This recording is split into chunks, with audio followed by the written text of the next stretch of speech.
Preface B.W.Y. Evans Wentz, Amapare D. Lit. D.Sc. Jesus College, Oxford. Author of the Tibetan Book of the Dead, Tibet's Great Yogi, Milarepa, Tibetan Yoga and Secret Doctrines, etc.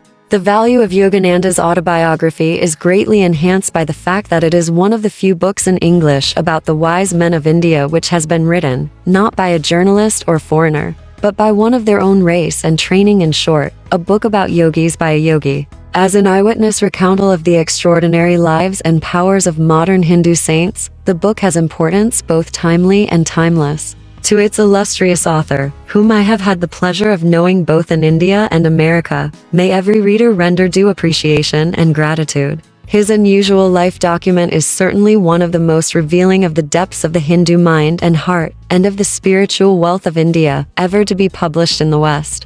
It has been my privilege to have met one of the sages whose life history is herein narrated, Sri Yukteswar Giri. A likeness of the venerable saint appeared as part of the frontispiece of my Tibetan Yoga and Secret Doctrines 1-1. It was at Puri, in Orissa, on the Bay of Bengal, that one encountered Sri Yukteswar. He was then the head of a quiet ashrama near the seashore there, and was chiefly occupied in the spiritual training of a group of youthful disciples. He expressed keen interest in the welfare of the people of the United States and of all the Americas, and of England too, and questioned me concerning the distant activities, particularly those in California, of his chief disciple, Paramahansa Yogananda, whom he dearly loved, and whom he had sent, in 1920, as his emissary to the West. Sri Yukteswar was of gentle mien and voice, of pleasing presence, and worthy of the veneration which his followers spontaneously accorded to him. Every person who knew him, whether of his own community or not, held him in the highest esteem. I vividly recall his tall, straight, ascetic figure, garbed in the saffron-colored garb of one who has renounced worldly quests, as he stood at the entrance of the hermitage to give me welcome. His hair was long and somewhat curly, and his face bearded. His body was muscularly firm, but slender and well-formed, and his step energetic. He had chosen as his place of earthly abode the holy city of Puri, whither multitudes of pious Hindus, representative of every province of India, come daily on pilgrimage to the famed temple of Jagannath, Lord of the world. It was at Puri that Sri Yukteswar closed his mortal eyes, in 1936, to the scenes of this transitory state of being, and passed on, knowing that his incarnation had been carried to a triumphant completion. I am glad, indeed, to be able to record this testimony to the high character and holiness of Sri Yukteswar. Content to remain afar from the multitude, he gave himself unreservedly and in tranquility to that ideal life which Paramahansa Yogananda, his disciple, has now described for the ages. W. Y. Evans Wentz. Chapter 1. My parents and early life. The characteristic features of Indian culture have long been a search for ultimate verities and the concomitant disciple-guru 1-to relationship. My own path led me to a Christ-like sage whose beautiful life was chiseled for the ages. He was one of the great masters who are India's sole remaining wealth. Emerging in every generation, they have bulwarked their land against the fate of Babylon and Egypt. I find my earliest memories covering the anachronistic features of a previous incarnation. Clear recollections came to me of a distant life, a yogi, 13 amidst the Himalayan snows. These glimpses of the past, by some dimensionless link, also afforded me a glimpse of the future. The helpless humiliations of infancy are not banished from my mind. I was resentfully conscious of not being able to walk or express myself freely. Prayerful surges arose within me as one realized my bodily impotence. My strong emotional life took silent form as words in many languages. Among the inward confusion of tongues, my ear gradually accustomed itself to the circumambient Bengali syllables of my people. The beguiling scope of an infant's mind, adultly considered limited to toys and toes. Psychological ferment and my unresponsive body brought me to many obstinate crying spells. 1.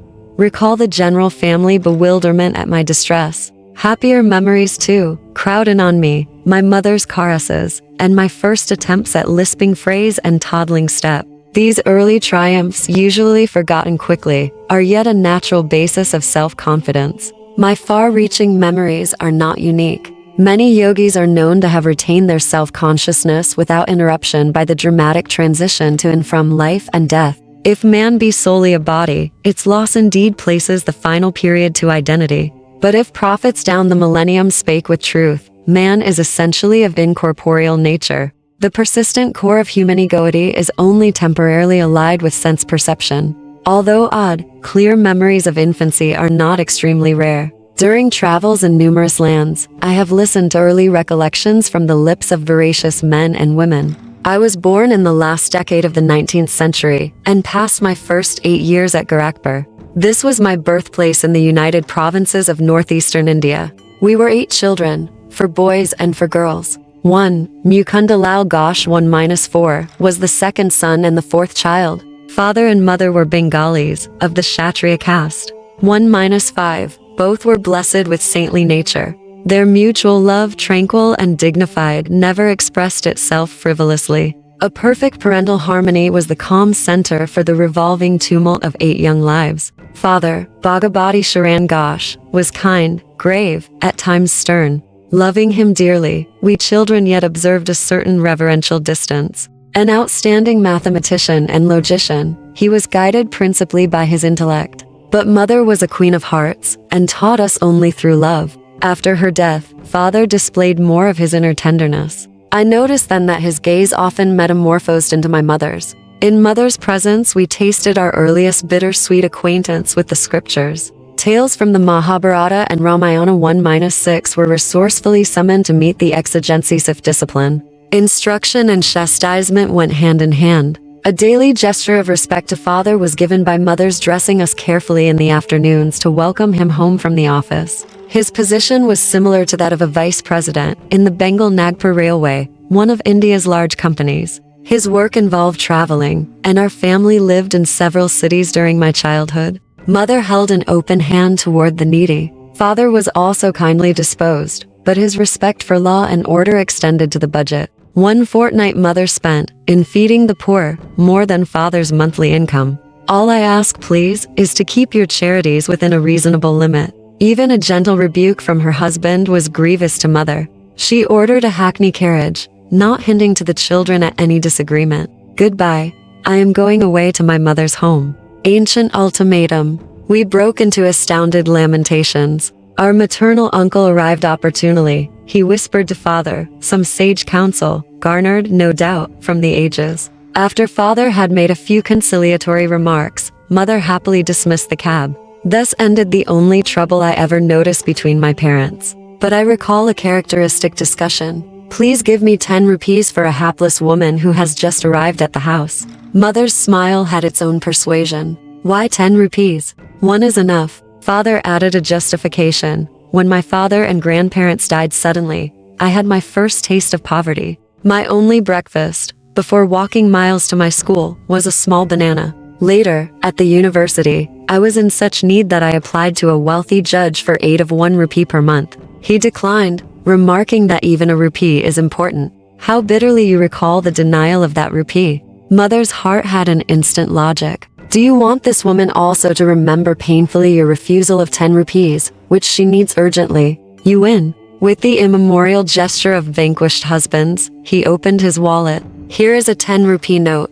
Give it to her with my goodwill. Father tended to first say no to any new proposal. His attitude toward the strange woman who so readily enlisted mother's sympathy was an example of his customary caution. Aversion to instant acceptance typical of the French mind in the West is really only honoring the principle of due reflection. I always found father reasonable and evenly balanced in his judgments. If I could bolster up my numerous requests with 1 or 2 good arguments, he invariably put the coveted goal within my reach, whether it were a vacation trip or a new motorcycle. Father was a strict disciplinarian to his children in their early years, but his attitude toward himself was truly Spartan. He never visited the theater, for instance, but sought his recreation in various spiritual practices and in reading the Bhagavad Gita. 1-7, shunning all luxuries, he would cling to 1 old pair of shoes until they were useless. His sons bought automobiles after they came into popular use, but father was always content with the trolley car for his daily ride to the office. The accumulation of money for the sake of power was alien to his nature. Once, after organizing the Calcutta Urban Bank, he refused to benefit himself by holding any of its shares. He had simply wished to perform a civic duty in his spare time. Several years after father had retired on a pension, an English accountant arrived to examine the books of the Bengal Nagpur Railway Company. The amazed investigator discovered that father had never applied for overdue bonuses. He did the work of 3 men. The accountant told the company, "He has 125,000 rupees, is about $41,250, owing to him as back compensation." The officials presented father with a check for this amount. He thought so little about it that he overlooked any mention to the family. Much later, he was questioned by my youngest brother Bishnu, who noticed the large deposit on a bank statement. "Why be elated by material profit?" Father replied, "The one who pursues a goal of even-mindedness is neither jubilant with gain nor depressed by loss. He knows that man arrives penniless in this world and departs without a single rupee." Father Bhagavati Sharan Ghosh, a disciple of Lahiri Mahasaya. Early in their married life, my parents became disciples of a great master, Lahiri Mahasaya of Benares. This contact strengthened father's naturally ascetical temperament. Mother made a remarkable admission to my eldest sister Roma. "Your father and myself live together as man and wife only once a year, for the purpose of having children." Father first met Lahiri Mahasaya through Abhinash Babu, 1-8, an employee in the Gorakhpur office of the Bengal Nagpur Railway. Abhinash instructed my young ears with engrossing tales of many Indian saints. He invariably concluded with a tribute to the superior glories of his own guru. "Did you ever hear of the extraordinary circumstances under which your father became a disciple of Lahiri Mahasaya?" It was on a lazy summer afternoon, as Abhinash and I sat together in the compound of my home, that he put this intriguing question. I shook my head with a smile of anticipation. "Years ago, before you were born, I asked my superior officer, your father, to give me a week's leave from my Gorakhpur duties in order to visit my guru in Benares. Your father ridiculed my plan. 'Are you going to become a religious fanatic?' he inquired. 'Concentrate on your office work if you want to forge ahead.' Sadly, walking home along a woodland path that day, I met your father in a palanquin. He dismissed his servants and conveyance, and fell into step beside me. Seeking to console me, he pointed out the advantages of striving for worldly success. But I heard him listlessly. My heart was repeating, 'Lahiri Mahasaya, I cannot live without seeing you.' Our path took us to the edge of a tranquil field, where the rays of the late afternoon sun were still crowning the tall ripple of the wild grass. We paused in admiration. There in the field, only a few yards from us, the form of my great guru suddenly appeared. 19 Bhagavati, you are too hard on your employee. His voice was resonant in our astounded ears. He vanished as mysteriously as he had come. On my knees, I was exclaiming, Lahiri Mahasaya, Lahiri Mahasaya. Your father was motionless with stupefaction for a few moments. Abhinash, not only do I give you leave, but I give myself leave to start for Benares tomorrow. I must know this great Lahiri Mahasaya, who is able to materialize himself at will in order to intercede for you. I will take my wife and ask this master to initiate us in his spiritual path. Will you guide us to him? Of course. Joy filled me at the miraculous answer to my prayer, and the quick, favorable turn of events. The next evening, your parents and I entrained for Benares. We took a horse cart the following day, and then had to walk through narrow lanes to my guru's secluded home.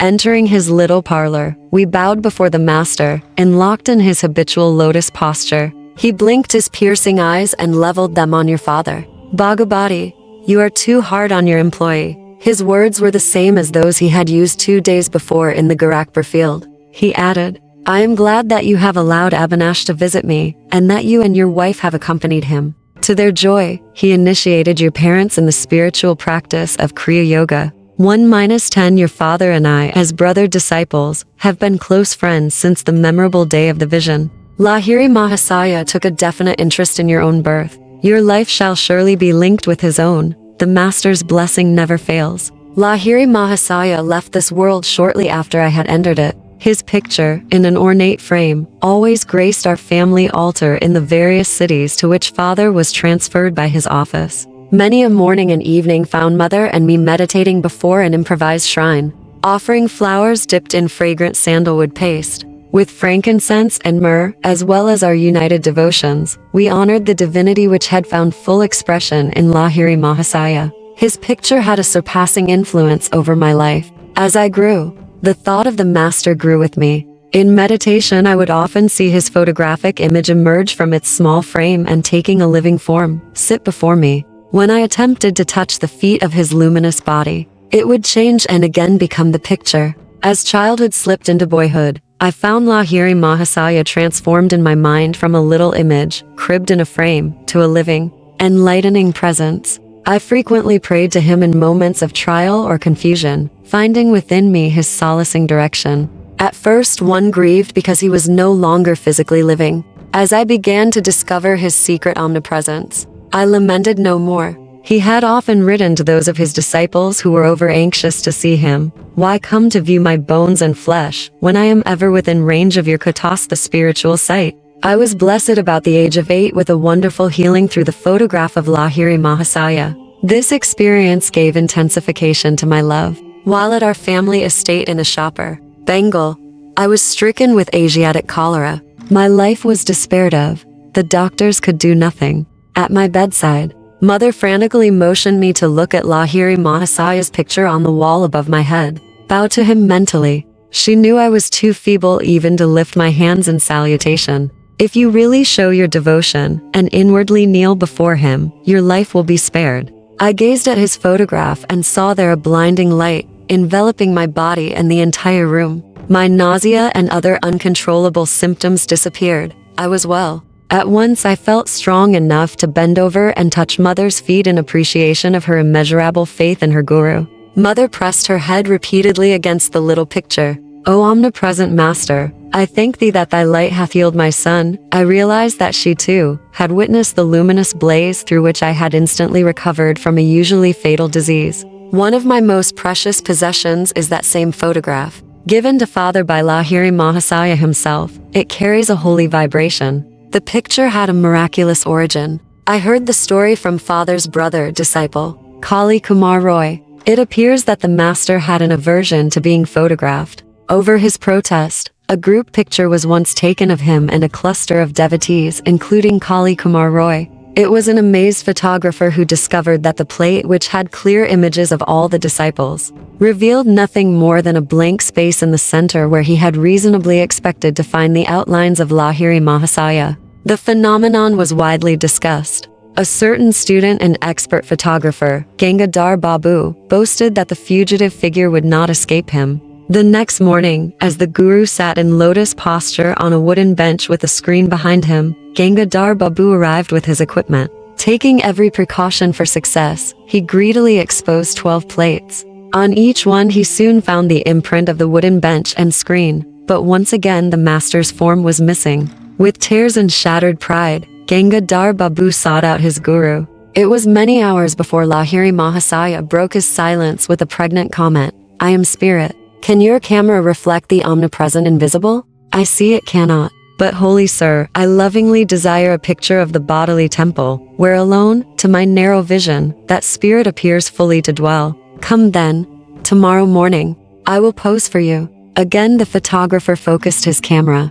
This time the sacred figure, not cloaked with mysterious imperceptibility, was sharp on the plate. The master never posed for another picture. At least, I have seen none. The photograph is reproduced in this book. Lahiri Mahasaya's fair features of a universal caste hardly suggest to what race he belonged. His intense joy of God communion is slightly revealed in a somewhat enigmatic smile. His eyes, half open to denote a nominal direction on the outer world, are half closed also. Completely oblivious to the poor lures of the earth, he was fully awake at all times to the spiritual problems of seekers who approached for his bounty. Shortly after my healing through the potency of the guru's picture, I had an influential spiritual vision. Sitting on my bed one morning, I fell into a deep reverie. What is behind the darkness of closed eyes? This probing thought came powerfully into my mind. An immense flash of light at once manifested to my inward gaze. Divine shapes of saints, sitting in meditation posture in mountain caves, formed like miniature cinema pictures on the large screen of radiance within my forehead. "Who are you?" I spoke aloud. "We are the Himalayan yogis." The celestial response is difficult to describe. My heart was thrilled. "Ah, I long to go to the Himalayas and become like you." The vision vanished, but the silvery beams expanded in ever-widening circles to infinity. "What is this wondrous glow?" I am a Swara 1-11. I am light. The voice was as murmuring clouds. I want to be one with thee. Out of the slow dwindling of my divine ecstasy, I salvaged a permanent legacy of inspiration to seek God. He is eternal, ever new joy. This memory persisted long after the day of rapture. Another early recollection is outstanding, and literally so, for I bear the scar to this day. My elder sister Uma and I were seated in the early morning under a neem tree in our Gorakhpur compound. She was helping me with a Bengali primer, what time I could spare my gaze from the nearby parrots eating ripe margosa fruit. Uma complained of a boil on her leg, and fetched a jar of ointment. I smeared a bit of the salve on my forearm. Why do you use medicine on a healthy arm? Well sis, I feel I am going to have a boil tomorrow. I am testing your ointment on the spot where the boil will appear. You little liar, sis. Don't call me a liar until you see what happens in the morning. Indignation filled me. Uma was unimpressed, and thrice repeated her taunt. An adamant resolution sounded in my voice as I made slow reply. By the power of will in me, I say that tomorrow I shall have a fairly large boil in this exact place on my arm, and your boil shall swell to twice its present size. Morning found me with a stalwart boil on the indicated spot. The dimensions of Uma's boil had doubled. With a shriek, my sister rushed to Mother. Mukunda has become a necromancer. Gravely, Mother instructed me never to use the power of words for doing harm. I have always remembered her counsel, and followed it. My boil was surgically treated. A noticeable scar left by the doctor's incision is present today. On me right forearm is a constant reminder of the power in man's sheer word. Those simple and apparently harmless phrases to Uma, spoken with deep concentration, had possessed sufficient hidden force to explode like bombs and produce definite, though injurious, effects. I understood later that the explosive vibratory power in speech could be wisely directed to free one's life from difficulties and thus operate without scar or rebuke. 112 Our family moved to Lahore in the Punjab. There I acquired a picture of the Divine Mother in the form of the goddess Kali. 1-13. It sanctified a small and formal shrine on the balcony of our home. An unequivocal conviction came over me that fulfillment would crown any of my prayers uttered in that sacred spot. Standing there with Uma one day, I watched two kites flying over the roofs of the buildings on the opposite side of the very narrow lane. Why are you so quiet? Uma pushed me playfully. I am just thinking how wonderful it is that Divine Mother gives me whatever I ask. I suppose she would give you those to kites. My sister laughed derisively. Why not? I began silent prayers for their possession. Matches are played in India with kites whose strings are covered with glue and ground glass. Each player attempts to sever the string of his opponent. A freed kite sails over the roofs. There is great fun in catching it. In Nasmak as Uma and I were on the balcony, it seemed impossible that any loose kite could come into our hands. Its string would naturally dangle over the roofs. The players across the lane began their match. One string was cut. Immediately the kite floated in my direction. It was stationary for a moment, through sudden abatement of breeze, which sufficed to firmly entangle the string with a cactus plant on top of the opposite house. A perfect loop was formed for my seizure. I handed the prize to Uma. It was just an extraordinary accident, and not an answer to your prayer. If the other kite comes to you, then I shall believe. Sister's dark eyes conveyed more amazement than her words. I continued my prayers with a crescendo intensity. A forcible tug by the other player resulted in the abrupt loss of his kite. It headed toward me, dancing in the wind. My helpful assistant, the cactus plant, again secured the kite string in the necessary loop by which I could grasp it. I presented my second trophy to Uma. Indeed, Divine Mother listens to you. This is all too uncanny for me. Sister bolted away like a frightened fawn. 1-2, spiritual teacher, from Sanskrit root gur, to raise, to uplift. 1-3, a practitioner of yoga, union, ancient Indian science of meditation on God. 1-4, my name was changed to Yogananda when I entered the ancient monastic Swami order in 1914. My guru bestowed the religious title of Paramahansa on me in 1935, see chapters 24 and 42. 1-4, my name was changed to Yogananda when I entered the ancient monastic Swami order in 1914. My guru bestowed the religious title of Paramahansa on me in 1935, see chapters 24 and 40 to 1-5. Traditionally, the second caste of warriors and rulers. 1-6. These ancient epics are the hoard of India's history, mythology, and philosophy. An Everyman's Library volume, Ramayana and Mahabharata, condensation in English verse by Romeshdutt, New York, EP. Dutton.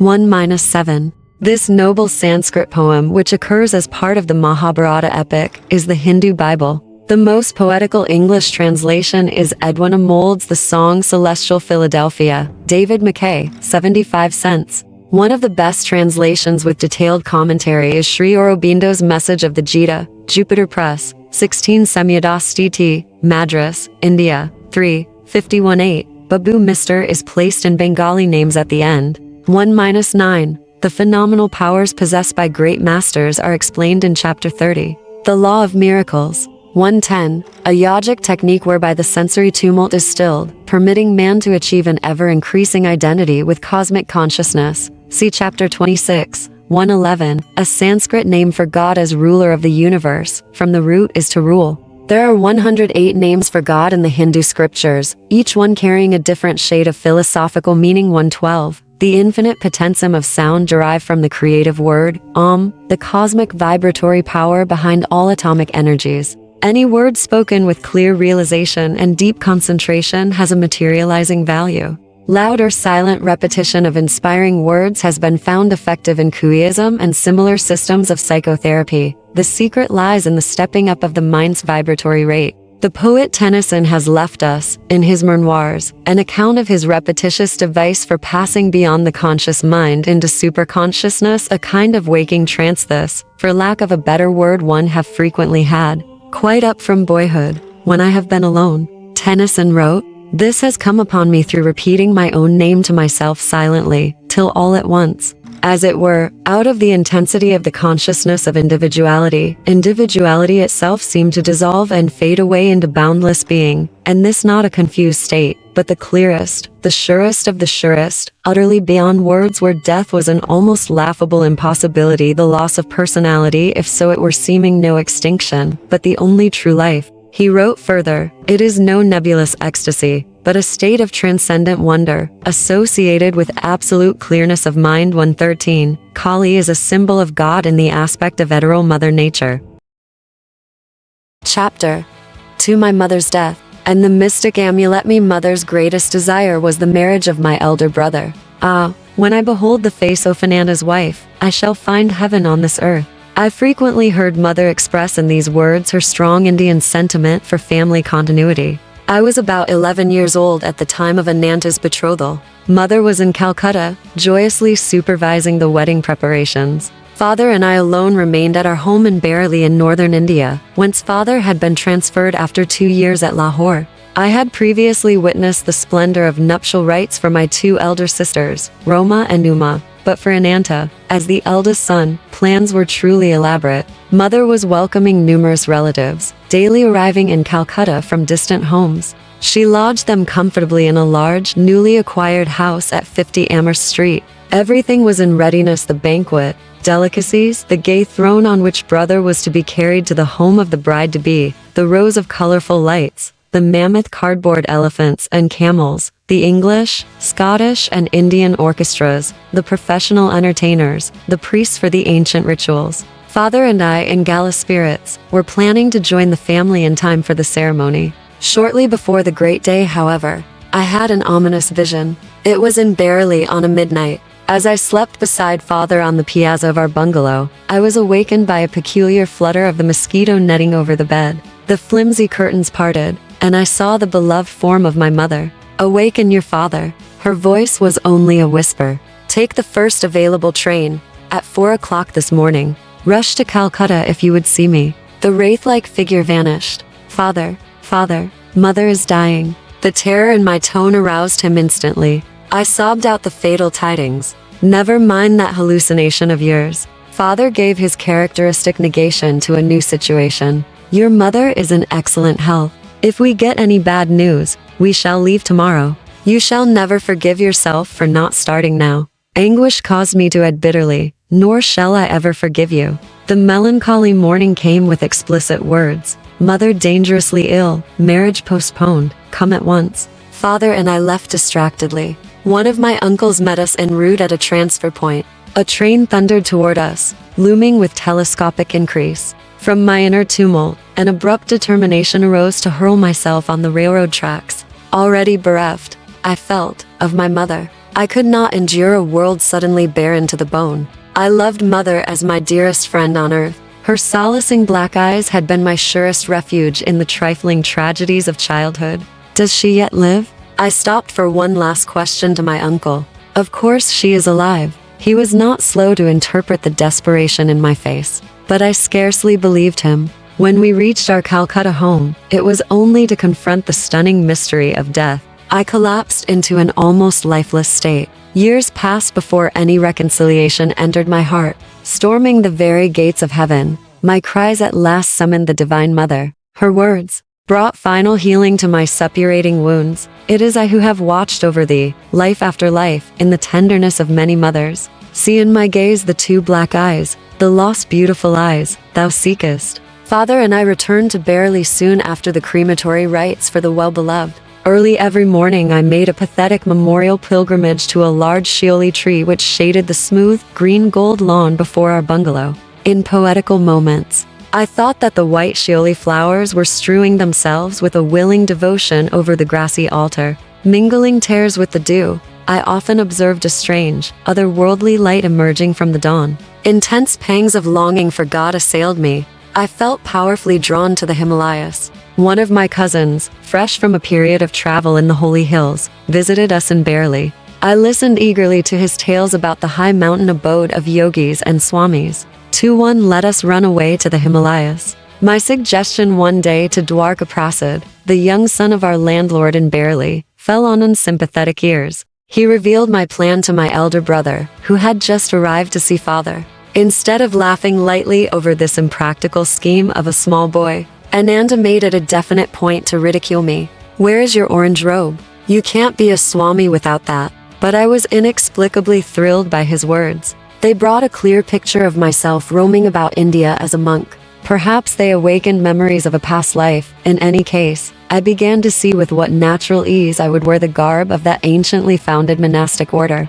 Chatting one morning with Dwarka, I felt a love for God descending with avalanchic force. My companion was only partly attentive to the ensuing eloquence, but I was wholeheartedly listening to myself. I fled that afternoon toward Nainital in the Himalayan foothills. Ananda gave determined chase. I was forced to return sadly to Barely. The only pilgrimage permitted me was the customary one at dawn to the shioli tree. My heart wept for the lost mothers, human and divine. The rent left in the family fabric by mother's death was irreparable. Father never remarried during his nearly 40 remaining years. Assuming the difficult role of father-mother to his little flock, he grew noticeably more tender, more approachable. With calmness and insight, he solved the various family problems. After office hours, he retired like a hermit to the cell of his room, practicing Kriya Yoga in a sweet serenity. Long after mother's death, I attempted to engage an English nurse to attend to details that would make my parents' life more comfortable.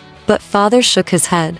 My Mithera disciple of Lahiri Mahasaya service to me ended with your mother. His eyes were remote with a lifelong devotion. I will not accept ministrations from any other woman. 14 months after mother's passing, I learned that she had left me a momentous message. Ananda was present at her deathbed and had recorded her words. Although she had asked that the disclosure be made to me in 1 year, my brother delayed. He was soon to leave Barely for Calcutta, to marry the girl mother had chosen for him, 2-2. One evening he summoned me to his side. Mukunda, I have been reluctant to give you strange tidings. Ananda's tone held a note of resignation. My fear was to inflame your desire to leave home. But in any case, you are bristling with divine ardor. When I captured you recently on your way to the Himalayas, I came to a definite resolve. I must not further postpone the fulfillment of my solemn promise. My brother handed me a small box and delivered mother's message. Let these words be my final blessing. My beloved son Mukunda, mother had said, the hour is here when I must relate a number of phenomenal events following your birth. I first knew your destined path when you were but a babe in my arms. I carried you then to the home of my guru in Benares. Almost hidden behind a throng of disciples, I could barely see Lahiri Mahasaya as he sat in deep meditation. While I patted you, I was praying that the great guru take notice and bestow a blessing. As my silent devotional demand grew in intensity, he opened his eyes and beckoned me to approach. The others made a way for me. I bowed at the sacred feet. My master seated you on his lap, placing his hand on your forehead, by way of spiritually baptizing you. Little mother, thy son will be a yogi. As a spiritual engine, he will carry many souls to God's kingdom. My heart leaped with joy to find my secret prayer granted by the omniscient Guru. Shortly before your birth, he had told me you would follow his path. Later, my son, your vision of the great light was known to me and your sister Roma, as from the next room we observed you motionless on the bed. Your little face was illuminated, your voice rang with iron resolve as you spoke of going to the Himalayas in quest of the divine. In these ways, dear son, I came to know that your road lies far from worldly ambitions. The most singular event in my life brought further confirmation, an event which now impels my deathbed message. It was an interview with a sage in the Punjab. While our family was living in Lahore, one morning the servant came precipitately into my room. Mistress, a strange sadhu to -3 is here. He insists that he see the mother of Mukunda. These simple words struck a profound chord within me. I went at once to greet the visitor. Bowing at his feet, I sensed that before me was a true man of God. Mother, he said, the great masters wish you to know that your stay on earth will not be long. Your next illness shall prove to be your last. 2-4, there was a silence, during which I felt no alarm, but only a vibration of great peace. Finally he addressed me again. You are to be the custodian of a certain silver amulet. I will not give it to you today. To demonstrate the truth in my words, the talisman shall materialize in your hands tomorrow as you meditate. On your deathbed, you must instruct your eldest son, Arianta, to keep the amulet for 1 year, and then to hand it over to your second son. Mukunda will understand the meaning of the talisman from the great ones. He should receive it about the time he is ready to renounce all worldly hopes and start his vital search for God. When he has retained the amulet for some years, and when it has served its purpose, it shall vanish. Even if kept in the most secret spot, it shall return whence it came. I proffered alms 2-5 to the saint, and bowed before him in great reverence. Not taking the offering, he departed with a blessing. The next evening, as I sat with folded hands in meditation, a silver amulet materialized between my palms, even as the sadhu had promised. It made itself known by a cold, smooth touch. I have jealously guarded it for more than 2 years, and now leave it in Ananda's keeping. Do not grieve for me, as I shall have been ushered by my great Guru into the arms of the infinite. Farewell, my child, the cosmic mother will protect you. A blaze of illumination came over me with possession of the amulet. Many dormant memories awakened. The talisman, round and anciently quaint, was covered with Sanskrit characters. I understood that it came from teachers of past lives, who were invisibly guiding my steps. A further significance there was indeed, but one does not reveal fully the heart of an amulet. How the talisman finally vanished amidst deeply unhappy circumstances of my life, and how its loss was a herald of my gain of a guru, cannot be told in this chapter. But the small boy, thwarted in his attempts to reach the Himalayas, daily traveled far on the wings of his amulet. 2-1. Sanskrit root meaning of Swami is the who is one with his self Swa. Applied to a member of the Indian order of monks, the title has the formal respect of the Reverend. 2-2 The Indian custom, whereby parents choose the life partner for their child, has resisted the blunt assaults of time. The percentage is high of happy Indian marriages. 2-3 An anchorite who pursues a sadhana or path of spiritual discipline. 2-4 When I discovered by these words that mother had possessed secret knowledge of a short life, I understood for the first time why she had been insistent on hastening the plans for Anana's marriage. Though she died before the wedding, her natural maternal wish had been to witness the rites. 2-5 A customary gesture of respect to sadhus. Chapter 3 The Saint with Two Bodies. Father, if I promise to return home without coercion, may I take a sightseeing trip to Benares? My keen love of travel was seldom hindered by father. He permitted me, even as a mere boy, to visit merry cities and pilgrimage spots. Usually one or more of my friends accompanied me. We would travel comfortably on first-class passes provided by father. His position as a railroad official was fully satisfactory to the nomads in the family. Father promised to give my request due consideration. The next day he summoned me and held out a round-trip pass from Bareilly to Benares, a number of rupee notes, and 2 letters. I have a business matter to propose to a Benares friend, Kedar Nath Babu. Unfortunately, I have lost his address, but I believe you will be able to get this letter to him through our common friend, Swami Pranabananda. The Swami, my brother disciple, has attained an exalted spiritual stature. You will benefit by his company. This second note will serve as your introduction. Father's eyes twinkled as he added, Mind, no more flights from home. I set forth with the zest of my 12 years, though time has never dimmed my delight in new scenes and strange faces. Reaching Benares, I proceeded immediately to the Swami's residence. The front door was open. I made my way to a long hall-like room on the second floor. A rather stout man, wearing only a loincloth, was seated in lotus posture on a slightly raised platform. His head and unwrinkled face were clean-shaven. A beatific smile played about his lips. To dispel my thought that I had intruded, he greeted me as an old friend. Baba Anand bliss to my dear one. His welcome was given heartily in a childlike voice. I knelt and touched his feet. Are you Swami Pranabananda? He nodded. Are you Bhagavati's son? His words were out before I had had time to get father's letter from my pocket. In astonishment, I handed him the note of introduction, which now seemed superfluous. Of course I will locate Kedar Nath Babu for you. The saint again surprised me by his clairvoyance. He glanced at the letter and made a few affectionate references to my parent. You know, I am enjoying the pensions. One is by the recommendation of your father, for whom one once worked in the railroad office. The other is by the recommendation of my heavenly Father, for whom I have conscientiously finished my earthly duties in life.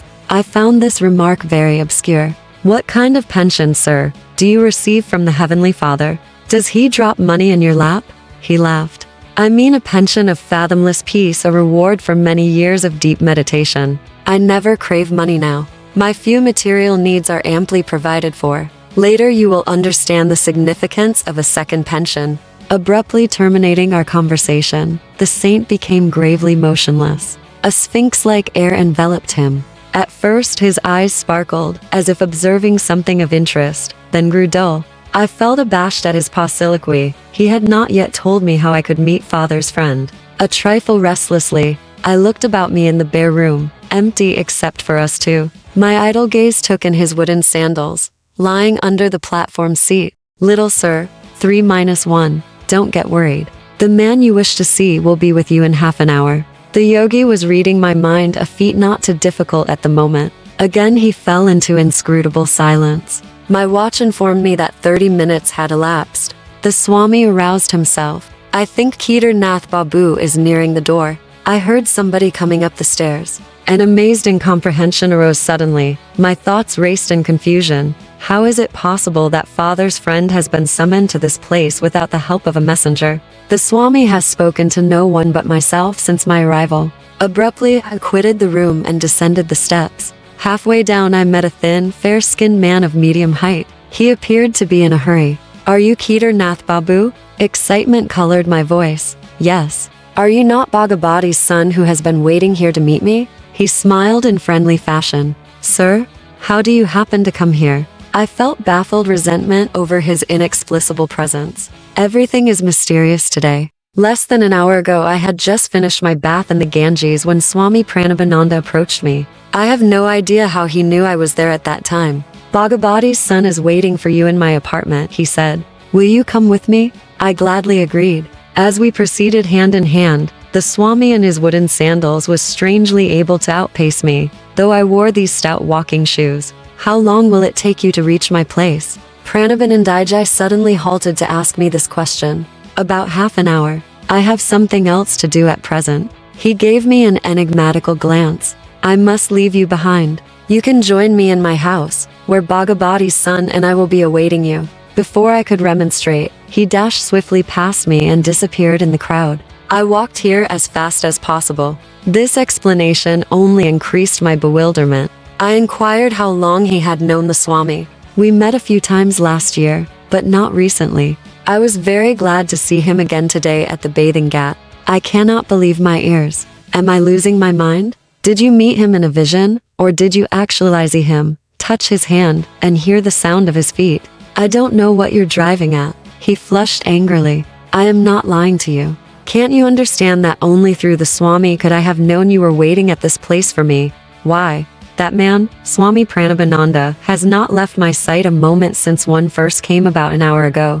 I blurted out the whole story. His eyes opened widely. Are we living in this material age? Or are we dreaming? I never expected to witness such a miracle in my life. I thought the Swami was just an ordinary man, and now I find he can materialize an extra body and work through it.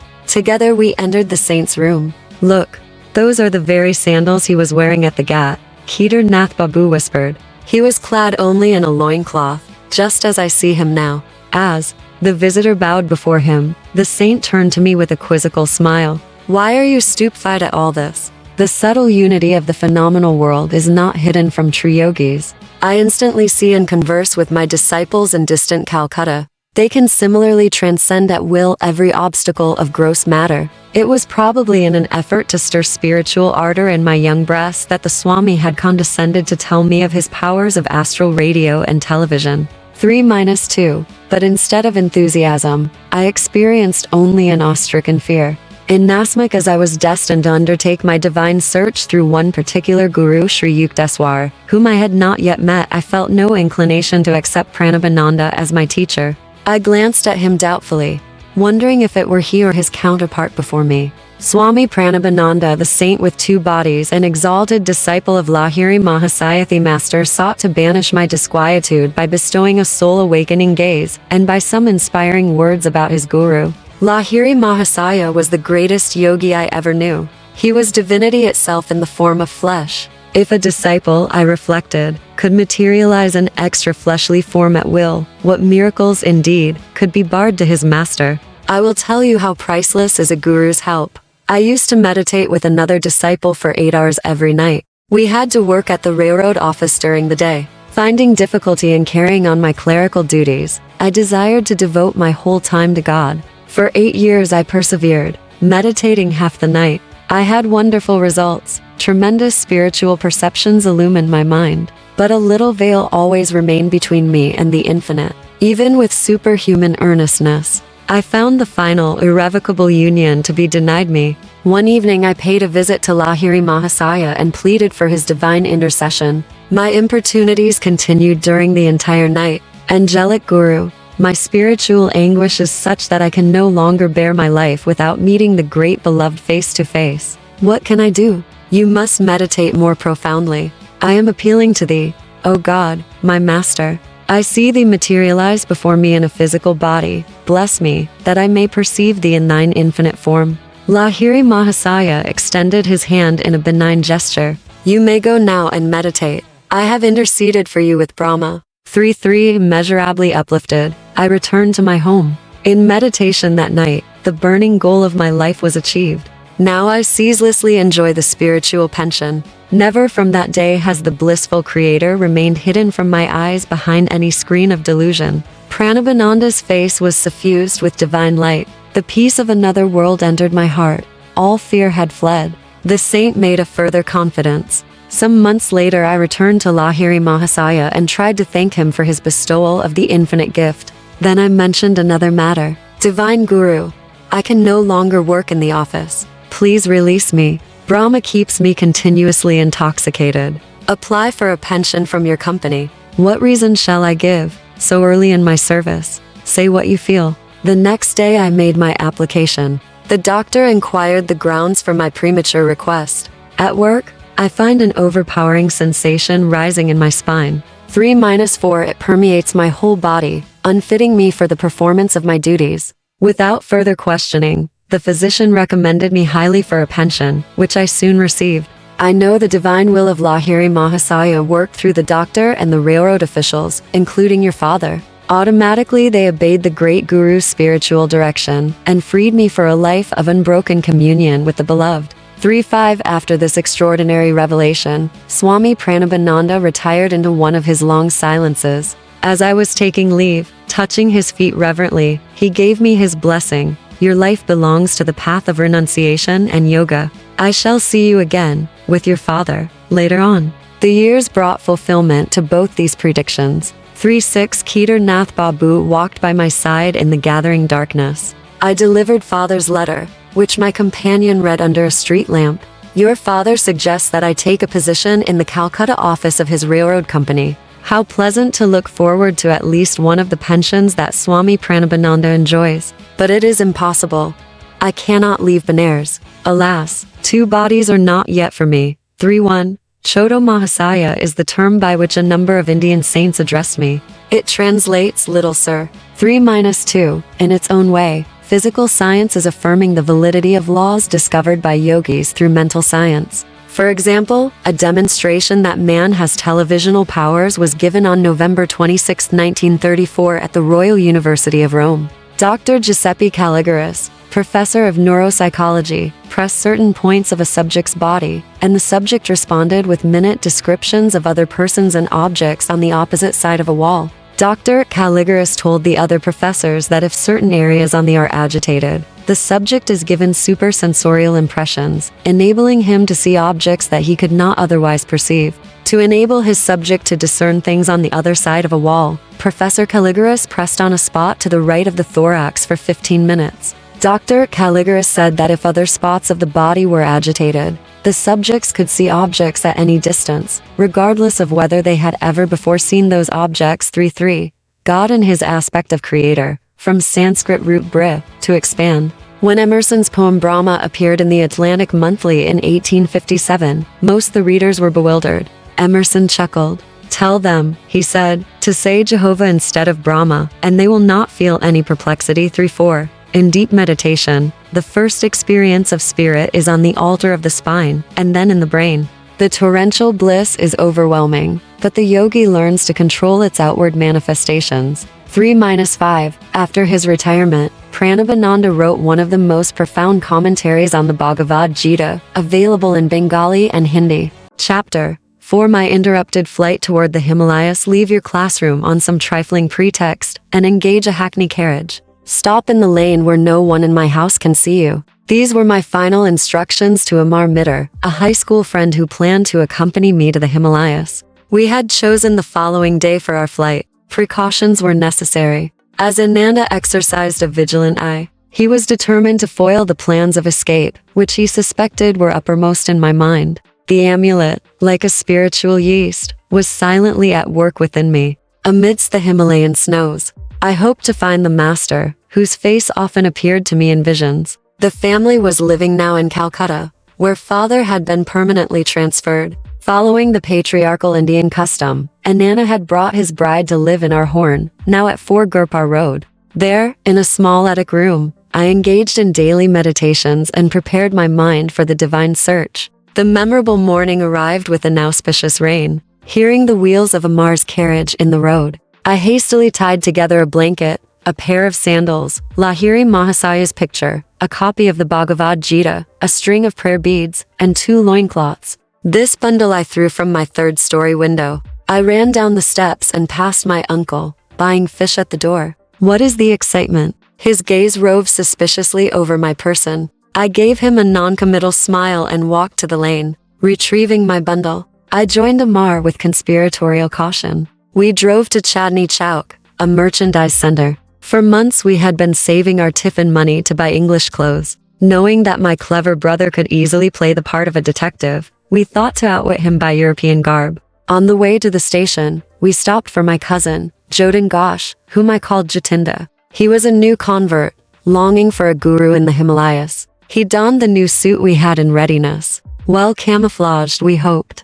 A deep elation possessed our hearts. All we need now are canvas shoes. I led my companions to a shop displaying rubber-soled footwear. Articles of leather gotten only through the slaughter of animals must be absent on this holy trip. I halted on the street to remove the leather cover from my Bhagavad Gita and the leather straps from my English-made Sola Topi helmet. At the station, we bought tickets to Burdwan, where we planned to transfer for hardware in the Himalayan foothills.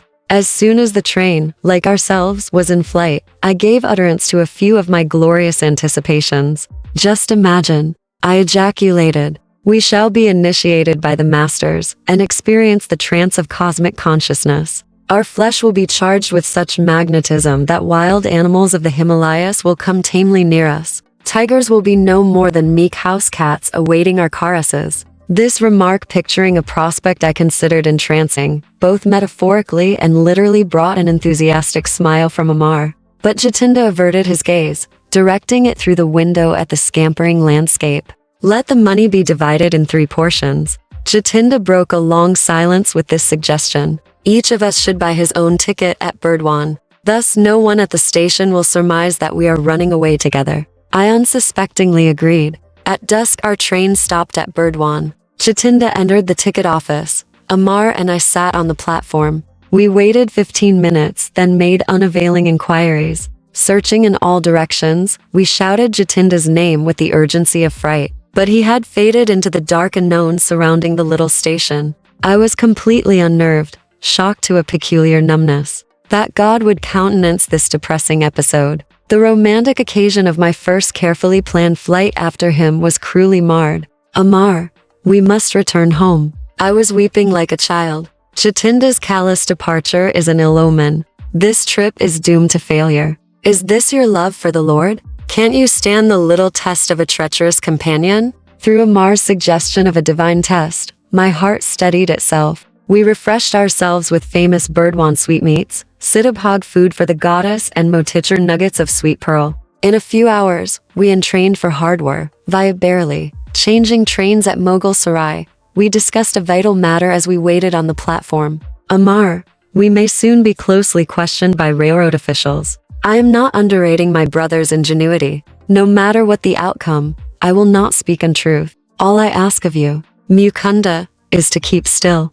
Don't laugh or grin while I am talking. At this moment, a European station agent accosted me. He waved a telegram whose import I immediately grasped. Are you running away from home in anger? Noel, I was glad his choice of words permitted me to make emphatic reply. Not anger, but divinest melancholy was responsible, I knew, for my unconventional behavior. The official then turned to Amar. The duel of wits that followed hardly permitted me to maintain the counseled stoic gravity. Where's the third boy? The man injected a full ring of authority into his voice. Come on, speak the truth, sir. I notice you are wearing eyeglasses. Can't you see that we are only 2? Amar smiled impudently. I am not a magician. I can't conjure up a third companion. The official, noticeably disconcerted by this impertinence, sought a new field of attack. What is your name?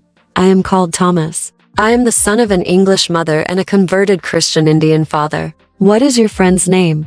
I call him Thompson. By this time my inward mirth had reached a zenith. I unceremoniously made for the train, whistling for departure. Amar followed with the official, who was credulous and obliging enough to put us into a European compartment. It evidently pained him to think of 2 half-English boys traveling in the section allotted to natives. After his polite exit, I lay back on the seat and laughed uncontrollably. My friend wore an expression of blithe satisfaction at having outwitted a veteran European official. On the platform I had contrived to read the telegram. From my brother, it went thus. 3 Bengali boys in English clothes, running away from home toward Hardwar via Mughal Sarai. Please detain them until my arrival. Ample reward for your services. Amar, I told you not to leave marked timetables in your home. My glance was reproachful. Brother must have found one there. My friend sheepishly acknowledged the thrust. We halted briefly in Barely, where Dwarka Prasad awaited us with a telegram from Ananta.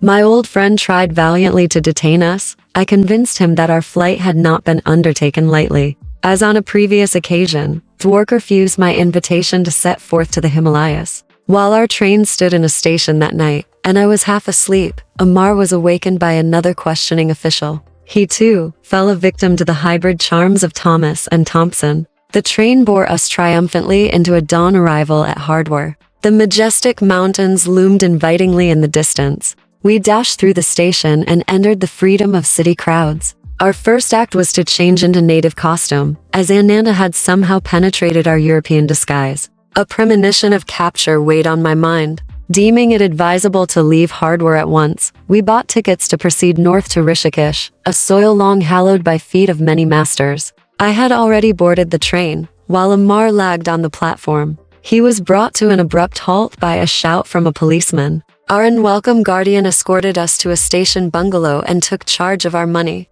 He explained courteously that it was his duty to hold us until my elder brother arrived. Learning that the truant's destination had been the Himalayas, the officer related a strange story. "I see you are crazy about saints. You will never meet a greater man of God than the one I saw only yesterday. My brother officer and I first encountered him 5 days ago. We were patrolling by the Ganges, on a sharp lookout for a certain murderer. Our instructions were to capture him, alive or dead. He was known to be masquerading as a sadhu in order to rob pilgrims. A short way before us, we spied a figure which resembled the description of the criminal. He ignored our command to stop. We ran to overpower him. Approaching his back, I wielded my axe with tremendous force. The man's right arm was severed almost completely from his body. Without outcry or any glance at the ghastly wound, the stranger astonishingly continued his swift pace. As we jumped in front of him, he spoke quietly. I am not the murderer you are seeking. I was deeply mortified to see I had injured the person of a divine-looking sage. Prostrating myself at his feet, I implored his pardon and offered my turban cloth to staunch the heavy spurts of blood. Son, that was just an understandable mistake on your part. The saint regarded me kindly. Run along, and don't reproach yourself. The beloved mother is taking care of me. He pushed his dangling arm into its stump and lo, it adhered. The blood inexplicably ceased to flow. Come to me under yonder tree in 3 days, and you will find me fully healed. Thus you will feel no remorse. Yesterday my brother officer and I went eagerly to the designated spot. The sadhu was there, and allowed us to examine his arm. It bore no scar or trace of hurt. I am going via Rishikesh to the Himalayan solitudes. He blessed us as he departed quickly. One feel that my life has been uplifted through his sanctity. The officer concluded with a pious ejaculation. His experience had obviously moved him beyond his usual depths. With an impressive gesture, he handed me a printed clipping about the miracle.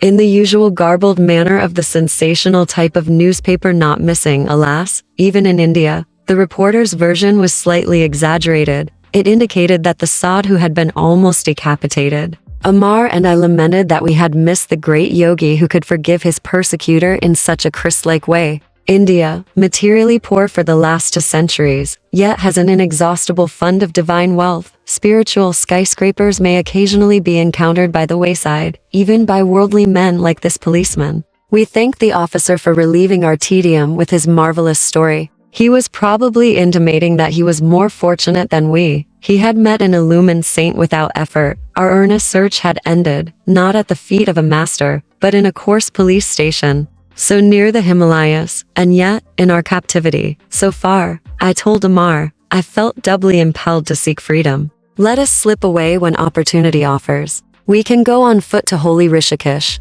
I smiled encouragingly, but my companion had turned pessimist as soon as the stalwart prop of our money had been taken from us. If we started a trek over such dangerous jungle land, we should finish, not in the city of saints, but in the stomachs of tigers. Ananda and Amar's brother arrived after 3 days. Amar greeted his relative with affectionate relief. I was unreconciled, and Nana got no more from me than a severe upbraiding. I understand how you feel. My brother spoke soothingly. All I ask of you is to accompany me to Benares to meet a certain saint, and go on to Calcutta to visit your grieving father for a few days. Then you can resume your search here for a master. Amar entered the conversation at this point to disclaim any intention of returning to Hardware with me. He was enjoying the familial warmth, but I knew I would never abandon the quest for my guru. Our party entrained for Benares. There I had a singular and instant response to my prayers. A clever scheme had been prearranged by Ananta. Before seeing me at Hardware, he had stopped in Benares to ask a certain scriptural authority to interview me later. Both the pundit and his son had promised to undertake my dissuasion from the path of a sannyasi for Ananda took me to their home. The son, a young man of ebullient manner, greeted me in the courtyard. He engaged me in a lengthy philosophic discourse. Professing to have a clairvoyant knowledge of my future, he discountenanced my idea of being a monk. You will meet continual misfortune and be unable to find God if you insist on deserting your ordinary responsibilities. You cannot work out your past karma 4-2 without worldly experiences. Krishna's immortal words rose to my lips in reply. Even he with the worst of karma, who ceaselessly meditates on me, quickly loses the effects of his past bad actions. Becoming a high-souled being, he soon attains perennial peace. Arjuna, know this for certain. The devotee who puts his trust in me never perishes. For 3, but the forceful prognostications of the young man had slightly shaken my confidence. With all the fervor of my heart, I prayed silently to God, please solve my bewilderment and answer me, right here and now, if thou dost desire me to lead the life of a renunciate or a worldly man. I noticed a sadhu of noble countenance standing just outside the compound of the pundit's house. Evidently he had overheard the spirited conversation between the self-styled clairvoyant and myself, for the stranger called me to his side. I felt a tremendous power flowing from his calm eyes. Son, don't listen to that ignoramus. In response to your prayer, the Lord tells me to assure you that your sole path in this life is that of the renunciate. With astonishment as well as gratitude, I smiled happily at this decisive message. Come away from that man. The ignoramus was calling me from the courtyard. My saintly guide raised his hand in blessing and slowly departed. That sadhu is just as crazy as you are. It was the hoary-headed pundit who made this charming observation. He and his son were gazing at me lugubriously. I heard that he too has left his home in a vague search for God. I turned away. To Ananda I remarked that I would not engage in further discussion with our hosts. My brother agreed to an immediate departure. We soon entrained for Calcutta. I stand behind my elder brother Ananta. Last solstice festival celebrated by Sri Yukteswar, December 1935. My guru is seated in the center. I am at his right, in the large courtyard of his hermitage in Serampore. Mr. Detective, how did you discover I had fled with 2 companions? I vented my lively curiosity to Ananta during our homeward journey. He smiled mischievously. At your school, I found that Amar had left his classroom and had not returned. I went to his home the next morning and unearthed a marked timetable. Amar's father was just leaving by carriage and was talking to the coachman. My son will not ride with me to his school this morning. He has disappeared. The father moaned. I heard from a brother coachman that your son and 2 others, dressed in European suits, boarded the train at Howrah station. The man stated. They made a present of their leather shoes to the cab driver. Thus I had 3 clues: the timetable, the trio of boys, and the English clothing. I was listening to Ananda's disclosures with mingled mirth and vexation. Our generosity to the coachman had been slightly misplaced. Of course I rushed to send telegrams to station officials in all the cities which Amar had underlined in the timetable. He had checked barely, so I wired your friend Dwarka there. After inquiries in our Calcutta neighborhood, I learned that cousin Jatinda had been absent one night, but had arrived home the following morning in European garb. I sought him out and invited him to dinner. He accepted, quite disarmed by my friendly manner. On the way, I led him unsuspectingly to a police station. He was surrounded by several officers, whom I had previously selected for their ferocious appearance. Under their formidable gaze, Jatinda agreed to account for his mysterious conduct. I started for the Himalayas in a buoyant spiritual mood, he explained. Inspiration filled me at the prospect of meeting the masters. But as soon as Mukunda said, during our ecstasies in the Himalayan caves, tigers will be spellbound and sit around us like tame pussies, my spirits froze, beads of perspiration formed on my brow. What then? I thought, if the vicious nature of the tigers be not changed through the power of our spiritual trance, shall they treat us with the kindness of house cats? In my mind's eye, I already saw myself the compulsory inmate of some tiger's stomach entering there, not at once with the whole body, but by installments of its several parts. My anger at Jatinda's vanishment was evaporated in laughter. The hilarious sequel on the train was worth all the anguish he had caused me. I must confess to a slight feeling of satisfaction. Jatinda, too, had not escaped an encounter with the police. Ananta, 4-4, you are a born sleuth-hound. My glance of amusement was not without some exasperation. And I shall tell Jatinda I am glad. He was prompted by no mood of treachery, as it appeared, but only by the prudent instinct of self-preservation. At home in Calcutta, father touchingly requested me to curb my roving feet until at least the completion of my high school studies. In my absence, he had lovingly hatched a plot by arranging for a saintly pundit, Swami Kebalananda, 4-5, to come regularly to the house. The sage will be your Sanskrit tutor, my parent announced confidently. Father hoped to satisfy my religious yearnings by instructions from a learned philosopher. But the tables were subtly turned. My new teacher, far from offering intellectual aridities, fanned the embers of my God aspiration. Unknown to father, Swami Kebalananda was an exalted disciple of Lahiri Mahasaya. The peerless guru had possessed thousands of disciples, silently drawn to him by the irresistibility of his divine magnetism. I learned later that Lahiri Mahasaya had often characterized Kebalananda as rishi or illumined sage. Luxuriant curls framed my tutor's handsome face. His dark eyes were guileless, with the transparency of a child's. All the movements of his slight body were marked by a restful deliberation. Ever gentle and loving, he was firmly established in the infinite consciousness. Many of our happy hours together were spent in deep Kriya meditation. Kebalananda was a noted authority on the ancient Shastras or sacred books. His erudition had earned him the title of Shastri Mahasaya, by which he was usually addressed. But my progress in Sanskrit scholarship was unnoteworthy. I sought every opportunity to forsake prosaic grammar and to talk of yoga and Lahiri Mahasaya. My tutor obliged me one day by telling me something of his own life with the master. Rarely fortunate, I was able to remain near Lahiri Mahasaya for 10 years. His Benares home was my nightly goal of pilgrimage. The guru was always present in a small front parlor on the first floor. As he sat in lotus posture on a backless wooden seat, his disciples garlanded him in a semicircle. His eyes sparkled and danced with the joy of the divine. They were ever half closed, peering through the inner telescopic orb into a sphere of eternal bliss. He seldom spoke, at length. Occasionally his gaze would focus on a student in need of help. Healing words poured then like an avalanche of light. An indescribable peace blossomed within me at the master's glance. I was permeated with his fragrance, as though from a lotus of infinity. To be with him, even without exchanging a word for days, was experience which changed my entire being. If any invisible barrier rose in the path of my concentration, I would meditate at the guru's feet. There the most tenuous states came easily within my grasp.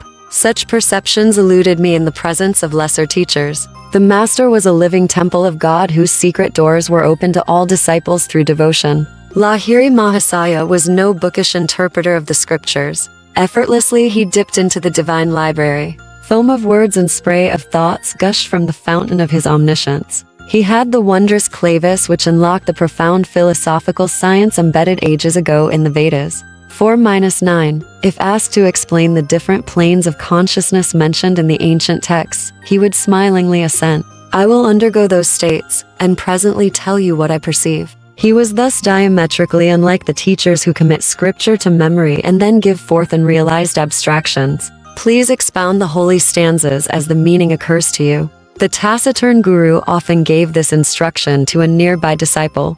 I will guide your thoughts, that the right interpretation bewtered. In this way, many of Lahiri Mahasaya's perceptions came to be recorded, with voluminous commentaries by various students.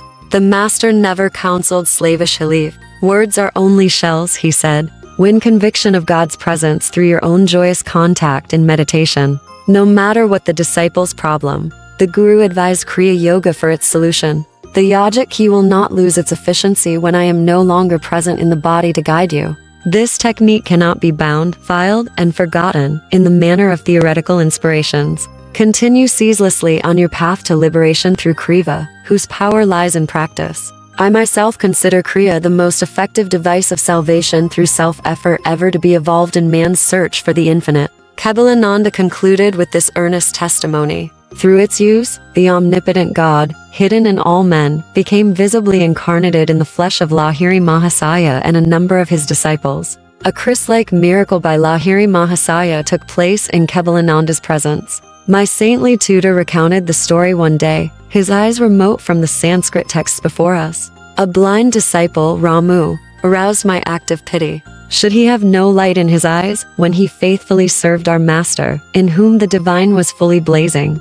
One morning I sought to speak to Ramu, but he sat for patient hours fanning the guru with a hand-made palm leaf punkah. When the devotee finally left the room, I followed him. Ramu, how long have you been blind? From my birth, sir. Never have my eyes been blessed with a glimpse of the sun. Our omnipotent guru can help you. Please make a supplication. The following day Ramu diffidently approached Lahiri Mahasaya. The disciple felt almost ashamed to ask that physical wealth be added to his spiritual superabundance. Master, the illuminator of the cosmos is in you. I pray you to bring his light into my eyes, that I perceive the sun's lesser glow. Ramu, Someone has connived to put me in a difficult position. I have no healing power. Sir, the Infinite One within, you can certainly heal. That is indeed different, Ramu. God's limit is nowhere. He who ignites the stars and the cells of flesh with mysterious life effulgence can surely bring luster of vision into your eyes. The master touched Ramu's forehead at the point between the eyebrows. 4-7. Keep your mind concentrated there, and frequently chant the name of the Prophet Rama. 4-8. For 7 days. The splendor of the sun shall have a special dawn for you. Lal. In 1 week it was so. For the first time, Ramu beheld the fair face of nature. The Omniscient One had unerringly directed his disciple to repeat the Narn of Rama, adored by him above all other saints. Ramu's faith was the devotionally plowed soil in which the Guru's powerful seed of permanent healing sprouted. Kebalananda was silent for a moment, then paid a further tribute to his Guru. It was evident in all miracles performed by Lahiri Mahasaya that he never allowed the ego principle 4-9 to consider itself a causative force. By perfection of resistless surrender, the Master enabled the prime healing power to flow freely through him. The numerous bodies which were spectacularly healed through Lahiri Mahasaya eventually had to feed the flames of cremation. But the silent spiritual awakenings he effected, the Christ-like disciples he fashioned, are his imperishable miracles. I never became a Sanskrit scholar. Kebalananda taught me a diviner syntax. For one, literally, renunciate, from Sanskrit verb roots, to cast aside. 4-2, effects of past actions in this or a former life, from Sanskrit kri, to do. For 3, Bhagavad Gita. 9. 30-31, Krishna was the greatest prophet of India. Arjuna was his foremost disciple. For 4, one always addressed him as Ananta Da. Da is a respectful suffix which the eldest brother in an Indian family receives from junior brothers and sisters. For 5, at the time of our meeting, Kebalananda had not yet joined the Swami order, and was generally called Shastri Mahasaya. To avoid confusion with the name of Lahiri Mahasaya and of Master Mahasaya Chapter 9, I am referring to my Sanskrit tutor only by his later monastic name of Swami Kebalananda. His biography has been recently published in Bengali. Born in the Kalna district of Bengal in 1863, Kebalananda gave up his body in Benares at the age of 68. His family name was Ashutosh Chatterjee. For 6, the ancient for Vedas comprise over 100 extant canonical books. Emerson paid the following tribute in his journal to Vedic thought. It is sublime as heat and night and a breathless ocean. It contains every religious sentiment, all the grand ethics, which visit and tumb each noble poetic mind. It is of no use to put away the book. I trust myself in the woods or in a boat upon the pond. Nature makes a Brahmin of me presently, eternal necessity, eternal compensation, unfathomable power, unbroken silence. This is her creed peace, she saith to me, and purity and absolute abandonment. These panaceas expiate all sin and bring you to the beatitude of the 8 gods. For 7, the seat of the single or spiritual I. At death the consciousness of man is usually drawn to this holy spot, accounting for the appraised eyes found in the dead. 4-8, the central sacred figure of the Sanskrit epic, Ramayana. 4-9, ahankara, egoism, literally, I do. The root cause of dualism or illusion of Maya, whereby the subject ego appears as enject, the creatures imagine themselves to be creators.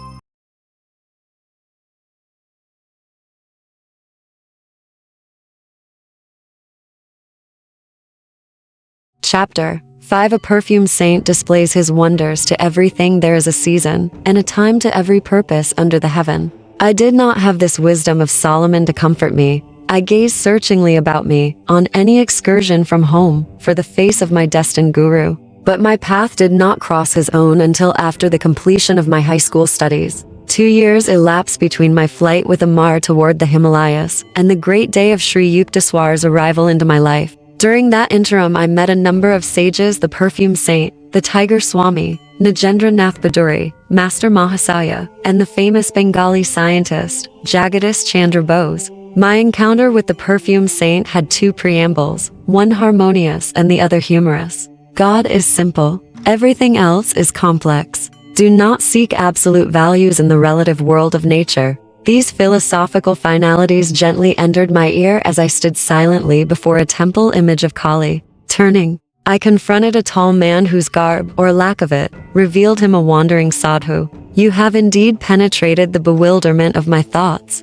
I smiled gratefully. The confusion of benign and terrible aspects in nature, as symbolized by Kali, 5-1, has puzzled wiser heads than mine. Few there be who solve her mystery. Good and evil is the challenging riddle which life places, sphinx-like, before every intelligence. Attempting no solution, most men pay forfeit with their lives, penalty now, even as in the days of Thebes. Here and there, a towering, lonely figure never cries defeat. From the Maya 5 of duality he plucks the cleaveless truth of unity. You speak with conviction, sir. I have long exercised an honest introspection, the exquisitely painful approach to wisdom. Self-scrutiny, relentless observance of one's thoughts, is a stark and shattering experience. It pulverizes the stoutest ego, but true self-analysis mathematically operates to produce seers. The way of self-expression, individual acknowledgements, results in egotists, sure of the right to theoreprivate interpretations of God and the universe.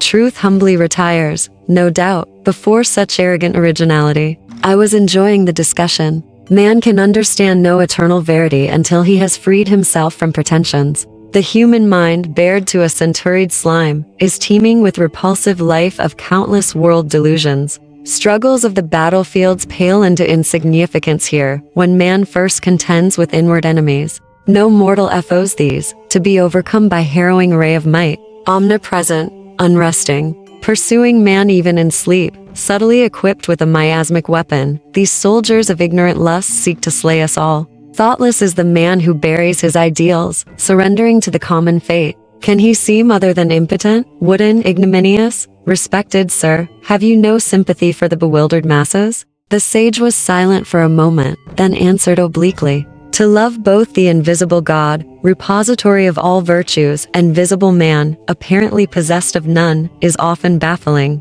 But ingenuity is equal to the maze. Inner research soon exposes a unity in all human minds, the stalwart kinship of selfish motive. In one sense at least, the brotherhood of man stands revealed. An aghast humility follows this leveling discovery. It ripens into compassion for one's fellows, blind to the healing potencies of the soul awaiting exploration. The saints of every age, sir, have felt like yourself for the sorrows of the world. Only the shallow man loses responsiveness to the woes of others' lives, as he sinks into narrow suffering of his own. The sadhu's austere face was noticeably softened. The one who practices a scalpel self-dissection will know an expansion of universal pity. Release is given him from the deafening demands of his ego. The love of God flowers on such soil. The creature finally turns to his creator, if for no other reason than to ask in anguish, "Why, Lord, why?" By ignoble whips of pain, man is driven at last into the infinite presence, whose beauty alone should lure him. The sage and I were present in Calcutta's Kalighat temple, whither I had gone to view its famed magnificence. With a sweeping gesture, my chance companion dismissed the ornate dignity. Bricks and mortar sing us no audible tune, the heart opens only to the human chant of being. We strolled to the inviting sunshine at the entrance, where throngs of devotees were passing to and fro. You are young. The sage surveyed me thoughtfully. India, too, is young. The ancient rishis 3-3 laid down ineradicable patterns of spiritual living. Their hoary dictums suffice for this day and land. Not outmoded, not unsophisticated against the guiles of materialism, the disciplinary precepts mold India still. By millenniums more than embarrassed scholars care to compute, the skeptic time has validated Vedic worth. Take it for your heritage. As I was reverently bidding farewell to the eloquent sadhu, he revealed a clairvoyant perception. After you leave here today, an unusual experience will come your way.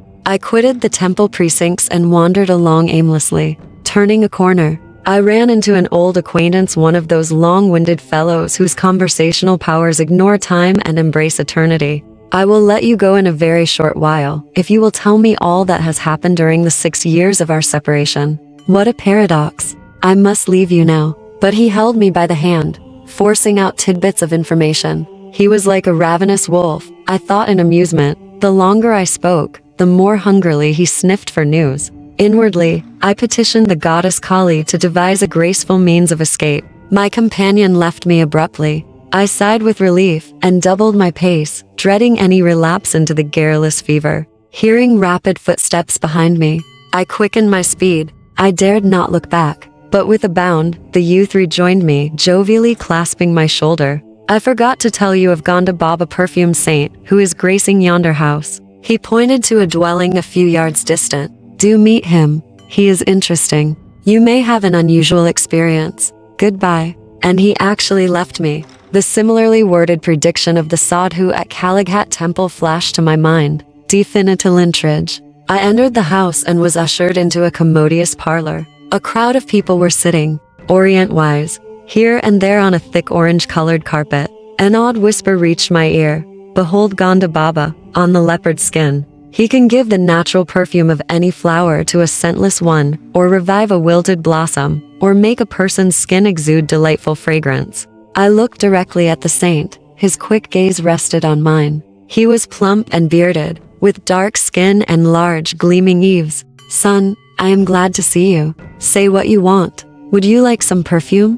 What for? I thought his remark rather childish. To experience the miraculous way of enjoying perfumes, harnessing God to make odors? What of it? God makes perfume anyway. Yes, but he fashions frail bottles of petals for fresh use and discard. Can you materialize flowers? I materialize perfumes, little friend. Then scent factories will go out of business. I will permit them to keep their trade. My own purpose is to demonstrate the power of God. Sir, is it necessary to prove God? Isn't he performing miracles in everything, everywhere? Yes, but we too should manifest some of his infinite creative variety. How long did it take to master your art? 12 years. For manufacturing scents by astral means. It seems, my honored saint, you have been wasting a dozen years for fragrances which you can obtain with a few rupees from a florist's shop. Perfumes fade with flowers. Perfumes fade with death. Why should I desire that which pleases the body only? Mr. Philosopher, you please my mind. Now, stretch forth your right hand. He made a gesture of blessing. I was a few feet away from Gonda Baba. No one else was near enough to contact my body. I extended my hand, which the yogi did not touch. What perfume do you want? Rose. Be it so. To my great surprise, the charming fragrance of rose was wafted strongly from the center of my palm. I smilingly took a large white, scentless flower from a nearby vase. Can this odorless blossom be permeated with jasmine? Be it so. A jasmine fragrance instantly shot from the petals. I thanked the wonder worker and seated myself by one of his students.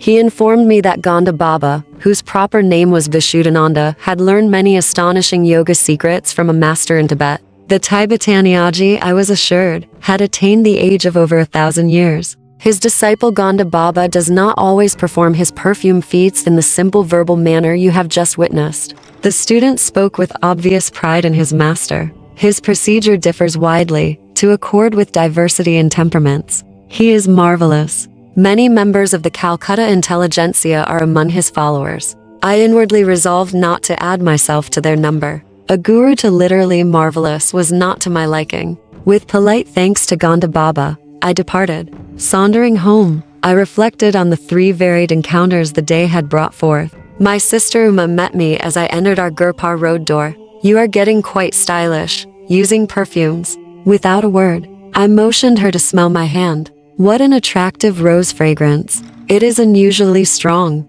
Thinking it was strongly unusual, I silently placed the astrally scented blossom under her nostrils. Oh, I love jasmine. She seized the flower. A ludicrous bafflement passed over her face as she repeatedly sniffed the odor of jasmine from a type of flower she well knew to be scentless. Her reactions disarmed my suspicion that Gonda Baba had induced an auto-suggestive state whereby I alone could detect the fragrances. Later I heard from a friend, Alakananda, that the perfume saint had a power which I wish were possessed by the starving millions of Asia and today, of Europe as well. I was present with 100 other guests at Gonda Baba's home in Burdwan, Alakananda told me. It was a gala occasion. Because the yogi was reputed to have the power of extracting objects out of thin air, I laughingly requested him to materialize some out-of-season tangerines. Immediately the luchas 5-4, which were present on all the banana leaf plates, became puffed up. Each of the bread envelopes proved to contain a peeled tangerine. I bit into my own with some trepidation, but found it delicious. Years later I understood by inner realization how Ganda Baba accomplished his materializations. The method, alas, is beyond the reach of the world's hungry hordes. The different sensory stimuli to which man reacts, tactual, visual, gustatory, auditory, and olfactory, are produced by vibratory variations in electrons and protons. The vibrations, in turn, are regulated by lifetrons, subtle life forces or finer than atomic energies intelligently charged with the 5 distinctive sensory idea substances. Ganda Baba, tuning himself with the cosmic force by certain yogic practices, was able to guide the lifetrons to rearrange their vibratory structure and objectivize the desired result. His perfume, fruit, and other miracles were actual materializations of mundane vibrations, and not inner sensations hypnotically produced. 5 performances of miracles such as shown by the perfume saint are spectacular but spiritually useless. Having little purpose beyond entertainment, they are digressions from a serious search for God. Hypnotism has been used by physicians in minor operations as a sort of psychical chloroform for persons who might be endangered by an anesthetic. But a hypnotic state is harmful to those often subjected to it. A negative psychological effect ensues, which in time deranges the brain cells. Hypnotism is trespass into the territory of another's consciousness. Its temporary phenomena have nothing in common with the miracles performed by men of divine realization. Awaken God, true saints effect changes in this dream world by means of a will harmoniously attuned to the creative cosmic dreamer. Ostentatious display of unusual powers are decried by masters. The Persian mystic Abu said once laughed at certain fakirs who were proud of their miraculous powers over water, air, and space. A frog is also at home in the water. Abu said pointed out in gentle scorn. The crow and the vulture easily fly in the air. The devil is simultaneously present in the east and in the west. A true man is he who dwells in righteousness among his fellow men, who buys and sells, yet is never for a single instant forgetful of God. On another occasion, the great Persian teacher gave his views on the religious life thus: to lay aside what you have in your head, selfish desires and ambitions, to freely bestow what you have in your hand, and never to flinch from the blows of adversity. Neither the impartial sage at Kalighat temple nor the Tibetan-trained yogi had satisfied my yearning for a guru. My heart needed no tutor for its recognitions, and cried its own bravos, the more resoundingly because unoften summoned from silence. When I finally met my master, he taught me by sublimity of example alone, the measure of a true man. 5.1. Kali represents the eternal principle in nature. She is traditionally pictured as a 4-armed woman, standing on the farm of the god Shiva or the infinite, because nature or the phenomenal world is rooted in the noumenon. The 4 arms symbolize cardinal attributes, 2 beneficent, 2 destructive, indicating the essential duality of matter or creation. 5-2. Cosmic illusion, literally, the measurer. Maya is the magical power in creation by which limitations and divisions are apparently present in the immeasurable and inseparable. Emerson wrote the following poem, to which he gave the title of May Illusion Works Impenetrable, weaving webs innumerable, her gay pictures never fail, crowd each other, veil on veil, charmer who will be believed by man who thirsts to the deceived. 5-3. The Rishis, literally seers, were the authors of the Vedas in an indeterminable antiquity. 5-4. Flat, round Indian brand. 5-5. Laymen scarcely realize the vast strides of 20th century science. Transmutation of metals and other alchemical dreams are seeing fulfillment every day in centers of scientific research over the world. The eminent French chemist M. Georges Claude performed miracles at Fontainebleau in 1928 before a scientific assemblage through his chemical knowledge of oxygen transformations. His magician's wand was simple oxygen, bubbling in a tube on a table.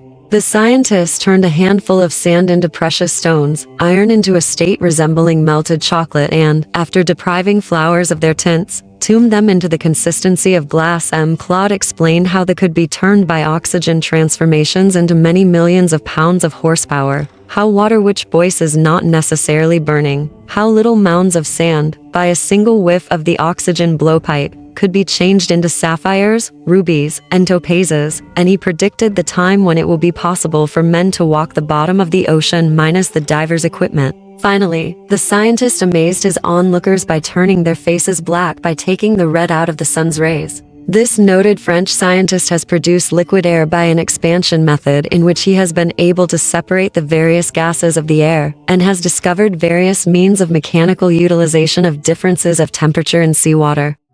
Chapter 5. A perfume saint displays his wonders to everything. There is a season, and a time to every purpose under the heaven. I did not have this wisdom of Solomon to comfort me. I gazed searchingly about me, on any excursion from home, for the face of my destined guru. But my path did not cross his own until after the completion of my high school studies. 2 years elapsed between my flight with Amar toward the Himalayas, and the great day of Sri Yukteswar's arrival into my life. During that interim I met a number of sages, the perfume saint, the tiger Swami, Nagendra Nath Bhaduri, Master Mahasaya, and the famous Bengali scientist, Jagdish Chandra Bose. My encounter with the perfume saint had 2 preambles, one harmonious and the other humorous. God is simple. Everything else is complex. Do not seek absolute values in the relative world of nature. These philosophical finalities gently entered my ear as I stood silently before a temple image of Kali. Turning, I confronted a tall man whose garb, or lack of it, revealed him a wandering sadhu. You have indeed penetrated the bewilderment of my thoughts. I smiled gratefully. The confusion of benign and terrible aspects in nature, as symbolized by Kali, 5-1, has puzzled wiser heads than mine. Few there be who solve her mystery. Good and evil is the challenging riddle which life places, sphinx-like, before every intelligence. Attempting no solution, most men pay forfeit with their lives, penalty now, even as in the days of Thebes. Here and there, a towering, lonely figure never cries defeat. From the Maya 5 of duality he plucks the cleaveless truth of unity. You speak with conviction, sir. I have long exercised an honest introspection, the exquisitely painful approach to wisdom. Self-scrutiny, relentless observance of one's thoughts, is a stark and shattering experience. It pulverizes the stoutest ego, but true self-analysis mathematically operates to produce seers. The way of self-expression, individual acknowledgments, results in egotists, sure of the right to theoreprivate interpretations of God and the universe. Truth humbly retires, no doubt, before such arrogant originality. I was enjoying the discussion. Man can understand no eternal verity until he has freed himself from pretensions. The human mind, bared to a centuried slime, is teeming with repulsive life of countless world delusions. Struggles of the battlefields pale into insignificance here, when man first contends with inward enemies. No mortal foes these, to be overcome by harrowing ray of might. Omnipresent, unresting, pursuing man even in sleep, subtly equipped with a miasmic weapon, these soldiers of ignorant lust seek to slay us all. Thoughtless is the man who buries his ideals, surrendering to the common fate. Can he seem other than impotent, wooden, ignominious? Respected sir, have you no sympathy for the bewildered masses? The sage was silent for a moment, then answered obliquely. To love both the invisible God, repository of all virtues, and visible man, apparently possessed of none, is often baffling. But ingenuity is equal to the maze. Inner research soon exposes a unity in all human minds, the stalwart kinship of selfish motive. In one sense at least, the brotherhood of man stands revealed. An aghast humility follows this leveling discovery. It ripens into compassion for one's fellows, blind to the healing potencies of the soul awaiting exploration. The saints of every age, sir, have felt like yourself for the sorrows of the world. Only the shallow man loses responsiveness to the woes of others' lives, as he sinks into narrow suffering of his own. The sadhu's austere face was noticeably softened. The one who practices a scalpel self-dissection will know an expansion of universal pity. Release is given him from the deafening demands of his ego. The love of God flowers on such soil. The creature finally turns to his Creator, if for no other reason than to ask in anguish, "Why, Lord, why?" By ignoble whips of pain, man is driven at last into the infinite presence, whose beauty alone should lure him. The sage and I were present in Calcutta's Kalighat temple, whither I had gone to view its famed magnificence. With a sweeping gesture, my chance companion dismissed the ornate dignity. Bricks and mortar sing us no audible tune, the heart opens only to the human chant of being. We strolled to the inviting sunshine at the entrance, where throngs of devotees were passing to and fro. You are young. The sage surveyed me thoughtfully. India, too, is young. The ancient rishis 3-3 laid down ineradicable patterns of spiritual living. Their hoary dictums suffice for this day and land, not outmoded, not unsophisticated against the guiles of materialism. The disciplinary precepts mold India still. By millenniums more than embarrassed scholars care to compute, the skeptic time has validated Vedic worth. Take it for your heritage. As I was reverently bidding farewell to the eloquent sadhu, he revealed a clairvoyant perception. After you leave here today, an unusual experience will come your way. I quitted the temple precincts and wandered along aimlessly. Turning a corner, I ran into an old acquaintance, one of those long-winded fellows whose conversational powers ignore time and embrace eternity. I will let you go in a very short while, if you will tell me all that has happened during the 6 years of our separation. What a paradox. I must leave you now. But he held me by the hand, forcing out tidbits of information. He was like a ravenous wolf, I thought in amusement. The longer I spoke, the more hungrily he sniffed for news. Inwardly, I petitioned the goddess Kali to devise a graceful means of escape. My companion left me abruptly. I sighed with relief and doubled my pace, dreading any relapse into the garrulous fever. Hearing rapid footsteps behind me, I quickened my speed. I dared not look back, but with a bound, the youth rejoined me, jovially clasping my shoulder. I forgot to tell you of Gonda Baba, Perfume saint, who is gracing yonder house. He pointed to a dwelling a few yards distant. Do meet him. He is interesting. You may have an unusual experience. Goodbye. And he actually left me. The similarly worded prediction of the sadhu at Kalighat temple flashed to my mind. Definitive. I entered the house and was ushered into a commodious parlor. A crowd of people were sitting, Orient-wise, here and there on a thick orange-colored carpet. An odd whisper reached my ear. Behold Gonda Baba, on the leopard skin. He can give the natural perfume of any flower to a scentless one, or revive a wilted blossom, or make a person's skin exude delightful fragrance. I looked directly at the saint. His quick gaze rested on mine. He was plump and bearded, with dark skin and large, gleaming eaves. Son, I am glad to see you. Say what you want. Would you like some perfume?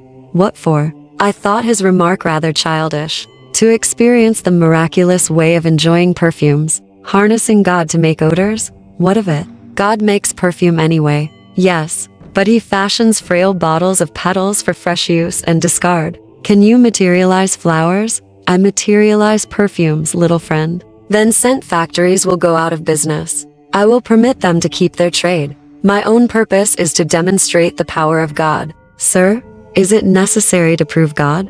Isn't he performing miracles in everything, everywhere? Yes, but we too should manifest some of his infinite creative variety. How long did it take to master your art? 12 years. For manufacturing scents by astral means. It seems, my honored saint, you have been wasting a dozen years for fragrances which you can obtain with a few rupees from a florist's shop. Perfumes fade with flowers. Perfumes fade with death. Why should I desire that which pleases the body only? Mr. Philosopher, you please my mind. Now, stretch forth your right hand. He made a gesture of blessing. I was a few feet away from Gonda Baba. No one else was near enough to contact my body. I extended my hand, which the yogi did not touch. What perfume do you want? Rose. Be it so. To my great surprise, the charming fragrance of rose was wafted strongly from the center of my palm. I smilingly took a large white, scentless flower from a nearby vase. Can this odorless blossom be permeated with jasmine? Be it so. A jasmine fragrance instantly shot from the petals. I thanked the wonder worker and seated myself by one of his students. He informed me that Gonda Baba, whose proper name was Vishuddhananda, had learned many astonishing yoga secrets from a master in Tibet. The Tibetanyaji, I was assured, had attained the age of over 1,000 years. His disciple Gonda Baba does not always perform his perfume feats in the simple verbal manner you have just witnessed. The student spoke with obvious pride in his master. His procedure differs widely, to accord with diversity in temperaments. He is marvelous. Many members of the Calcutta intelligentsia are among his followers. I inwardly resolved not to add myself to their number. A guru to literally marvelous was not to my liking. With polite thanks to Gonda Baba, I departed. Sauntering home, I reflected on the 3 varied encounters the day had brought forth. My sister Uma met me as I entered our Gurpar road door. You are getting quite stylish. using perfumes. Without a word, I motioned her to smell my hand. What an attractive rose fragrance. It is unusually strong.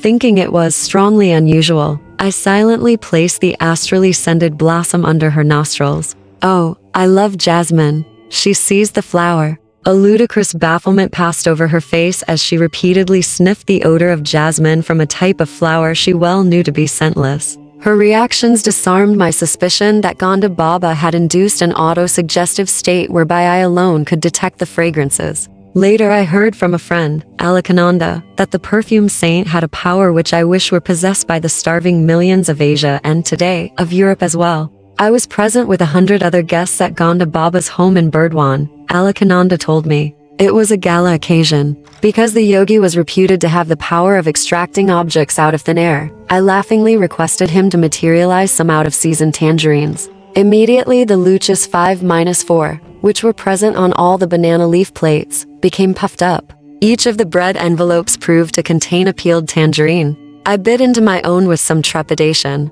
but found it delicious. Years later I understood by inner realization how Gonda Baba accomplished his materializations. The method, alas, is beyond the reach of the world's hungry hordes. The different sensory stimuli to which man reacts tactual, visual, gustatory, auditory, and olfactory are produced by vibratory variations in electrons and protons. The vibrations, in turn, are regulated by lifetrons, subtle life forces or finer than atomic energies intelligently charged. With the 5 distinctive sensory idea substances, Gonda Baba, tuning himself with the cosmic force by certain yogic practices, was able to guide the lifetrons to rearrange their vibratory structure and objectivize the desired result. His perfume, fruit, and other miracles were actual materializations of mundane vibrations, and not inner sensations hypnotically produced. 5 performances of miracles such as shown by the perfume saint are spectacular but spiritually useless.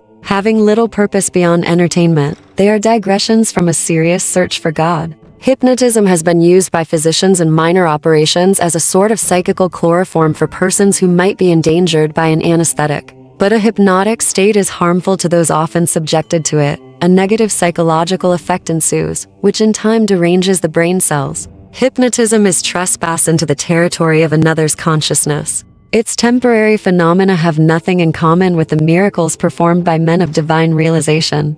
Awaken God, true saints effect changes in this dream world by means of a will harmoniously attuned to the creative cosmic dreamer. Ostentatious display of unusual powers are decried by masters. The Persian mystic Abu said once laughed at certain fakirs who were proud of their miraculous powers over water, air, and space. A frog is also at home in the water. Abu said pointed out in gentle scorn. The crow and the vulture easily fly in the air. The devil is simultaneously present in the east and in the west. A true man is he who dwells in righteousness among his fellow men, who buys and sells, yet is never for a single instant forgetful of God. On another occasion, the great Persian teacher gave his views on the religious life thus: to lay aside what you have in your head, selfish desires and ambitions, to freely bestow what you have in your hand, and never to flinch from the blows of adversity. Neither the impartial sage at Kalighat temple nor the Tibetan-trained yogi had satisfied my yearning for a guru. My heart needed no tutor for its recognitions, and cried its own bravos, the more resoundingly because unoften summoned from silence. When I finally met my master, he taught me by sublimity of example alone, the measure of a true man. 5:1. Kali represents the eternal principle in nature. She is traditionally pictured as a 4-armed woman, standing on the farm of the god Shiva or the infinite, because nature or the phenomenal world is rooted in the noumenon. The 4 arms symbolize cardinal attributes, 2 beneficent, 2 destructive, indicating the essential duality of matter or creation. 5-2. Cosmic illusion, literally, the measurer. Maya is the magical power in creation by which limitations and divisions are apparently present in the immeasurable and inseparable. Emerson wrote the following poem, to which he gave the title of May Illusion Works Impenetrable, weaving webs innumerable, her gay pictures never fail, crowd each other, veil on veil, charmer who will be believed by man who thirsts to the deceived. 5-3. The Rishis, literally seers, were the authors of the Vedas in an indeterminable antiquity. 5-4.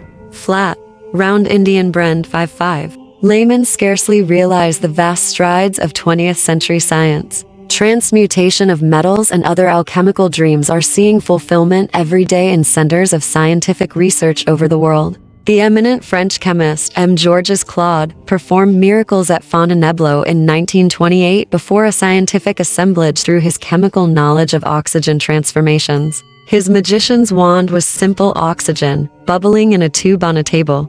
The scientist turned a handful of sand into precious stones, iron into a state resembling melted chocolate and, after depriving flowers of their tints, tuned them into the consistency of glass. M. Claude explained how they could be turned by oxygen transformations into many millions of pounds of horsepower, how water which boils is not necessarily burning, how little mounds of sand, by a single whiff of the oxygen blowpipe, could be changed into sapphires, rubies, and topazes, and he predicted the time when it will be possible for men to walk the bottom of the ocean minus the diver's equipment. Finally, the scientist amazed his onlookers by turning their faces black by taking the red out of the sun's rays. This noted French scientist has produced liquid air by an expansion method in which he has been able to separate the various gases of the air, and has discovered various means of mechanical utilization of differences of temperature in seawater.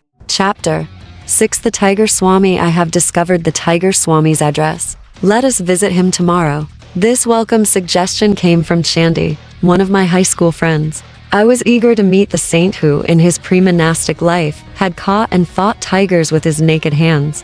A boyish enthusiasm over such remarkable feats was strong within me. The next day dawned wintry cold, but Chandy and I sallied forth gaily.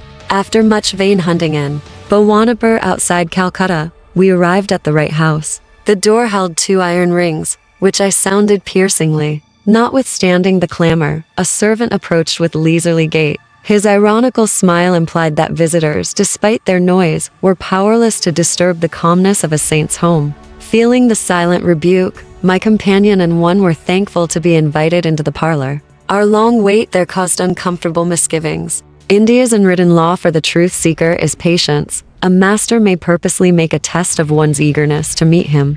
This psychological ruse is freely employed in the West by doctors and dentists. Finally summoned by the servant, Chandy and I entered a sleeping apartment. The famous Sohong 6-1 Swami was seated on his bed. The sight of his tremendous body affected us strangely.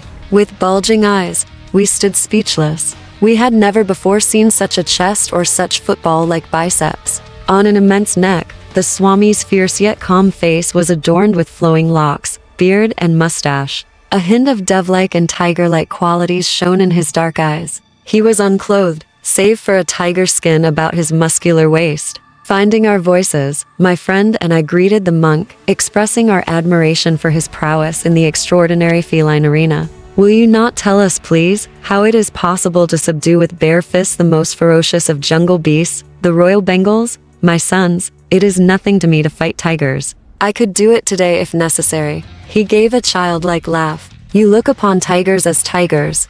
I know them as pussycats. Swamiji, I think I could impress my subconsciousness with the thought that tigers are pussycats. But could I make tigers believe it? Of course, strength also is necessary. One cannot expect victory from a baby who imagines a tiger to be a house cat. Powerful hands are my sufficient weapon. He asked us to follow him to the patio, where he struck the edge of a wall. A brick crashed to the floor. The sky peered boldly through the gaping lost tooth of the wall. I fairly staggered in astonishment. He who can remove mortared bricks from a solid wall with one blow, I thought, must surely be able to displace the teeth of tigers. A number of men have physical power such as mine, but still lack in cool confidence. Those who are bodily but not mentally stalwart may find themselves fainting at mere sight of a wild beast bounding freely in the jungle. The tiger in its natural ferocity and habitat is vastly different from the opium-fed circus animal. Many a man with Herculean strength has nonetheless been terrorized into abject helplessness before the onslaught of a royal Bengal. Thus the tiger has converted the man, in his own mind, to a state as nerveless as the pussycats. It is possible for a man, owning a fairly strong body and an immensely strong determination, to turn the tables on the tiger and force it to a conviction of pussycat defenselessness. How often I have done just that. I was quite willing to believe that the titan before me was able to perform the tiger-pussycat metamorphosis. He seemed in a didactic mood, Chandi and I listened respectfully. Mind is the wielder of muscles. The force of a hammer blow depends on the energy applied. The power expressed by a man's bodily instrument depends on his aggressive will and courage. The body is literally manufactured and sustained by mind. Through pressure of instincts from past lives, strengths or weaknesses percolate gradually into human consciousness. They express as habits, which in turn ossify into a desirable or an undesirable body. Outward frailty has mental origin. In a vicious circle, the habit-bound body thwarts the mind. If the master allows himself to be commanded by a servant, the latter becomes autocratic. The mind is similarly enslaved by submitting to bodily dictation. At our entreaty, the impressive Swami consented to tell us something of his own life. My earliest ambition was to fight tigers. My will was mighty, but my body was feeble. An ejaculation of surprise broke from me. It appeared incredible that this man, now with Atlantean shoulders, fit to bear, could ever have known weakness. It was by indomitable persistency in thoughts of health and strength that I overcame my handicap. I have every reason to extol the compelling mental vigor which I found to be the real subduer of royal Bengals. Do you think, revered Swami, that I could ever fight tigers? This was the first and the last time that the bizarre ambition ever visited my mind. Yes, he was smiling. But there are many kinds of tigers. Some roam in jungles of human desires. No spiritual benefit accrues by knocking beasts unconscious. Rather be victor over the inner prowlers. May we hear, sir, how you changed from a tamer of wild tigers to a tamer of wild passions? The tiger Swami fell into silence. Remoteness came into his gaze, summoning visions of bygone years. I discerned his slight mental struggle to decide whether to grant my request. Finally, he smiled in acquiescence. When my fame reached a zenith, it brought the intoxication of pride. I decided not only to fight tigers, but to display them in various tricks. My ambition was to force savage beasts to behave like domesticated ones. I began to perform my feats publicly, with gratifying success. One evening my father entered my room in pensive mood. Son, I have words of warning. I would save you from coming ills, produced by the grinding wheels of cause and effect. Are you a fatalist, father? Should superstition be allowed to discolor the powerful waters or my activities? I am no fatalist, son, but I believe in the just law of retribution, as taught in the Holy Scriptures. There is resentment against you in the jungle family. Sometime it may act to your cost. Father, you astonish me. You well know what tigers are beautiful, but merciless. Even immediately after an enormous meal of some hapless creature, a tiger is fired with fresh lust at sight of new prey. It may be a joyous gazelle, frisking over the jungle grass, capturing it and biting an opening in the soft throat. The malevolent beast tastes only a little of the mutely crying blood, and goes its wanton way. Tigers are the most contemptible of the jungle breed. Who knows? My blows may inject some slight sanity of consideration into their thick heads. I am headmaster in a forest finishing school, to teach them gentle manners. Please, father, think of me as tiger tamer, and never as tiger killer. How could my good actions bring ill upon me? I beg you not to impose any command that I change my way of life. Chandi and I were all attention, understanding the past dilemma. In India, a child does not lightly disobey his parents' wishes. In stoic silence, father listened to my explanation. He followed it with a disclosure which he uttered gravely. Son, you compel me to relate an ominous prediction from the lips of a saint. He approached me yesterday as I sat on the veranda in my daily meditation. Dear friend, I come with a message for your belligerent son. Let him cease his savage activities. Otherwise, his next tiger encounter shall result in his severe wounds, followed by 6 months of deathly sickness. He shall then forsake his former ways and become a monk. This tale did not impress me. I considered that father had been the credulous victim of a deluded fanatic. The tiger Swami made this confession with an impatient gesture, as though at some stupidity. Grimly silent for a long time, he seemed oblivious of our presence. When he took up the dangling thread of his narrative, it was suddenly, with subdued voice. Not long after father's warning, I visited the capital city of Cooch Behar. The picturesque territory was new to me, and I expected a restful change. As usual everywhere, a curious crowd followed me on the streets. I would catch bits of whispered comment. This is the man who fights wild tigers. Has he legs, or tree trunks? Look at his face. He must be an incarnation of the king of tigers himself. You know how village urchins function, like final editions of a newspaper. With what speed do the even later speech bulletins of the women circulate from house to house? Within a few hours, the whole city was in a state of excitement over my presence. I was relaxing quietly in the evening, when I heard the hoofbeats of galloping horses. They stopped in front of my dwelling place. In came a number of tall, turbaned policemen. I was taken aback. All things are possible unto these creatures of human law, I thought. I wonder if they are going to take me to task about matters utterly unknown to me. But the officers bowed with unwonted courtesy. Honored sir, we are sent to welcome you on behalf of the Prince of Cooch Behar. He is pleased to invite you to his palace tomorrow morning. I speculated a while on the prospect. For some obscure reason I felt sharp regret at this interruption in my quiet trip. But the suppliant manner of the policeman moved me. I agreed to go. I was bewildered the next day to be obsequiously escorted from my door into a magnificent coach drawn by 4 horses. A servant held an ornate umbrella to protect me from the scorching sunlight. I enjoyed the pleasant ride through the city and its woodland outskirts. The royal scion himself was at the palace door to welcome me. He proffered his own gold-brocaded seat, smilingly placing himself in a chair of simpler design. All this politeness is certainly going to cost me something, I thought, in mounting astonishment. The prince's motive emerged after a few casual remarks. My city is filled with the rumor that you can fight wild tigers with nothing more than your naked hands. Is it a fact? It is quite true. I can scarcely believe it. You are a Calcutta Bengali, nurtured on the white rice of city folk. Be frank, please. Have you not been fighting only spineless, opium-fed animals? His voice was loud and sarcastic, tinged with provincial accent. I vouchsafed no reply to his insulting question. I challenge you to fight my newly caught tiger, Raja Begum. 6-2. If you can successfully resist him, bind him with a chain, and leave his cage in a conscious state, you shall have this royal Bengal. Several thousand rupees and many other gifts shall also be bestowed.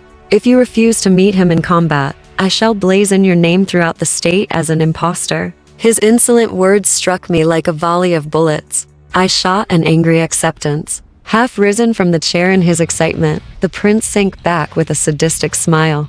I was reminded of the Roman emperors, who delighted in setting Christians in bestial arenas. The match will be set for a week hence. I regret that I cannot give you permission to view the tiger in advance. Whether the prince feared I might seek to hypnotize the beast, or secretly feed him opium, I know not. I left the palace, noting with amusement that the royal umbrella and panoplied coach were now missing. The following week I methodically prepared my mind and body for the coming ordeal. Through my servant I learned of fantastic tales. The saint's direful prediction to my father had somehow got abroad, enlarging as it ran.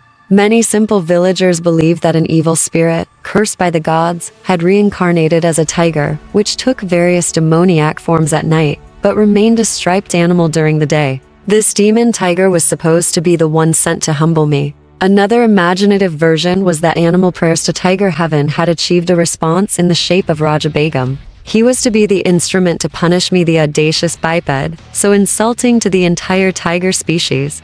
A furless, fangless man, daring to challenge a claw-armed, sturdy-limbed tiger. The concentrated venom of all humiliated tigers the villagers declared had gathered momentum sufficient to operate hidden laws and bring about the fall of the proud tiger tamer. My servant further apprised me that the prince was in his element as manager of the bout between man and beast. He had supervised the erection of a storm-proof pavilion, designed to accommodate thousands. Its center held Raja Begum in an enormous iron cage, surrounded by an outer safety room. The captive emitted a ceaseless series of blood-curdling roars. He was fed sparingly, to kindle a wrathful appetite. Perhaps the prince expected me to be the meal of reward. Crowds from the city and suburbs bought tickets eagerly in response to the beat of drums announcing the unique contest. The day of battle saw hundreds turned away for lack of seats. Many men broke through the tent openings, or crowded any space below the galleries. As the Tiger Swami's story approached a climax, my excitement mounted with it. Chandy also was raptly mute.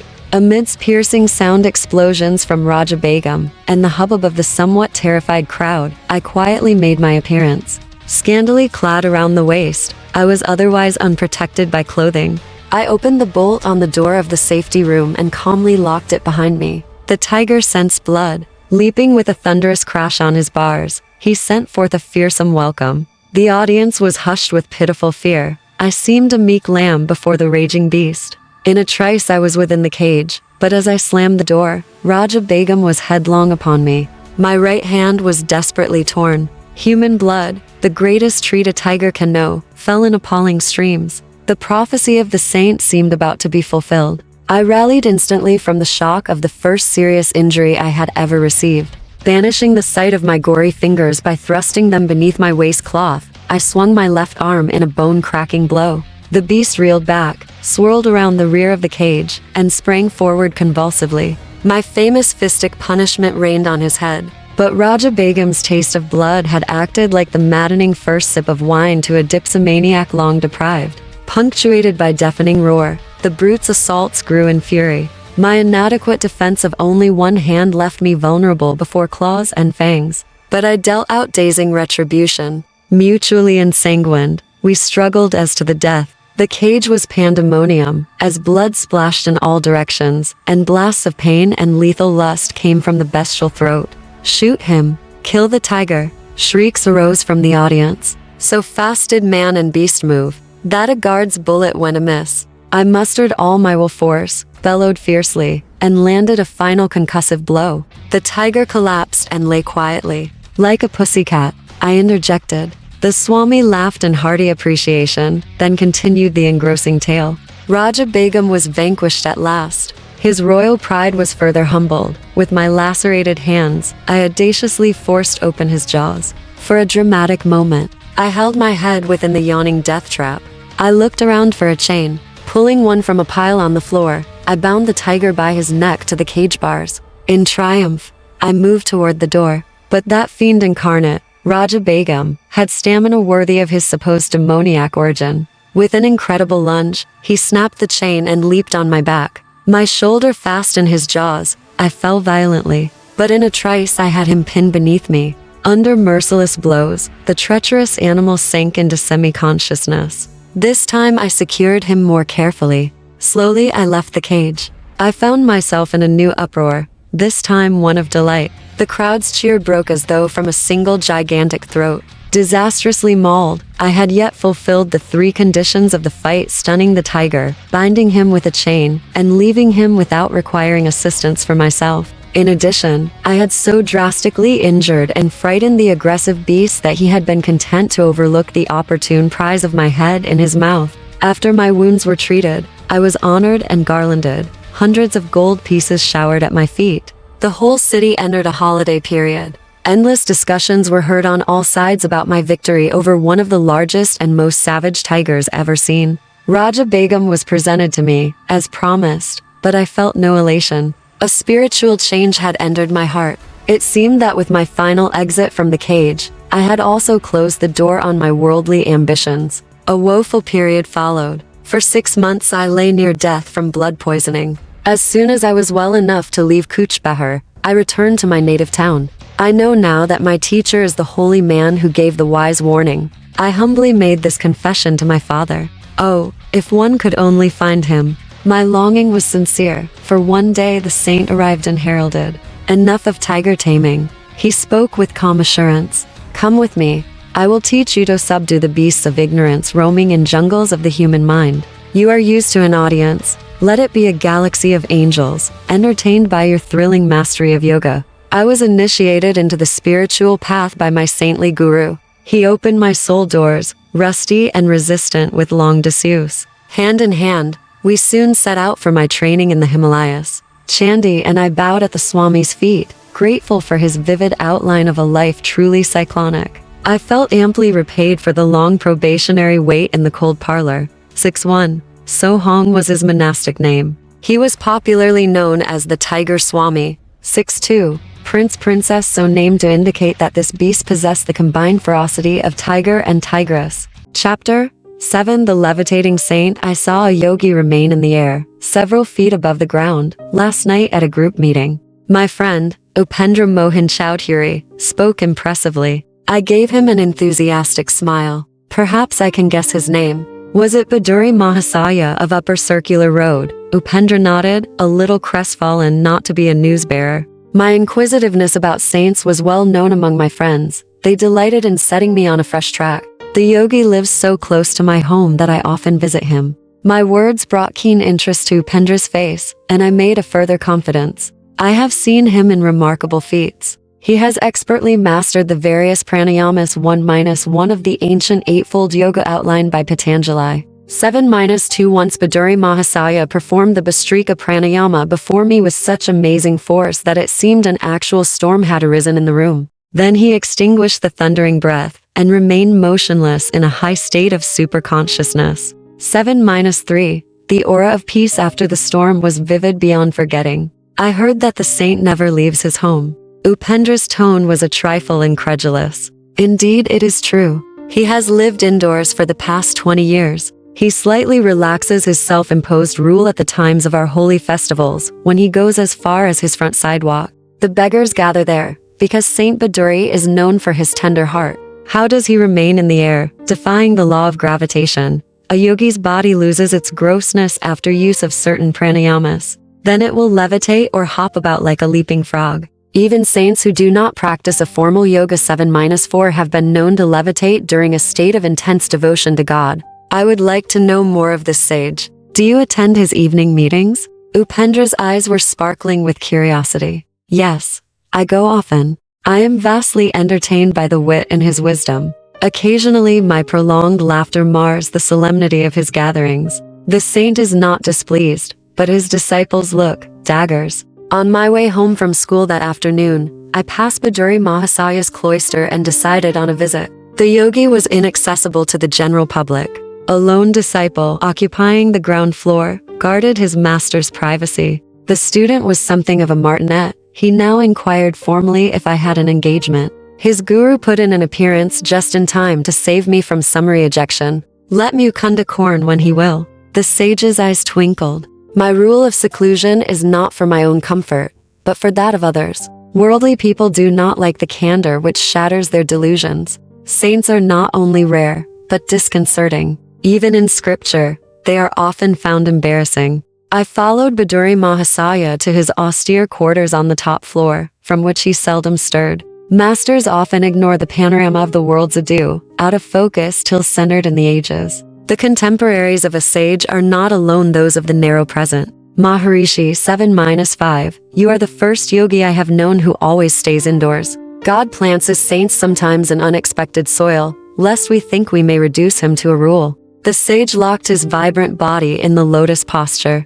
In his 70s, he displayed no unpleasing signs of age or sedentary life. Stalwart and straight, he was ideal in every respect. His face was that of a rishi, as described in the ancient texts. Noble-headed, abundantly bearded, he always sat firmly upright, his quiet eyes fixed on omnipresence. The saint, and I entered the meditative state. After an hour, his gentle voice roused me. You go often into the silence, but have you developed anubhava? 7-6 He was reminding me to love God more than meditation. Do not mistake the technique for the goal. He offered me some mangoes. With that good-humored wit that I found so delightful in his grave nature, he remarked, people in general are more fond of jolly yoga union with food than of dhyana yoga union with God.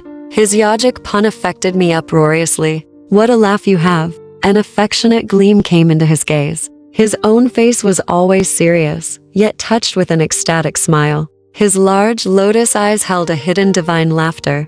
Those letters come from far-off America. The sage indicated several thick envelopes on a table. I correspond with a few societies there whose members are interested in yoga. They are discovering India anew, with a better sense of direction than Columbus. I am glad to help them. The knowledge of yoga is free to all who will receive, like the ungarnishable daylight. What rishis perceived as essential for human salvation need not be diluted for the West. Alike in soul, though diverse in outer experience, neither West nor East will flourish if some form of disciplinary yoga be not practiced. The saint held me with his tranquil eyes. I did not realize that his speech was a veiled prophetic guidance. It is only now, as I write these words, that I understand the full meaning in the casual intimations he often gave me that someday I would carry India's teachings to America. Bhaduri Mahasaya, the levitating saint, sir? I inquired. Why do you not write a book on yoga for the benefit of the world? I am training disciples, he replied. They and their students will be living volumes, proof against the natural disintegrations of time and the unnatural interpretations of the critics. Maharishi, I wish you would write a book on yoga for the benefit of the world. I am training disciples. They and their students will be living volumes, proof against the natural disintegrations of time and the unnatural interpretations of the critics. Bhaduri's wit put me into another gale of laughter. I remained alone with the yogi until his disciples arrived in the evening. Bhaduri Mahasaya entered one of his inimitable discourses. Like a peaceful flood, he swept away the mental debris of his listeners, floating them Godward. His striking parables were expressed in a flawless Bengali. This evening Bhaduri expounded various philosophical points connected with the life of Mirabal, a medieval Rajputani princess who abandoned her court life to seek the company of sadhus. One great sannyasi refused to receive her because she was a woman. Her reply brought him humbly to her feet. Tell the master, she had said, that I did not know there was any male in the universe save God. Are we all not females before him? A scriptural conception of the Lord as the only positive creative principle, his creation being naught but a passive maya. Mirabai composed many ecstatic songs which are still treasured in India. I translate one of them here. If by bathing daily God could be realized sooner, would I be a whale in the deep? If by eating roots and fruits he could be known gladly, would I choose the form of a goat? If the counting of rosaries uncovered Hemi would say my prayers on mammoth beads, if bowing before stone images unveiled him a flinty mountain I would humbly worship, if by drinking milk the Lord could be imbibed many calves and children would know him, if abandoning one's wife would summon God would not thousands be eunuchs. Mirabai knows that to find the Divine One, the only indispensable is love. Several students put rupees in Bhaduri's slippers which lay by his side as he sat in yoga posture. This respectful offering, customary in India, indicates that the disciple places his material goods at the Guru's feet. Grateful friends are only the Lord in disguise, looking after his own. Master, you are wonderful. A student, taking his leave, gazed ardently at the patriarchal sage. You have renounced riches and comforts to seek God and teach us wisdom. It was well known that Bhaduri Mahasaya had forsaken great family wealth in his early childhood, when single-mindedly he entered the yogic path. You are reversing the case. The saint's face held a mild rebuke. I have left a few paltry rupees, a few petty pleasures, for a cosmic empire of endless bliss. How then? Have I denied myself anything? I know the joy of sharing the treasure. Is that a sacrifice? The short-sighted worldly folk are verily the real renunciates. They relinquish an unparalleled divine possession for a poor handful of earthly toys. One chuckled over this paradoxical view of renunciation, one which puts the cap of Croesus on any saintly beggar, whilst transforming all proud millionaires into unconscious martyrs. The divine order arranges our future more wisely than any insurance company. The master's concluding words were the realized creed of his faith. The world is full of uneasy believers in an outward security. Their bitter thoughts are like scars on their foreheads. The one who gave us air and milk from our first breath knows how to provide day by day for his devotees. One continued my after-school pilgrimages to the saint's door. With silent zeal he aided me to attain Anubhava. One day he moved to Ram Mohan Roy Road, away from the neighborhood of my Gurpar Road home. His loving disciples had built him a new hermitage, known as Nagendra Math 77. Although it throws me ahead of my story by a number of years, I will recount here the last words given to me by Bhaduri Mahasaya. Shortly before I embarked for the West, I sought him out and humbly knelt for his farewell blessing. Son, go to America. Take the dignity of hoary India for your shield. Victory is written on your brow. The noble distant people will well receive you. 7.1. Methods of controlling life force through regulation of breath. 7-2.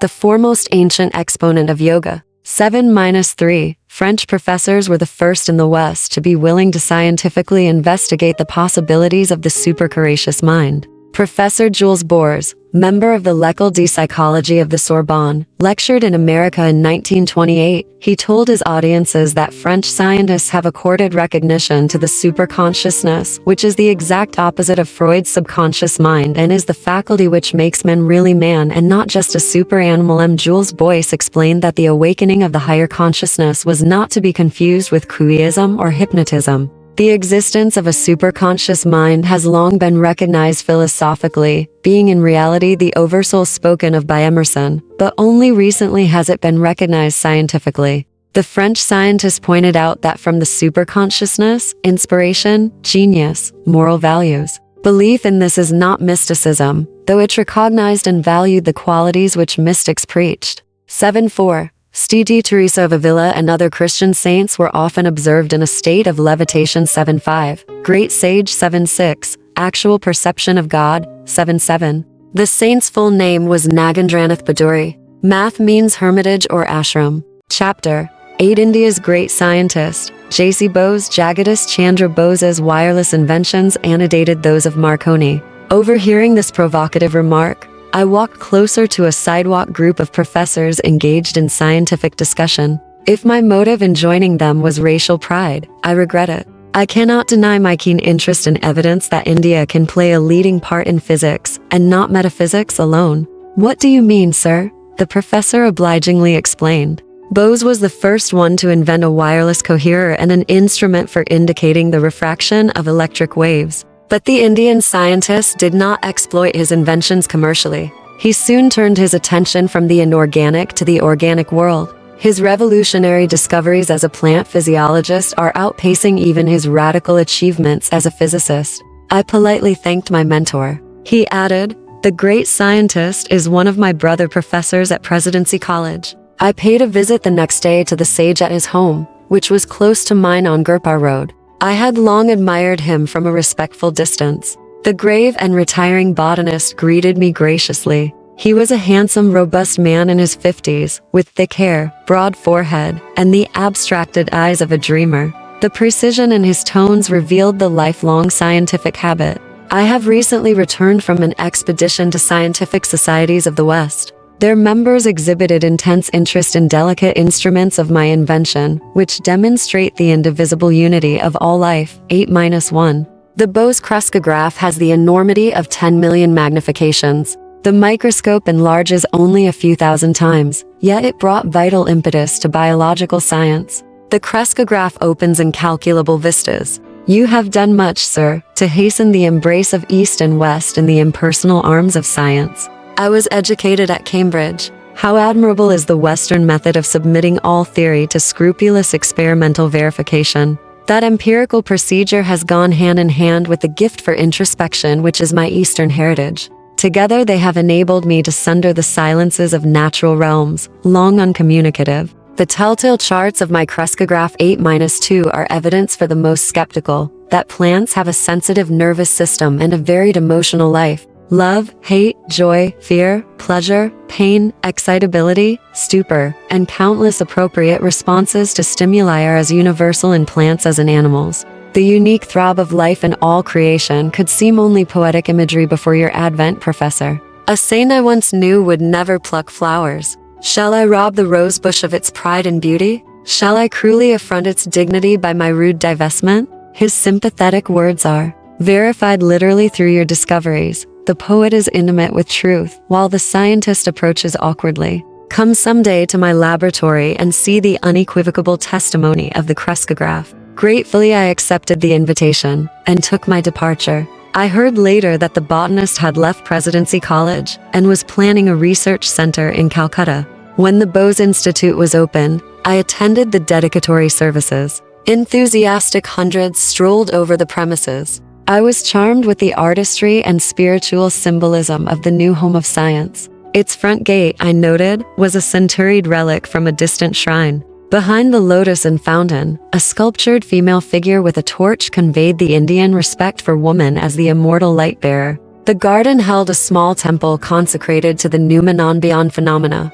Thought of the divine incorporeity was suggested by absence of any altar image. Jagdish Chandra Bose, India's great physicist, botanist, and inventor of the cruskograph. Bose's speech on this great occasion might have issued from the lips of one of the inspired ancient rishis. I dedicate today this institute as not merely a laboratory, but a temple. His reverent solemnity stole like an unseen cloak over the crowded auditorium. In the pursuit of my investigations, I was unconsciously led into the border region of physics and physiology. To my amazement, I found boundary lines vanishing, and points of contact emerging, between the realms of the living and the non-living.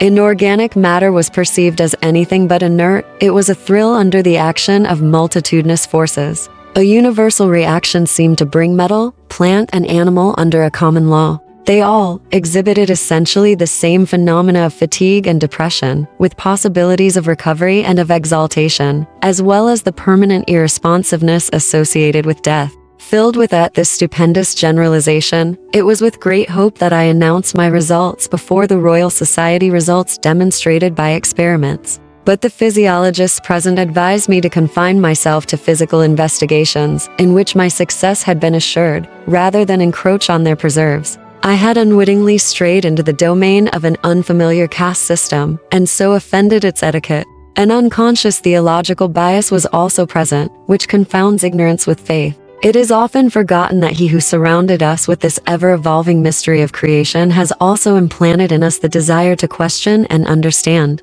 Through many years of miscomprehension, I came to know that the life of a devotee of science is inevitably filled with unending struggle. It is for him to cast his life as an ardent offering regarding gain and loss, success and failure, as one. In time, the leading scientific societies of the world accepted my theories and results, and recognized the importance of the Indian contribution to science. 8-4. Can anything small or circumscribed ever satisfy the mind of India? By a continuous living tradition, and a vital power of rejuvenescence, this land has readjusted itself through unnumbered transformations. Indians have always arisen who, discarding the immediate and absorbing prize of the hour, have sought for the realization of the highest ideals in life not through passive renunciation, but through active struggle. The weakling who has refused the conflict, acquiring nothing, has had nothing to renounce. He alone who has striven and won can enrich the world by bestowing the fruits of his victorious experience.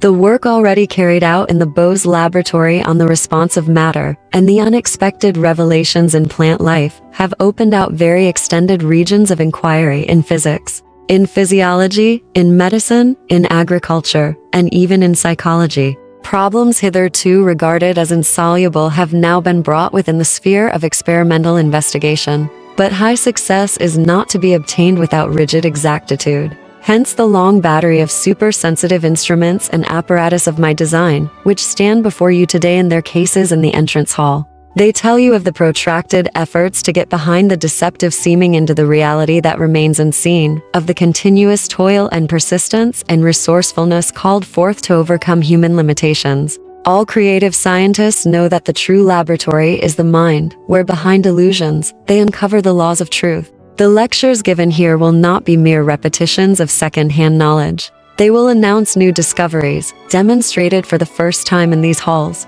Through regular publication of the work of the Institute, these Indian contributions will reach the whole world. They will become public property. No patents will ever be taken. The spirit of our national culture demands that we should forever be free from the desecration of utilizing knowledge only for personal gain. It is my further wish that the facilities of this institute be available, so far as possible, to workers from all countries. In this I am attempting to carry on the traditions of my country. So far back as 25 centuries, India welcomed to its ancient universities, at Nalanda and Taxila, scholars from all parts of the world.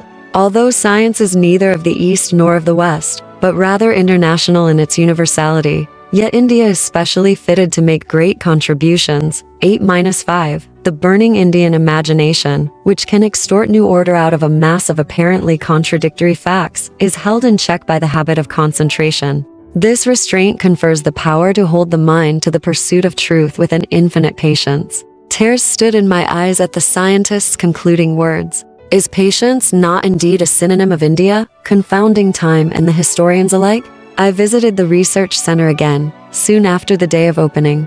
The great botanist, mindful of his promise, took me to his quiet laboratory. I will attach the crescograph to this fern. The magnification is tremendous. If a snail's crawl were enlarged in the same proportion, the creature would appear to be traveling like an express train. My gaze was fixed eagerly on the screen which reflected the magnified fern shadow.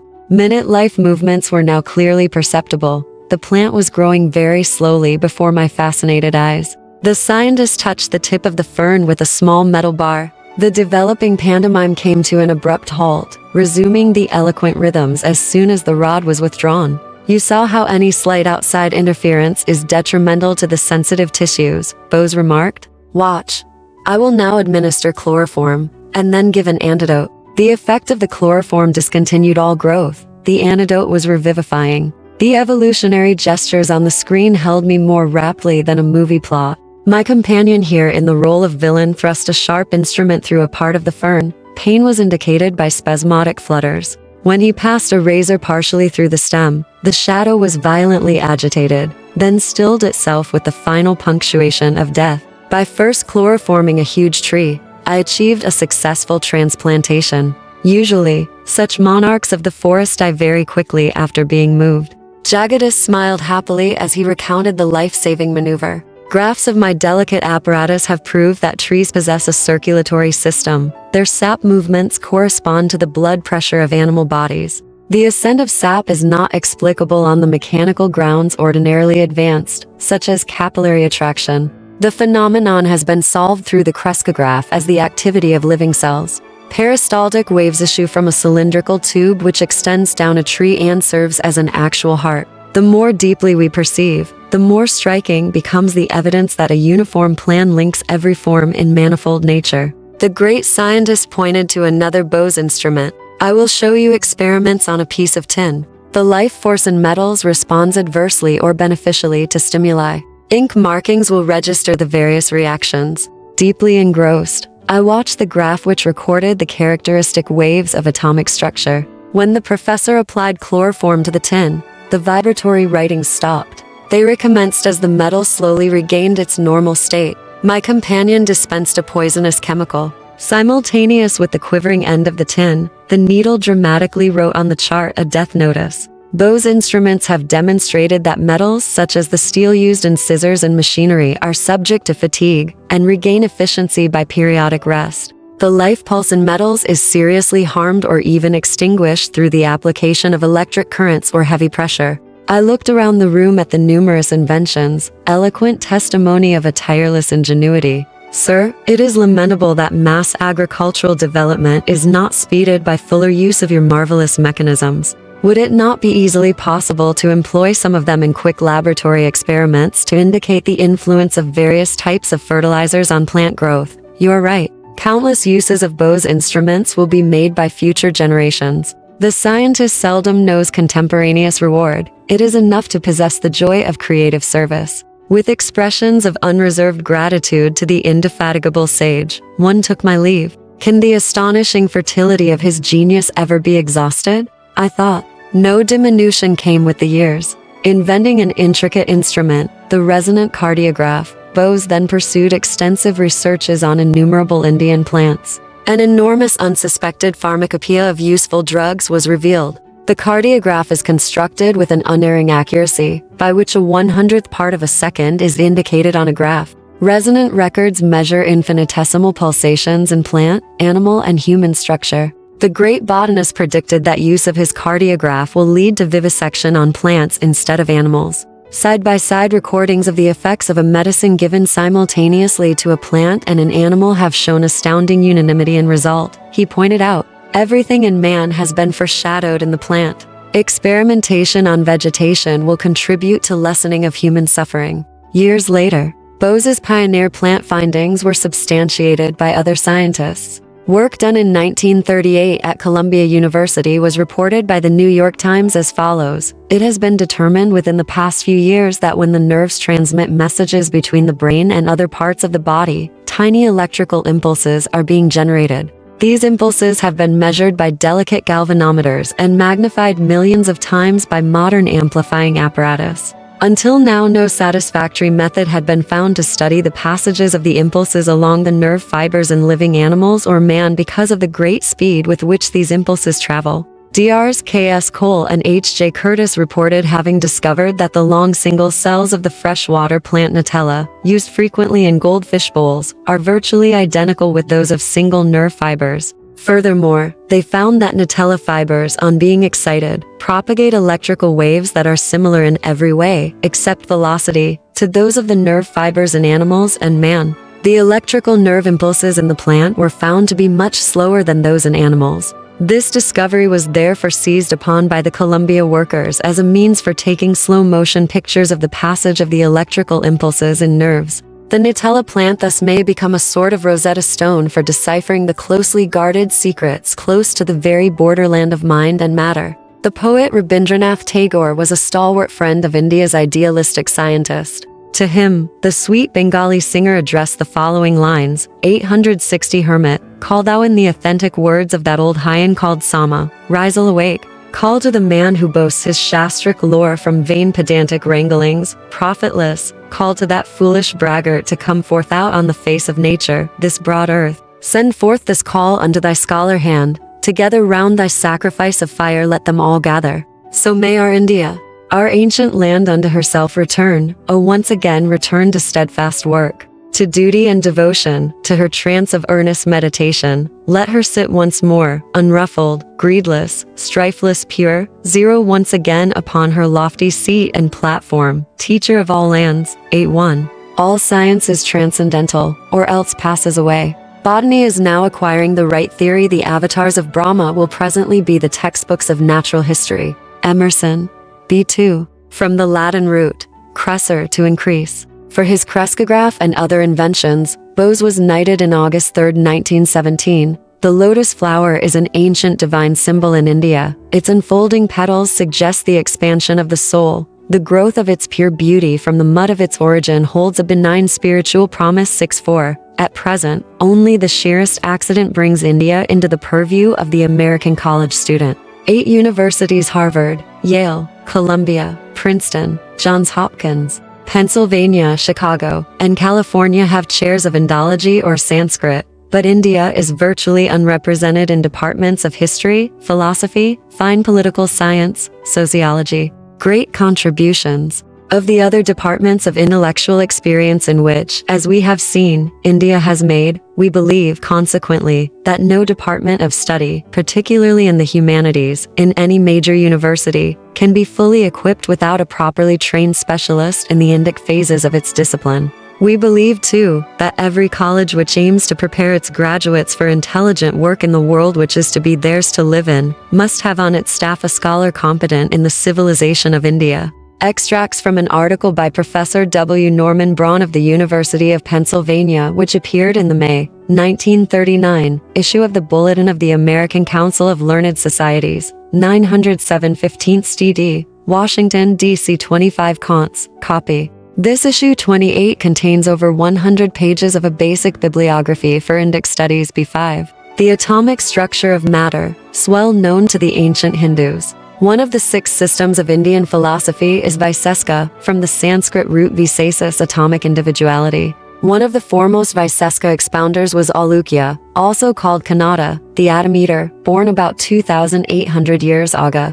In an article in East West, April 1934, a summary of Vaiseska scientific knowledge was given as follows. Though the modern atomic theory is generally considered a new advance of science, it was brilliantly expounded long ago by Kannada, the atom eater. The Sanskrit anus can be properly translated as atom in the latter's literal Greek sense of uncut or indivisible. Other scientific expositions of Vaiseska treatises of the BC era include 1. The movement of needles toward magnets, 2. The circulation of water in plants, 3. Akash or ether, inert and structureless, a basis for transmitting subtle forces. 4. The solar fire is the cause of all other forms of heat. 5. Heat is the cause of molecular change. 6. The law of gravitation as caused by the quality that inheres in earth atoms to give them their attractive power or downward pull. 7. The kinetic nature of all energy, causation as always rooted in an expenditure of energy or a redistribution of motion. 8. Universal dissolution through the disintegration of atoms. 9. The radiation of heat and light rays, infinitely small particles, darting forth in all directions with inconceivable speed. The modern cosmic rays theory. 10. The relativity of time and space. Vaiseska assigned the origin of the world atoms eternal in their nature, their ultimate peculiarities. These atoms were regarded as possessing an incessant vibratory motion. The recent discovery that an atom is a miniature solar system would be no news to the old Vaisesika philosophers, who also reduced time to its furthest mathematical concept by describing the smallest unit of time kale as the period taken by an atom to traverse its own unit of space. B6. Translated from the Bengali of Rabindranath Tagore, by Manmohan Ghosh, in Vinvar Bharati. Chapter 9. The Blissful Devotee and His Cosmic Romance. Little sir, please be seated. I am talking to my Divine Mother. Silently I had entered the room in great awe. The angelic appearance of Master Mahasaya fairly dazzled me. With silky white beard and large lustrous eyes, he seemed an incarnation of purity. His upraised chin and folded hands apprised me that my first visit had disturbed him in the midst of his devotions. His simple words of greeting produced the most violent effect my nature had so far experienced. The bitter separation of my mother's death I had thought the measure of all anguish. Now, an agony at separation from my Divine Mother was an indescribable torture of the spirit. I fell moaning to the floor. Little sir, quiet yourself. The saint was sympathetically distressed. Abandoned in some oceanic desolation, one clutched his feet as the sole raft of my rescue. Holy sir, thy intercession. Ask Divine Mother if I find any favor in her sight. This promise is one not easily bestowed. The master was constrained to silence. Beyond reach of doubt, I was convinced that Master Mahasaya was in intimate converse with the Universal Mother. It was deep humiliation to realize that my eyes were blind to her who even at this moment was perceptible to the faultless gaze of the saint. Shamelessly gripping his feet, deaf to his gentle remonstrances, I besought him again and again for his intervening grace. I will make your plea to the beloved. The master's capitulation came with a slow, compassionate smile. What power in those few words that my being should know release from its stormy exile. Sir, remember your pledge. I shall return soon for her message. Joyful anticipation rang in my voice that only a moment ago had been sobbing in sorrow. Descending the long stairway, I was overwhelmed by memories. This house at 50 Immerse Street, now the residence of Master Mahasaya, had once been my family home, scene of my mother's death. Here my human heart had broken for the vanished mother, and here today my spirit had been as though crucified by absence of the Divine Mother. Hallowed walls, silent witness of my grievous hurts and final healing. My steps were eager as I returned to my Gurpar road home. Seeking the seclusion of my small attic, I remained in meditation until 10 o'clock. The darkness of the warm Indian night was suddenly lit with a wondrous vision. Haloed in splendor, the Divine Mother stood before me. Her face, tenderly smiling, was beauty itself. Always have I loved thee, ever shall I love thee. The celestial tones still ringing in the air, she disappeared. The sun on the following morning had hardly risen to an angle of decorum when I paid my second visit to Master Mahasaya. Climbing the staircase in the house of poignant memories, I reached his fourth-floor room. The knob of the closed door was wrapped around with a cloth, a hint, I felt, that the saint desired privacy. As I stood irresolutely on the landing, the door was opened by the master's welcoming hand. I knelt at his holy feet. In a playful mood, I wore a solemn mask over my face, hiding the divine elation. Sir, I have come very early, I confess, for your message. Did the beloved mother say anything about me? Mischievous little sir? Not another remark would he make. Apparently my assumed gravity was unimpressive. Why so mysterious, so evasive? Do saints never speak plainly? Perhaps I was a little provoked. Must you test me? His calm eyes were full of understanding. Could I add a single word this morning to the assurance you received last night at 10 o'clock from the beautiful mother herself? Master Mahasaya possessed control over the floodgates of my soul. Again I plunged prostrate at his feet. But this time my tears welled from a bliss, and not a pain, past bearing. Think you that your devotion did not touch the infinite mercy? The motherhood of God that you have worshipped in forms both human and divine, could never fail to answer your forsaken cry. Who was this simple saint, whose least request to the universal spirit met with sweet acquiescence? His role in the world was humble, as befitted the greatest man of humility I ever knew. In this Immerse Street house, Master Mahasaya I conducted a small high school for boys. No words of chastisement passed his lips, no rule, and Farrell maintained his discipline. Higher mathematics, indeed, were taught in these modest classrooms, and a chemistry of love absent from the textbooks. He spread his wisdom by spiritual contagion rather than impermeable precept. Consumed by an unsophisticated passion for the Divine Mother, the saint no more demanded the outward forms of respect than a child. I am not your guru. He shall come a little later, he told me. Through his guidance, your experiences of the divine in terms of love and devotion shall be translated into his terms of fathomless wisdom. Every late afternoon, I betook myself to Immerse Street. I sought Master Mahasaya's divine cup, so full that its drops daily overflowed on my being. Never before had I bowed in utter reverence. Now I felt it an immeasurable privilege even to tread the same ground which Master Mahasaya sanctified. Sir, please wear this champak garland I have fashioned especially for you.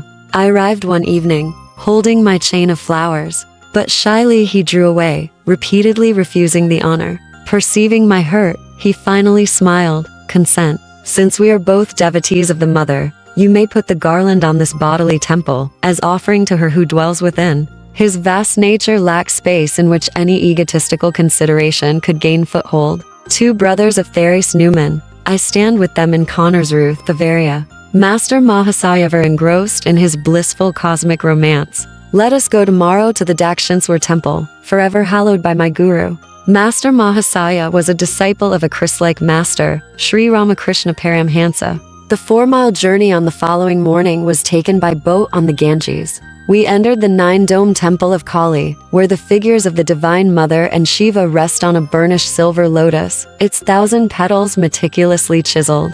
Master Mahasaya beamed in enchantment. He was engaged in his inexhaustible romance with the beloved. As he chanted her name, my enraptured heart seemed shattered into 1,000 pieces. We strolled later through the sacred precincts, halting in a tamarisk grove. The manna characteristically exuded by this tree was symbolic of the heavenly food Master Mahasaya was bestowing. His divine invocations continued. I sat rigidly motionless on the grass amid the pink, feathery tamarisk flowers.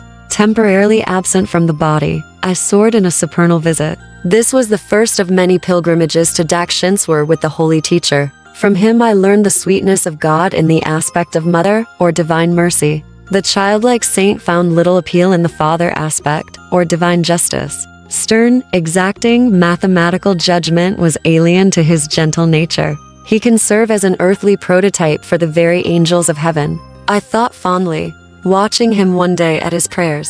Without a breath of censure or criticism, he surveyed the world with eyes long familiar with the primal purity. His body, mind, speech, and actions were effortlessly harmonized with his soul's simplicity. My master told me so. Shrinking from personal assertion, the saint ended any sage counsel with this invariable tribute. So deep was his identity with Sri Ramakrishna that Master Mahasaya no longer considered his thoughts as his own. Hand in hand, the saint and I walked one evening on the block of his school. My joy was dimmed by the arrival of a conceited acquaintance, who burdened us with a lengthy discourse. I see this man doesn't please you. The saint's whisper to me was unheard by the egotist, spellbound by his own monologue. I have spoken to Divine Mother about it.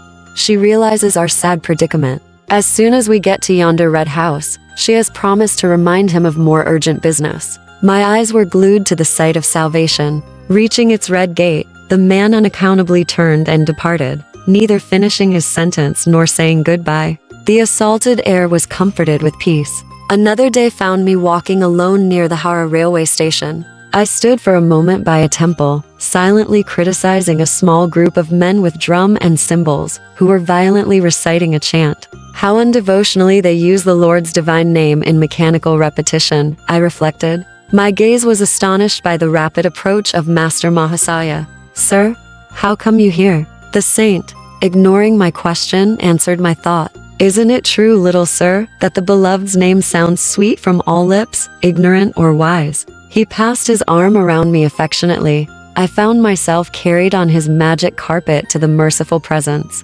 Would you like to see some bioscopes? This question one afternoon from Master Mahasaya was mystifying. The term was then used in India to signify motion pictures. I agreed, glad to be in his company in any circumstances.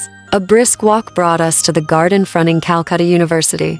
My companion indicated a bench near the Goldeye or pond. Let us sit here for a few minutes. My master always asked me to meditate whenever I saw an expanse of water. Here its placidity reminds us of the vast calmness of God. As all things can be reflected in water, so the whole universe is mirrored in the lake of the cosmic mind. So my Gurudeva often said. Soon we entered a university hall where a lecture was in progress. It proved abysmally dull, though varied occasionally by lantern slide illustrations, equally uninteresting. So this is the kind of bioscope the master wanted me to see. My thought was impatient, yet I would not hurt the saint by revealing boredom in my face. But he leaned toward me confidentially. I see, little sir, that you don't like this bioscope.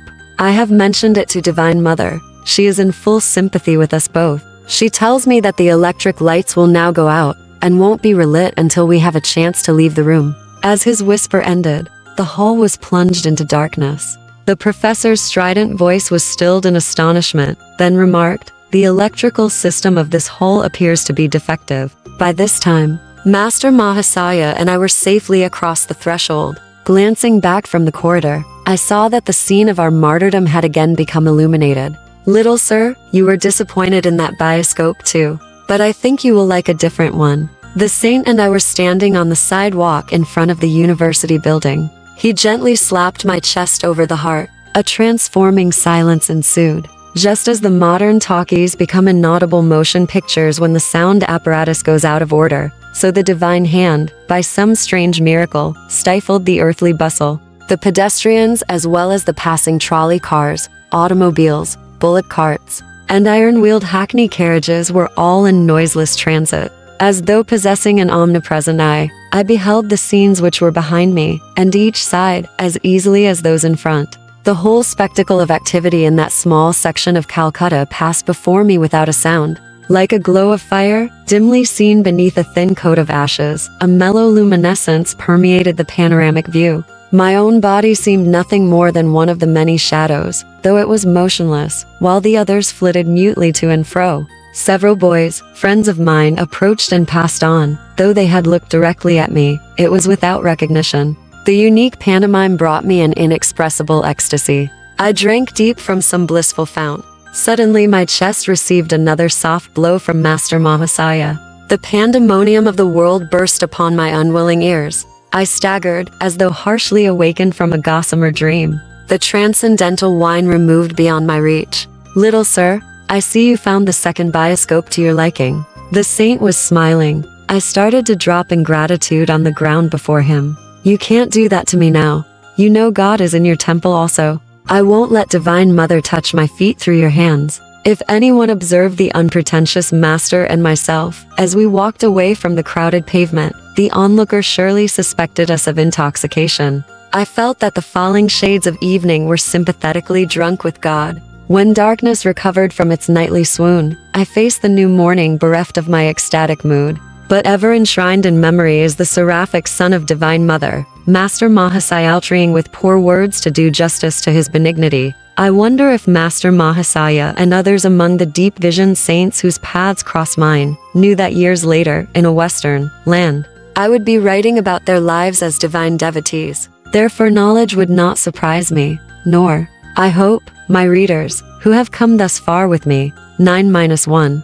These respectful titles by which he was customarily addressed. His name was Mahendra Nath Gupta, he signed. His literary works, simply M92. The Oxford English Dictionary gives as rare, this definition of bioscope, a view of life, that which gives such a view. Master Mahasaya's choice of a word was, then, peculiarly justified. Chapter 10. I meet my master. Sri Yukteswar. Faith in God can produce any miracle except one passing an examination without study. Distastefully I closed the book I had picked up in an idle moment. The writer's exception shows his complete lack of faith, I thought. Poor chap. He has great respect for the midnight oil. My promise to father had been that I would complete my high school studies. I cannot pretend to diligence. The passing months found me less frequently in the classroom than in secluded spots along the Calcutta bathing ghats. The adjoining crematory grounds, especially gruesome at night, are considered highly attractive by the yogi.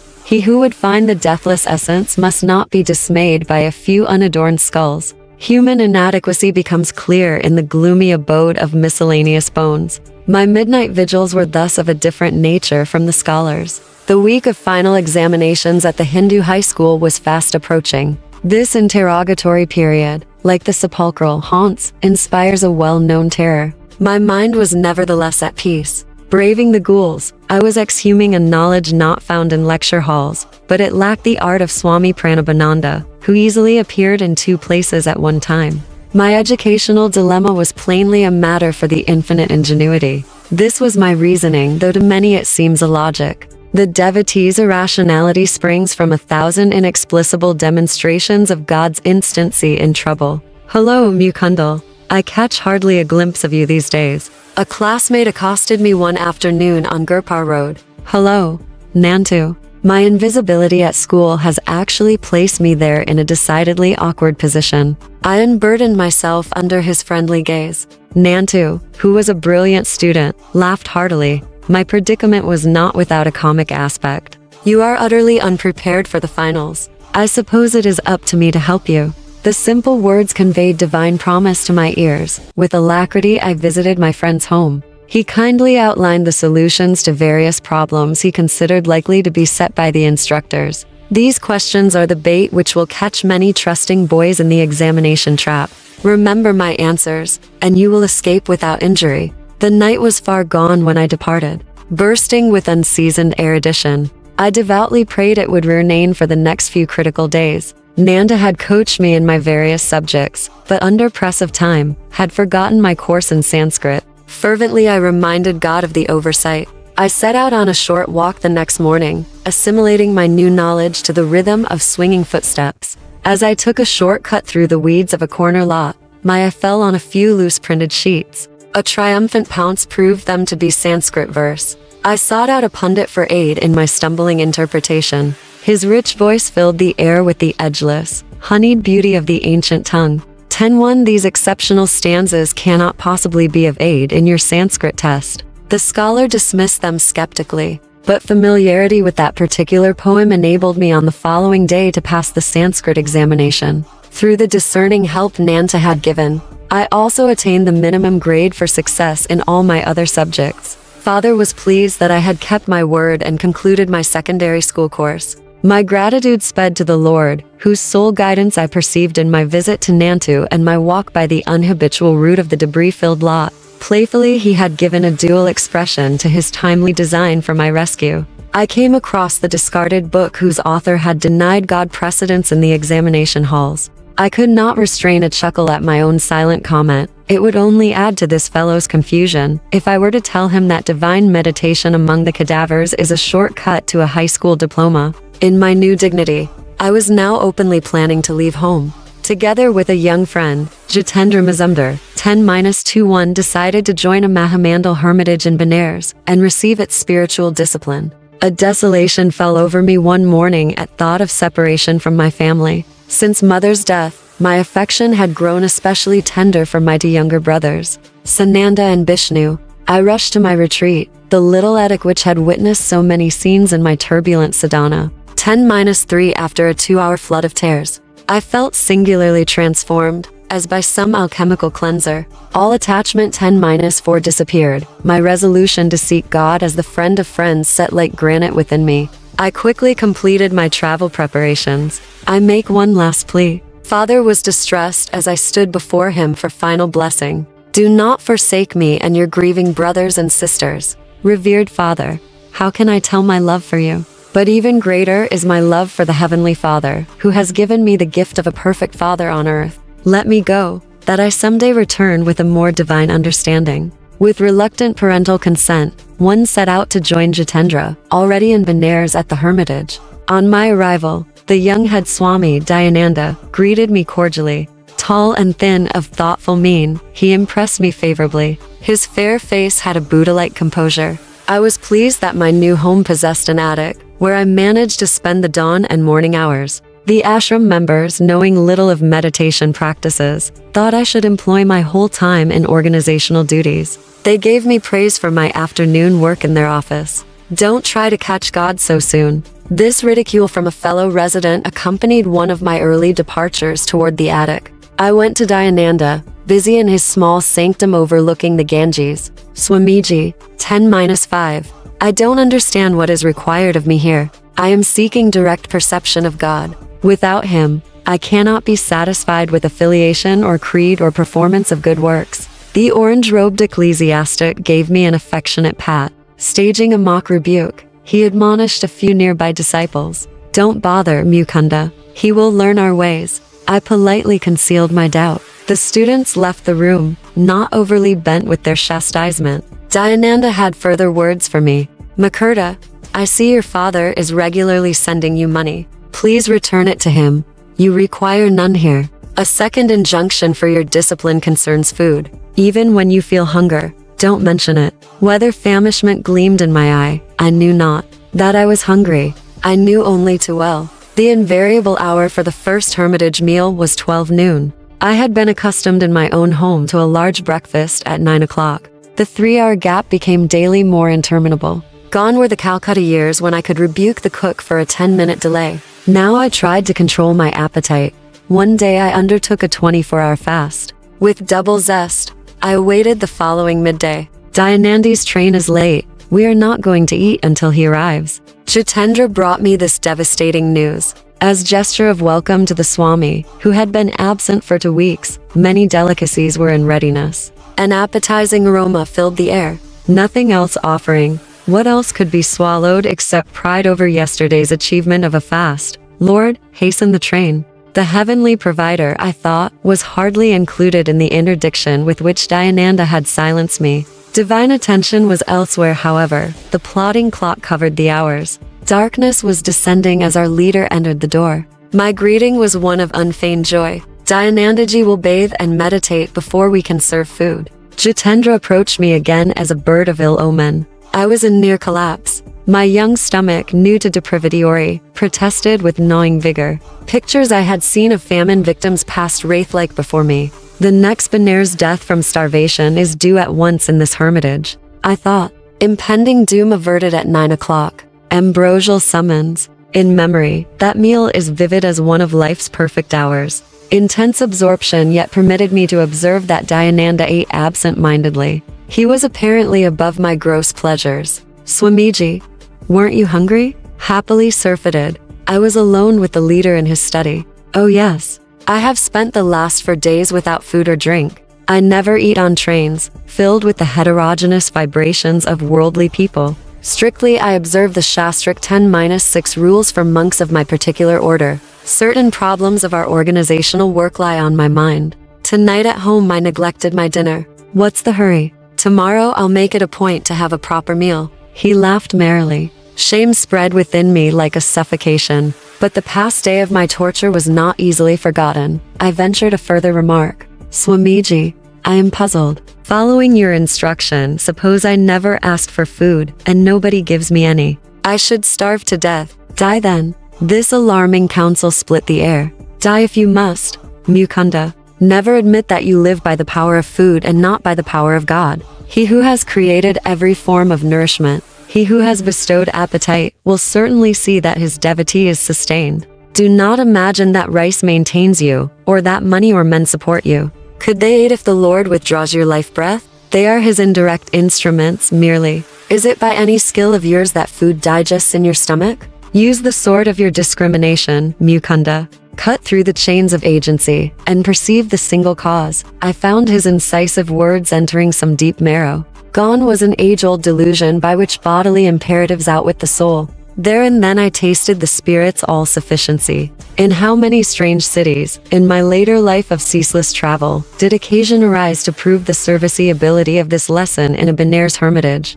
The sole treasure which had accompanied me from Calcutta was the sadhu's silver amulet bequeathed to me by mother. Guarding it for years, I now had it carefully hidden in my ashram room. To renew my joy in the talismanic testimony, one morning I opened the locked box. The sealed covering untouched, lo, the amulet was gone. Mournfully I tore open its envelope and made unmistakably sure. It had vanished, in accordance with the sadhu's prediction, into the ether whence he had summoned it. My relationship with Dayananda's followers grew steadily worse. The household was alienated, hurt by my determined aloofness. My strict adherence to meditation on the very ideal for which one had left home and all worldly ambitions called forth shallow criticism on all sides. Torn by spiritual anguish, I entered the attic one dawn, resolved to pray until answer was vouchsafed. Merciful Mother of the Universe, teach me thyself through visions, or through a guru sent by thee. The passing hours found my sobbing pleas without response.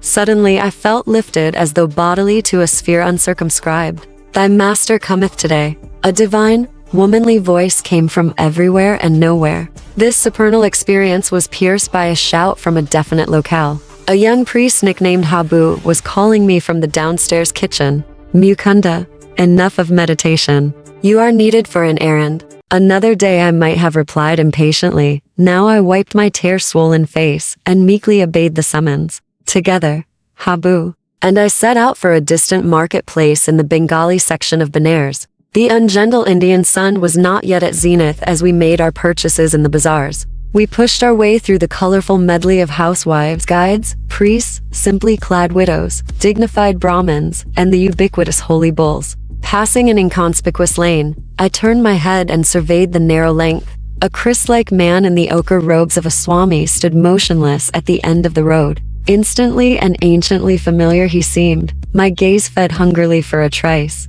Then doubt assailed me. You are confusing this wandering monk with someone known to you, I thought. Dreamer. Walk on. After 10 minutes I felt heavy numbness in my feet. As though turned to stone, they were unable to carry me farther. Laboriously I turned around. My feet regained normalcy. I faced the opposite direction. Again the curious weight oppressed me. The saint is magnetically drawing me to him. With this thought, I heaped my parcels into the arms of Habu. He had been observing my erratic footwork with amazement, and now burst into laughter. What ails you? Are you crazy? My tumultuous emotion prevented any retort. I sped silently away. Retracing my steps as though wing-shod, I reached the narrow lane. My quick glance revealed the quiet figure, steadily gazing in my direction. A few eager steps and I was at his feet. Gurudevil 10-7. The divine face was none other than he of my thousand visions. These halcyon eyes in leonine head, with pointed beard and flowing locks, had oft peered through gloom of my nocturnal reveries, holding a promise I had not fully understood.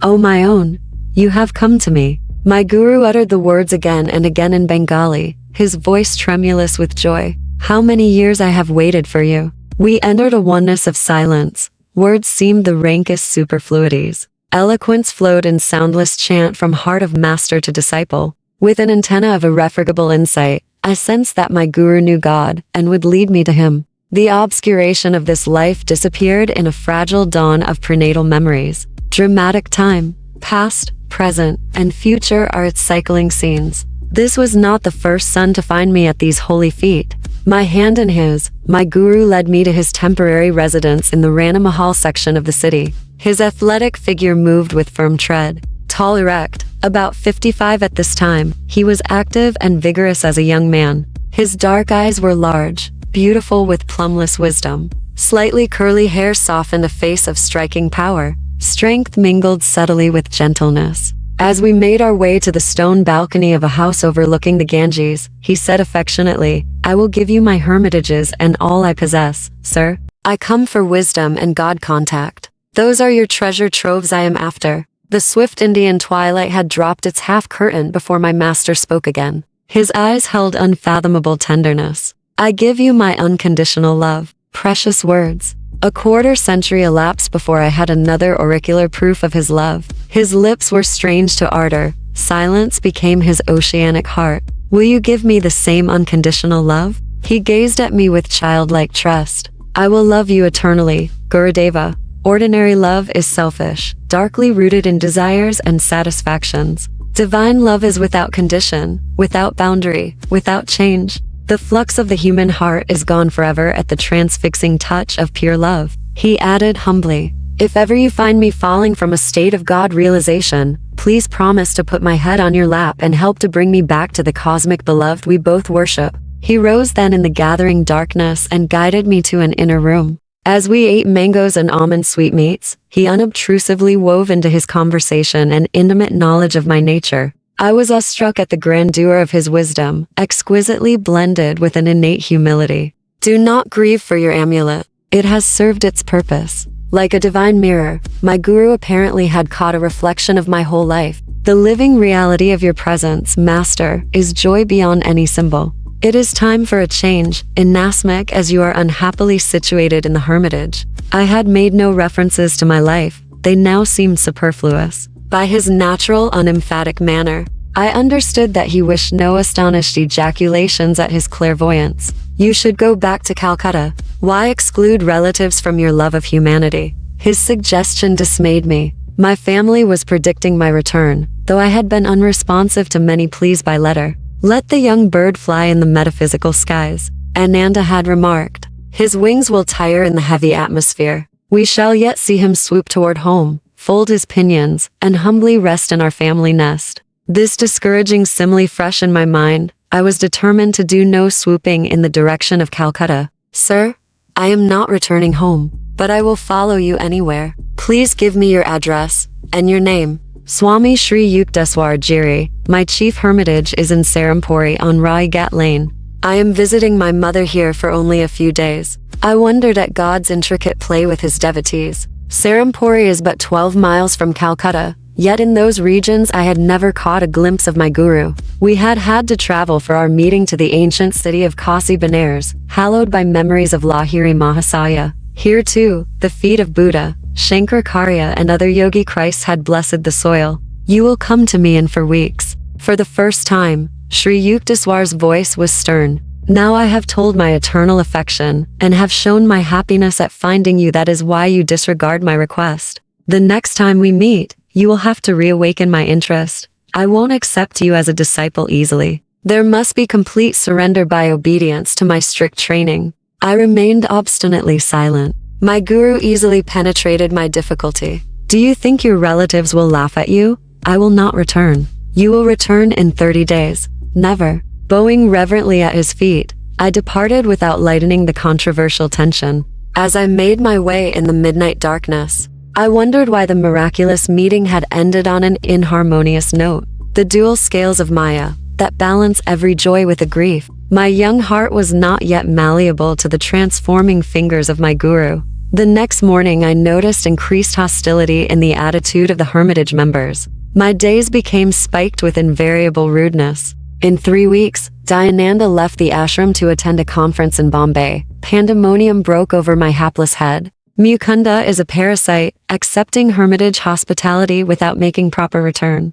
Overhearing this remark, I regretted for the first time that I had obeyed the request to send back my money to father. With heavy heart, I sought out my soul friend, Jitendra. "I am leaving. Please convey my respectful regrets to Dayanandaji when he returns. I will leave also. My attempts to meditate here meet with no more favor than your own." Jitendra spoke with determination. "I have met a Christ-like saint. Let us visit him in Serampore." And so the bird prepared to swoop perilously close to Calcutta. 10.1. Sanskrita, polished, complete. Sanskrit is the eldest sister of all Indo-European tongues. Alphabetical script is Devanagari, literally divine abode. Who knows my grammar knows God. Panini, great philologist of ancient India, paid this tribute to the mathematical and psychological perfection in Sanskrit. He who would track language to its lair indeed end as omniscient. 10.2. He was not Jatinda Jatangosh, who will be remembered for his timely aversion to tigers. 10.3.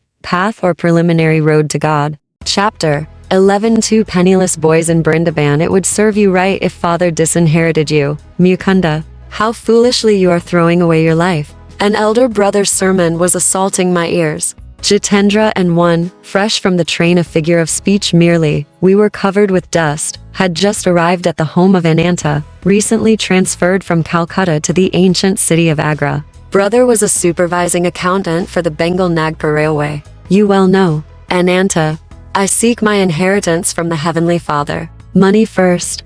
God can come later. Who knows? Life may be too long. God first. Money is his slave. Who can tell? Life may be too short. My retort was summoned by the exigencies of the moment and held no presentiment. Yet the leaves of time unfolded to early finality for Ananta. A few years later, 11-1, he entered the land where banknotes avail neither first nor last. Wisdom from the hermitage, I suppose. But I see you have left Benares. Anana's eyes gleamed with satisfaction. He yet hoped to secure my pinions in the family nest. My sojourn in Benares was not in vain. I found there everything my heart had been longing for. You may be sure it was not your pundit or his son. Ananda joined me in reminiscent laughter. He had to admit that the Benares clairvoyant he selected was a short-sighted one. What are your plans, my wandering brother? Jitendra persuaded me to Agra. We shall view the beauties of the Taj Mahal 1-2 here, I explained. Then we are going to my newly found guru, who has a hermitage in Serampore. Ananda hospitably arranged for our comfort. Several times during the evening I noticed his eyes fixed on me reflectively. I know that look, I thought. A plot is brewing. The denouement took place during our early breakfast. So you feel quite independent of father's wealth. Ananda's gaze was innocent as he resumed the barbs of yesterday's conversation. I am conscious of my dependence on God. Words are cheap. Life has shielded you thus far. What a plight if you were forced to look to the invisible hand for your food and shelter. You would soon be begging on the streets. Never. I would not put faith in passers-by rather than God. He can devise for his devotee 1,000 resources besides the begging bowl. More rhetoric. Suppose I suggest that your vaunted philosophy be put to a test in this tangible world? I would agree. Do you confine God to a speculative world? We shall see. Today you shall have opportunity either to enlarge or to confirm my own views.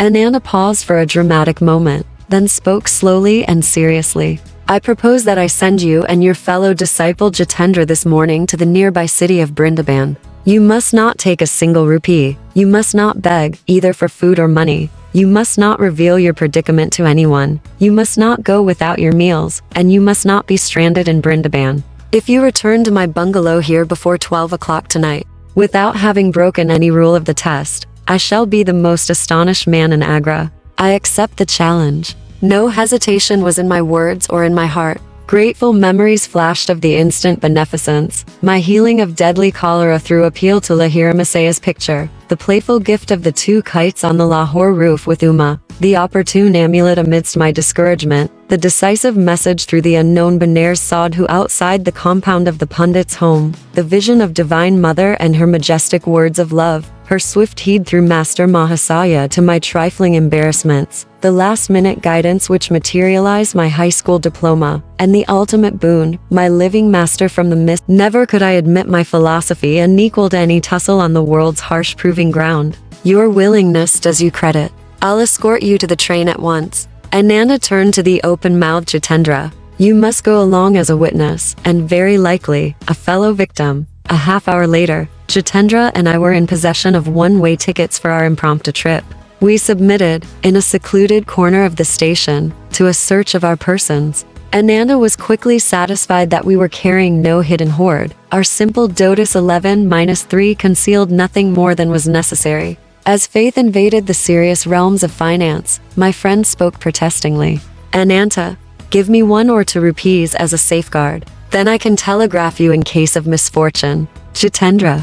My ejaculation was sharply reproachful. I will not proceed with the test if you take any money as final security. There is something reassuring about the clink of coins. Jitendra said no more as I regarded him sternly. Mukunda, I am not heartless. A hint of humility had crept into Ananda's voice. It may be that his conscience was smiting him, perhaps for sending 2 insolvent boys to a strange city, perhaps for his own religious skepticism. If by any chance or grace you pass successfully through the Brindaban ordeal, I shall ask you to initiate me as your disciple. This promise had a certain irregularity, in keeping with the unconventional occasion. The eldest brother in an Indian family seldom bows before his juniors. He receives respect and obedience second only to a father. But no time remained for my comment. Our train was at point of departure. Jitendra maintained a lugubrious silence as our train covered the miles. Finally he bestirred himself. Leaning over, he pinched me painfully at an awkward spot.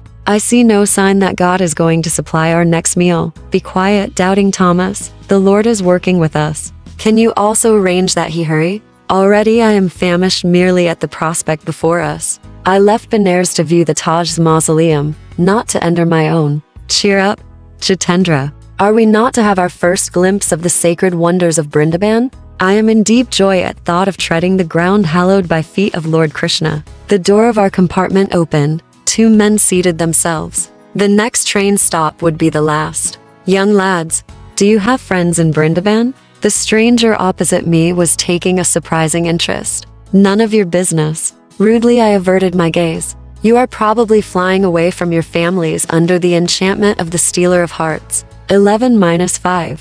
I am of devotional temperament myself. I will make it my positive duty to see that you receive food and shelter from this overpowering heat. No, sir. Let us alone. You are very kind, but you are mistaken in judging us to be truants from home. No further conversation ensued. The train came to a halt. As Jitendra and I descended to the platform, our chance companions linked arms with us and summoned a horse cab. We alit before a stately hermitage, set amidst the evergreen trees of well-kept grounds. Our benefactors were evidently known here. A smiling lad led us without comment to a parlor. We were soon joined by an elderly woman of dignified bearing. Gauri Ma, the princes could not come. One of the men addressed the ashram hostess. At the last moment, their plans went awry. They send deep regrets. But we have brought to other guests. As soon as we met on the train, I felt drawn to them as devotees of Lord Krishna.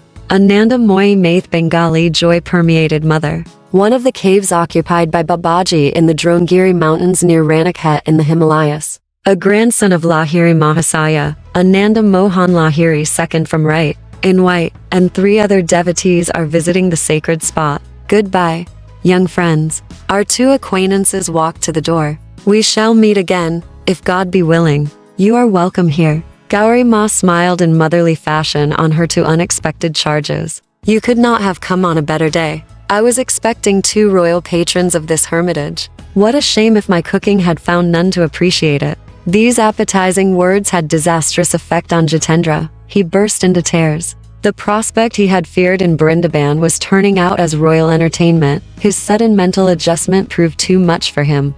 Our hostess looked at him with curiosity, but without remark. Perhaps she was familiar with adolescent quirks. Lunch was announced. Gauri Ma led the way to a dining patio, spicy with savory odors. She vanished into an adjoining kitchen. I had been premeditating this moment. Selecting the appropriate spot on Jitendra's anatomy, one administered a pinch as resounding as the one he had given me on the train. Doubting Thomas, the Lord works in a hurry too. The hostess re-entered with a punkha. She steadily fanned us in the oriental fashion as we squatted on ornate blanket seats. Ashram disciples passed to and fro with some 30 courses. Rather than meal, the description can only be sumptuous repast. Since arriving on this planet, Jitendra and I had never before tasted such delicacies. Dishes fit for princes indeed, honored mother. What your royal patrons could have found more urgent than attending this banquet, I cannot imagine. You have given us a memory for a lifetime. Silenced as we were by Ananda's requirement, we could not explain to the gracious lady that our thanks held a double significance. Our sincerity, at least, was patent. We departed with her blessing and an attractive invitation to revisit the hermitage. The heat outdoors was merciless. My friend and I made for the shelter of a lordly kadamba tree at the ashram gate. Sharp words followed. Once again Jitendra was beset with misgivings. A fine mess you have got me into. Our luncheon was only accidental. Good fortune. How can we see the sights of this city without a single pice between us? And how on earth are you going to take me back to Ananda's? You forget God quickly, now that your stomach is filled. My words, not bitter, were accusatory. How short is human memory for divine favors? No man lives who has not seen certain of his prayers granted. I am not likely to forget my folly in venturing out with a madcap like you. Be quiet, Jitendra. The same Lord who fed us will show us Brindaban and return us to Agra. A slight young man of pleasing countenance approached at rapid pace. Halting under our tree, he bowed before me. Dear friend, you and your companion must be strangers here. Permit me to be your host and guide. It is scarcely possible for an Indian to pale, but Jitendra's face was suddenly sickly. I politely declined the offer. You are surely not banishing me? The stranger's alarm would have been comic in any other circumstances. Why not? You are my guru. His eyes sought mine trustfully. During my midday devotions, the blessed Lord Krishna appeared in a vision. He showed me 2 forsaken figures under this very tree. One face was yours, my master. Often have I seen it in meditation. What joy if you accept my humble services. I too am glad you have found me. Neither God nor man has forsaken us. Though I was motionless, smiling at the eager face before me, an inward obeisance cast me at the divine feet. Dear friends, will you not honor my home for a visit? You are kind, but the plan is unfeasible. Already we are guests of my brother in Agra. At least give me memories of touring Brindaban with you. I gladly consented. The young man, who said his name was Pratap Chatterjee, hailed a horse carriage. We visited Madanamona temple and other Krishna shrines. Night descended while we were at our temple devotions. Excuse me while I get sandesh. 11-6 Pradip entered a shop near the railroad station. Jitendra and I sauntered along the wide street, crowded now in the comparative coolness. Our friend was absent for some time, but finally returned with gifts of many sweetmeats. Please allow me to gain this religious merit. Pradip smiled pleadingly as he held out a bundle of rupee notes and 2 tickets, just purchased, to Agra. The reverence of my acceptance was for the invisible hand, scoffed at by Ananta. Had its bounty not far exceeded necessity? We sought out a secluded spot near the station. Pradip, I will instruct you in the Kriya of Lahiri Mahasaya, the greatest yogi of modern times. His technique will be your guru. The initiation was concluded in a half hour. Kriya is your Chintamani, 11-7, I told the new student. The technique, which, as you see, is simple, embodies the art of quickening man's spiritual evolution. Hindu scriptures teach that the incarnating ego requires 1,000,000 years to obtain liberation from Maya. This natural period is greatly shortened through Kriya Yoga. Just as Jagdish Chandra Bose has demonstrated that plant growth can be accelerated far beyond its normal rate, so man's psychological development can be also speeded by an inner science. Be faithful in your practice. You will approach the guru of all gurus. I am transported to find this yogic key, long sought. Pradip spoke thoughtfully. Its unshackling effect on my sensory bonds will free me for higher spheres. The vision today of Lord Krishna could only mean my highest good. We sat a while in silent understanding, then walked slowly to the station. Joy was within me as I boarded the train, but this was Jitendra's day for tears. My affectionate farewell to Pradip had been punctuated by stifled sobs from both my companions. The journey once more found Jitendra in a welter of grief, not for himself this time, but against himself. How shallow my trust. My heart has been stone. Never in future shall I doubt God's protection. Midnight was approaching. The 2 Cinderellas, sent forth penniless, entered Ananda's bedroom. His face, as he had promised, was a study in astonishment. Silently I showered the table with rupees. Jitendra, the truth. Ananda's tone was jocular. Has not this youngster been staging a holdup? But as the tale was unfolded, my brother turned sober, then solemn. The law of demand and supply reaches into subtler realms than I had supposed. Ananda spoke with a spiritual enthusiasm never before noticeable. I understand for the first time your indifference to the vaults and vulgar accumulations of the world. Late as it was, my brother insisted that he receive Diksha 11-8 into Kriya Yoga. The Guru Mukunda had to shoulder the responsibility of 2 unsought disciples in one day. Breakfast the following morning was eaten in a harmony absent the day before. I smiled at Jitendra. You shall not be cheated of the Taj. Let us view it before starting for Serampuri. Bidding farewell to Ananta, my friend and I were soon before the glory of Agra, the Taj Mahal. White marble dazzling in the sun, it stands a vision of pure symmetry. The perfect setting is dark cypress, glossy lawn, and tranquil lagoon. The interior is exquisite, with lace-like carvings inlaid with semi-precious stones. Delicate wreaths and scrolls emerge intricately from marbles, brown and violet. Illumination from the dome falls on the cenotaphs of Emperor Shah Jahan and Mumtaz Mahal, queen of his realm and his heart. Enough of sightseeing. I was longing for my guru. Jitendra and I were shortly traveling south by train toward Bengal. Mukunda, I have not seen my family in months. I have changed my mind. Perhaps later I shall visit your master in Serampuri. My friend, who may mildly be described as vacillating in temperament, left me in Calcutta. By local train I soon reached Serampuri, 12 miles to the north. A throb of wonderment stole over me as I realized that 28 days had elapsed since the Benares meeting with my guru. You will come to me and for weeks. Here I was, heart pounding, standing within his courtyard on quiet Rai Ghat Lane. I entered for the first time the hermitage, where I was to spend the best part of the next 10 years with India's Jnanavatar, incarnation of wisdom. 11.1. See chapter February 2511, the world-famous mausoleum. 11.3. A dhoti cloth is knotted around the waist and covers the legs. 11.4. Brindaban, in the Mathura district of United Provinces, is the Hindu Jerusalem. Here Lord Krishna displayed his glories for the benefit of Americans. 11.5. Hari, an endearing name by which Lord Krishna is known to his devotees. 11-6. An Indian sweetmeat. 11-7. A mythological gem with power to grant desires. 11-8, Spiritual Initiation, from the Sanskrit Dix, to dedicate oneself. Chapter 12 years. In my master's hermitage you have come. Sri Yukteswar greeted me from a tiger skin on the floor of a balconied sitting room. His voice was cold, his manner unemotional. Yes, dear master, I am here to follow you. Kneeling, I touched his feet. How can that be? You ignore my wishes. No longer, Guruji. Your wish shall be my law.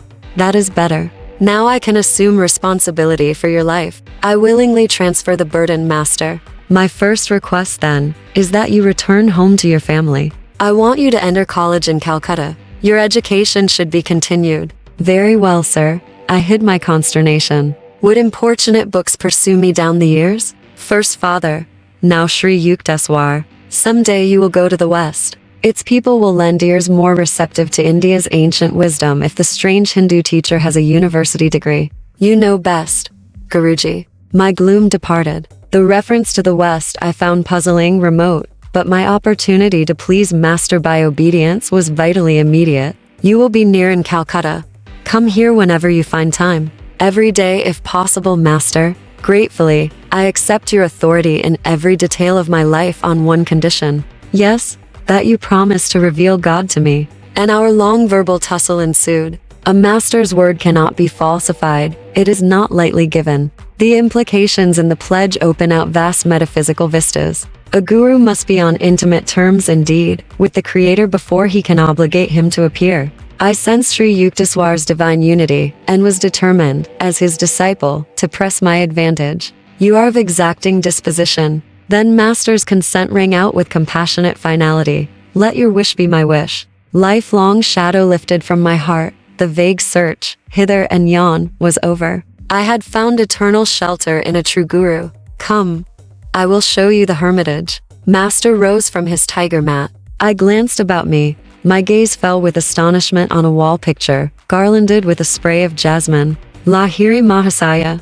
Yes, my divine guru. Sri Yukteswar's tone was reverently vibrant. Greater he was, as man and yogi, than any other teacher whose life came within the range of my investigations. Silently, I bowed before the familiar picture. Sole homage sped to the peerless master who, blessing my infancy, had guided my steps to this hour. Led by my guru, I strolled over the house and its grounds. Large, ancient, and well-built, the hermitage was surrounded by a massive pillared courtyard. Outer walls were moss-covered. Pigeons fluttered over the flat gray roof, unceremoniously sharing the ashram quarters. A rear garden was pleasant, with jackfruit, mango, and plantain trees. Balustraded balconies of upper rooms in the two-storied building faced the courtyard from three sides. A spacious ground floor hall, with high ceilings supported by colonnades, was used, Master said, chiefly during the annual festivities of Durga Puja 12-1. A narrow stairway led to Sri Yukteswar's sitting room, whose small balcony overlooked the street. The ashram was plainly furnished. Everything was simple, clean, and utilitarian. Several Western-styled chairs, benches, and tables were in evidence. Master invited me to stay overnight. A supper of vegetable curry was served by two young disciples who were receiving hermitage training. Guruji, please tell me something of your life. I was squatting on a straw mat near his tiger skin. The friendly stars were very close, it seemed, beyond the balcony. My family name was Priya Nath Karar. I was born 12-2 here in Serampore, where father was a wealthy businessman. He left me this ancestral mansion, now my hermitage. My formal schooling was little. I found it slow and shallow. In early manhood, I undertook the responsibilities of a householder and have one daughter, now married. My middle life was blessed with the guidance of Lahiri Mahasaya. After my wife died, I joined the Swami order and received the new name of Sri Yukteswar Giri, 12-3. Such are my simple annals. Master smiled at my eager face. Like all biographical sketches, his words had given the outward facts without revealing the inner man. Guruji, I would like to hear some stories of your childhood. I will tell you a few, each one with a moral. Sri Yukteswar's eyes twinkled with his warning. My mother once tried to frighten me with an appalling story of a ghost in a dark chamber. I went there immediately and expressed my disappointment at having missed the ghost. Mother never told me another horror tale. Moral: Look fear in the face and it will cease to trouble you. Another early memory is my wish for an ugly dog belonging to a neighbor. I kept my household in turmoil for weeks to get that dog. My ears were deaf to offers of pets with more prepossessing appearance. Moral: attachment is blinding. It lends an imaginary halo of attractiveness to the object of desire. A third story concerns the plasticity of the youthful mind. I heard my mother remark occasionally, "A man who accepts a job under anyone is a slave." That impression became so indelibly fixed that even after my marriage I refused all positions. I met expenses by investing my family endowment in land. Moral: good and positive suggestions should instruct the sensitive ears of children. Their early ideas long remain sharply etched. Master fell into tranquil silence. Around midnight he led me to a narrow cot. Sleep was sound and sweet the first night under my guru's roof. Sri Yukteswar chose the following morning to grant me his Kriya Yoga initiation. The technique I had already received from 2 disciples of Lahiri Mahasaya father and my tutor, Swami Kebalananda, but in Master's presence I felt transforming power. At his touch, a great light broke upon my being, like glory of countless suns blazing together. A flood of ineffable bliss, overwhelming my heart to an innermost core, continued during the following day. It was late that afternoon before I could bring myself to leave the hermitage. You will return in 30 days. As I reached my Calcutta home, the fulfillment of Master's prediction entered with me. None of my relatives made the pointed remarks I had feared about the reappearance of the soaring bird. I climbed to my little attic and bestowed affectionate glances, as though on a living presence. You have witnessed my meditations, and the tears and storms of my sadhana. Now I have reached the harbor of my divine teacher. Son, I am happy for us both. Father and I sat together in the evening calm. You have found your guru, as in miraculous fashion I once found my own. The holy hand of Lahiri Mahasaya is guarding our lives. Your master has proved no inaccessible Himalayan saint, but one nearby. My prayers have been answered. You have not, in your search for God, been permanently removed from my sight. Father was also pleased that my formal studies would be resumed. He made suitable arrangements. I was enrolled the following day at the Scottish Church College in Calcutta. Happy months sped by. My readers have doubtless made the perspicacious surmise that I was little seen in the college classrooms. The Serampuri hermitage held a lure too irresistible. Master accepted my ubiquitous presence without comment. To my relief, he seldom referred to the halls of learning. Though it was plain to all that I was never cut out for a scholar, I managed to attain minimum passing grades from time to time. Daily life at the ashram flowed smoothly, infrequently varied. My guru awoke before dawn. Lying down, or sometimes sitting on the bed, he entered a state of samadhi. 12-4, it was simplicity itself to discover when Master had awakened, abrupt halt of stupendous snores. 12-5, a sigh or two, perhaps a bodily movement. Then a soundless state of breathlessness. He was in deep yogic joy. Breakfast did not follow. First came a long walk by the Ganges. Those morning strolls with my guru, how real and vivid still. In the easy resurrection of memory, I often find myself by his side. The early sun is warming the river. His voice rings out, rich with the authenticity of wisdom. A bath, then the midday meal. Its preparation, according to Master's daily directions, had been the careful task of young disciples. My guru was a vegetarian. Before embracing monkhood, however, he had eaten eggs and fish. His advice to students was to follow any simple diet which proved suited to one's constitution. Master ate little, often rice, colored with turmeric or juice of beets or spinach, and lightly sprinkled with buffalo ghee or melted butter. Another day he might have lentil dihal or chana, 12-6 curry with vegetables. For dessert, mangoes or oranges with rice pudding, or jackfruit juice. Visitors appeared in the afternoons. A steady stream poured from the world into the hermitage tranquility. Everyone found in Master an equal courtesy and kindness. To a man who has realized himself as a soul, not the body or the ego, the rest of humanity assumes a striking similarity of aspect. The impartiality of saints is rooted in wisdom. Masters have escaped Maya. Its alternating faces of intellect and idiocy no longer cast an influential glance. Sri Yukteswar showed no special consideration to those who happened to be powerful or accomplished, neither did he slight others for their poverty or illiteracy. He would listen respectfully to words of truth from a child, and openly ignore a conceited pundit. My master, Sri Yukteswar, disciple of Lahiri Mahasaya at o'clock was the supper hour, and sometimes found lingering guests. My guru would not excuse himself to eat alone. None left his ashram hungry or dissatisfied. Sri Yukteswar was never at a loss, never dismayed by unexpected visitors. Scanty food would emerge, a banquet under his resourceful direction. Yet he was economical. His modest funds went far. Be comfortable within your purse, he often said. Extravagance will buy you discomfort. Whether in the details of hermitage entertainment,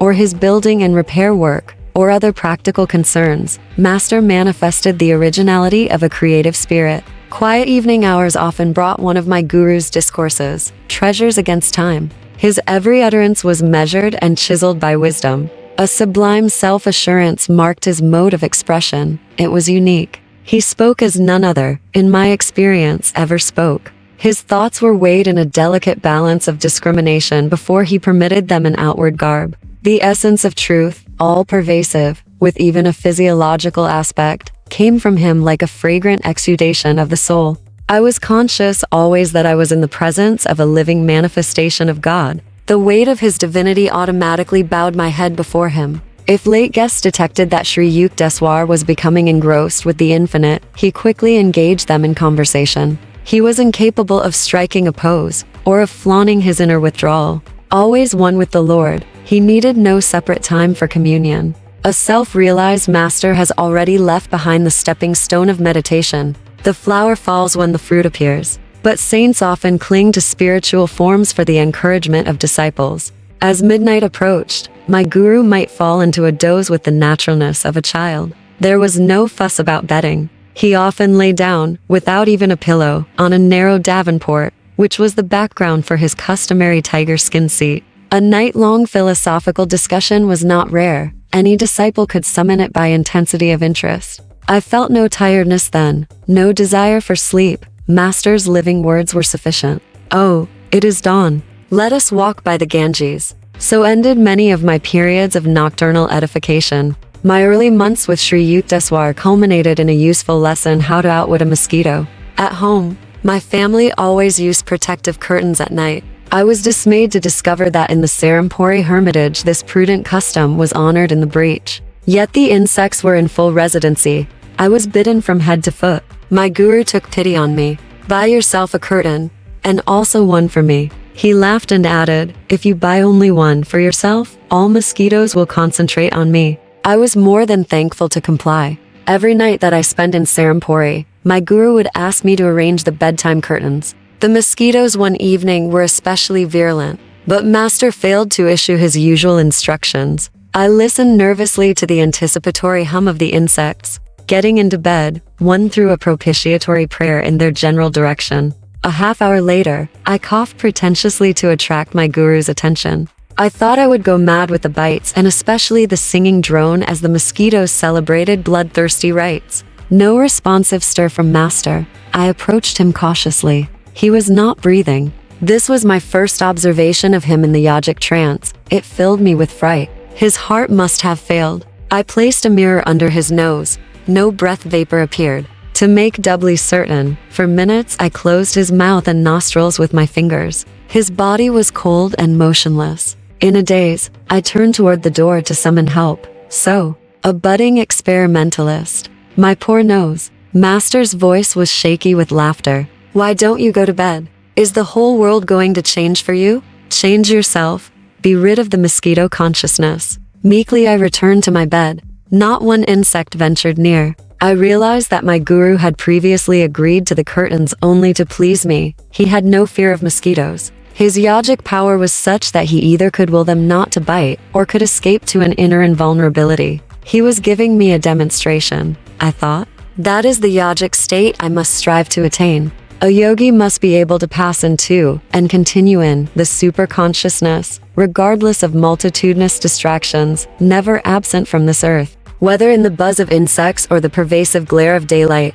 the testimony of the senses must be barred. Sound and sight come then indeed, but to worlds fairer than the banished Eden. 12:7 The instructive mosquitoes served for another early lesson at the ashram. It was the gentle hour of dusk. My guru was matchlessly interpreting the ancient texts. At his feet, I was in perfect peace. A rude mosquito entered the idol and competed for my attention. As it dug a poisonous hypodermic needle into my thigh, I automatically raised an avenging hand. Reprieve from impending execution. An opportune memory came to me of one of Patanjali's yoga aphorisms that on ahimsa harmlessness. Why didn't you finish the job, Master? Do you advocate taking life? No. But the death blow already had been struck in your mind. I don't understand. Patanjali's meaning was the removal of desire to kill. Sri Yukteswar had found my mental processes an open book. This world is inconveniently arranged for a literal practice of ahimsa. Man may be compelled to exterminate harmful creatures. He is not under similar compulsion to feel anger or animosity. All forms of life have equal right to the air of Maya. The saint who uncovers the secret of creation will be in harmony with its countless bewildering expressions. All men may approach that understanding who curb the inner passion for destruction. Guruji, should one offer himself a sacrifice rather than kill a wild beast? No, man's body is precious. It has the highest evolutionary value because of unique brain and spinal centers. These enable the advanced devotee to fully grasp and express the loftiest aspects of divinity. No lower form is so equipped. It is true that one incurs the debt of a minor sin if he is forced to kill an animal or any living thing.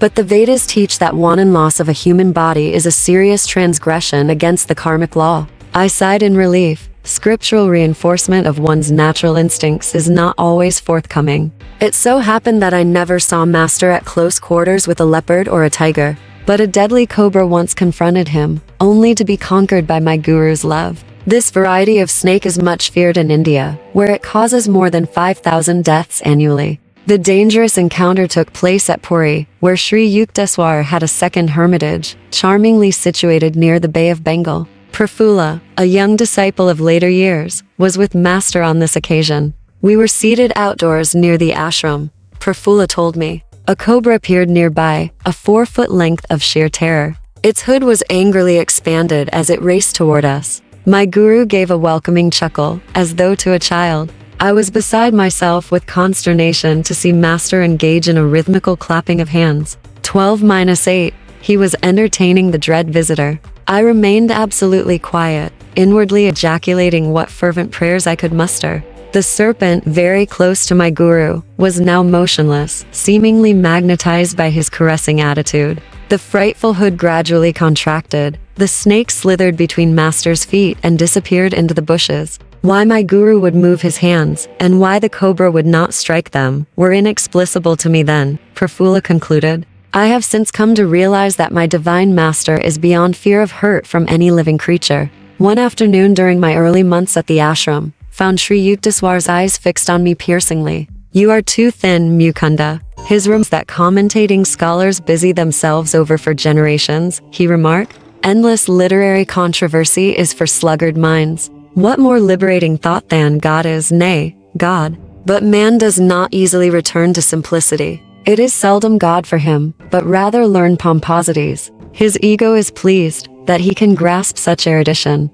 Men who were pridefully conscious of high worldly position were likely, in Master's presence, to add humility to their other possessions. A local magistrate once arrived for an interview at the seaside hermitage in Puri. The man who held a reputation for ruthlessness had it well within his power to oust us from the ashram. I cautioned my guru about the despotic possibilities, but he seated himself with an uncompromising air and did not rise to greet the visitor. Slightly nervous, I squatted near the door. The man had to content himself with a wooden box. My guru did not request me to fetch a chair. There was no fulfillment of the magistrate's obvious expectation that his importance would be ceremoniously acknowledged. A metaphysical discussion ensued. The guest blundered through misinterpretations of the scriptures. As his accuracy sank, his eye rose. Do you know that I stood first in the MA examination? Reason had forsaken him, but he could still shout. Mr. Magistrate, you forget that this is not your courtroom, Master replied evenly.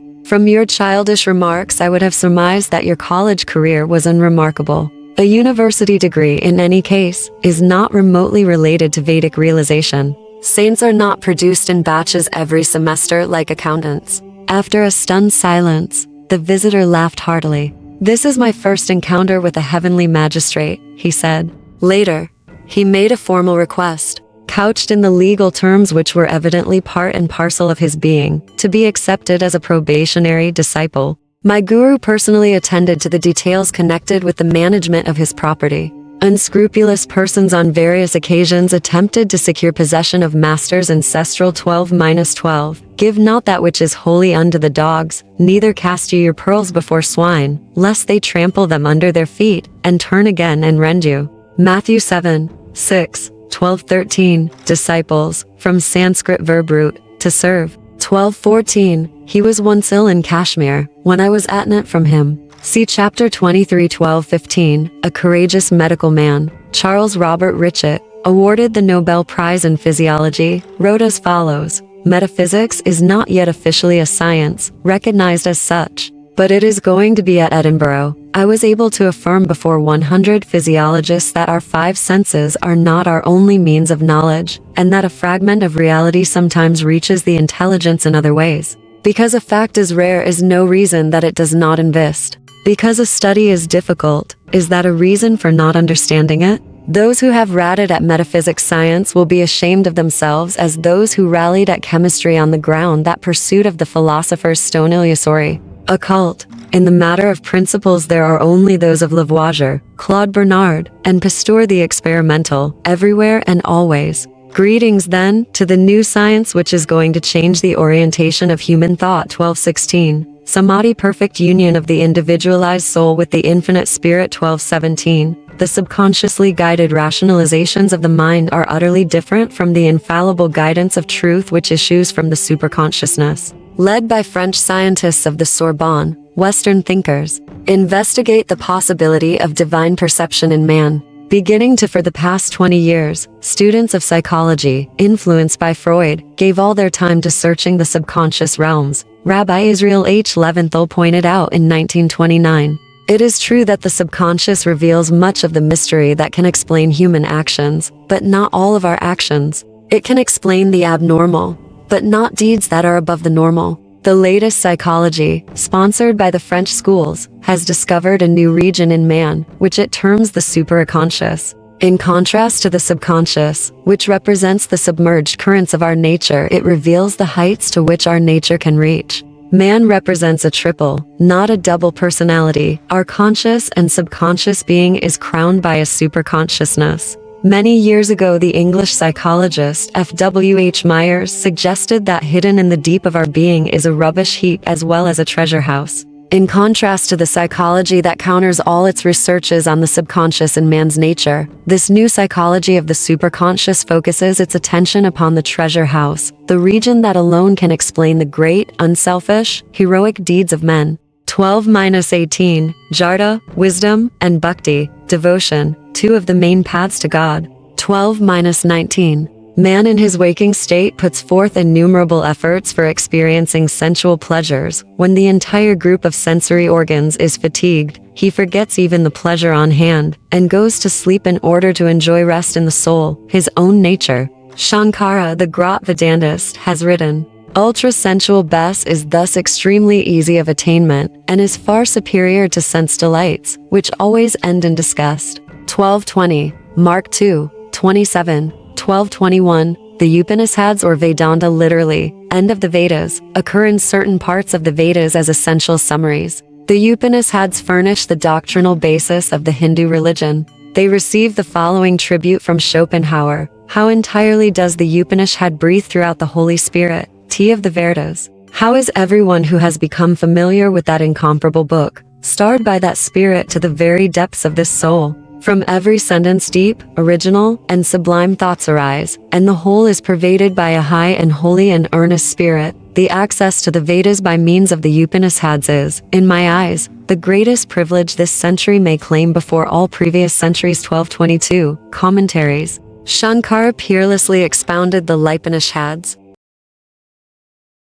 Chapter 13, The Sleepless Saint. Please permit me to go to the Himalayas. I hope in unbroken solitude to achieve continuous divine communion. I actually once addressed these ungrateful words to my master, seized by one of the unpredictable delusions which occasionally assail the devotee. I felt a growing impatience with hermitage duties and college studies. A feebly extenuating circumstance is that my proposal was made when I had been only 6 months with Sri Yukteswar. Not yet had I fully surveyed his towering stature. Many hillmen live in the Himalayas, yet possess no God perception. My guru's answer came slowly and simply. Wisdom is better sought from a man of realization than from an inert mountain. Ignoring master's plain hint that he, and not a hill, was my teacher, I repeated my plea. Sri Yukteswar vouchsafed no reply. I took his silence for consent, a precarious interpretation, readily accepted at one's convenience. In my Calcutta home that evening, I busied myself with travel preparations. Tying a few articles inside a blanket, I remembered a similar bundle, surreptitiously dropped from my attic window a few years earlier. I wondered if this were to be another ill-starred flight toward the Himalayas. The first time my spiritual elation had been high, tonight conscience smote heavily at thought of leaving my guru. The following morning I sought out Bihari Pundit, my Sanskrit professor at Scottish Church College. Sir, you have told me of your friendship with a great disciple of Lahiri Mahasaya. Please give me his address. You mean Ram Gopal Musumdar. I call him the sleepless saint. He is always awake in an ecstatic consciousness. His home is at Rambapur, near Tarakeswar. I thanked the Pundit, and entrained immediately for Tarakeswar. I hoped to silence my misgivings by wringing a sanction from the sleepless saint to engage myself in lonely Himalayan meditation. Bihari's friend, I heard, had received illumination after many years of Kriya Yoga practice in isolated caves. At Tarakeswar, I approached a famous shrine. Hindus regard it with the same veneration that Catholics give to the Lord's sanctuary in France. Innumerable healing miracles have occurred at Tarakeswar, including one for a member of my family. I sat in the temple there for a week, my eldest aunt once told me,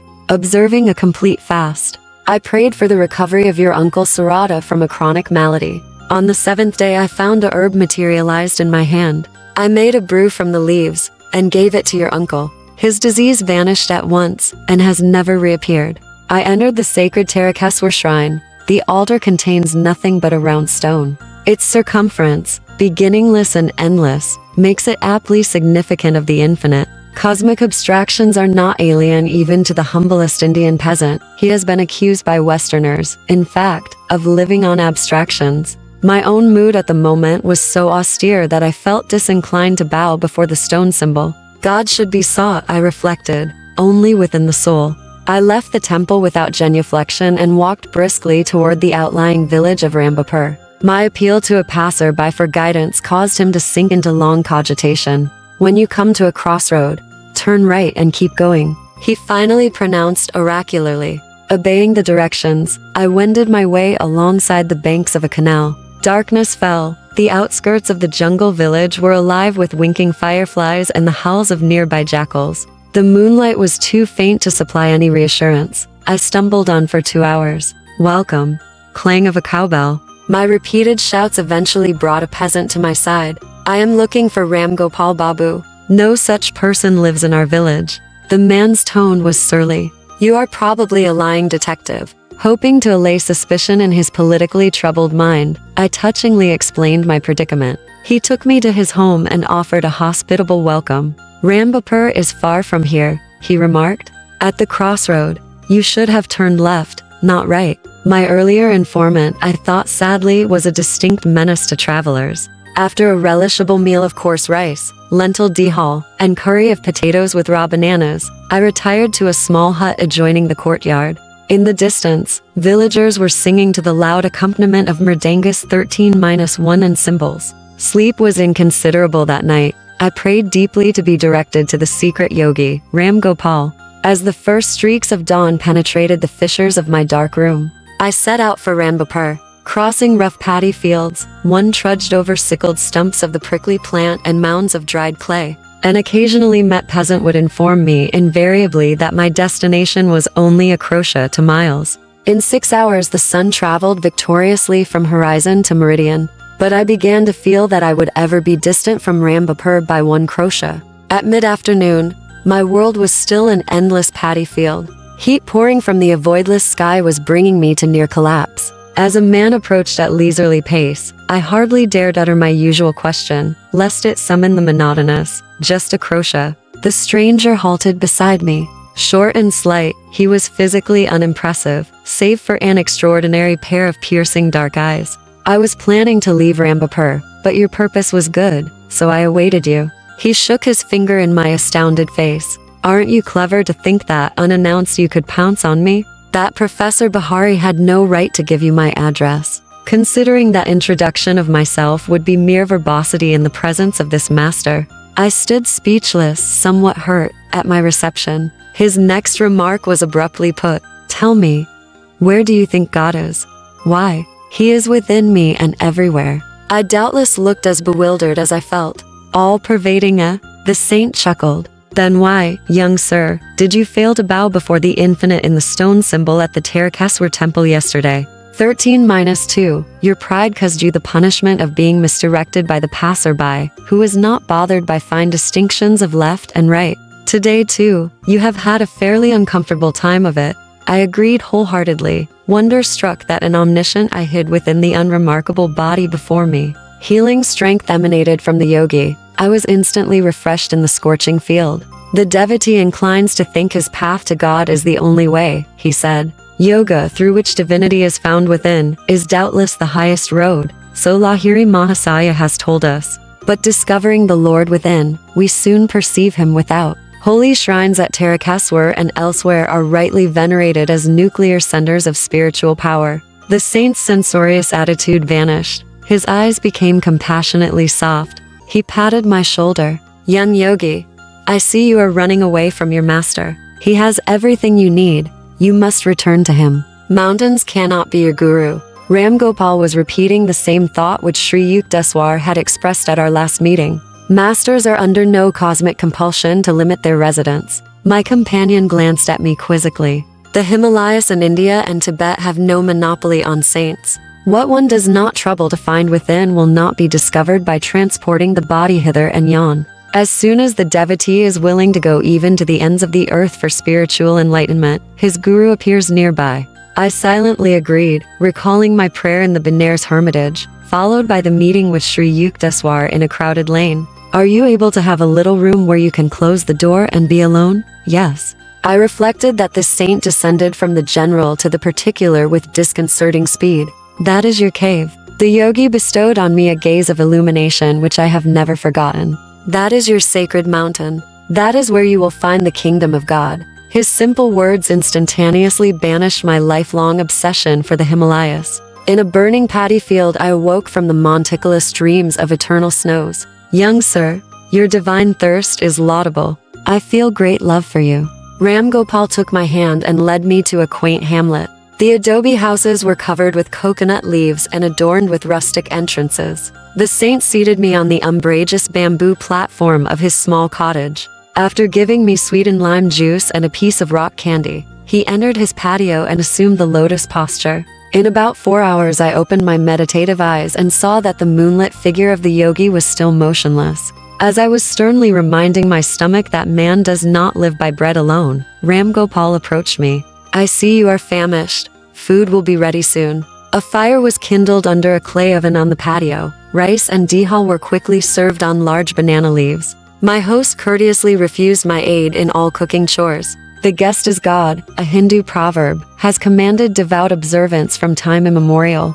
In my later world travels, I was charmed to see that a similar respect for visitors is manifested in rural sections of many countries. The city dweller finds the keen edge of hospitality blended by superabundance of strange faces. The marts of men seemed remotely dim as I squatted by the yogi in the isolation of the tiny jungle village. The cottage room was mysterious, with a mellow light. Ram Gopal arranged some torn blankets on the floor for my bed, and seated himself on a straw mat. Overwhelmed by his spiritual magnetism, I ventured a request. Sir, why don't you grant me a samadhi? Dear one, I would be glad to convey the divine contact, but it is not my place to do so. The saint looked at me with half-closed eyes. Your master will bestow that experience shortly. Your body is not tuned just yet, as a small lamp cannot withstand excessive electrical voltage, so your nerves are unready for the cosmic current. If I gave you the infinite ecstasy right now, you would burn as if every cell were on fire. You are asking illumination from me, the yogi continued musingly, While I am wondering and considerable as I am, and with the little meditation I have done, if I have succeeded in pleasing God, and what worth I may find in his eyes at the final reckoning. Sir, have you not been single-heartedly seeking God for a long time?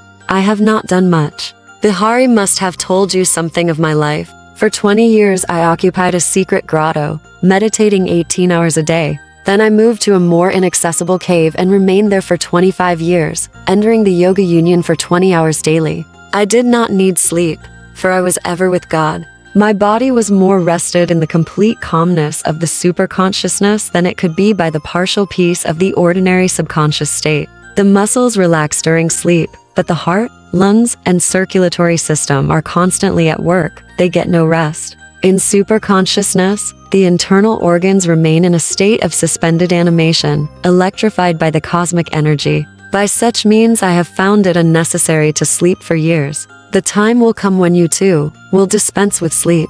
My goodness, you have meditated for so long, and yet are unsure of the Lord's favor. I gazed at him in astonishment. Then what about us poor mortals? Well, don't you see, my dear boy, that God is eternity itself? To assume that one can fully know him by 45 years of meditation is rather a preposterous expectation. Babaji assures us, however, that even a little meditation saves one from the dire fear of death and after-death states. Do not fix your spiritual ideal on a small mountain, but hitch it to the star of unqualified divine attainment. If you work hard, you will get there. Enthralled by the prospect, I asked him for further enlightening words. He related a wondrous story of his first meeting with Lahiri Mahasaya's guru, Babaji. 13-3 around midnight, Ram Gopal fell into silence, and I lay down on my blankets. Closing my eyes, I saw flashes of lightning. The vast space within me was a chamber of molten light. I opened my eyes and observed the same dazzling radiance. The room became a part of that infinite vault which I beheld with interior vision. Why don't you go to sleep, sir? How can I sleep in the presence of lightning, blazing, whether my eyes are shut or open? You're blessed to have this experience. The spiritual radiations are not easily seen. The saint added a few words of affection. At dawn, Ram Gopal gave me rock candies and said I must depart. I felt such reluctance to bid him farewell that tears coursed down my cheeks. I will not let you go empty-handed. The yogi spoke tenderly. I will do something for you. He smiled and looked at me steadfastly. I stood rooted to the ground, peace rushing like a mighty flood through the gates of my eyes. I was instantaneously healed of a pain in my back, which had troubled me intermittently for years. Renewed, bathed in a sea of luminous joy, I wept no more. After touching the saint's feet, I sauntered into the jungle, making my way through its tropical tingle until I reached Yukteswar. There I made a second pilgrimage to the famous shrine, and prostrated myself fully before the altar. The round stone enlarged before my inner vision until it became the cosmical spheres, ring within ring, zone after zone, all dowered with divinity. I entrained happily an hour later for Calcutta. My travels ended, not in the lofty mountains, but in the Himalayan presence of my master. 13-1, hand-played drums, used only for devotional musk. 13-2, one is reminded here of Dostoevsky's observation. A man who bows down to nothing can never bear the burden of himself. 13-3, see Chapter 35. Chapter 14, an experience in cosmic consciousness. I am here, Guruji. My shamefacedness spoke more eloquently for me. Let us go to the kitchen and find something to eat. Sri Yukteswar's manner was as natural as if hours and not days had separated us. Master, I must have disappointed you by my abrupt departure from my duties here. I thought you might be angry with me. No, of course not. Wrath springs only from thwarted desires. I do not expect anything from others, so their actions cannot be in opposition to wishes of mine. I would not use you for my own ends. I am happy only in your own true happiness. Sir, one hears of divine love in a vague way, but for the first time I am having a concrete example in your angelic self. In the world, even a father does not easily forgive his son if he leaves his parents' business without warning. But you show not the slightest vexation, though you must have been put to great inconvenience by the many unfinished tasks I left behind. We looked into each other's eyes where tears were shining. A blissful wave engulfed me. I was conscious that the Lord, in the form of my guru, was expanding the small ardors of my heart into the incompressible reaches of cosmic love. A few mornings later, I made my way to Master's empty sitting room. I planned to meditate, but my laudable purpose was unshared by disobedient thoughts. They scattered like birds before the hunter. Mukunda. Sri Yukteswar's voice sounded from a distant inner balcony. I felt as rebellious as my thoughts. Master always urges me to meditate. I muttered to myself. He should not disturb me when he knows why I came to his room. He summoned me again. I remained obstinately silent. The third time his tone held rebuke. Sir, I am meditating. I shouted protestingly. I know how you are meditating. My guru called out. With your mind distributed like leaves in a storm, come here to me. Snubbed and exposed, I made my way sadly to his side. Poor boy, the mountains couldn't give what you wanted. Master spoke caressively, comfortingly. His calm gaze was unfathomable. Your heart's desire shall be fulfilled. Sri Yukteswar seldom indulged in riddles. I was bewildered. He struck gently on my chest, above the heart. My body became immovably rooted. Breath was drawn out of my lungs as if by some huge magnet. Soul and mind instantly lost their physical bondage and streamed out like a fluid, piercing light from my every pore. The flesh was as though dead, yet in my intense awareness, I knew that never before had I been fully alive. My sense of identity was no longer narrowly confined to a body, but embraced the circumambient atoms. People on distant streets seemed to be moving gently over my own remote periphery. The roots of plants and trees appeared through a dim transparency of the soil. I discerned the inward flow of their sap. The whole vicinity lay bare before me. My ordinary frontal vision was now changed to a vast spherical sight, simultaneously all-perceptive. Through the back of my head I saw men strolling far down Rai Ghat Road, and noticed also a white cow who was leisurely approaching. When she reached the space in front of the open ashram gate, I observed her with my two physical eyes. As she passed by, behind the brick wall, I saw her clearly still. All objects within my panoramic gaze trembled and vibrated like quick motion pictures. My body, Master's, the pillared courtyard, the furniture and floor, the trees and sunshine, occasionally became violently agitated, until all melted into a luminescent sea, even as sugar crystals, thrown into a glass of water, dissolve after being shaken. The unifying light alternated with materializations of form, the metamorphoses, revealing the law of cause and effect in creation. An oceanic joy broke upon calm, endless shores of my soul.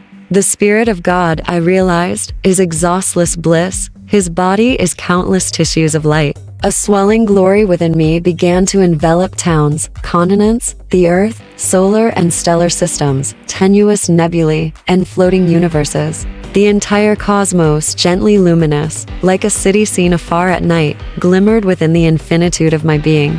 The sharply etched global outlines faded somewhat at the farthest edges. There I could see a mellow radiance, ever undiminished. It was indescribably subtle. The planetary pictures were formed of a grosser light. The divine dispersion of rays poured from an eternal source, blazing into galaxies, transfigured with ineffable auras. Again and again I saw the creative beams condense into constellations, then resolve into sheets of transparent flame. By rhythmic reversion, sextillion worlds passed into diaphanous luster, fire became firmament. I cognized the center of the Empyrean as a point of intuitive perception in my heart. Irradiating splendor issued from my nucleus to every part of the universal structure. Blissful Amrita, the nectar of immortality, pulls through me with a quicksilver-like fluidity. The creative voice of God I heard resounding as 14-1, the vibration of the cosmic motor. Suddenly the breath returned to my lungs. With a disappointment almost unbearable,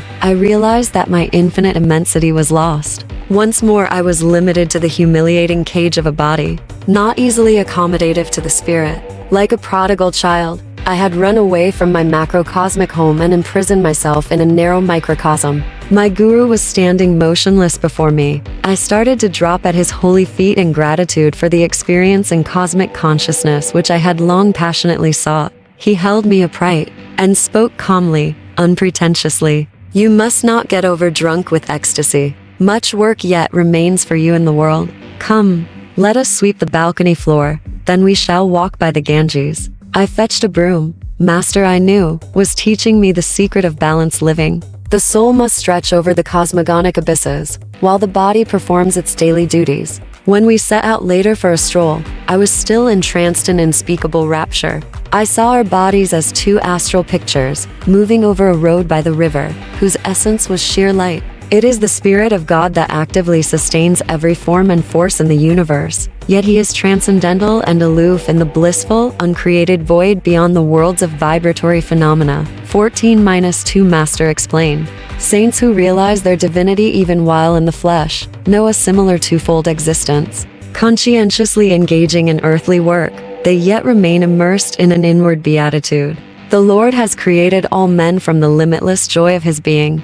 Though they are painfully cramped by the body, God nevertheless expects that souls made in his image shall ultimately rise above all sense identifications and reunite with him. The cosmic vision left many permanent lessons. By daily stilling my thoughts, I could win release from the delusive conviction that my body was a mass of flesh and bones, traversing the hard soil of matter. The breath and the restless mind I saw were like storms which lashed the ocean of light into waves of material forms: earth, sky, human beings, animals, birds, trees. No perception of the infinite as one light could be had except by calming those storms. As often as I silenced the two natural tumults, I beheld the multitudinous waves of creation melt into one lucent sea. Even as the waves of the ocean, their tempests subsiding, serenely dissolve into unity.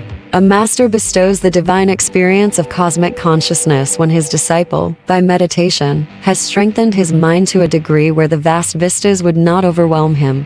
The experience can never be given through one's mere intellectual willingness or open-mindedness. Only adequate enlargement by yoga practice and devotional bhakti can prepare the mind to absorb the liberating shock of omnipresence. It comes with a natural inevitability to the sincere devotee. His intense craving begins to pull at God with an irresistible force. The Lord, as the cosmic vision, is drawn by the seeker's magnetic ardor into his range of consciousness. I wrote, in my later years, the following poem, Samadhi, endeavoring to convey the glory of its cosmic state, vanished the veils of light and shade, lifted every vapor of sorrow, sailed away all dawns of fleeting joy, gone the dim sensory mirage. Love, hate, health, disease, life, death, perish these false shadows on the screen of duality. Waves of laughter, scillas of sarcasm, melancholic whirlpools, melting in the vast sea of bliss. The storm of Maya stilled be magic wand of intuition deep.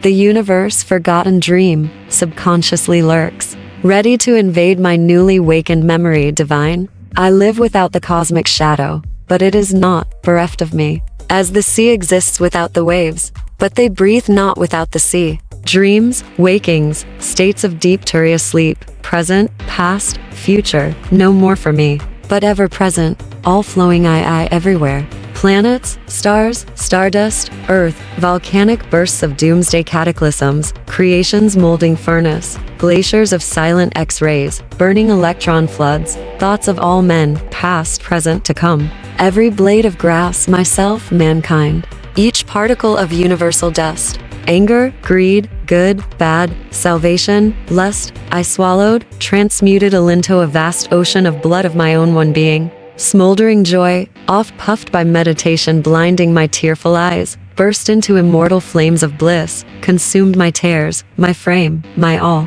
Thou art I am thou, knowing, knower, known as one. Tranquil, unbroken thrill, eternally living, ever new peace. Enjoyable beyond imagination of expectancy, samadhi bliss, not an unconscious state or mental chloroform without willful return. Samadhi, but extends my conscious realm beyond limits of the mortal frame to farthest boundary of eternity, where one, the cosmic sea, watch the little ego floating in me. The sparrow, each grain of sand, fall not without my sight. All space floats like an iceberg in my mental sea, colossal container.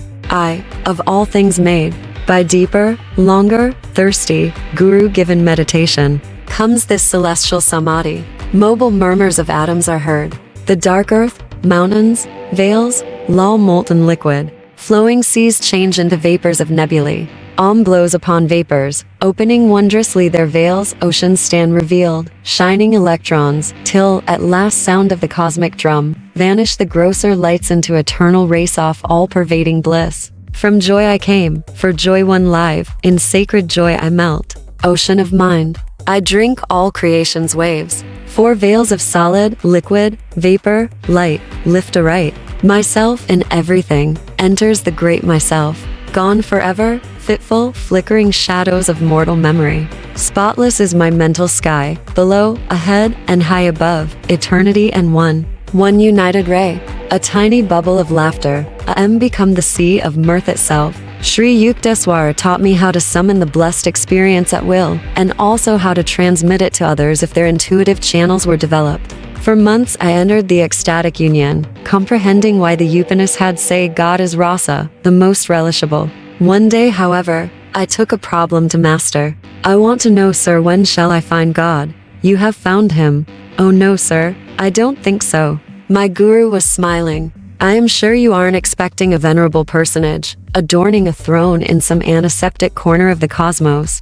I see, however, that you are imagining that the possession of miraculous powers is knowledge of God. One might have the whole universe, and find the Lord elusive. Still, spiritual advancement is not measured by one's outward powers, but only by the depth of his bliss in meditation.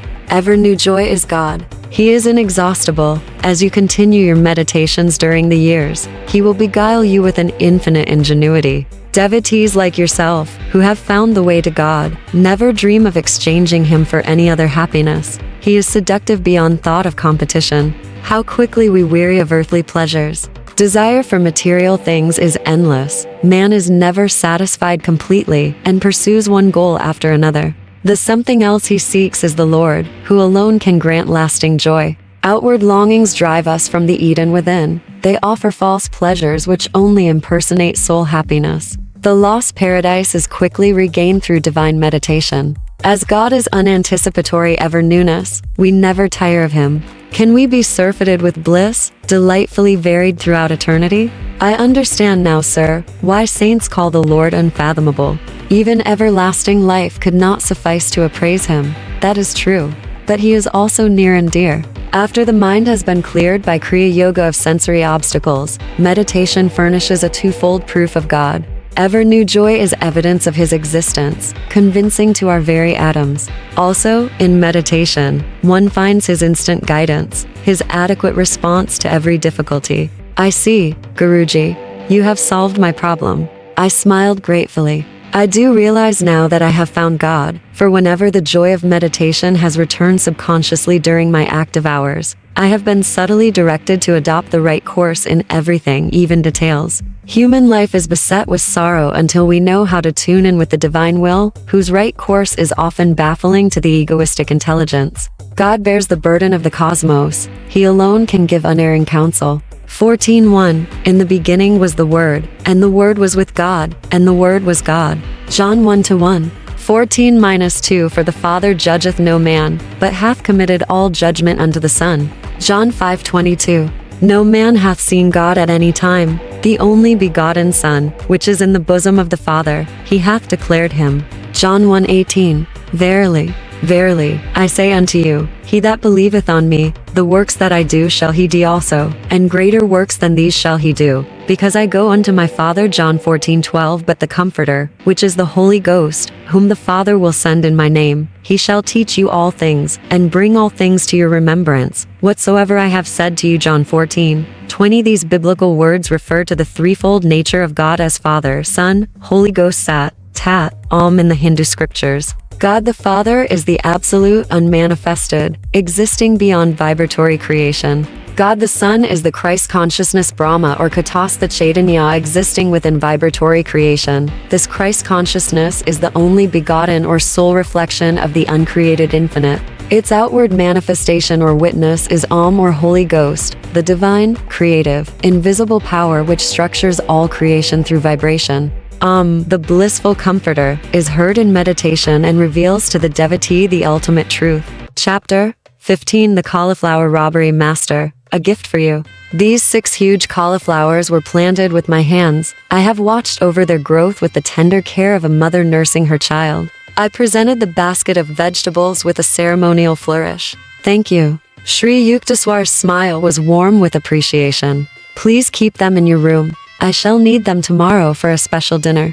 I had just arrived in Puri 15-1 to spend my college summer vacation with my guru at his seaside hermitage. Built by Master and his disciples, the cheerful little two-storied retreat fronts on the Bay of Bengal. I awoke early the following morning, refreshed by the salty sea breezes and the charm of my surroundings. Sri Yukteswar's melodious voice was calling. I took a look at my cherished cauliflowers and stowed them neatly under my bed.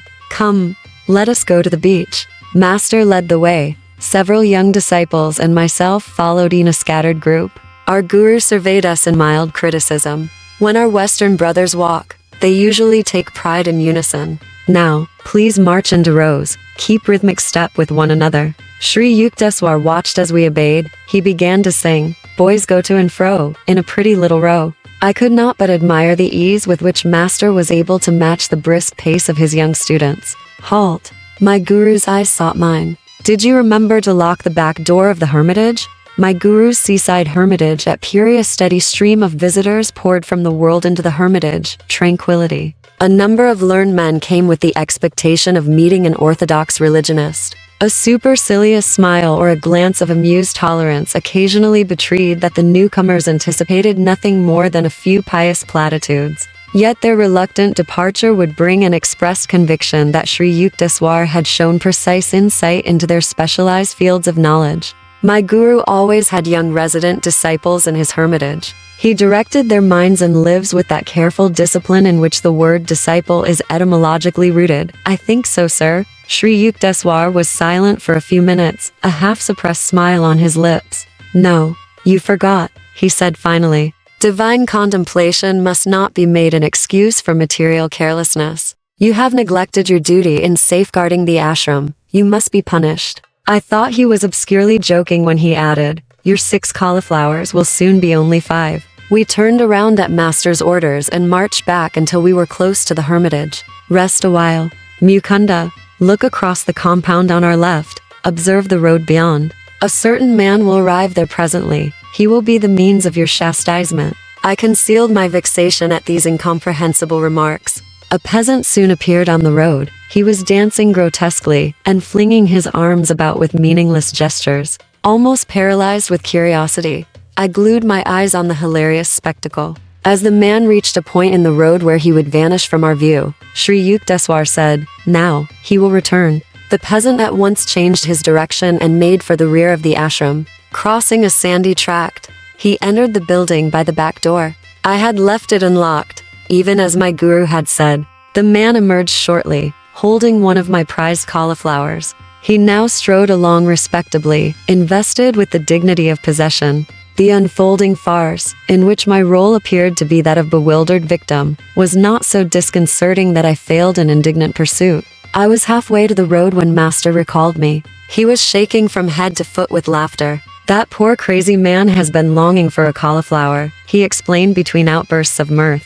I thought it would be a good idea if he got one of yours. So ill-guarded, I dashed to my room, where I found that the thief, evidently one with a vegetable fixation, had left untouched my gold rings, watch, and money, all lying openly on the blanket. He had crawled instead under the bed, where, completely hidden from casual sight, one of my cauliflowers had aroused his single-hearted desire.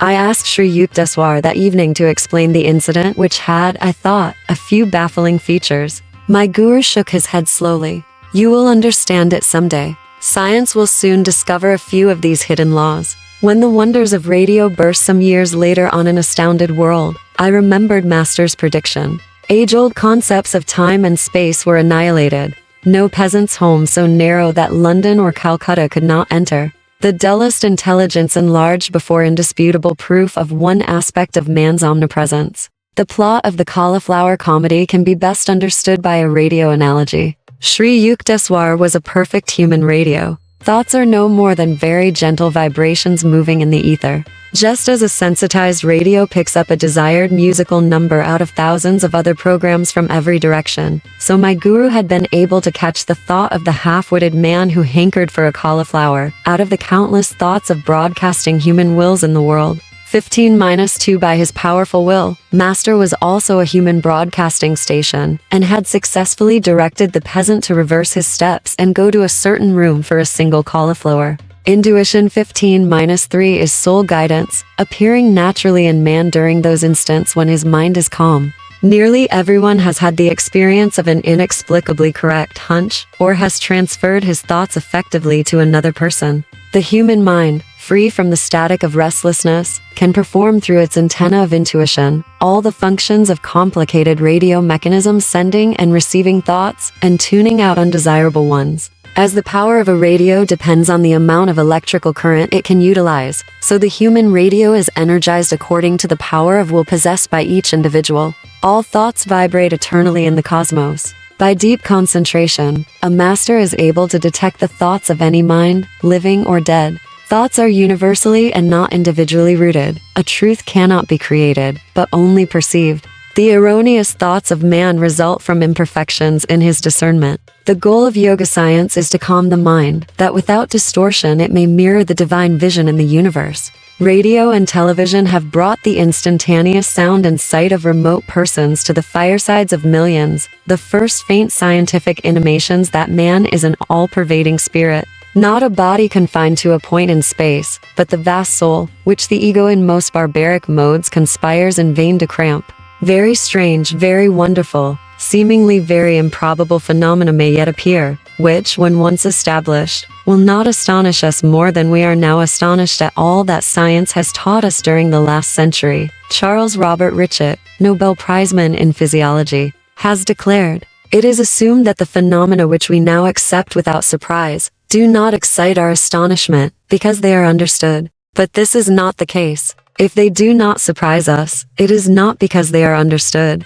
it is because they are familiar. For if that which is not understood ought to surprise us, we should be surprised at everything: the fall of a stone thrown into the air, the acorn which becomes an oak, mercury which expands when it is heated, iron attracted by a magnet, phosphorus which burns when it is rubbed. The science of today is a light matter. The revolutions and evolutions which it will experience in 100,000 years will far exceed the most daring anticipations. The truths, those surprising, amazing, unforeseen truths which our descendants will discover, are even now all around us, staring us in the eyes, as so to speak, and yet we do not see them. But it is not enough to say that we do not see them. We do not wish to see them, for as soon as an unexpected and unfamiliar fact appears, we try to fit it into the framework of the commonplaces of acquired knowledge, and we are indignant that anyone should dare to experiment further. A humorous occurrence took place a few days after I had been so implausibly robbed of a cauliflower.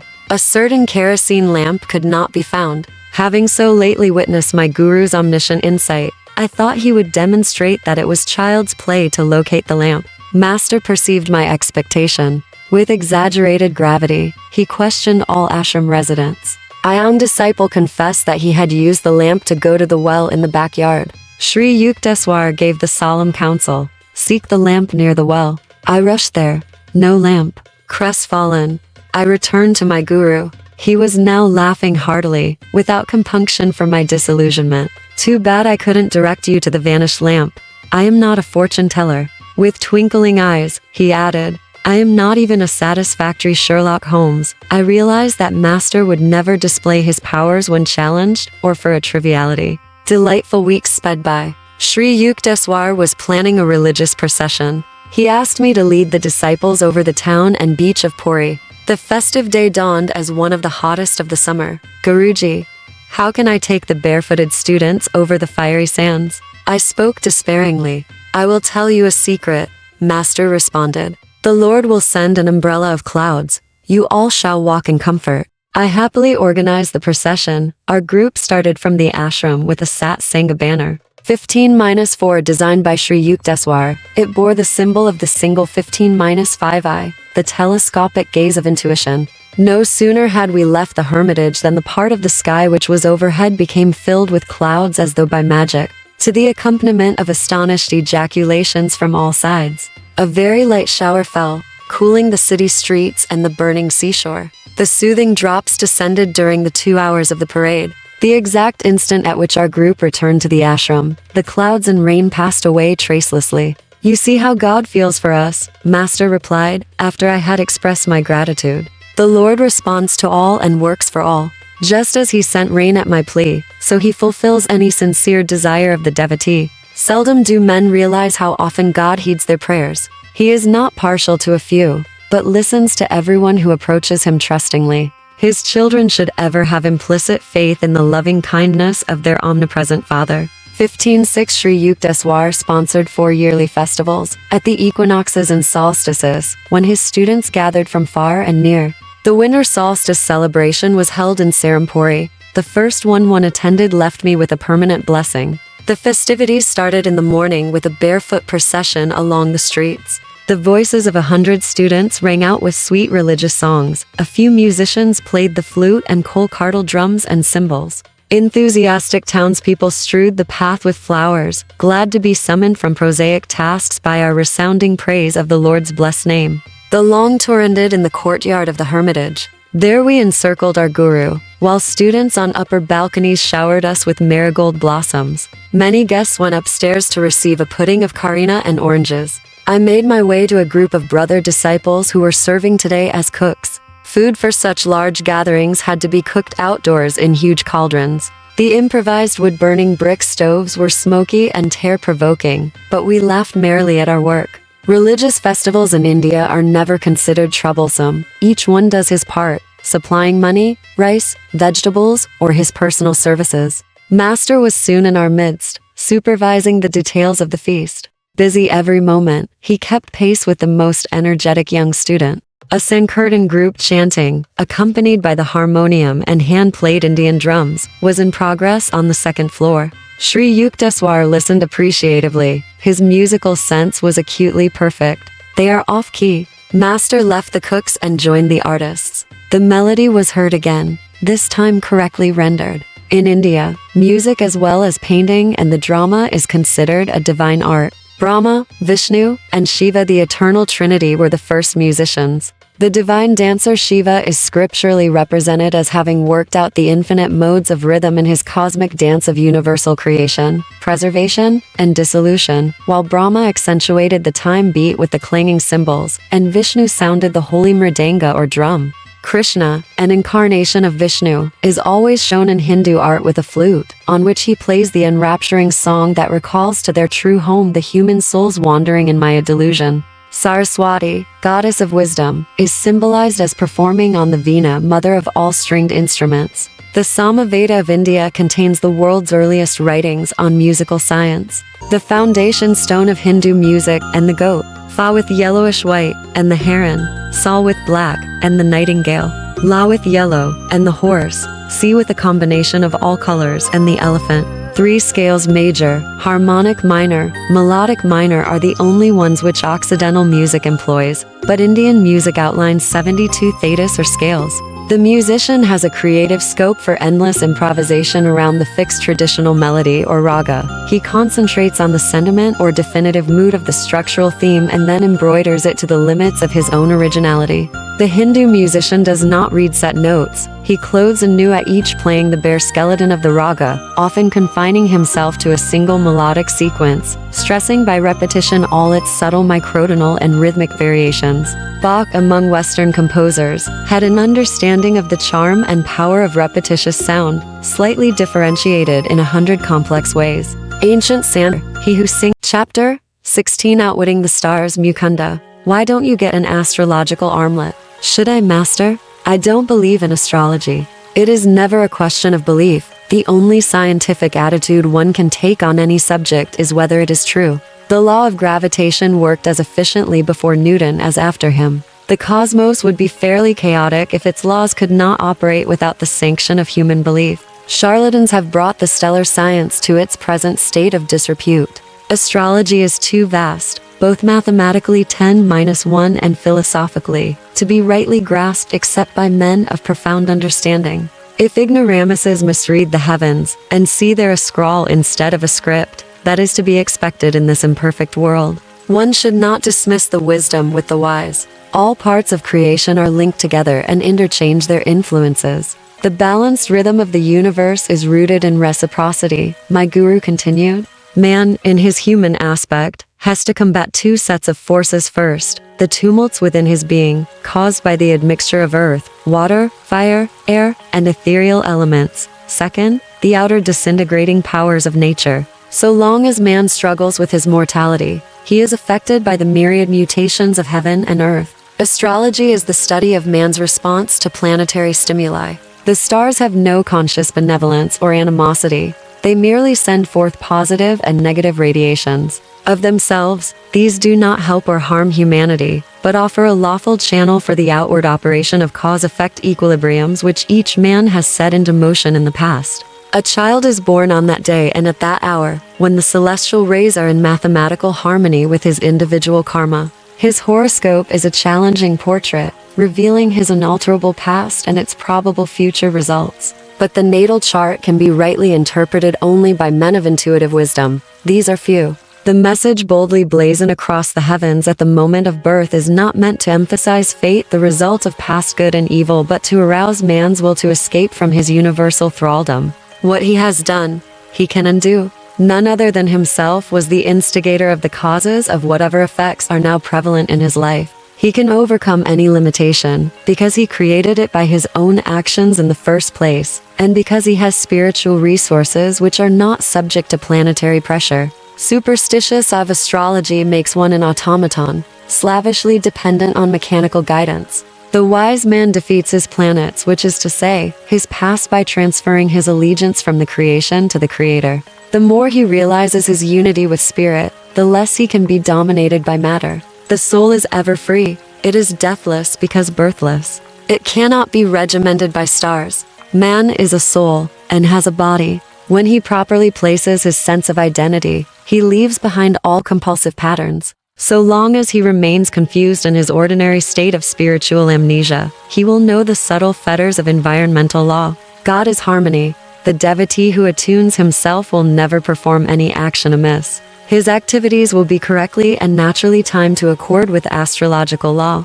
After deep prayer and meditation, he is in touch with his divine consciousness. There is no greater power than that inward protection. Then, dear master, why do you want me to wear an astrological bangle? I ventured this question after a long silence, during which I had tried to assimilate Sri Yukteswar's noble exposition. It is only when a traveler has reached his goal that he is justified in discarding his maps. During the journey, he takes advantage of any convenient shortcut. The ancient rishis discovered many ways to curtail the period of man's exile in delusion. There are certain mechanical features in the law of karma which can be skillfully adjusted by the fingers of wisdom. All human ills arise from some transgression of universal law. The scriptures point out that man must satisfy the laws of nature, while not discrediting the divine omnipotence. He should say, Lord, I trust in thee, and know, thou canst help me, but I too will do my best to undo any wrong I have done. By a number of means, by prayer, by willpower, by yoga, meditation, by consultation with saints, by use of astrological bangles, the adverse effects of past wrongs can be minimized or nullified. Just as a house can be fitted with a copper rod to absorb the shock of lightning, so the bodily temple can be benefited by various protective measures. Ages ago, our yogis discovered that pure metals emit an astral light which is powerfully counteractive to negative poles of the planets. Subtle electrical and magnetic radiations are constantly circulating in the universe. When a man's body is being aided, he does not know it. When it is being disintegrated, he is still in ignorance. Can he do anything about it? This problem received attention from our rishis. They found helpful not only a combination of metals, but also of plants, and most effective of all, faultless jewels of not less than 2 carats. The preventive uses of astrology have seldom been seriously studied outside of India. One little known fact is that the proper jewels, metals, or plant preparations are valueless unless the required weight is secured, and unless these remedial agents are worn next to the skin. Sir, of course I shall take your advice and get a bangle. I am intrigued at the thought of outwitting a planet. For general purposes, I counsel the use of an armlet made of gold, silver, and copper. But for a specific purpose, I want you to get one of silver and lead. Sri Yukteswar added careful directions. Guruji, what specific purpose do you mean? The stars are about to take an unfriendly interest in you, Mukunda. Fear not. You shall be protected. In about a month your liver will cause you much trouble. The illness is scheduled to last for 6 months, but your use of an astrological armlet will shorten the period to 24 days. I sought out a jeweler the next day, and was soon wearing the bangle. My health was excellent. Master's prediction slipped from my mind. He left Serampore to visit Benares. 30 days after our conversation, I felt a sudden pain in the region of my liver. The following weeks were a nightmare of excruciating pain. Reluctant to disturb my guru, one thought I would bravely endure my trial alone. But 23 days of torture weakened my resolution. I entrained for Benares. There Sri Yukteswar greeted me with unusual warmth, but gave me no opportunity to tell him my woes in private. Many devotees visited Master that day, just for a darshan, 16-3, and neglected. I sat in a corner. It was not until after the evening meal that all guests had departed. My guru summoned me to the octagonal balcony of the house. You must have come about your liver disorder. Sri Yukteswar's gaze was averted. He walked to and fro, occasionally intercepting the moonlight. Let me see. You have been ailing for 24 days, haven't you? Yes, sir. Please do the stomach exercise I have taught you. If you knew the extent of my suffering, Master, you would not ask me to exercise. Nevertheless, I made a feeble attempt to obey him. You say you have pain. I say you have none. How can such contradictions exist? My guru looked at me inquiringly. I was dazed, and then overcome with joyful relief. No longer could I feel the continuous torment that had kept me nearly sleepless for weeks. At Sri Yukteswar's words, the agony vanished as though it had never been. I started to kneel at his feet in gratitude, but he quickly prevented me. Don't be childish. Get up and enjoy the beauty of the moon over the Ganges. But Master's eyes were twinkling happily as I stood in silence beside him. I understood by his attitude that he wanted me to feel that not he, but God, had been the healer. I wear even now the heavy silver and lead bangle, a memento of that day long past, ever cherished when I found anew that I was living with a personage indeed superhuman. On later occasions, when I brought my friends to Sri Yukteswar for healing, he invariably recommended jewels or the bangle, extolling their use as an act of astrological wisdom. I had been prejudiced against astrology from my childhood, partly because I observed that many people are sequaciously attached to it, and partly because of a prediction made by our family astrologer: you will marry 3 times, being twice a widower. I brooded over the matter, feeling like a goat awaiting sacrifice before the temple of triple matrimony. You may as well be resigned to your fate, my brother Ananda had remarked. Your written horoscope has correctly stated that you would fly from home toward the Himalayas during your early years, but would be forcibly returned. The forecast of your marriages is also bound to be true. A clear intuition came to me one night that the prophecy was wholly false. I set fire to the horoscope scroll, placing the ashes in a paper bag, on which I wrote, "Seeds of past karma cannot germinate if they are roasted in the divine fires of wisdom." I put the bag in a conspicuous spot. Ananda immediately read my defiant comment. "You cannot destroy truth as easily as you have burnt this paper scroll." My brother laughed scornfully. It is a fact that on 3 occasions before I reached manhood, my family tried to arrange my betrothal. Each time I refused to fall in with the plans, 16-3, knowing that my love for God was more overwhelming than any astrological persuasion from the past. The deeper the self-realization of a man, the more he influences the whole universe by his subtle spiritual vibrations, and the less he himself is affected by the phenomenal flux. These words of Masters often returned inspiringly to my mind. Occasionally I told astrologers to select my worst periods, according to planetary indications, and I would still accomplish whatever task I set myself. It is true that my success at such times has been accompanied by extraordinary difficulties, but my conviction has always been justified. Faith in the divine protection, and the right use of man's God-given will, are forces formidable beyond any the inverted bowl can muster. The starry inscription at one's birth, I came to understand, is not that man is a puppet of his past. Its message is rather a prod to pride. The very heavens seek to arouse man's determination to be free from every limitation. God created each man as a soul, dowered with individuality, hence essential to the universal structure, whether in the temporary role of pillar or parasite. His freedom is final and immediate, if he so wills. It depends not on outer, but inner victories. Sri Yukteswar discovered the mathematical application of a 2-for-00-year equinoctial cycle to our present age. 16-4. The cycle is divided into an ascending arc and a descending arc, each of 12,000 years. Within each arc fall 4 yugas or ages, called Kali, Dwapara, Treta, and Satya, corresponding to the Greek ideas of iron, bronze, silver, and golden ages.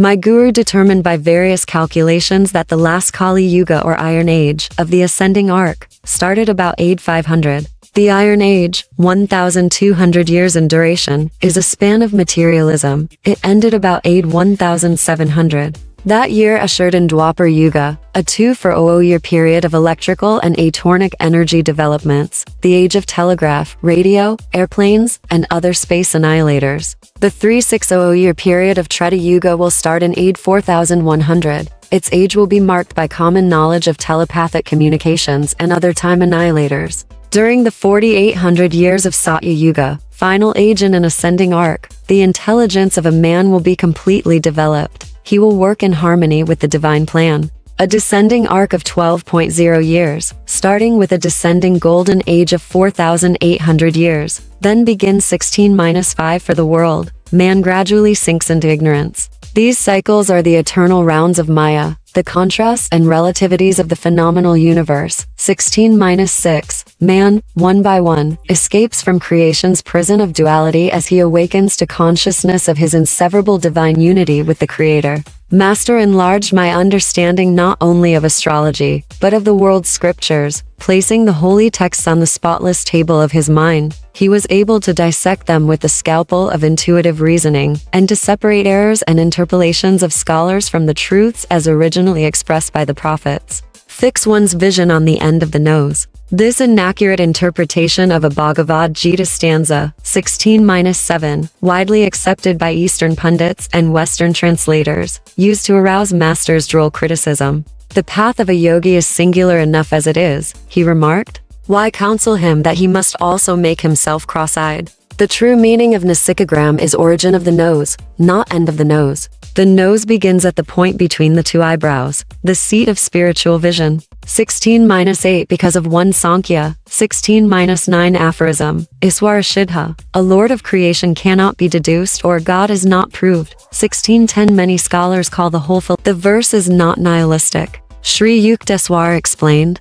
It merely signifies that to the unenlightened man, dependent on his senses for all final judgments, proof of God must remain unknown, and therefore non-existent. True Sankhya followers, with unshakable insight born of meditation, understand that the Lord is both existent and knowable. Master expounded the Christian Bible with a beautiful clarity. It was from my Hindu guru, unknown to the roll call of Christian membership, that I learned to perceive the deathless essence of the Bible, and to understand the truth in Christ's assertion, surely the most thrillingly intransigent ever uttered. Heaven and earth shall pass away, but my words shall not pass away. 1611 The great masters of India mold their lives by the same godly ideals which animated Jesus. These men are his proclaimed kin. Whosoever shall do the will of my Father, which is in heaven, the same is my brother, and sister, and mother. 16-12 If ye continue in my word, Christ pointed out, then are ye my disciples indeed, and ye shall know the truth, and the truth shall make you free.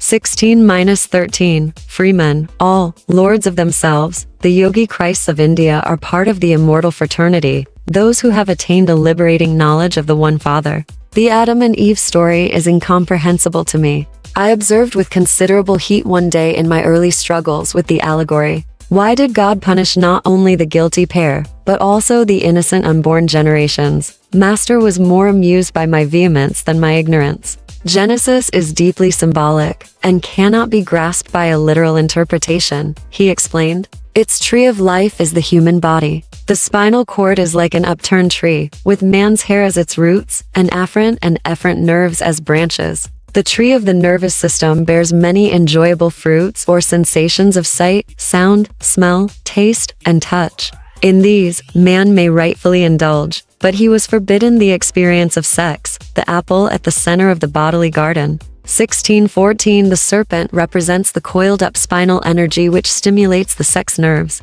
Adam is reason, and Eve is feeling. When the emotion or Eve consciousness in any human being is overpowered by the sex impulse, his reason or Adam also succumbs. 1615 God created the human species by materializing the bodies of man and woman through the force of his will. He endowed the new species with the power to create children in a similar immaculate or divine manner. 16-16 Because his manifestation in the individualized soul had hitherto been limited to animals, instinct-bound and lacking the potentialities of full reason, God made the first human bodies, symbolically called Adam and Eve. To these, for advantageous upward evolution, he transferred the souls or divine essence of two animals. 16-17 In Adam or man, reason predominated. In Eve or woman, feeling was ascendant. Thus was expressed the duality or polarity which underlies the phenomenal worlds. Reason and feeling remain in astrological ceremonies. In an article in East-West, February 1934, the following summary is given of the Jagdish, or body of Vedic astronomical treatises.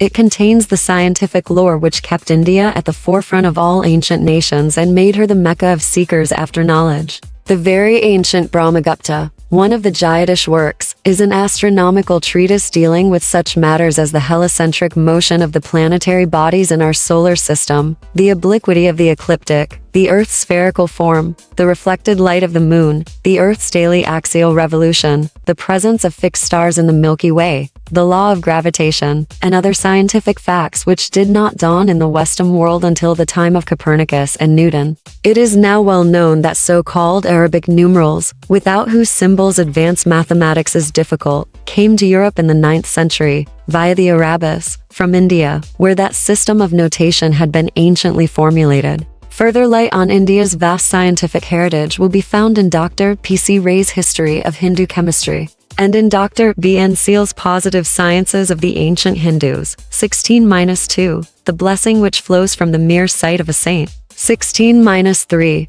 One of the girls whom my family selected as a possible bride for me afterwards married my cousin, Prabhas Chandra Ghose. 16-4 A series of 13 articles on the historical verification of Sri Yukteswar's Yuga theory appeared in the magazine East-West Los Angeles from September 1932 to September 1933. 16-5 In the year AD 12,500.16-6, the Hindu scriptures place the present world age as occurring within the Kali Yuga of a much longer universal cycle than the simple to 4-year equinoctial cycle with which Sri Yukteswar was concerned. The universal cycle of the scriptures is 4,300,560,000 years in extent, and measures a day of creation, or the length of life assigned to our planetary system in its present form. This vast figure given by the rishis is base relationship between the length of the solar year and a multiple of pi3, 1/1/6, the ratio of the circumference to the diameter of a circle. The lifespan for a whole universe, according to the ancient seers, is 314,159,000 solar years, or one age of Brahma. Scientists estimate the present age of the Earth to be about 2 billion years, basing their conclusions on a study of lead pockets left as a result of radioactivity in rocks. The Hindu scriptures declare that an Earth such as ours is dissolved for one of two reasons: the inhabitants as a whole become either completely good or completely evil. The world mind thus generates a power which releases the captive atoms held together as an Earth. Dire pronouncements are occasionally published regarding an imminent end of the world. The latest prediction of doom was given by Rev. Charles G. Long of Pasadena, who publicly set the Day of Judgment for Sept. 21, 1945. United Press reporters asked my opinion. I explained that world cycles follow an orderly progression according to a divine plan. No earthly dissolution is in sight. 2 billion years of ascending and descending equinoctial cycles are yet in store for our planet in its present form. The figures given by the rishis for the various world ages deserve careful study. The magazine Time, December 17, 1945, Pete 6 called them reassuring statistics in the West. 16-7, Chapter Vi, 13. 16-8, The light of the body is the eye. Therefore when thine eye is single, thy whole body also is full of light.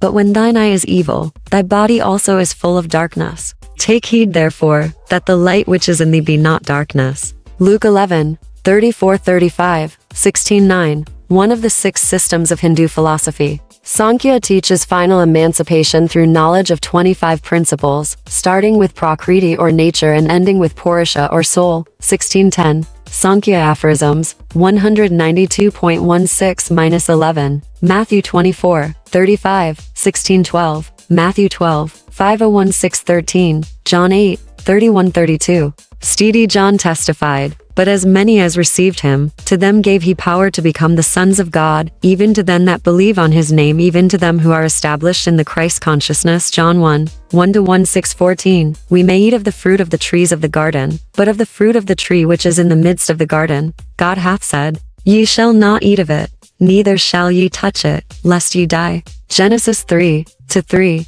16:15. The woman whom thou gavest to be with me, she gave me of the tree, and I did eat. The woman said, "The serpent beguiled me, and I did not." General 3:12-13, 16:16. So God created man in his own image, in the image of God created he him, male and female created he them. And God blessed them, and God said unto them, Be fruitful, and multiply, and replenish the earth, and subdue it. General 1:27-28, 16:17. And the Lord God formed man of the dust of the ground, and breathed into his nostrils the breath of life, and man became a living soul. Gen 2:7, 16:18. Now the serpent's sex force was more subtle than any beast of the field, any other sense of the body. Gen 3:1-1-6-19. And the Lord God planted a garden eastward in Eden, and there he put the man whom he had formed. Gen 2-8. Therefore the Lord God sent him forth from the Garden of Eden, to till the ground from whence he was taken.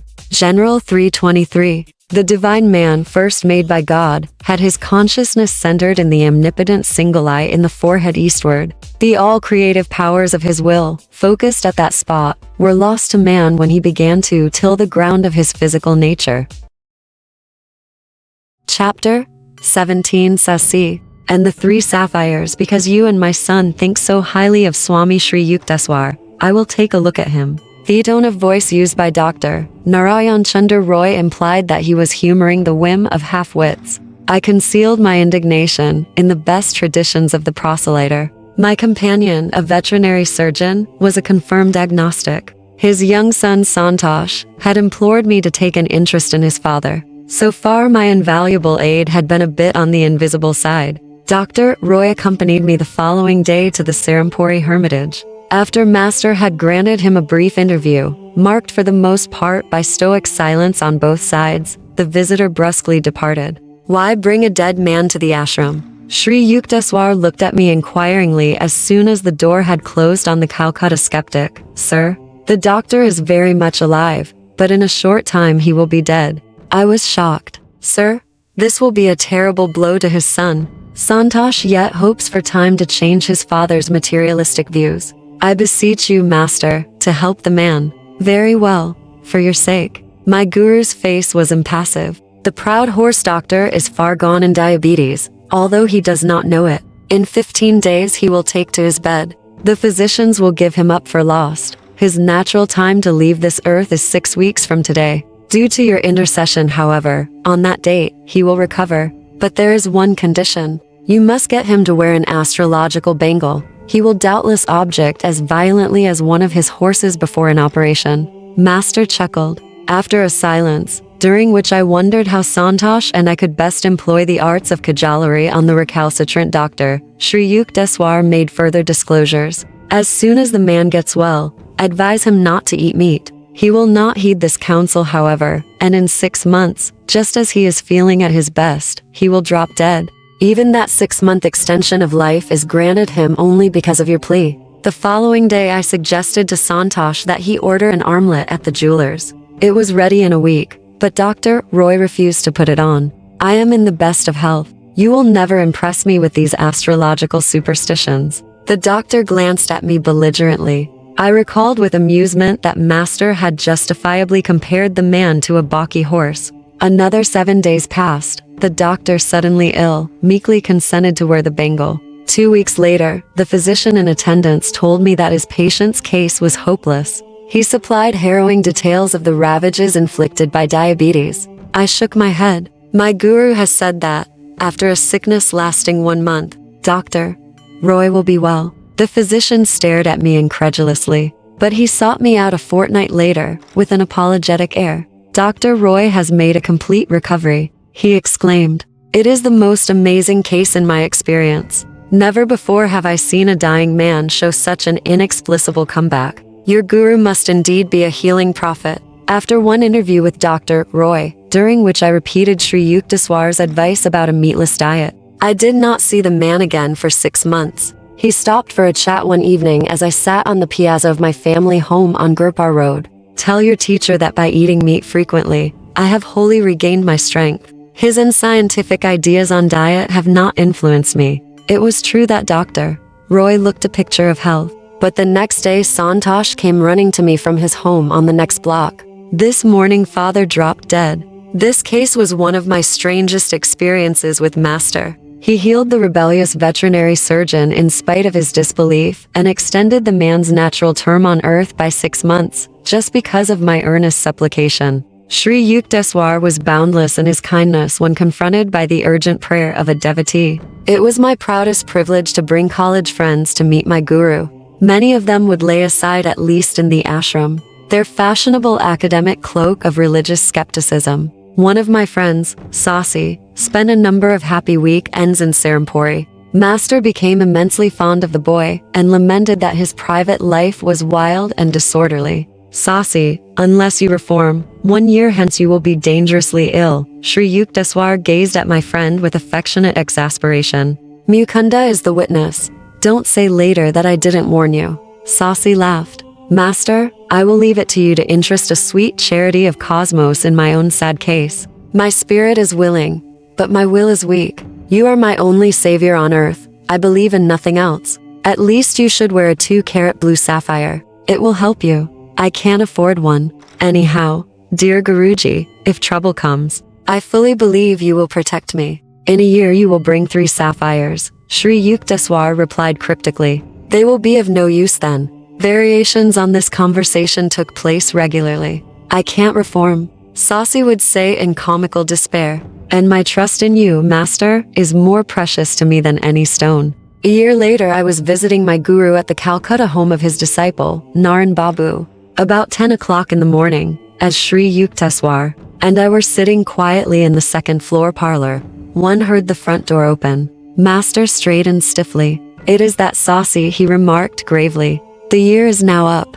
Both his lungs are gone. He has ignored my counsel. Tell him I don't want to see him. Half stunned by Sri Yukteswar's sternness, I raced down the stairway. Sasi was ascending. Oh Mukunda, I do hope Master is here. I had a hunch he might be. Yes, but he doesn't wish to be disturbed. Sasi burst into tears and brushed past me. He threw himself at Sri Yukteswar's feet, placing their 3 beautiful sapphires. Omniscient Guru, the doctors say I have galloping tuberculosis. They give me no longer than 3 more months. I humbly implore your aid. I know you can heal me. Isn't it a bit late now to be worrying over your life? Depart with your jewels. Their time of usefulness is past. Master then sat sphinx-like in an unrelenting silence, punctuated by the boy's sobs for mercy. An intuitive conviction came to me that Sri Yukteswar was merely testing the depth of Sasi's faith in the divine healing power. I was not surprised a tense hour later when Master turned a sympathetic gaze on my prostrate friend. Get up, Sasi. What a commotion you make in other people's houses. Return your sapphires to the jewelers, they are an unnecessary expense now. But get an astrological bangle and wear it. Fear not, in a few weeks you shall be well. Sasi's smile illumined his tear-marred face like sudden sun over a sodden landscape. Beloved Guru, shall I take the medicines prescribed by the doctors? Sri Yukteswar's glance was longanimous. Just as you wish, drink them or discard them. It does not matter. It is more possible for the sun and moon to interchange their positions than for you to die of tuberculosis. He added abruptly, go now, before I change my mind. With an agitated bow, my friend hastily departed. I visited him several times during the next few weeks and was aghast to find his condition increasingly worse. Sasi cannot last through the night. These words from his physician, and the spectacle of my friend, now reduced almost to a skeleton, sent me post-haste to Serampore. My guru listened coldly to my tearful report. Why do you come here to bother me? You have already heard me assure Sasi of his recovery. I bowed before him in great awe and retreated to the door. Sri Yukteswar said no parting word, but sank into silence, his unwinking eyes half open, their vision fled to another world.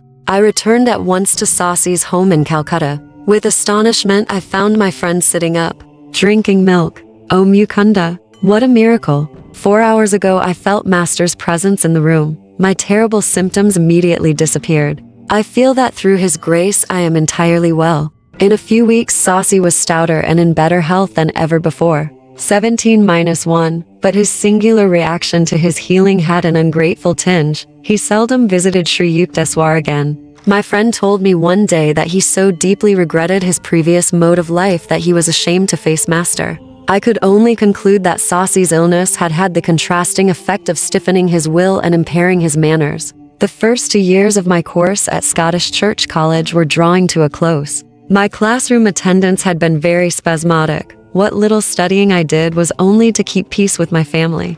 My 2 private tutors came regularly to my house. I was regularly absent. I can discern at least this one regularity in my scholastic career. In India, 2 successful years of college bring an intermediate arts diploma. The student may then look forward to another 2 years and his AB degree. The intermediate arts final examinations loomed ominously ahead. I fled to Puri, where my guru was spending a few weeks. Vaguely hoping that he would sanction my non-appearance at the finals, I related my embarrassing unpreparedness. But Master smiled consolingly. You have wholeheartedly pursued your spiritual duties, and could not help neglecting your college work. Apply yourself diligently to your books for the next week. You shall get through your ordeal without failure. I returned to Calcutta, firmly suppressing all reasonable doubts that occasionally arose with unnerving ridicule. Surveying the mountain of books on my table, I felt like a traveler lost in a wilderness. A long period of meditation brought me a labor-saving inspiration.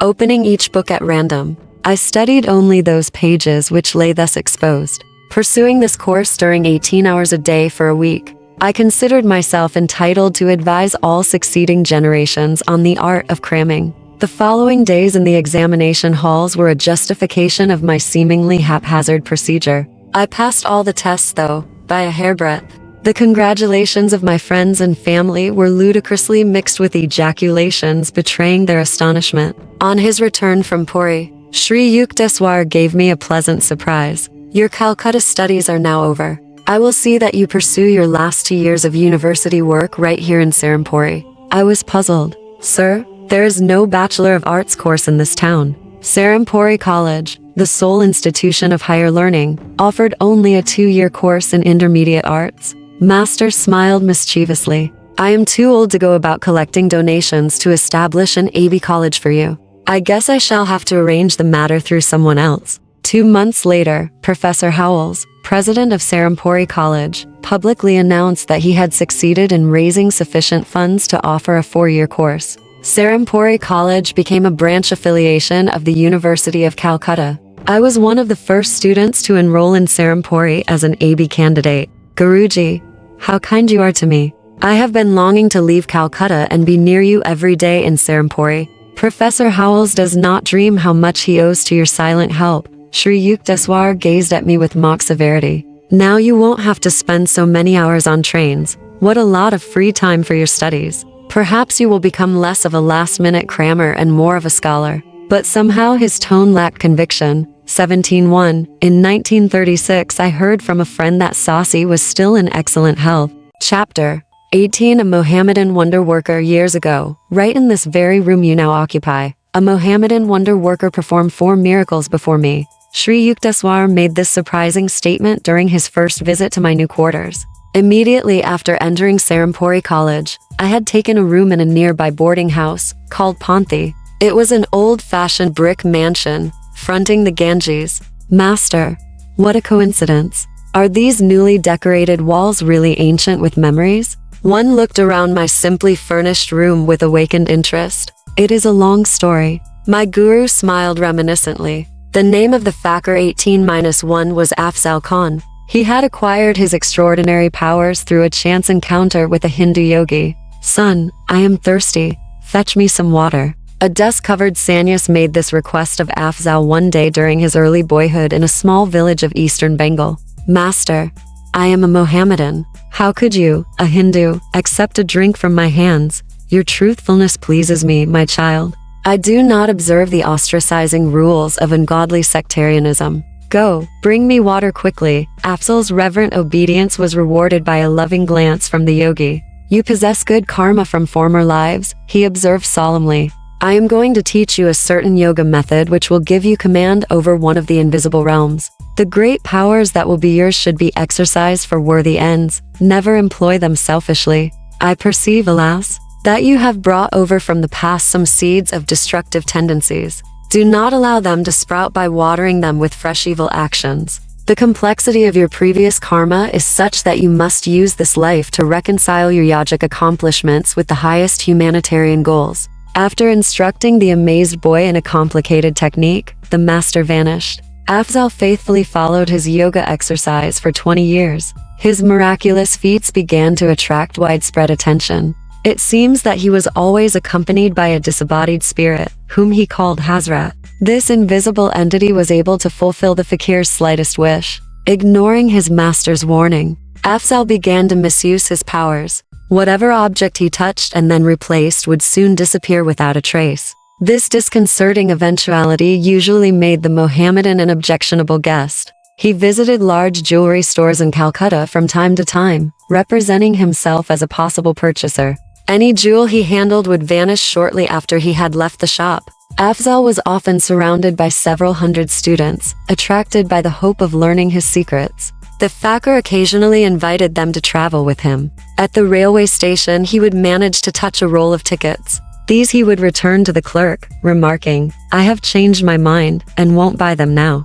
But when he boarded the train with his retinue, Afzal would be in possession of the required tickets. 18-2 These exploits created an indignant uproar. Bengali jewelers and ticket sellers were succumbing to nervous breakdowns. The police who sought to arrest Afzal found themselves helpless. The fakir could remove incriminating evidence merely by saying, Hazrat, take this away. Shri Yukteswar rose from his seat and walked to the balcony of my room, which overlooked the Ganges. I followed him, eager to hear more of the baffling Mohammedan raffles. This Panthi house formerly belonged to a friend of mine. He became acquainted with Afzal and asked him here. My friend also invited about 20 neighbors, including myself. I was only a youth then, and felt a lively curiosity about the notorious fakir. Master laughed. I took the precaution of not wearing anything valuable. Afzal looked me over inquisitively, then remarked, You have powerful hands. Go downstairs to the garden, get a smooth stone and write your name on it with chalk, then throw the stone as far as possible into the Ganges. I obeyed. As soon as the stone had vanished under distant waves, the Mohammedan addressed me again, Fill a pot with Ganges water near the front of this house. After I had returned with a vessel of water, the fakir cried, Hazrat, put the stone in the pot. The stone appeared at once. I pulled it from the vessel and found my signature as legible as when I had written it. Babu, 18-3, one of my friends in the room, was wearing a heavy antique gold watch and chain. The fakir examined them with ominous admiration. Soon they were missing. Afzal, please return my prized heirloom. Babu was nearly in tears. The Mohammedan was stoically silent for a while, then said, You have 500 rupees in an iron safe. Bring them to me, and I will tell you where to locate your timepiece. The distraught Babu left immediately for his home. He came back shortly and handed Afzal the required sum. Go to the little bridge near your house. The fakir instructed Babu. Call on Hazrat to give you the watch and chain. Babu rushed away. On his return, he was wearing a smile of relief and no jewelry whatever. When I commanded Hazrat as directed, he announced, My watch came tumbling down from the air into my right hand. You may be sure I locked the heirloom in my safe before rejoining the group here. Babu's friends, witnesses of the comical tragedy of the ransom for a watch, were staring with resentment at Afzal. He now spoke placatingly. Please name any drink you want. Hazrat will produce it. A number asked for milk, others for fruit juices. I was not too much shocked when the unnerved Babu requested whiskey. The Mohammedan gave an order. The obliging Hazrat sent sealed containers sailing down the air and thudding to the floor. Each man found his desired beverage. The promise of the fourth spectacular feat of the day was doubtless gratifying to our host. Afzal offered to supply an instantaneous lunch. Let us order the most expensive dishes, Babu suggested gloomily. I want an elaborate meal for my 500 rupees. Everything should be served on gold plates. As soon as each man had expressed his preferences, the fakir addressed himself to the inexhaustible Hazrat. A great rattle ensued. Gold platters filled with intricately prepared curries, hot luchis, and many out-of-season fruits landed from nowhere at our feet. All the food was delicious. After feasting for an hour, we started to leave the room. A tremendous noise, as though dishes were being piled up, caused us to turn around. Lo! There was no sign of the glittering plates or the remnants of the meal. Guruji, I interrupted, if Afzal could easily secure such things as gold dishes, why did he covet the property of others? The fakir was not highly developed spiritually, Sri Yukteswar explained. His mastery of a certain yoga technique gave him access to an astral plane where any desire is immediately materialized. Through the agency of an astral being, Hazrat, the Mohammedan could summon the atoms of any object from etheric energy by an act of powerful will. But such astrally produced objects are structurally evanescent. They cannot be long retained. Afzal still yearned for worldly wealth which, though more hardly earned, has a more dependable durability. I laughed. It too, sometimes vanishes most unaccountably. Afzal was not a man of God realization, Master went on. Miracles of a permanent and beneficial nature are performed by true saints because they have attuned themselves to the omnipotent Creator. Afzal was merely an ordinary man, with an extraordinary power of penetrating a subtle realm not usually entered by mortals until death. I understand now, Guruji. The afterworld appears to have some charming features. Master agreed. I never saw Afzal after that day. But a few years later Babu came to my home to show me a newspaper account of the Mohammedan's public confession. From it I learned the facts I have just told you about Afzal's early initiation from a Hindu guru. The gist of the latter part of the published document, as recalled by Sri Yukteswar, was as follows. 1. Afzal-Khan, am writing these words as an act of penance and as a warning to those who seek the possession of miraculous powers. For years I have been misusing the wondrous abilities imparted to me through the grace of God and my Master. I became drunk with egotism, feeling that I was beyond the ordinary laws of morality. My day of reckoning finally arrived. Recently I met an old man on a road outside Calcutta. He limped along painfully, carrying a shining object which looked like gold. I addressed him with greed in my heart. I am Afzal-Khan, the great fakir. What have you there? This ball of gold is my sole material wealth. It can be of no interest to a fakir. I implore you, sir, to heal my limp. I touched the ball and walked away without reply. The old man hobbled after me. He soon raised an outcry. My gold is gone. As I paid no attention, he suddenly spoke in a stentorian voice that issued oddly from his frail body. Do you not recognize me? I stood speechless, aghast at the belated discovery that this unimpressive old cripple was none other than the great saint who, long, long ago, had initiated me into yoga. He straightened himself. His body instantly became strong and youthful. Saw my guru's glance was fiery. I see with my own eyes that you use your powers, not to help suffering humanity, but to prey on it like a common thief. I withdraw your occult gifts. Hazrat is now freed from you. No longer shall you be a terror in Bengal. I called on Hazrat in anguished tones. For the first time, he did not appear to my inner sight, but some dark veil suddenly lifted within me. I saw clearly the blasphemy of my life. My guru, I thank you for coming to banish my long delusion. I was sobbing at his feet. One promised to forsake my worldly ambitions. I will retire to the mountains for lonely meditation on God, hoping to atone for my evil past. My master regarded me with silent compassion. I feel your sincerity, he said finally. Because of your earlier years of strict obedience, and because of your present repentance, I will grant you one boon. Your other powers are now gone, but whenever food and clothing are needed, you may still call successfully on Hazrat to supply them. Devote yourself wholeheartedly to divine understanding in the mountain solitudes. My guru then vanished. I was left to my tears and reflections. Farewell, world. I go to seek the forgiveness of the cosmic beloved. 18:1. A Muslim yogi, from the Arabic fagir, poor, originally applied to dervishes under a vow of poverty. 18-2. My father later told me that his company, the Bengal Nagpur Railway, had been one of the firms victimized by Afzal-Khan. 18-3. I do not recall the name of Sri Yukteswar's friend, and must refer to him simply as Babu Mr.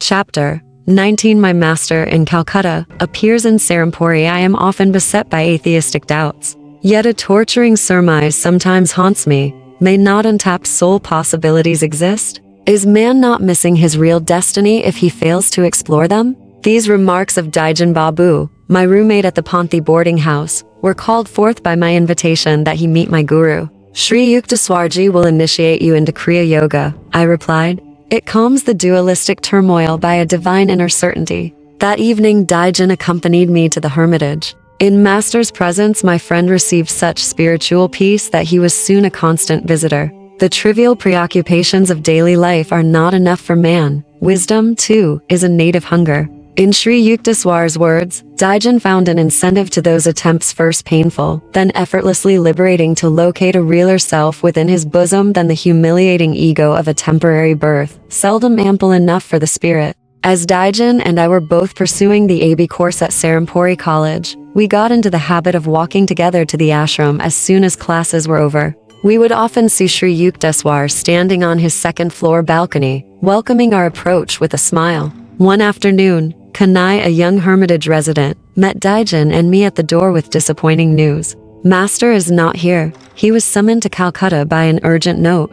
The following day I received a postcard from my guru. I shall leave Calcutta Wednesday morning, he had written. You and Daijan meet the 9 o'clock train at Serampore station. About 8:30 on Wednesday morning, a telepathic message from Sri Yukteswar flashed insistently to my mind. I am delayed. Don't meet the 9 o'clock train. One conveyed the latest instructions to Daijan, who was already dressed for departure. You and your intuition. My friend's voice was edged in scorn. I prefer to trust Master's written word. I shrugged my shoulders and seated myself with quiet finality. Muttering angrily, Daijan made for the door and closed it noisily behind him. As the room was rather dark, I moved nearer to the window overlooking the street. The scant sunlight suddenly increased to an intense brilliancy, in which the iron-barred window completely vanished. Against this dazzling background appeared the clearly materialized figure of Sri Yukteswar. Bewildered to the point of shock, I rose from my chair and knelt before him. With my customary gesture of respectful greeting at my guru's feet, I touched his shoes. These were a pair familiar to me, of orange-dyed canvas, sawed with rope. His ochre Swami cloth brushed against me. I distinctly felt not only the texture of his robe, but also the gritty surface of the shoes, and the pressure of his toes within them. Too much astounded to utter a word, I stood up and gazed at him questioningly. I was pleased that you got my telepathic message. Master's voice was calm, entirely normal. I have now finished my business in Calcutta, and shall arrive in Serampore by the 10 o'clock train. As I still stared mutely, Sri Yukteswar went on, This is not an apparition, but my flesh and blood form. I have been divinely commanded to give you this experience, rare to achieve on earth. Meet me at the station. You and Daijan will see me coming toward you, dressed as I am now. I shall be preceded by a fellow passenger, a little boy carrying a silver jug. My guru placed both hands on my head, with a murmured blessing. As he concluded with the words, Taba Asi, 19-1, I heard a peculiar rumbling sound. 19-2, his body began to melt gradually within the piercing light. First his feet and legs vanished, then his torso and head, like a scroll being rolled up. To the very last, I could feel his fingers resting lightly on my hair. The effulgence faded. Nothing remained before me but the barred window and a pale stream of sunlight. I remained in a half-stupor of confusion, questioning whether I had not been the victim of a hallucination. A crestfallen Daijan soon entered the room. Master was not on the 9 o'clock train, nor even the 9:30. My friend made his announcement with a slightly apologetic air. Come then, I know he will arrive at 10 o'clock. I took Daijan's hand and rushed him forcibly along with me, heedless of his protests. In about 10 minutes we entered the station, where the train was already puffing to a halt. The whole train is filled with the light of Master's aura. He is there, I exclaimed joyfully. You dream so? Daijan laughed mockingly. Let us wait here. I told my friend details of the way in which our guru would approach us. As I finished my description, Sri Yukteswar came into view, wearing the same clothes I had seen a short time earlier. He walked slowly in the wake of a small lad bearing a silver jug. For a moment, a wave of cold fear passed through me at the unprecedented strangeness of my experience. I felt the materialistic 20th century world slipping from me. Was I back in the ancient days when Jesus appeared before Peter on the sea? As Sri Yukteswar, a modern Yogi-Christ, reached the spot where Daijin and I were speechlessly rooted, Master smiled at my friend and remarked, "I sent you a message too, but you were unable to grasp it." Daijin was silent, but glared at me suspiciously. After we had escorted our guru to his hermitage, my friend and I proceeded towards Serampore College. Daijin halted in the street, indignation streaming from his every pore. "Saul Master sent me a message, yet you concealed it. I demand an explanation. Can I help it if your mental mirror oscillates with such restlessness that you cannot register our guru's instructions?" I retorted. The anger vanished from Daijin's face. "I see what you mean," he said ruefully. "But please explain how you could know about the child with the jug." By the time I had finished the story of Master's phenomenal appearance at the boarding house that morning, my friend and I had reached Serampore College. "The account I have just heard of our guru's powers," Daijin said, "makes me feel that any university in the world is only a kindergarten." Chapter 19 Footnotes 19:1 The Bengali Goodbye. Literally, it is a hopeful paradox. Then I come 19:2 The characteristic sound of dematerialization of bodily atom. Chapter 20 We do not visit Kashmir, Father. I want to invite Master and 4 friends to accompany me to the Himalayan foothills during my summer vacation. May I have 6 train passes to Kashmir and enough money to cover our travel expenses? As I had expected, Father laughed heartily. "This is the 3rd time you have given me the same cock and bull story. Didn't you make a similar request last summer, and the year before that?" At the last moment, Sri Yukteswarji refuses to go. "It is true, Father. I don't know why my guru will not give me his definite word about Kashmir, 20-1. But if I tell him that I have already secured the passes from you, somehow I think that this time he will consent to make the journey." Father was unconvinced at the moment, but the following day, after some good-humored jibes, he handed me 6 passes and a roll of 10 rupee bills. "I hardly think your theoretical trip needs such practical props," he remarked, "but here they are." That afternoon I exhibited my booty to Sri Yukteswar. Though he smiled at my enthusiasm, his words were non-committal. "I would like to go, we shall see." He made no comment when I asked his little hermitage disciple, Kanai, to accompany us. I also invited 3 other friends, Rajendra, Nath, Mitra, Jodan, Audi, and 1 other boy. Our date of departure was set for the following Monday. On Saturday and Sunday I stayed in Calcutta, where marriage rites for a cousin were being celebrated at my family home. I arrived in Serampore with my luggage early Monday morning. Rajendra met me at the hermitage door. "Master is out walking. He has refused to go." I was equally grieved and obdurate. I will not give Father a 3rd chance to ridicule my chimerical plans for Kashmir. "Come. The rest of us will go anyhow." Rajendra agreed. I left the ashram to find a servant. Kanai, I knew, would not take the trip without Master, and someone was needed to look after the luggage. I bethought myself of Bhaduri, previously a servant in my family home, who was now employed by a Serampore schoolmaster. As I walked along briskly, I met my guru in front of the Christian church near Serampore courthouse. "Where are you going?" Sri Yukteswar's face wasn't smiling. "Sir, I hear that you and Kanal will not take the trip we have been planning. I am seeking Bhaduri. You will recall that last year he was so anxious to see Kashmir that he even offered to serve without pay." I remember. "Nevertheless, I don't think Bhaduri will be willing to go." I was exasperated. He is just eagerly waiting for this opportunity. My guru silently resumed his walk. I soon reached the schoolmaster's house. Bhaduri, in the courtyard, greeted me with a friendly warmth that abruptly vanished as soon as I mentioned Kashmir.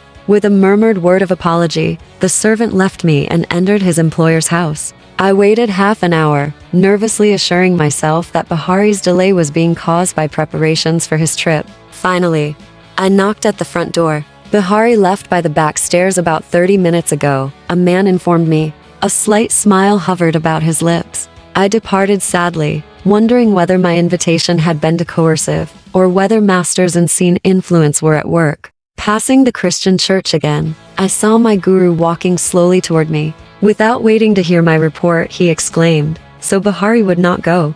Now, what are your plans?" I felt like a recalcitrant child who is determined to defy his masterful father. "Sir, I am going to ask my uncle to lend me his servant Laldari." "See your uncle if you want to," Sri Yukteswar replied with a chuckle. "But I hardly think you will enjoy the visit." Apprehensive but rebellious, I left my guru and entered Serampore courthouse. My paternal uncle, Sarada Ghosh, a government attorney, welcomed me affectionately. I am leaving today with some friends for Kashmir. I told him, for years I have been looking forward to this Himalayan trip.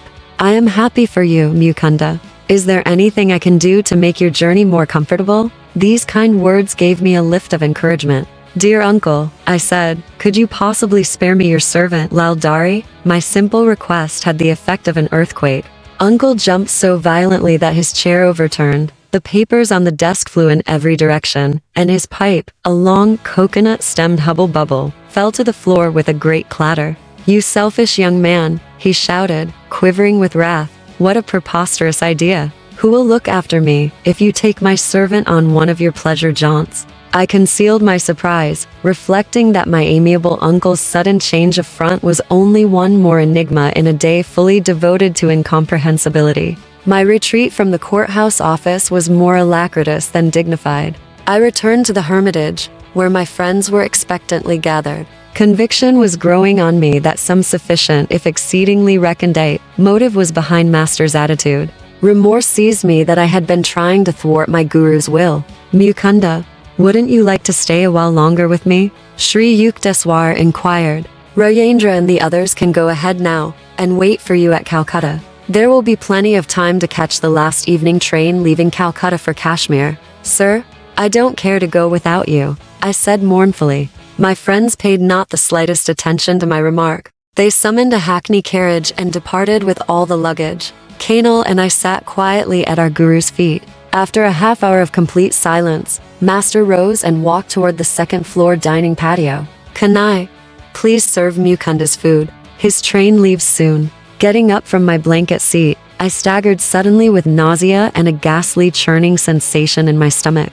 The stabbing pain was so intense that I felt I had been abruptly hurled into some violent hell. Groping blindly toward my guru, I collapsed before him, attacked by all symptoms of the dread Asiatic cholera. Sri Yukteswar and Kanal carried me to the sitting room. Racked with agony I cried, Master, I surrender my life to you, for I believed it was indeed fast ebbing from the shores of my body. Sri Yukteswar put my head on his lap, stroking my forehead with angelic tenderness. You see now what would have happened if you were at the station with your friends, he said. I had to look after you in this strange way because you chose to doubt my judgment about taking the trip at this particular time. I understood at last. In Nasmika's great masters seldom see fit to display their powers openly. A casual observer of the day's events would have imagined that their sequence was quite natural. My guru's intervention had been too subtle to be suspected. He had worked his will through Bihari and my uncle Sarada and Rajendra and the others in such an inconspicuous manner that probably everyone but myself thought the situations had been logically normal. As Sri Yukteswar never failed to observe his social obligations, he instructed Kanai to go for a specialist and to notify my uncle. Master, I protested, only you can heal me. I am too far gone for any doctor. Child, you are protected by the divine mercy. Don't worry about the doctor. He will not find you in this state. You are already healed. With my guru's words, the excruciating suffering left me. I sat up feebly. A doctor soon arrived and examined me carefully. You appear to have passed through the worst, he said. I will take some specimens with me for laboratory tests. The following morning, the physician arrived hurriedly. I was sitting up, in good spirits. Well, here you are, smiling and chatting as though you had had no close call with death. He patted my hand gently. I hardly expected to find you alive, after I had discovered from the specimens that your disease was Asiatic cholera. You are fortunate, young man, to have a guru with divine healing powers. I am convinced of it. I agreed wholeheartedly. As the doctor was preparing to leave, Rajendra and Audie appeared at the door. The resentment in their faces changed into sympathy as they glanced at the physician and then at my somewhat wan countenance. We were angry when you didn't turn up as agreed at the Calcutta train. You have been sick? Yes. I could not help laughing as my friends placed the luggage in the same corner it had occupied yesterday. I quoted, there was a ship that went to Spain. When it arrived, it came back again. Master entered the room. I permitted myself a convalescent's liberty and captured his hand lovingly. Guruji, I said, from my 12th year on, I have made many unsuccessful attempts to reach the Himalayas. I am finally convinced that without your blessings, the goddess Parvati 20-2 will not receive me. 21. Although Master failed to make any explanation, his reluctance to visit Kashmir during those 2 summers may have been a foreknowledge that the time was not ripe for his illness. There see chapter 20-22, literally, of the mountains. Parvati, mythologically represented daughter of Himavat or the sacred mountains, is a name given to the Shakti or consort of Shiva. Chapter 21. We visit Kashmir. You are strong enough now to travel. I will accompany you to Kashmir. Sri Yukteswar informed me 2 days after my miraculous recovery from Asiatic cholera. That evening our party of 6 entrained for the north. Our first leisurely stop was at Simla, a queenly city resting on the throne of Himalayan hills. We strolled over the steep streets, admiring the magnificent views. English strawberries for sale, cried an old woman, squatting in a picturesque open marketplace. Master was curious about the strange little red fruits. He bought a basketful and offered it to Kanai and myself, who were nearby. I tasted one berry, but spat it hastily on the ground. Sir, what a sour fruit. I could never like strawberries. My guru laughed. Oh, you will like them in America. At a dinner there, your hostess will serve them with sugar and cream. After she has mashed the berries with a fork, you will taste them and say, what delicious strawberries. Then you will remember this day in Simla. Sri Yukteswar's forecast vanished from my mind, but reappeared there many years later, shortly after my arrival in America. I was a dinner guest at the home of Mrs. Alice T. Hazy's sister Yogmata in West Somerville, Massachusetts. When a dessert of strawberries was put on the table, my hostess picked up her fork and mashed my berries, adding cream and sugar. The fruit is rather tart. I think you will like it fixed this way, she remarked. I took a mouthful. What delicious strawberries, I exclaimed. At once, my guru's prediction in Simla emerged from the fathomless cave of memory. It was staggering to realize that long ago Sri Yukteswar's God-tuned mind had sensitively detected the program of karmic events wandering in the ether of futurity. Our party soon left Simla and entrained for Rawalpindi. There we hired a large landau, drawn by 2 horses, in which we started a 7-day trip to Srinagar, capital city of Kashmir. The second day of our northbound journey brought into view the true Himalayan vastness. As the iron wheels of our carriage creaked along the hot, stony roads, we were enraptured with changing vistas of mountainous grandeur. Sir, Adi said to Master, I am greatly enjoying these glorious scenes in your holy company. I felt a throb of pleasure at Adi's appreciation, for I was acting as host on this trip. Sri Yukteswar caught my thought. He turned to me and whispered, don't flatter yourself. Adi is not nearly as entranced with the scenery as he is with the prospect of leaving us long enough to have a cigarette.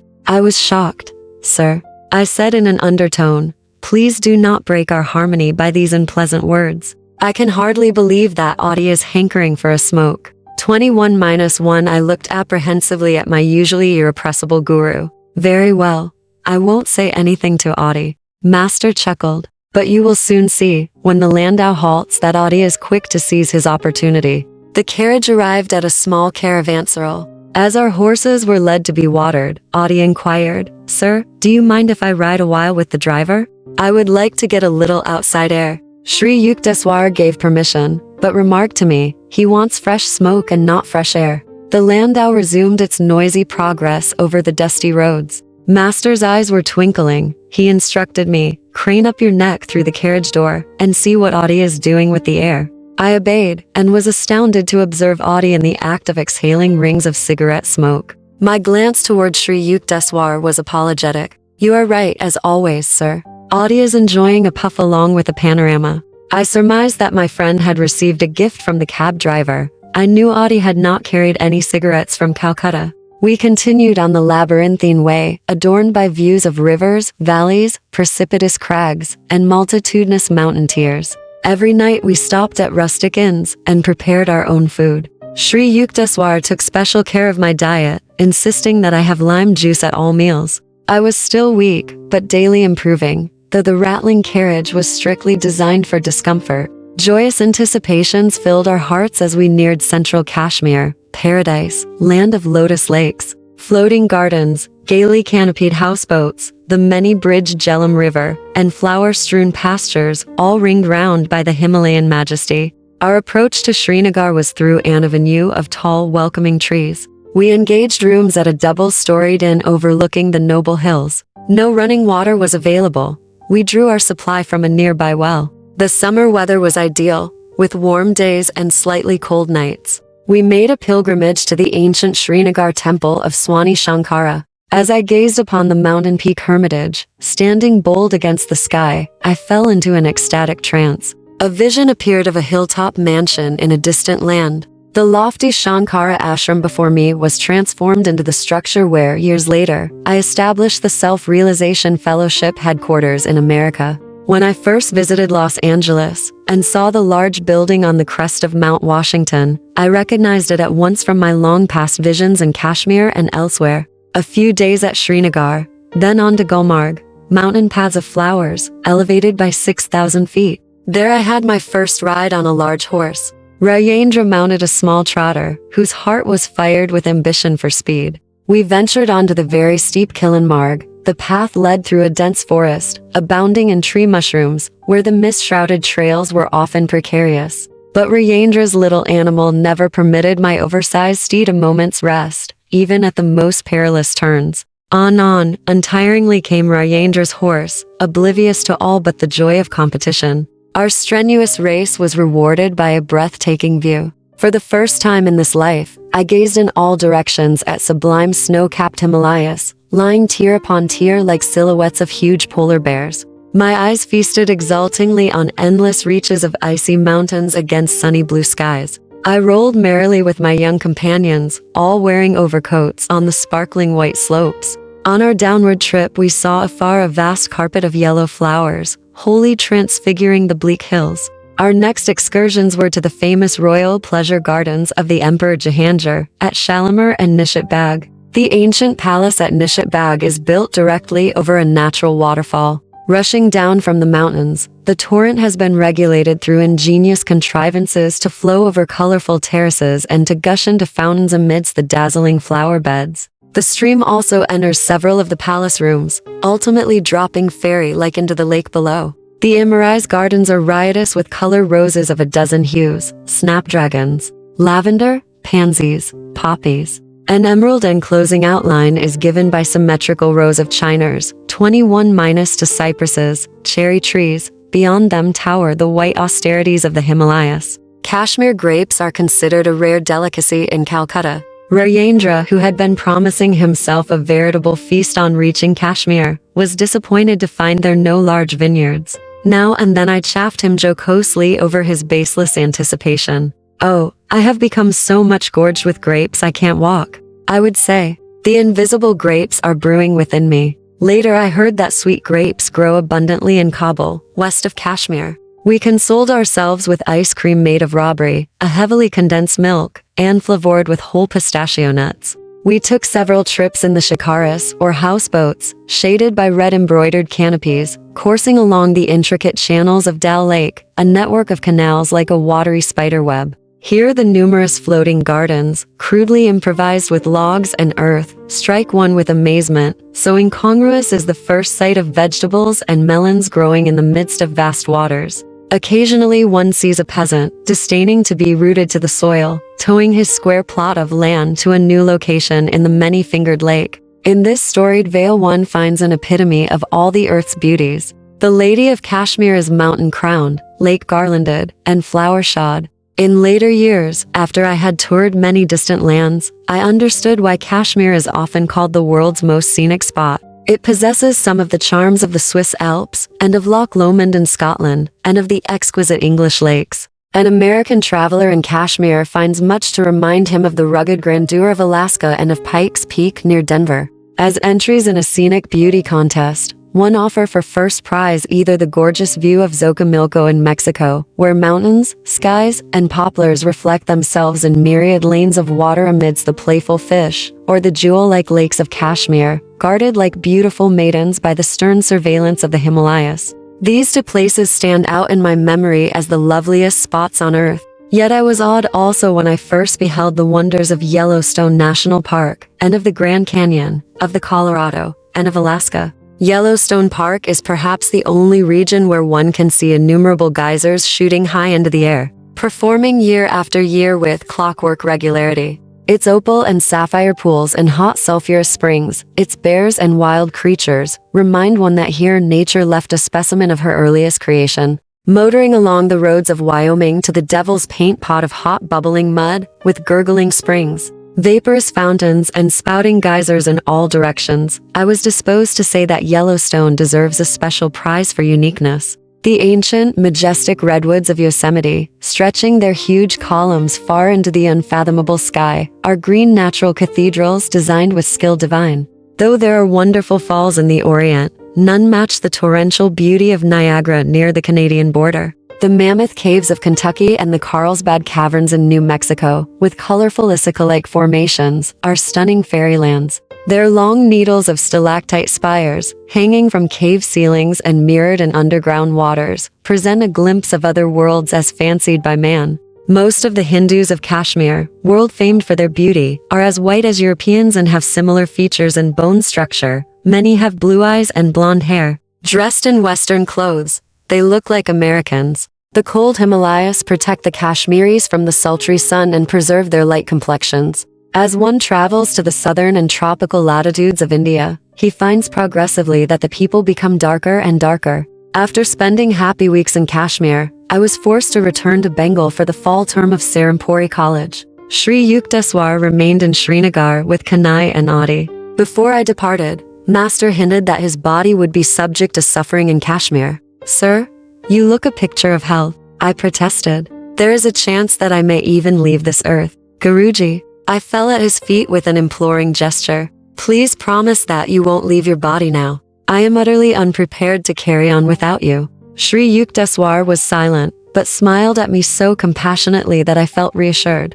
Reluctantly, I left him. Master dangerously ill. This telegram from Adi reached me shortly after my return to Serampore. "Sir," I wired my guru frantically, "I asked for your promise not to leave me. Please keep your body, otherwise, I also shall die. Be it as you wish." This was Sri Yukteswar's reply from Kashmir. A letter from Adi arrived in a few days, informing me that Master had recovered. On his return to Serampore during the next fortnight, I was grieved to find my guru's body reduced to half its usual weight. Fortunately for his disciples, Sri Yukteswar burned many of their sins in the fire of his severe fever in Kashmir. The metaphysical method of physical transfer of disease is known to highly advanced yogis. A strong man can assist a weaker one by helping to carry his heavy load. A spiritual superman is able to minimize his disciples' physical or mental burdens by sharing the karma of their past actions. Just as a rich man loses some money when he pays off a large debt for his prodigal son, who is thus saved from dire consequences of his own folly,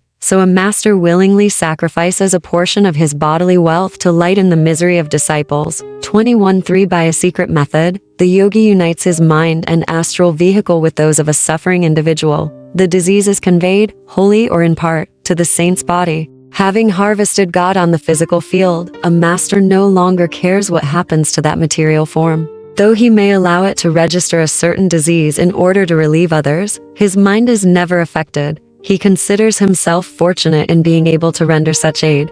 The devotee who has achieved final salvation in the Lord finds that his body has completely fulfilled its purpose. He can then use it in any way he deems fit. His work in the world is to alleviate the sorrows of mankind, whether through spiritual means, or by intellectual counsel, or through willpower, or by the physical transfer of disease. Escaping to the superconsciousness whenever he so desires, a master can remain oblivious of physical suffering. Sometimes he chooses to bear bodily pain stoically, as an example to disciples. By putting on the ailments of others, a yogi can satisfy, for them, the karmic law of cause and effect. This law is mechanically or mathematically operative. Its workings can be scientifically manipulated by men of divine wisdom. The spiritual law does not require a master to become ill whenever he heals another person. Healings ordinarily take place through the saint's knowledge of various methods of instantaneous cure, in which no hurt to the spiritual healer is involved. On rare occasions, however, a master who wishes to greatly quicken his disciples' evolution may then voluntarily work out on his own body a large measure of their undesirable karma. Jesus signified himself as a ransom for the sins of many. With his divine powers, 21-4, his body could never have been subjected to death by crucifixion if he had not willingly cooperated with the subtle cosmic law of cause and effect. He thus took on himself the consequences of others' karma, especially that of his disciples. In this manner they were highly purified and made fit to receive the omnipresent consciousness which later descended on them. Only a self-realized master can transfer his life force or convey into his own body the diseases of others. An ordinary man cannot employ this yogic method of cure, nor is it desirable that he should do so, for an unsound physical instrument is a hindrance to God meditation.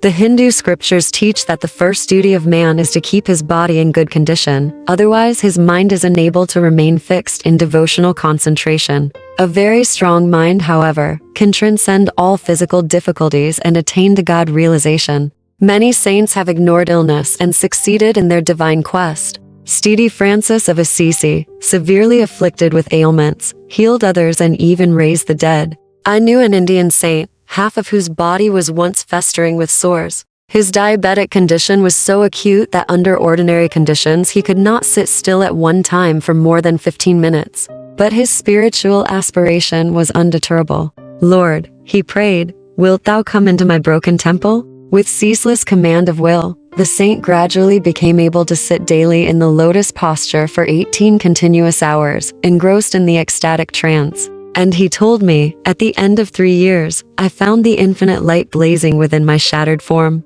Rejoicing in the joyful splendor, I forgot the body. Later I saw that it had become whole through the divine mercy. A historical healing incident concerns King Babur I for 831530, founder of the Mughal Empire in India. His son, Prince Humayun, was mortally ill. The father prayed with anguished determination that he receive the sickness and that his son be spared. After all physicians had given up hope, Humayun recovered. Babur immediately fell sick and died of the same disease which had stricken his son. Humayun succeeded Babur as Emperor of Hindustan. Many people imagine that every spiritual master has, or should have, the health and strength of a Sando. The assumption is unfounded. A sickly body does not indicate that a guru is not in touch with divine powers, any more than lifelong health necessarily indicates an inner illumination. The condition of the physical body, in other words, cannot rightfully be made a test of a master. His distinguishing qualifications must be sought in his own domain, the spiritual.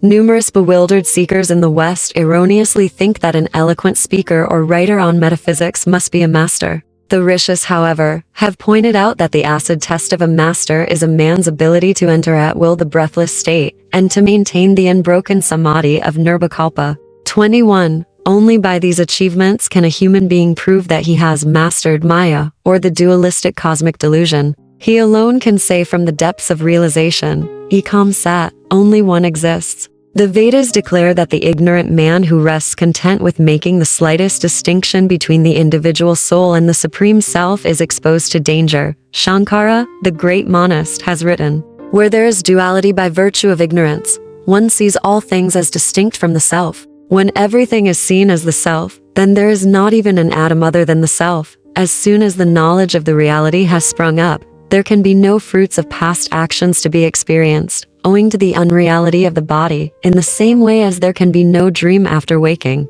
Only great gurus are able to assume the karma of disciples. Sri Yukteswar would not have suffered in Kashmir unless he had received permission from the spirit within him to help his disciples in that strange way. Few saints were ever more sensitively equipped with wisdom to carry out divine commands than my God-tuned master. When I ventured a few words of sympathy over his emaciated figure, my guru said gaily, "It has its good points. I am able now to get into some small Ganges undershirts that I haven't worn in years." Listening to master's jovial laugh, I remembered the words of St. Francis de Sales, "A saint that is a sad saint." 21.1. It is a mark of disrespect in India to smoke in the presence of one's elders and superiors. 21.2. The Oriental Plane Tree. 21-3. Many Christian saints, including Therese Newman, see chapter 39, are familiar with the metaphysical transfer of disease. 21.4. Christ said, just before he was led away to be crucified, "Thinkest thou that I cannot now pray to my Father, and he shall presently give me more than 12 legions of angels?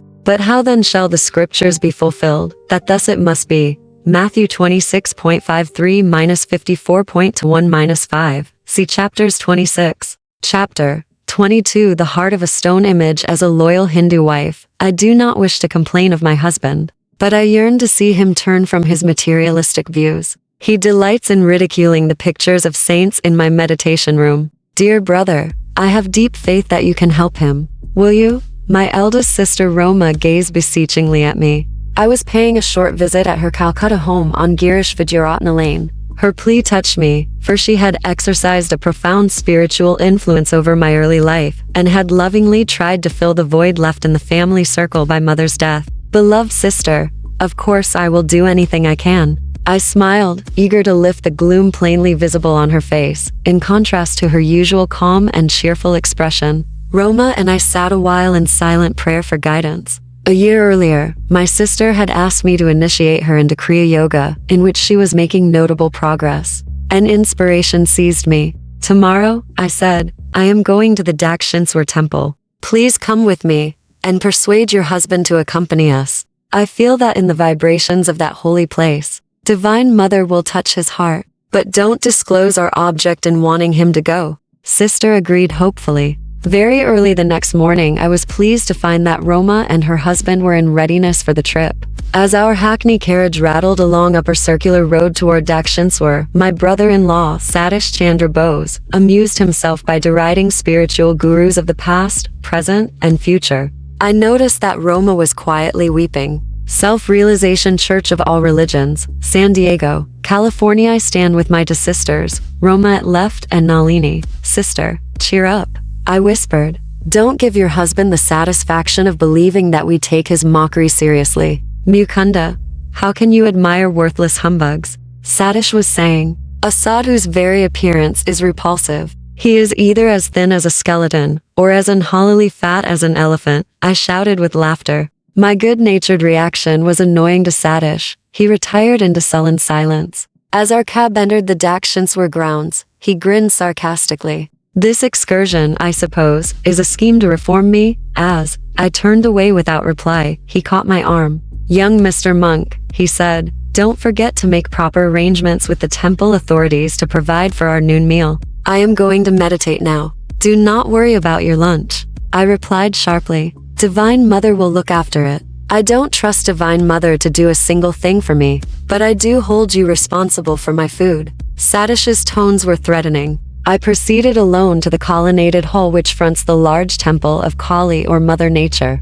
Selecting a shady spot near one of the pillars, I arranged my body in the lotus posture. Although it was only about 7 o'clock, the morning sun would soon be oppressive. The world receded as I became devotionally entranced. My mind was concentrated on Goddess Kali, whose image at Dakshinswar had been the special object of adoration by the great master, Sri Ramakrishna Paramahansa. In answer to his anguished demands, the stone image of this Vera temple had often taken a living form and conversed with him. Silent Mother with stony heart, I prayed, thou becamest filled with life at the request of thy beloved devotee Ramakrishna. Why dost thou not also heed the wails of this yearning son of thine? My aspiring zeal increased boundlessly, accompanied by a divine peace. Yet, when 5 hours had passed, and the goddess whom I was inwardly visualizing had made no response, I felt slightly disheartened. Sometimes it is a test by God to delay the fulfillment of prayers, but he eventually appears to the persistent devotee in whatever form he holds dear.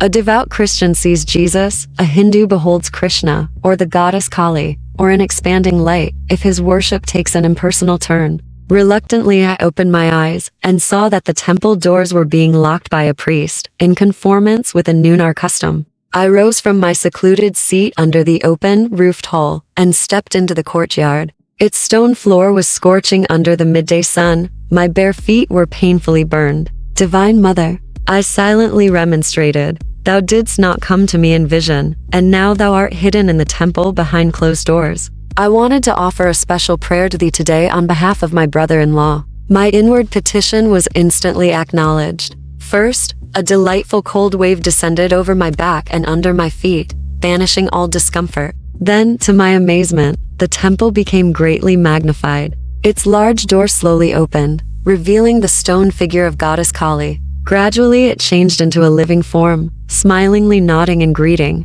thrilling me with joy indescribable. As if by a mystic syringe, the breath was withdrawn from my lungs. My body became very still, though not inert. An ecstatic enlargement of consciousness followed. I could see clearly for several miles over the Ganges River to my left, and beyond the temple into the entire Dakshineswar precincts. The walls of all buildings glimmered transparently. Through them I observed people walking to and fro over distant acres. Though I was breathless and my body in a strangely quiet state, yet I was able to move my hands and feet freely. For several minutes I experimented in closing and opening my eyes. In either state I saw distinctly the whole Dakshineswar panorama. Spiritual sight, X-ray-like, penetrates into all matter. The divine eye is center everywhere, circumference nowhere. I realized anew, standing there in the sunny courtyard, that when man ceases to be a prodigal child of God, engrossed in a physical world, indeed, dream, baseless as a bubble, he re-inherits his eternal realms.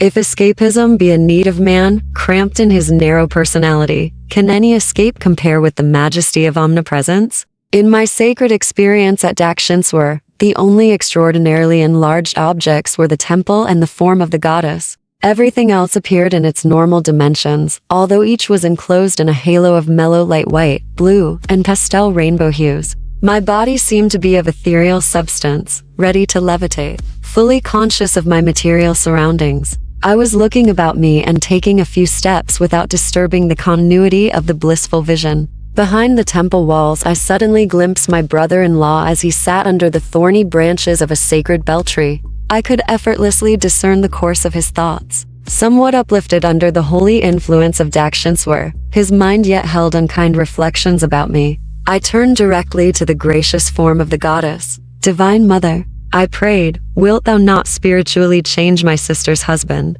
The beautiful figure, hitherto silent, spoke at last, thy wish is granted. One looked happily at Satish. As though instinctively aware that some spiritual power was at work, he rose resentfully from his seat on the ground. I saw him running behind the temple. He approached me, shaking his fist. The all-embracing vision disappeared. No longer could I see the glorious goddess. The towering temple was reduced to its ordinary size, minus its transparency. Again my body sweltered under the fierce rays of the sun. One jumped to the shelter of the pillared hall, where Satish pursued me angrily. I looked at my watch. It was 1 o'clock.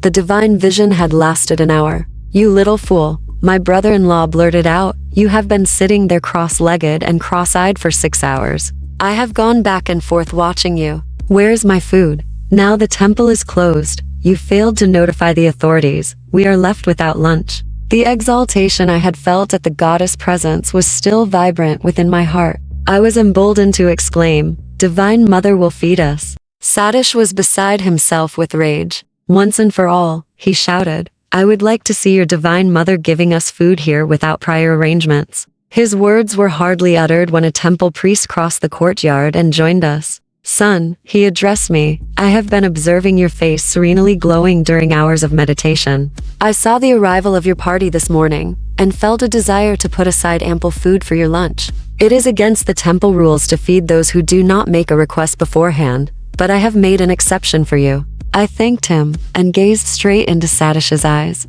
He flushed with emotion, lowering his gaze in silent repentance. When we were served a lavish meal, including out-of-season mangoes, one noticed that my brother-in-law's appetite was meager. He was bewildered, diving deep into the ocean of thought. On the return journey to Calcutta, Satish, with softened expression, occasionally glanced at me pleadingly. But he did not speak a single word after the moment the priest had appeared to invite us to lunch, as though in direct answer to Satish's challenge. The following afternoon I visited my sister at her home. She greeted me affectionately. Dear brother, she cried, what a miracle. Last evening my husband wept openly before me. Beloved Devi, 22-1, he said, I am happy beyond expression that this reforming scheme of your brother's has wrought a transformation. I am going to undo every wrong I have done you. From tonight we will use our large bedroom only as a place of worship. Your small meditation room shall be changed into our sleeping quarters.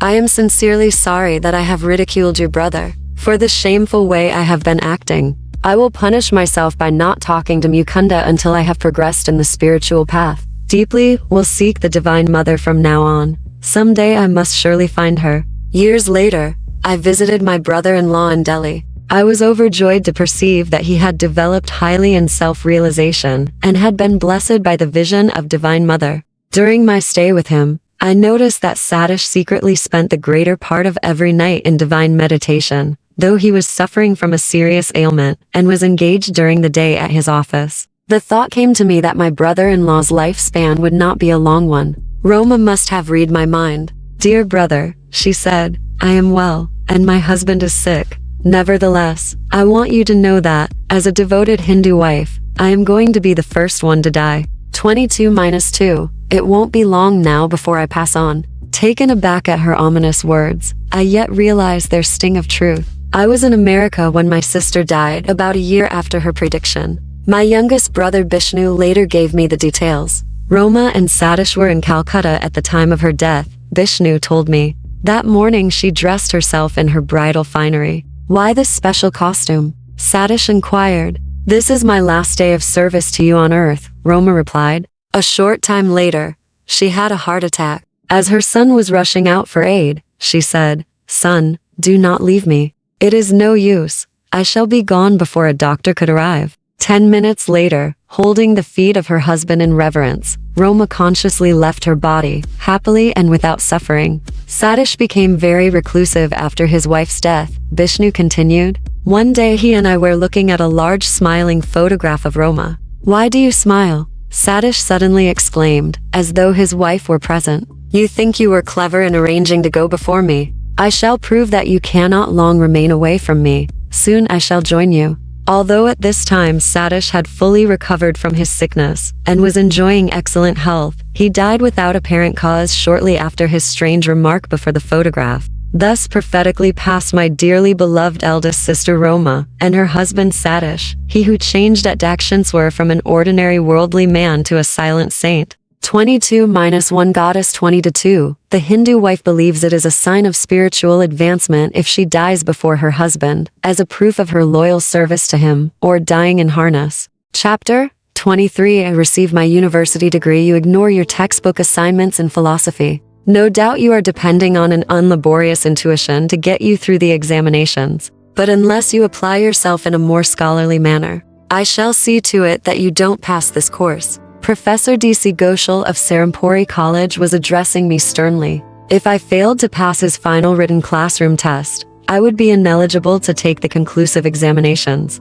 These are formulated by the faculty of Calcutta University, which numbers Serampore College among its affiliated branches. A student in Indian universities who is unsuccessful in one subject in the AB finals must be examined anew in all his subjects the following year. My instructors at Serampore College usually treated me with kindness, not untinged by an amused tolerance. Mukunda is a bit overdrunk with religion. Thus summing me up, they tactfully spared me the embarrassment of answering classroom questions. They trusted the final written test to eliminate me from the list of AB candidates. The judgment passed by my fellow students was expressed in their nickname for me, Mad Monk. I took an ingenious step to nullify Professor Ghoshal's threat to me of failure in philosophy. When the results of the final tests were about to be publicly announced, I asked a classmate to accompany me to the professor's study. "Come along, I want a witness," I told my companion. "I shall be very much disappointed if I have not succeeded in outwitting the instructor." Professor Ghoshal shook his head after I had inquired what rating he had given my paper. "You are not among those who have passed," he said, in triumph. He hunted through a large pile on his desk. "Your paper isn't here at all. You have failed in any case, through non-appearance at the examination." I chuckled. "Sir, I was there. May I look through the stack myself?" The professor, nonplussed, gave his permission. I quickly found my paper, where I had carefully omitted any identification mark except my roll call number. Unwarned by the red flag of my name, the instructor had given a high rating to my answers, even though they were unembellished by textbook quotations. 23-1 Seeing through my trick, he now thundered, "Sheer brazen luck." He added hopefully, "You are sure to fail in the AB finals." For the tests in my other subjects, I received some coaching, particularly from my dear friend and cousin, Prabhas Chandra Ghosh, 23- to son of my uncle Sarada. I staggered painfully, but successfully with the lowest possible passing marks through all my final tests. Now, after 4 years of college, I was eligible to sit for the AB examinations. Nevertheless, I hardly expected to avail myself of the privilege. The Serampore College finals were child's play compared to the stiff ones which would be set by Calcutta University for the AB degree. My almost daily visits to Sri Yukteswar had left me little time to enter the college halls. There it was my presence rather than my absence that brought forth ejaculations of amazement from my classmates. My customary routine was to set out on my bicycle about 9:30 in the morning. In one hand I would carry an offering for my guru, a few flowers from the garden of my Panthi boarding house. Greeting me affably, Master would invite me to lunch. I invariably accepted with alacrity, glad to banish the thought of college for the day. After hours with Sri Yukteswar, listening to his incomparable flow of Western, or helping with ashram duties, I would reluctantly depart around midnight for the Panthi. Occasionally I stayed all night with my guru, so happily engrossed in his conversation that I scarcely noticed when darkness changed into dawn. One night about 11 o'clock, as I was putting on my shoes 23-3, in preparation for the ride to the boarding house, Master questioned me gravely. "When do your AB examinations start?" "5 days hence, sir. I hope you are in readiness for them." Transfixed with alarm, I held one shoe in the air. "Sir," I protested, "you know how my days have been passed with you rather than with the professors. How can I enact a farce by appearing for those difficult finals?" Sri Yukteswar's eyes were turned piercingly on mine. "You must appear." His tone was coldly peremptory. "We should not give cause for your father and other relatives to criticize your preference for ashram life. Just promise me that you will be present for the examinations. Answer them the best way you can." Uncontrollable tears were coursing down my face. I felt that Master's command was unreasonable, and that his interest was, to say the least, belated. "I will appear if you wish it," I said, amidst sobs. "But no time remains for proper preparation." Under my breath I muttered, "I will fill up the sheets with your teachings and answer to the questions." When I entered the hermitage the following day at my usual hour, I presented my bouquet with a certain mournful solemnity. Sri Yukteswar laughed at my woebegone air. "Mukunda, has the Lord ever failed you, at an examination or elsewhere?" "No, sir," I responded warmly. Grateful memories came in a revivifying flood. "Not laziness, but burning zeal for God has prevented you from seeking college honors," my guru said kindly. After a silence, he quoted, "Seek ye first the kingdom of God and his righteousness, and all these things shall be added unto you." 23:4 For the 1000th time, I felt my burdens lifted in Master's presence. When we had finished our early lunch, he suggested that I return to the Panthi. "Does your friend, Romesh Chandra Dutt, still live in your boarding house?" "Yes, sir. Get in touch with him. The Lord will inspire him to help you with the examinations." "Very well, sir, but Romesh is unusually busy. He is the honor man in our class, and carries a heavier course than the others." Master waved aside my objections. "Romesh will find time for you. Now go." I bicycled back to the Panthi. The first person I met in the boarding house compound was the scholarly Romesh. As though his days were quite free, he obligingly agreed to my diffident request. "Of course, I am at your service." He spent several hours of that afternoon and of succeeding days in coaching me in my various subjects. "I believe merry questions in English literature will be centered in the root of Childe Harold," he told me. "We must get an atlas at once." I hastened to the home of my uncle Sarada and borrowed an atlas. Romesh marked the European map at the places visited by Byron's romantic traveler.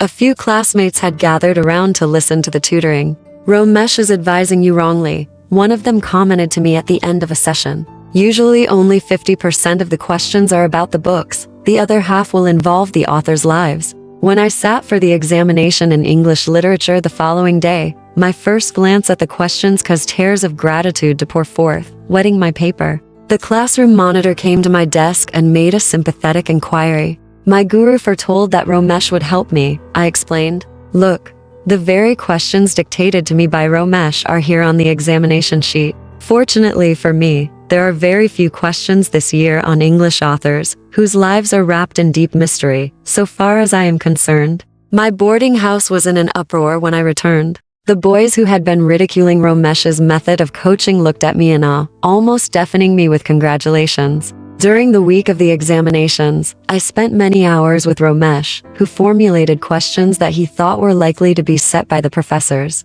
Day by day, Romesh's questions appeared in almost the same form on the examination sheets. The news was widely circulated in the college that something resembling a miracle was occurring, and that success seemed probable for the absent-minded mad monk. I made no attempt to hide the facts of the case. The local professors were powerless to alter the questions which had been arranged by Calcutta University. Thinking over the examination in English literature, I realized one morning that I had made a serious error. One section of the questions had been divided into two parts of A or B, and C or D. Instead of answering one question from each part, I had carelessly answered both questions in Group I and had failed to consider anything in Group 2. The best mark I could score in that paper would be 33, 3 less than the passing mark of 36. I rushed to Master and poured out my troubles. "Sir, I have made an unpardonable blunder. I don't deserve the divine blessings through Ramesh. I am quite unworthy. Cheer up, Mukunda." Sri Yukteswar's tones were light and unconcerned. He pointed to the blue vault of the heavens. "It is more possible for the sun and moon to interchange their positions in space than it is for you to fall in getting your degree." I left the hermitage in a more tranquil mood, though it seemed mathematically inconceivable that one could pass. I looked once or twice apprehensively into the sky. The Lord of Day appeared to be securely anchored in his customary orbit. As I reached the Panthi, I overheard a classmate's remark, "I have just learned that this year, for the first time, the required passing mark in English literature has been lowered." I entered the boy's room with such speed that he looked up in alarm. I questioned him eagerly. "Long-haired monk," he said laughingly, "why this sudden interest in scholastic matters? Why cry in the 11th hour? But it is true that the passing mark has just been lowered to 33 points. A few joyous leaps took me into my own room, where I sank to my knees and praised the mathematical perfections of my Divine Father.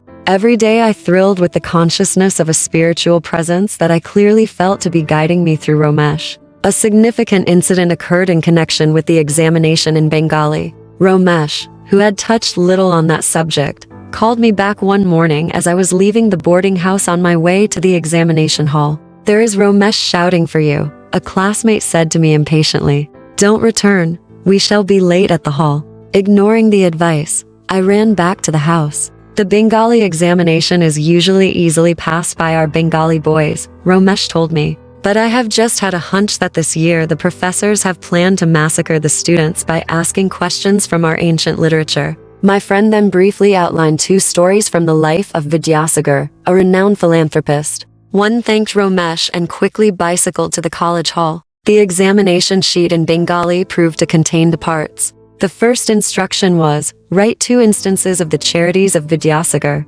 As I transferred to the paper the lore that I had so recently acquired, I whispered a few words of thanksgiving that I had heeded Ramesh's last-minute summons. Had I been ignorant of Vidyasagar's benefactions to mankind, including ultimately myself, I could not have passed the Bengali examination. Failing in one subject, I would have been forced to stand examination anew in all subjects the following year. Such a prospect was understandably abhorrent. The second instruction on the sheet read, write an essay in Bengali on the life of the man who has most inspired you. Gentle reader, I need not inform you what man I chose for my theme. As I covered page after page with praise of my guru, I smiled to realize that my muttered prediction was coming true. I will fill up the sheets with your teachings. I had not felt inclined to question Ramesh about my course in philosophy. Trusting my long training under Sri Yukteswar, I safely disregarded the textbook explanations. The highest mark given to any of my papers was the one in philosophy.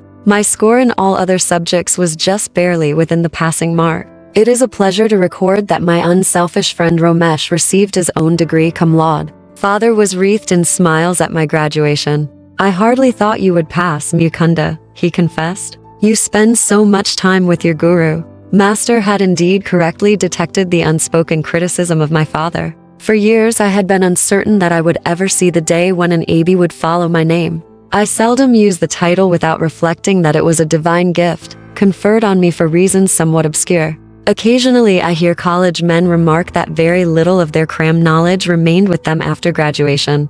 That admission consoles me a bit for my undoubted academic deficiencies. On the day I received my degree from Calcutta University, I knelt at my guru's feet and thanked him for all the blessings flowing from his life into mine. Get up, Mukunda, he said indulgently. The Lord simply found it more convenient to make you a graduate than to rearrange the sun and moon. 23:1. I must do Professor Ghoshal the justice of admitting that the strained relationship between not due to any fault of his, but solely to my absences from classes and inattention in them. Professor Ghoshal was, and is, a remarkable orator with vast philosophical knowledge. In later years came to a cordial understanding, 23 too, although my cousin and I have the same family name of Ghosh, Prabhas has accustomed himself to transliterating his name in English as goes, therefore I follow his own spelling here. 23-3, a disciple always removes his shoes in an Indian hermitage. Chapter 24. I become a monk of the Swami order. Master, my father has been anxious for me to accept an executive position with the Bengal Nagpur Railway, but I have definitely refused it. I added hopefully, Sir, will you not make me a monk of the Swami order? I looked pleadingly at my guru. During preceding years, in order to test the depth of my determination, he had refused this same request. Today, however, he smiled graciously. Very well. Tomorrow I will initiate you into Swamiship. He went on quietly. I am happy that you have persisted in your desire to be a monk. Lahiri Mahasaya often said, if you don't invite God to be your summer guest, he won't come in the winter of your life. Dear Master, I could never falter in my goal to belong to the Swami order like your revered self. I smiled at him with measureless affection. He that is unmarried careth for the things that belong to the Lord, how he may please the Lord, but he that is married careth for the things of the world, how he may please his wife. 24-1. I had analyzed the lives of many of my friends, who, after undergoing certain spiritual discipline, had then married. Launched on the sea of worldly responsibilities, they had forgotten their resolutions to meditate deeply. To allot God a secondary place in life was, to me, inconceivable. Though he is the sole owner of the cosmos, silently showering us with gifts from life to life, one thing yet remains which he does not own, and which each human heart is empowered to withhold or bestow: men's love. The Creator, in taking infinite pains to shroud with mystery his presence in every atom of creation, could have had but one motive: a sensitive desire that men seek him only through free will. With what velvet glove of every humility has he not covered the iron hand of omnipotence? The following day was one of the most memorable in my life. It was a sunny Thursday, I remember, in July 1914, a few weeks after my graduation from college. On the inner balcony of his Serampore hermitage, Master dipped a new piece of white silk into a dye of ochre, the traditional color of the Swami order. After the cloth had dried, my guru draped it around me as a renunciate's robe. Someday you will go to the West, where silk is preferred, he said. As a symbol, I have chosen for you this silk material instead of the customary cotton.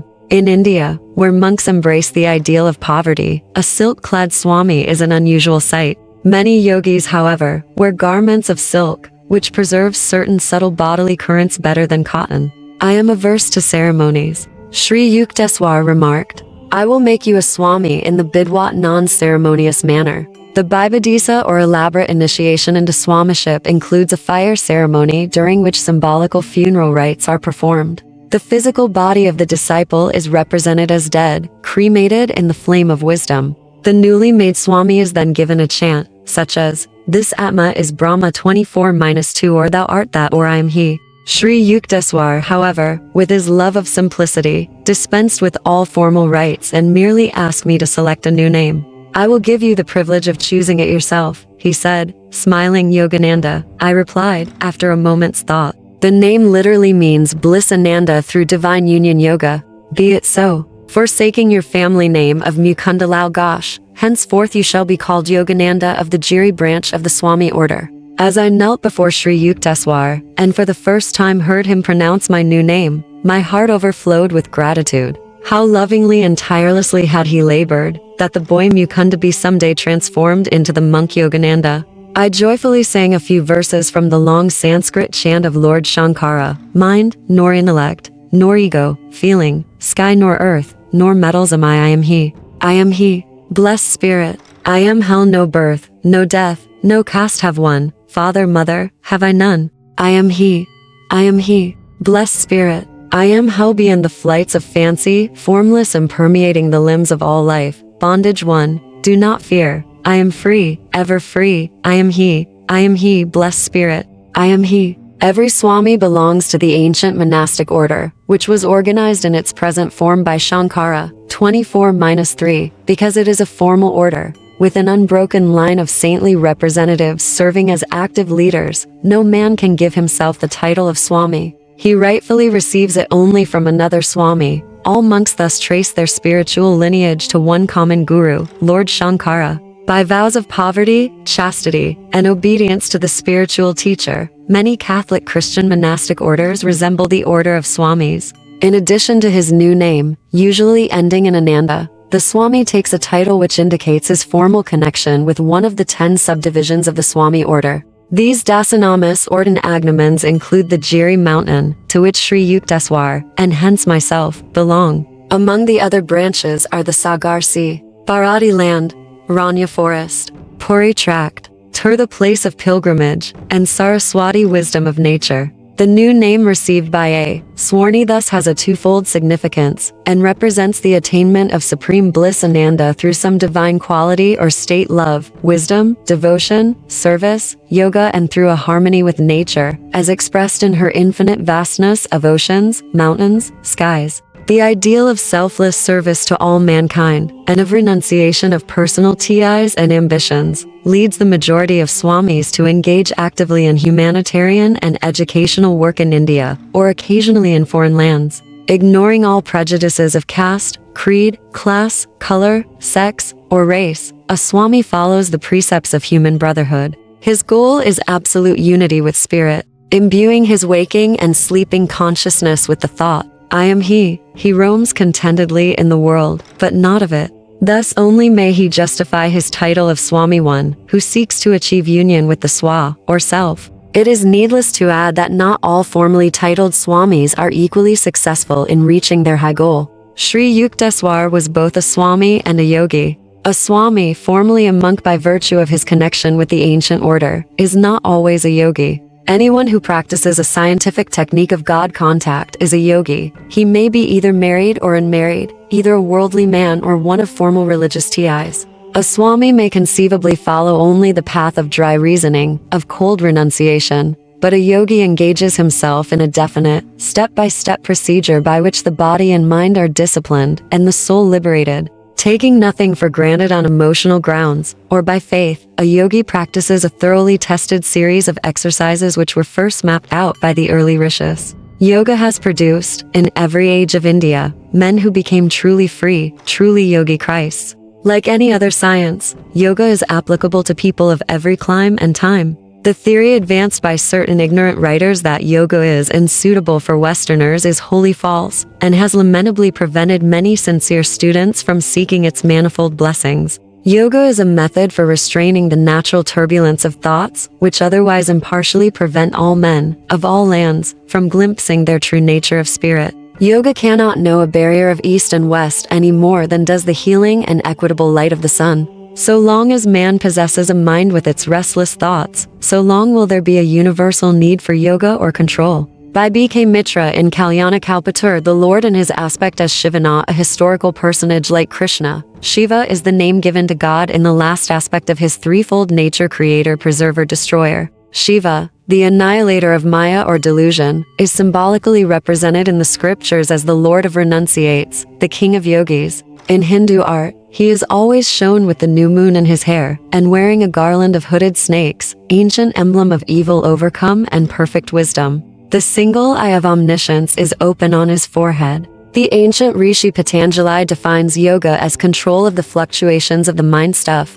24-4, his very short and masterly expositions, the Yoga Sutras, form one of the 6 systems of Hindu philosophy. 24-5, in contradistinction to Western philosophies, all 6 Hindu systems embody not only theoretical but practical teachings. In addition to every conceivable ontological inquiry, the 6 systems formulate 6 definite disciplines aimed at the permanent removal of suffering and the attainment of timeless bliss. The common thread linking all 6 systems is the declaration that no true freedom for man is possible without knowledge of the ultimate reality. The later Upanishads uphold the Yoga Sutras, among the 6 systems, as containing the most efficacious methods for achieving direct perception of truth. Through the practical techniques of yoga, man leaves behind forever the barren realms of speculation and cognizes and experiences the veritable essence. The yoga system as outlined by Patanjali is known as the Eightfold Path. The first steps, 1 yama and 2 niyama, require observance of 10 negative and positive moralities, avoidance of injury to others, of untruthfulness, of stealing, of incontinence, of gift receiving which brings obligations, and purity of body and mind,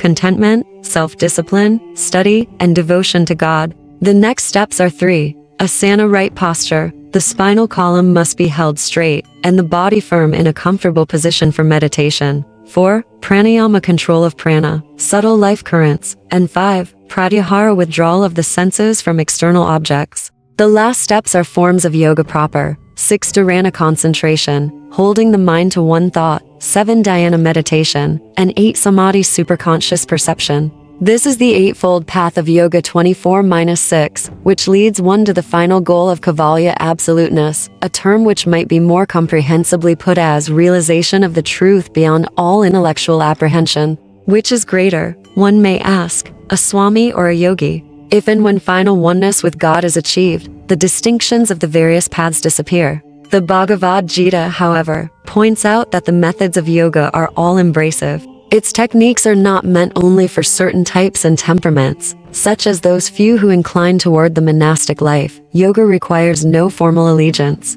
Because the yogic science satisfies a universal need, it has a natural, universal applicability. A true yogi may remain dutifully in the world. There he is like butter on water, and not like the easily diluted milk of unchurned and undisciplined humanity. To fulfill one's earthly responsibilities is indeed the higher path, provided the yogi, maintaining a mental uninvolvement with egotistical desires, plays his part as a willing instrument of God. There are a number of great souls, living in American or European or other non-Hindu bodies today, who, though they may never have heard the words yogi and Swami, are yet true exemplars of those terms. Through their disinterested service to mankind, or through their mastery over passions and thoughts, or through their single-hearted love of God, or through their great powers of concentration, they are, in a sense, yogis. They have set themselves the goal of yoga self-control. These men could rise to even greater heights if they were taught the definite science of yoga, which makes possible a more conscious direction of one's mind and life.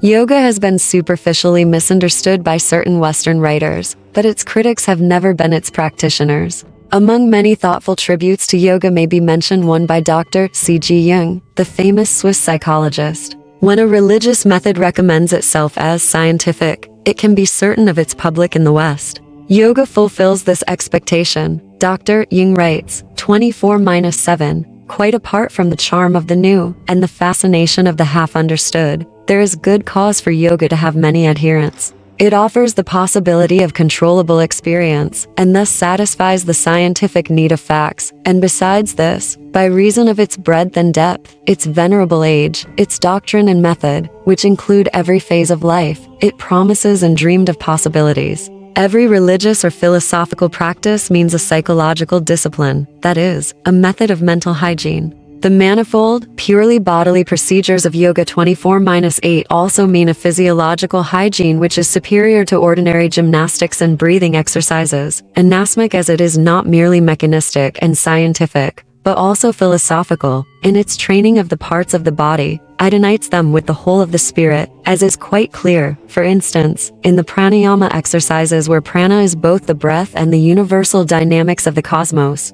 When the thing which the individual is doing is also a cosmic event, the effect experienced in the body, the innervation, unites with the emotion of the spirit, the universal idea, and out of this there develops a lively unity which no technique, however scientific, can produce. Yoga practice is unthinkable, and would also be ineffectual, without the concepts on which yoga is based. It combines the bodily and the spiritual with each other in an extraordinarily complete way. In the East, where these ideas and practices have developed, and where for several thousand years an unbroken tradition has created the necessary spiritual foundations, yoga is, as I can readily believe, the perfect and appropriate method of fusing body and mind together, so that they form a unity which is scarcely to be questioned. This unity creates a psychological disposition which makes possible intuitions that transcend consciousness. The Western day is indeed nearing when the inner science of self-control will be found as necessary as the outer conquest of nature.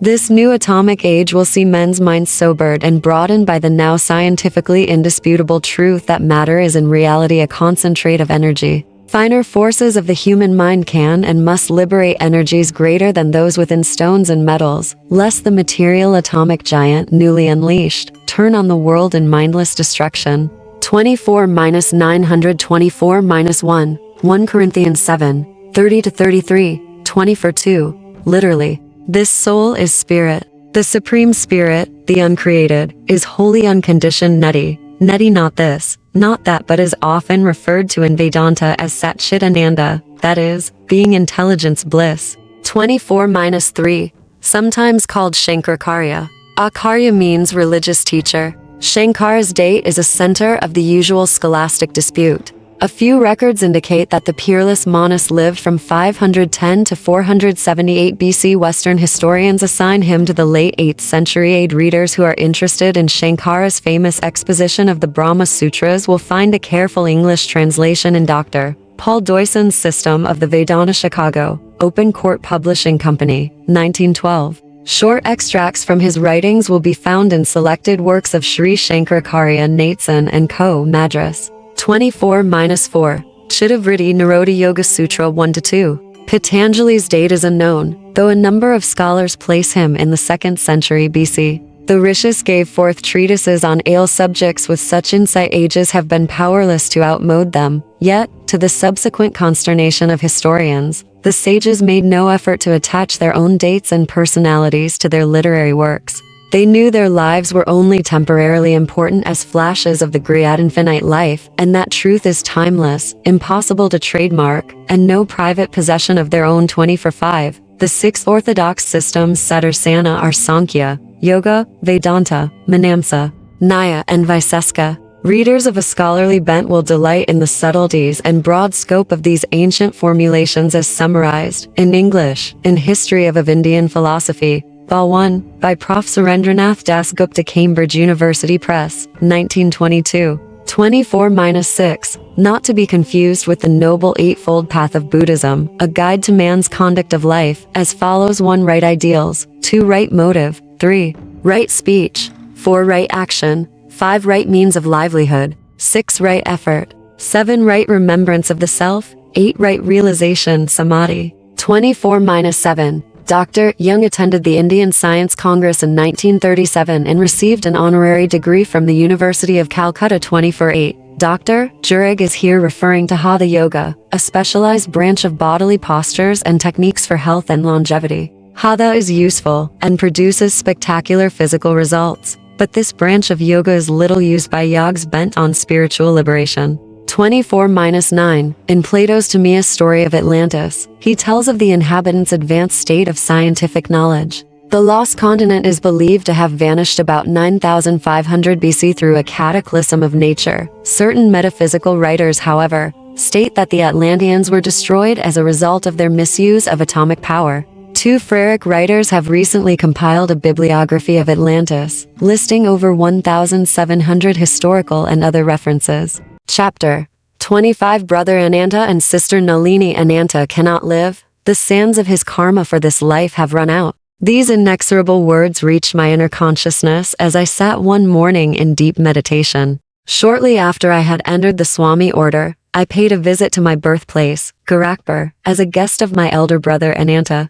A sudden illness confined him to his bed. I nursed him lovingly. The solemn inward pronouncement filled me with grief. I felt that I could not bear to remain longer in Gorakhpur, only to see my brother removed before my helpless gaze. Amidst uncomprehending criticism from my relatives, I left India on the first available boat. It cruised along Burma and the China Sea to Japan. I disembarked at Kobe, where I spent only a few days. My heart was too heavy for sightseeing. On the return trip to India, the boat touched at Shanghai. There Dr. Misra, the ship's physician, guided me to several curio shops, where I selected various presents for Sri Yukteswar and my family and friends. For Ananta, I purchased a large carved bamboo piece. No sooner had the Chinese salesman handed me the bamboo souvenir than I dropped it on the floor, crying out, "I have bought this for my dear dead brother." A clear realization had swept over me that his soul was just being freed in the infinite. The souvenir was sharply and symbolically cracked by its fall. Amid sobs, I wrote on the bamboo surface, "For my beloved Ananta, now gone." My companion, the doctor, was observing these proceedings with a sardonic smile. "Save your tears," he remarked. "Why shed them until you are sure he is dead?" When our boat reached Calcutta, Dr. Misri again accompanied me. My youngest brother Bishnu was waiting to greet me at the dock. "I know Anarta has departed this life," I said to Bishnu, before he had had time to speak. "Please tell me, and the doctor here, when Ananda died." Bishnu named the date, which was the very day that I had bought the souvenirs in Shanghai. "Look here, doctor," Misra ejaculated. "Don't let any word of this get around. The professors will be adding a year's study of mental telepathy to the medical course, which is already long enough." Father embraced me warmly as I entered our Gurpar road home. "You have come," he said tenderly. 2 large tears dropped from his eyes. Ordinarily undemonstrative, he had never before shown me these signs of affection.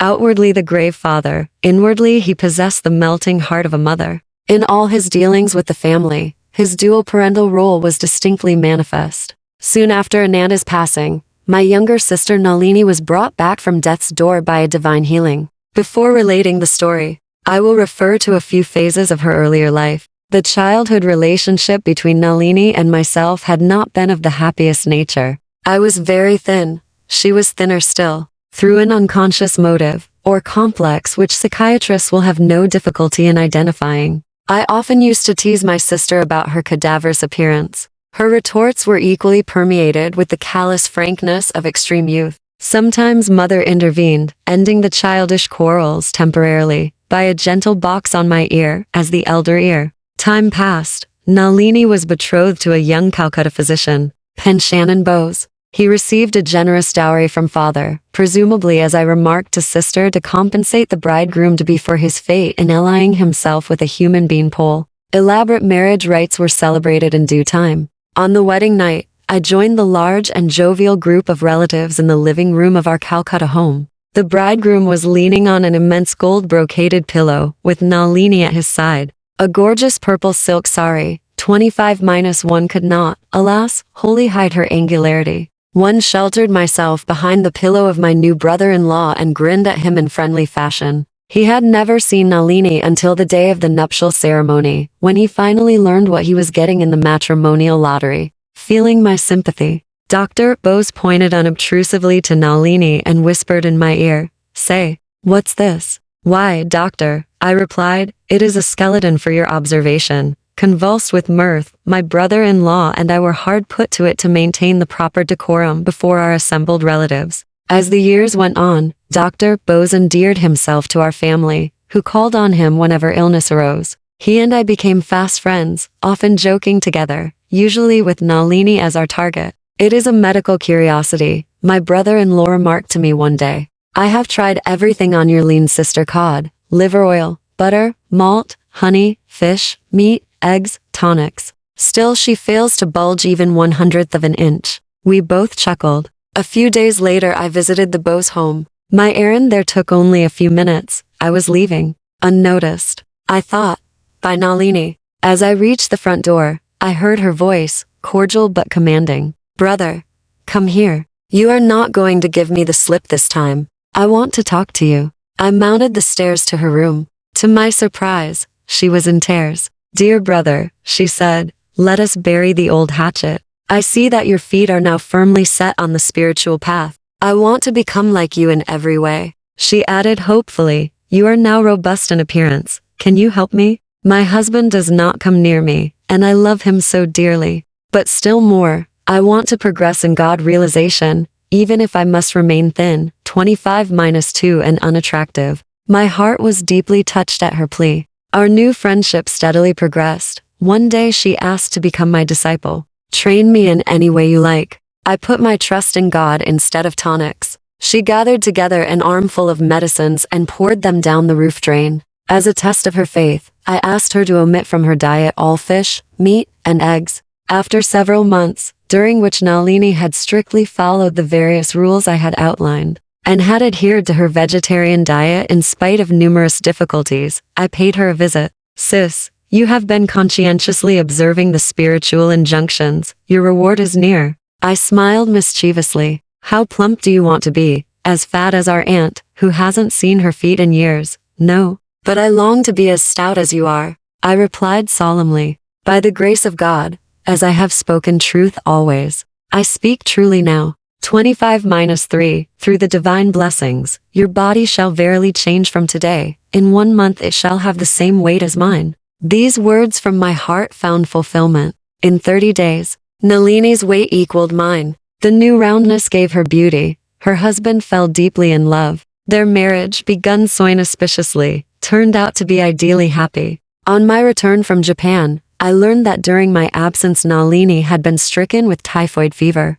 I rushed to her home, and was aghast to find her reduced to a mere skeleton. She was in a coma. Before her mind became confused by illness, my brother-in-law told me, she often said, if Brother Mukunda were here, I would not be faring thus. He added despairingly, the other doctors and myself see no hope. Blood dysentery has set in, after her long bout with typhoid. I began to move heaven and earth with my prayers, engaging an Anglo-Indian nurse, who gave me full cooperation.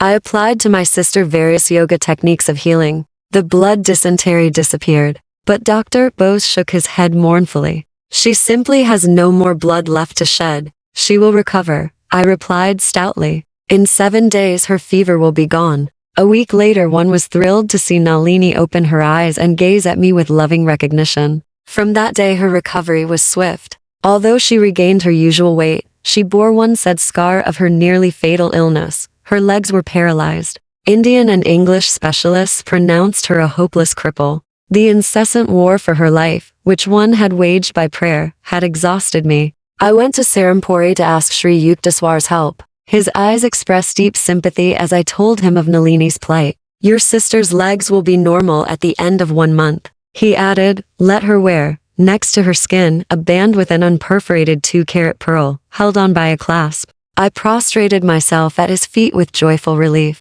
Sir, you are a master. Your word of her recovery is enough, but if you insist, I shall immediately get her a pearl. My guru nodded. Yes, do that. He went on to correctly describe the physical and mental characteristics of Nalini whom he had never seen. Sir, I inquired, is this an astrological analysis? You do not know her birthday or hour. Sri Yukteswar smiled. There is a deeper astrology, not dependent on the testimony of calendars and clocks. Each man is a part of the creator or cosmic man. He has a heavenly body as well as one of earth. The human eye sees the physical form, but the inward eye penetrates more profoundly, even to the universal pattern of which each man is an integral and individual part. I returned to Calcutta and purchased a pearl for Nalini. A month later, her paralyzed legs were completely healed. Sister asked me to convey her heartfelt gratitude to my guru. He listened to her message in silence. But as I was taking my leave, he made a pregnant comment.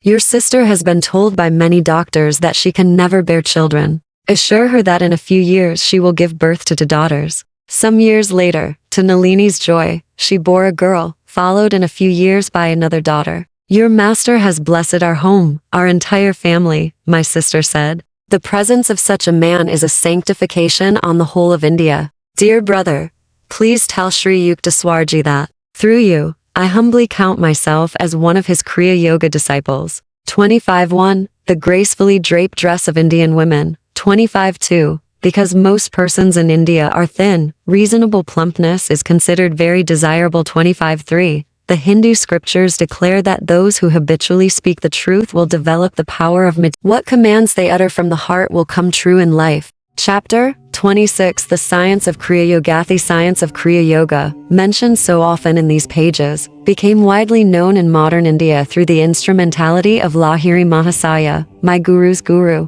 The Sanskrit root of Kriya is Kri, to do, to act and react. The same root is found in the word karma, the natural principle of cause and effect. Kriya Yoga is thus union yoga with the infinite through a certain action or rite. A yogi who faithfully follows its technique is gradually freed from karma or the universal chain of causation. Because of certain ancient yogic injunctions, I cannot give a full explanation of Kriya Yoga in the pages of a book intended for the general public. The actual technique must be learned from a Kriyaban or Kriya Yogi. Here a broad reference must suffice. Kriya Yoga is a simple, psychophysiological method by which the human blood is decarbonized and recharged with oxygen. The atoms of this extra oxygen are transmuted into life current to rejuvenate the brain and spinal centers. 26-1. By stopping the accumulation of venous blood, the yogi is able to lessen or prevent the decay of tissues. The advanced yogi transmutes his cells into pure energy. Elijah, Jesus, Kabir and other prophets were past masters in the use of Kriya or a similar technique, by which they cause their bodies to dematerialize at will.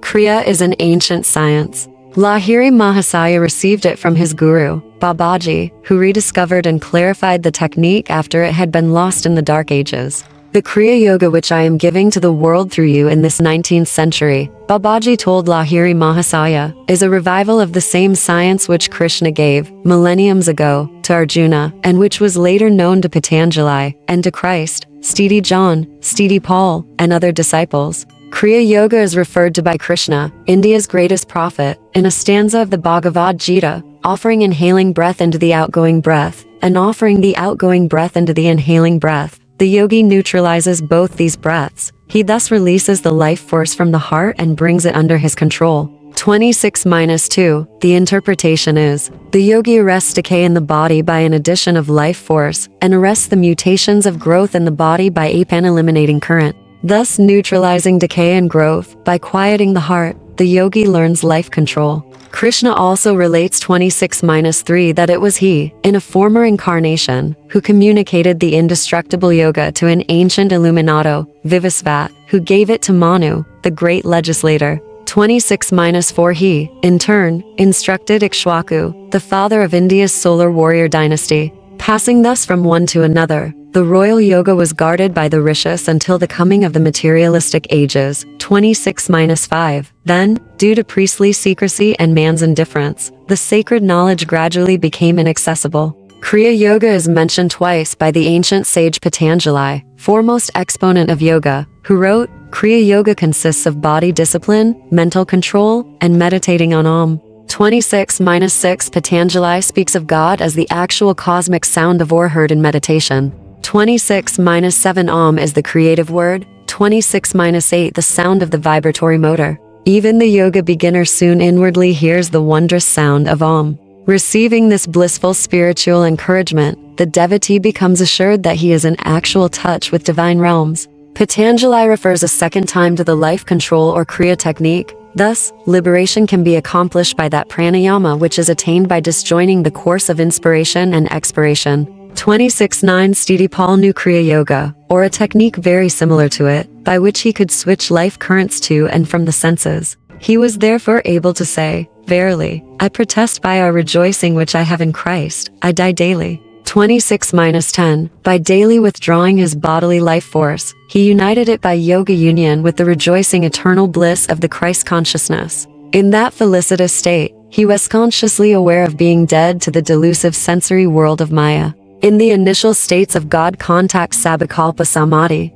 the devotee's consciousness merges with the cosmic spirit. His life force is withdrawn from the body which appears dead or motionless and rigid. The yogi is fully aware of his bodily condition of suspended animation. As he progresses to higher spiritual states Nirvikalpa Samadhi, however, he communes with God without bodily fixation, and in his ordinary waking consciousness, even in the midst of exacting worldly duties. 26-11 Kriya Yoga is an instrument through which human evolution can be quickened, Sri Yukteswar explained to his students. The ancient yogis discovered that the secret of cosmic consciousness is intimately linked with breath mastery. This is India's unique and deathless contribution to the world's treasury of knowledge. The life force which is ordinarily absorbed in maintaining the heart pump must be freed for higher activities by a method of calming and stilling the ceaseless demands of the breath. The Kriya Yogi mentally directs his life energy to revolve, upward and downward, around the 6 spinal centers medullary, cervical, dorsal, lumbar, sacral, and coccygeal plexuses which correspond to the 12 astral signs of the zodiac, the symbolic cosmic man.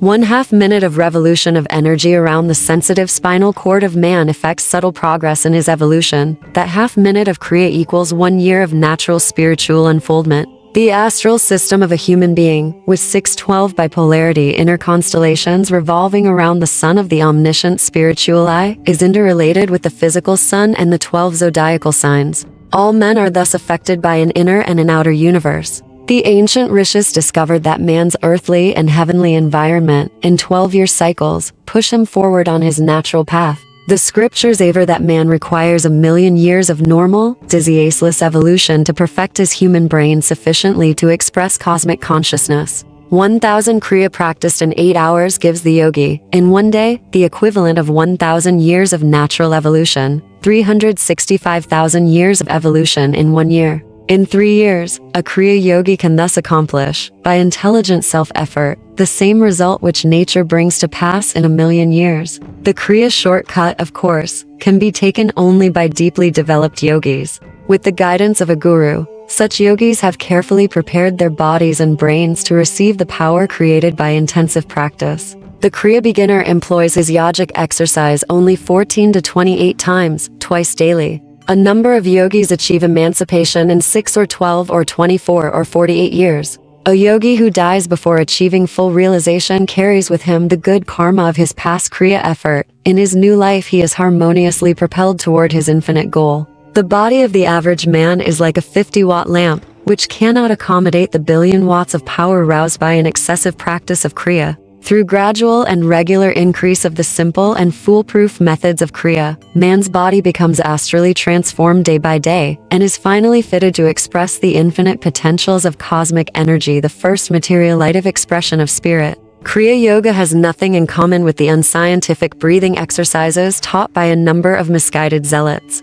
Their attempts to forcibly hold breath in the lungs is not only unnatural, but decidedly unpleasant. Kriya, on the other hand, is accompanied from the very beginning by an accession of peace, and by soothing sensations of regenerative effect in the spine. The ancient yogic technique converts the breath into mind. By spiritual advancement, one is able to cognize the breath as an active mind, a dream breath. Many illustrations could be given of the mathematical relationship between man's respiratory rate and the variations in his states of consciousness. A person whose attention is wholly engrossed, as in following some closely knit intellectual argument, or in attempting some delicate or difficult physical feat, automatically breathes very slowly. Fixity of attention depends on slow breathing. Quick or uneven breaths are an inevitable accompaniment of harmful emotional states, fear, lust, anger. The restless monkey breathes at the rate of 30 times a minute, in contrast to man's average of 18 times. The elephant, tortoise, snake, and other animals noted for their longevity have a respiratory rate which is less than man's. The tortoise, for instance, who may attain the age of 300 years, 26-12, breathes only 4 times per minute. The rejuvenating effects of sleep are due to man's temporary unawareness of body and breathing. The sleeping man becomes a yogi. Each night he unconsciously performs the yogic rite of releasing himself from bodily identification, and of merging the life force with healing currents in the main brain region and the 6 sub-dynamos of his spinal centers. The sleeper thus dips unknowingly into the reservoir of cosmic energy which sustains all life. The voluntary yogi performs a simple, natural process, consciously, not unconsciously, like the slow-paced sleeper. The Kriya yogi uses his technique to saturate and feed all his physical cells with undecaying light and keep them in a magnetized state. He scientifically makes breath unnecessary, without producing the states of subconscious sleep or unconsciousness. By Kriya, the outgoing life force is not wasted and abused in the senses, but constrained to reunite with subtler spinal energies.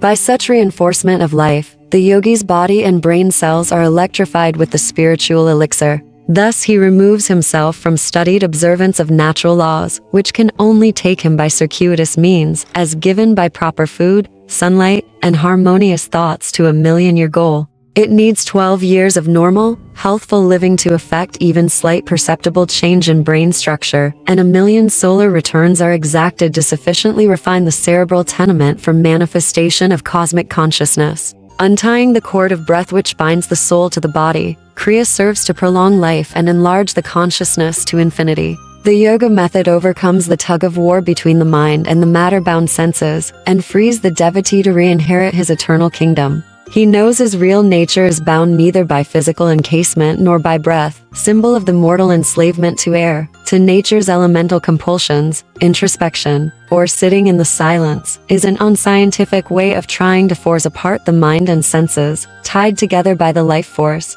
The contemplative mind, attempting its return to divinity, is constantly dragged back toward the senses by the life currents. Kriya, controlling the mind directly through the life force, is the easiest, most effective, and most scientific avenue of approach to the infinite. In contrast to the slow, uncertain bullock cart theological path to God, Kriya may justly be called the airplane route. The yogic science is based on an empirical consideration of all forms of concentration and meditation exercises. Yoga enables the devotee to switch off or on, at will, life current from the five sense telephones of sight, sound, smell, taste, and touch. Attaining this power of sense disconnection, the yogi finds it simple to unite his mind at will with divine realms or with the world of matter. No longer is he unwillingly brought back by the life force to the mundane sphere of rowdy sensations and restless thoughts. Master of his body and mind, the Kriya yogi ultimately achieves victory over the last enemy, death. So shalt thou feed on death, that feeds on men, and death once dead, there's no more dying then. 2613 The life of an advanced Kriya yogi is influenced, not by effects of past actions, but solely by directions from the soul.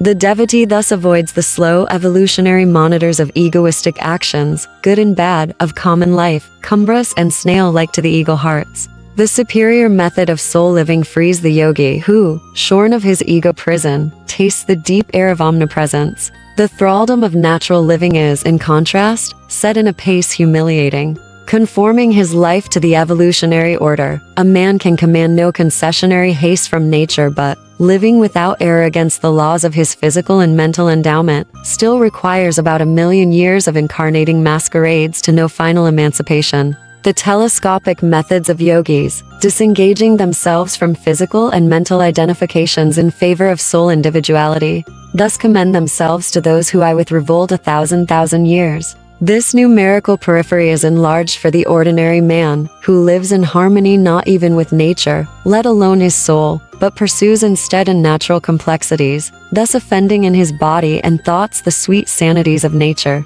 For him, 2 times 1,000,000 years can scarce suffice for liberation. Gross man seldom or never realizes that his body is a kingdom, governed by emperor soul on the throne of the cranium, with subsidiary regents in the 6 spinal centers or spheres of consciousness. This theocracy extends over a throng of obedient subjects, 27,000 billion cells endowed with a sure, if automatic intelligence, by which they perform all duties of bodily growths, transformations, and dissolutions, and 50 million substratal thoughts, emotions, and variations of alternating phases in man's consciousness, in an average life of 60 years. Any apparent insurrection of bodily or cerebral cells toward emperor soul, manifesting as disease or depression, is due to no disloyalty among the humble citizens, but to past or present misuse by man of his individuality or free will, given to him simultaneous with a soul, and revocable, never. Identifying himself with a shallow ego, man takes for granted that it is he who thinks, wills, feels, digests, meals, and keeps himself alive, never admitting through reflection only a little would suffice. That in his ordinary life he is not but a puppet of past actions, karma, and of nature or environment. Each man's intellectual reactions, feelings, moods, and habits are circumscribed by effects of past causes, whether of this or a prior life. Lofty above such influences, however, is his regal soul. Spurning the transitory truths and freedoms, the Kriya yogi passes beyond all disillusionment into his unfettered being.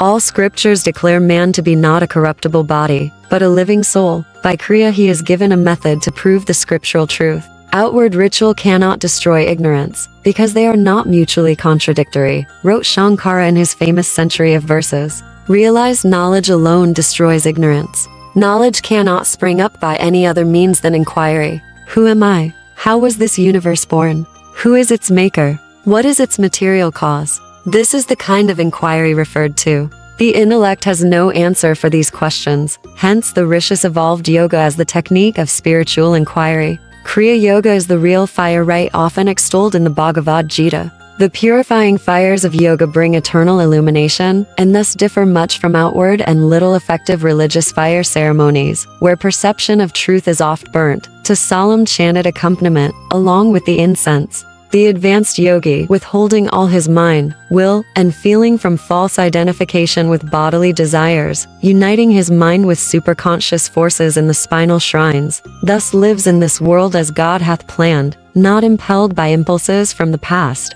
nor by new witlessnesses of fresh human motivations. Such a yogi receives fulfillment of his supreme desire, safe in the final haven of inexhaustibly blissful spirit. The yogi offers his labyrinthine human longings to a monotheistic bonfire dedicated to the unparalleled God.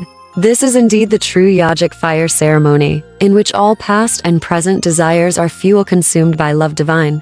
The ultimate flame receives the sacrifice of all human madness, and man is pure of dross. His bones stripped of all desires flesh, his karmic skeleton bleached in the antiseptic suns of wisdom. He is clean at last, inoffensive before man and maker. Referring to yoga's sure and methodical efficacy, Lord Krishna praises the technological yogi in the following words: "The yogi is greater than body disciplining ascetics, greater even than followers of the path of wisdom jnana yoga, or of the path of action karma yoga. He thou, O disciple Arjuna, O yogi." 26-1426-1. The noted scientist, Dr. George W. Crile of Cleveland, explained before a 1940 meeting of the American Association for the Advancement of Science the experiments by which he had proved that all bodily tissues are electrically negative, except the brain and nervous system, tissues which remain electrically positive because they take up revivifying oxygen at a more rapid rate. 26.2,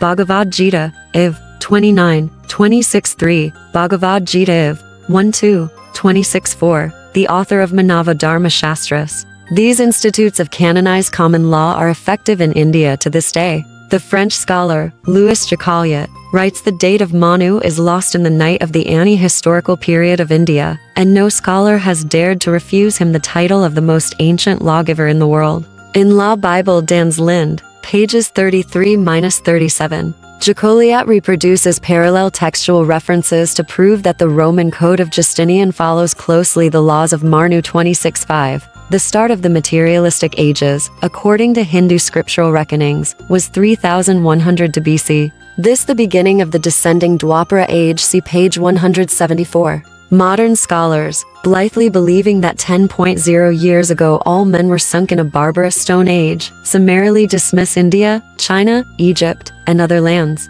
Myths, all records and traditions of very ancient civilizations in 26.6, Patanjali's aphorisms, 11-1. In using the words Kriya Yoga, Patanjali was referring to either the exact technique taught by Babaji or 1149. Very similar to it. That it was a definite technique of life control is proved by Patanjali's aphorism 26.7, Patanjali's aphorisms 1, 27, 26.8. In the beginning was the Word, and the Word was with God, and the Word was God. All things were made by him, and without him was not anything made that was made.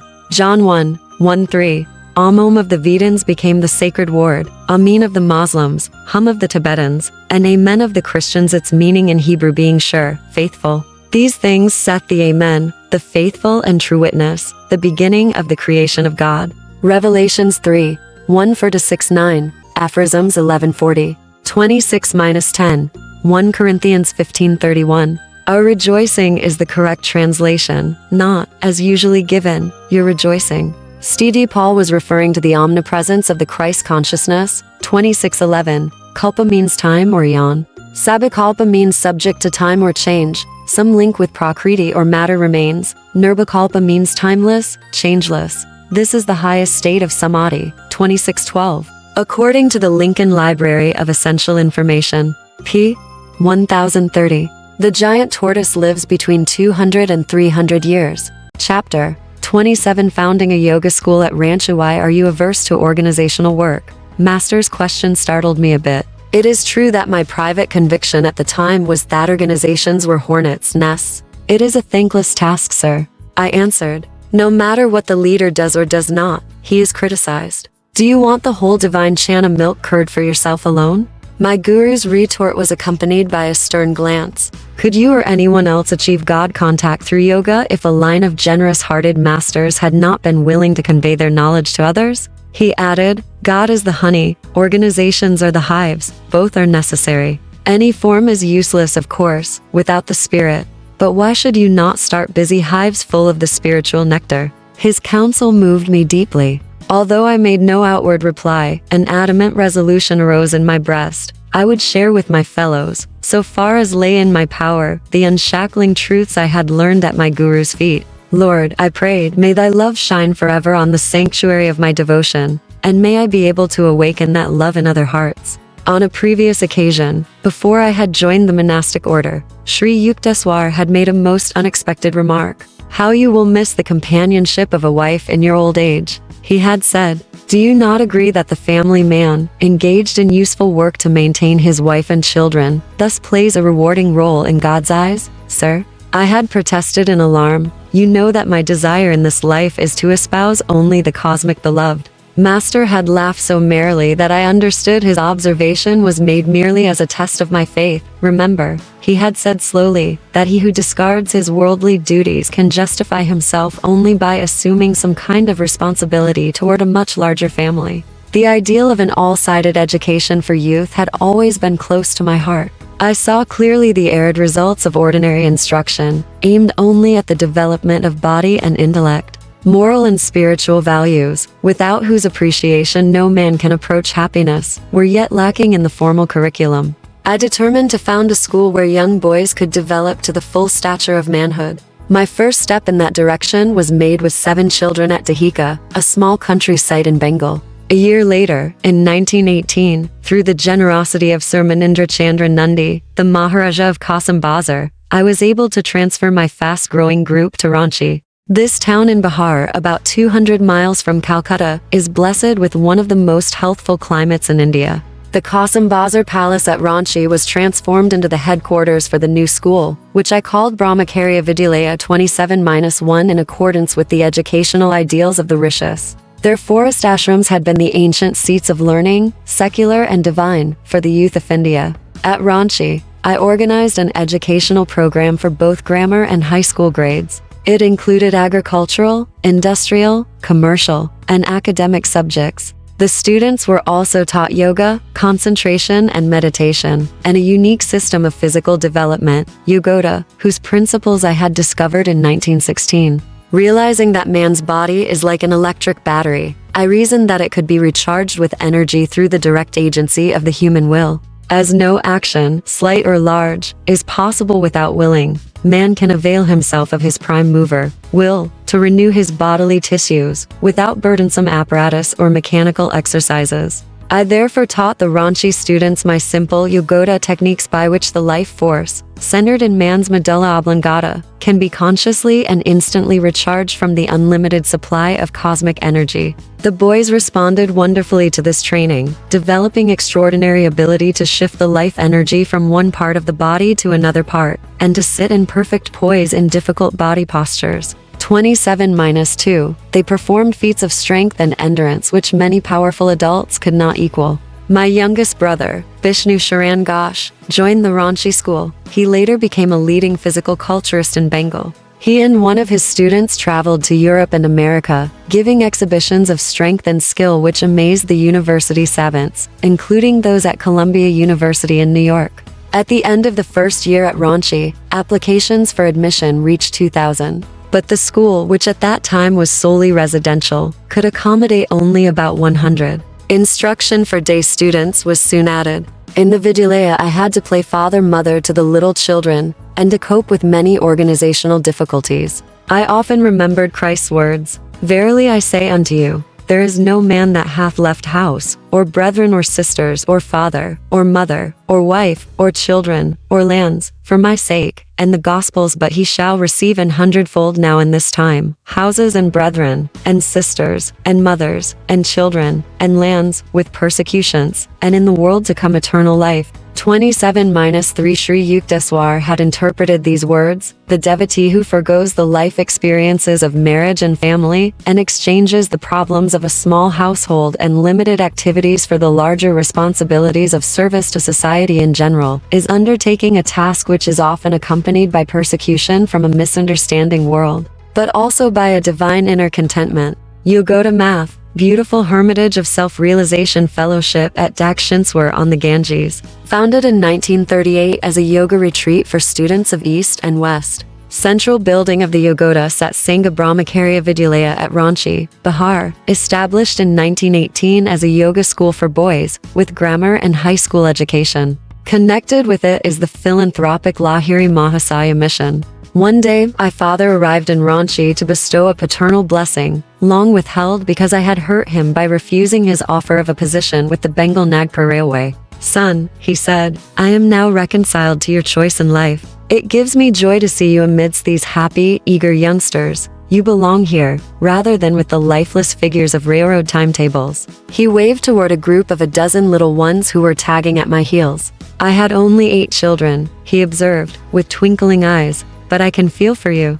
With a large fruit orchard and 25 fertile acres at our disposal, the students, teachers, and myself enjoyed many happy hours of outdoor labor in these ideal surroundings. We had many pets, including a young deer who was fairly idolized by the children. I too loved the fawn so much that I allowed it to sleep in my room. At the light of dawn, the little creature would toddle over to my bed for a morning caress. One day I fed the pet earlier than usual, as I had to attend to some business in the town of Ranchi. Although I cautioned the boys not to feed the fawn until my return, one of them was disobedient and gave the baby deer a large quantity of milk. When I came back in the evening, sad news greeted me. The little fawn is nearly dead through overfeeding. In tears, I placed the apparently lifeless pet on my lap. I prayed piteously to God to spare its life. Hours later, the small creature opened its eyes, stood up, and walked feebly. The whole school shouted for joy. But a deep lesson came to me that night, one I can never forget. I stayed up with the fawn until 2 o'clock. When I fell asleep, the deer appeared in a dream and spoke to me.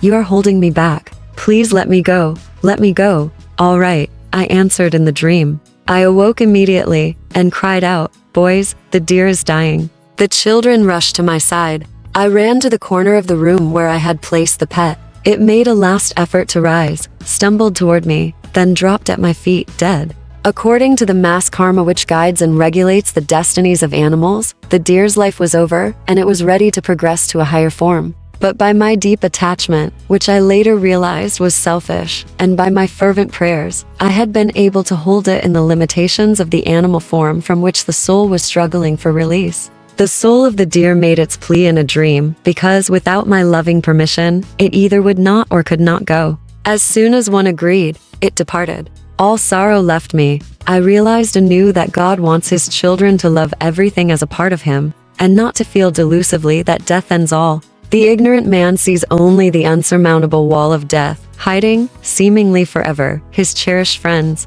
But the man of unattachment, he who loves others as expressions of the Lord, understands that at death the dear ones have only returned for a breathing space of joy in him. The Ranchi school grew from small and simple beginnings to an institution now well known in India. Many departments of the school are supported by voluntary contributions from those who rejoice in perpetuating the educational ideals of the rishis. Under the general name of Yogoda Satsanga, 27-4 flourishing branch schools have been established at Midnapore, Lakshmanpur, and Puri. The Ranchi headquarters maintains a medical department where medicines and the services of doctors are supplied freely to the poor of the locality. The number treated has averaged more than 18,000 persons a year. The Vidyalaya has made its mark too in Indian competitive sports and in the scholastic field, where many Ranchi alumni have distinguished themselves in later university life. The school, now in its 28th year and the center of many activities, 27-5 has been honored by visits of eminent men from the East and the West.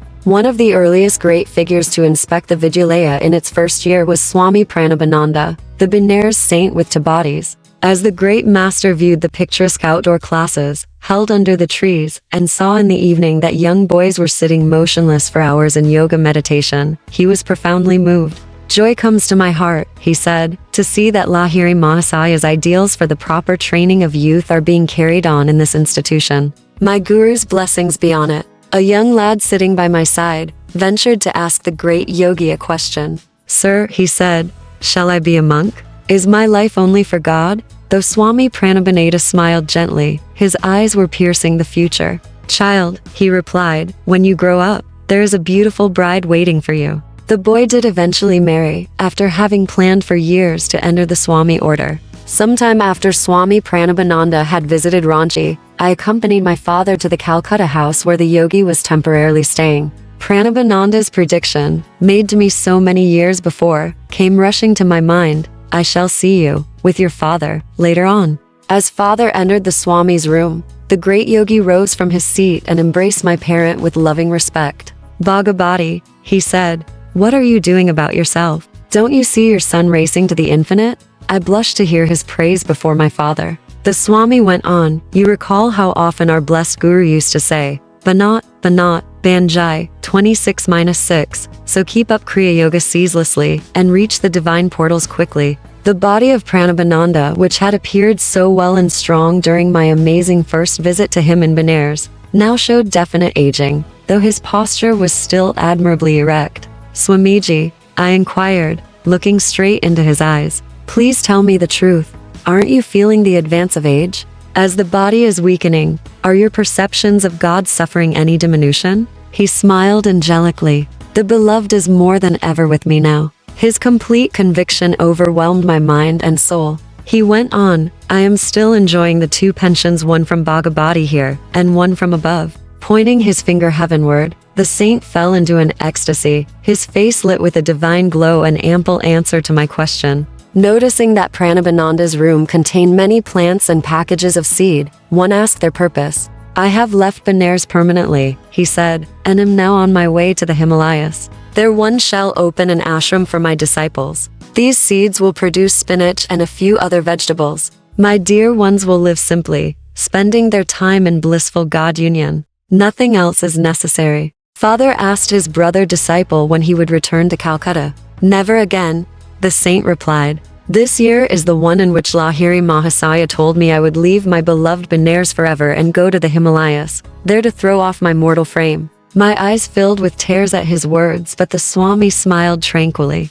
He reminded me of a little heavenly child, sitting securely on the lap of the Divine Mother. The burden of the years has no ill effect on a great yogi's full possession of supreme spiritual powers. He is able to renew his body at will, yet sometimes he does not care to retard the aging process, but allows his karma to work itself out on the physical plane, using his old body as a time-saving device to exclude the necessity of working out karma in a new incarnation. Months later I met an old friend, Sanandan, who was one of Pranabananda's close disciples. My adorable guru is gone, he told me amidst sobs. He established a hermitage near Rishikesh, and gave us loving training. When we were pretty well settled, and making rapid spiritual progress in his company, he proposed one day to feed a huge crowd from Rishikesh. I inquired why he wanted such a large number. This is my last festival ceremony, he said. I did not understand the full implications of his words. Pranabananda helped with the cooking of great amounts of food. We fed about 2,000 guests. After the feast, he sat on a high platform and gave an inspired sermon on the infinite. At the end, before the gaze of thousands, he turned to me, as I sat beside him on the dowels, and spoke with unusual force. Sanandan, be prepared. I am going to kick the frame. 27-7. After a stunned silence, I cried loudly, Master, don't do it. Please, please, don't do it. The crowd was tongue-tied, watching us curiously. My guru smiled at me, but his solemn gaze was already fixed on eternity. Be not selfish, he said, nor grieve for me. I have been long cheerfully serving you all, now rejoice, and wish me Godspeed. I go to meet my cosmic beloved. In a whisper, Pranabananda added, I shall be reborn shortly. After enjoying a short period of the infinite bliss, I shall return to earth and join Babaji. 27-8. You shall soon know when and where my soul has been encased in a new body. He cried again, Sanandan, here I kick the frame by the second Kriya Yoga. 27-9. He looked at the sea of faces before us, and gave a blessing. Directing his gaze inwardly to the spiritual eye, he became immobile. While the bewildered crowd thought he was meditating in an ecstatic state, he had already left the tabernacle of flesh and plunged his soul into the cosmic vastness. The disciples touched his body seated in the lotus posture, but it was no longer the warm flesh. Only a stiffened frame remained. The tenant had fled to the immortal shore. I inquired where Pranabananda was to be reborn. That's a sacred trust I cannot divulge to anyone. Sanandan replied. Perhaps you may find out some other way. Years later I discovered from Swami Keshabananda 27-10 that Pranabananda, a few years after his birth in a new body, had gone to Badrinarayan in the Himalayas, and there joined the group of saints around the great Babaji. 27-1 Vidyalaya. School Brahmacharya here refers to one of the 4 stages in the Vedic plan for man's life, as comprising that of 1 the celibate student Brahmachari, 2 the householder with worldly responsibilities Grihastha, 3 the hermit Vanaprastha, 4 the forest dweller or wanderer, free from all earthly concerns sannyasi. This ideal scheme of life, while not widely observed in modern India, still has many devout followers. The 4 stages are carried out religiously under the lifelong direction of a guru. 27-2. A number of American students also have mastered various asanas or postures, including Bernard Cole, an instructor in Los Angeles of the Self-Realization Fellowship teachings. 27-3. Mark 10. 29-30-74. Yogoda Yoga, union, harmony, equilibrium, that which imparts. Sat Sangha, Sat, truth, Sangha, fellowship.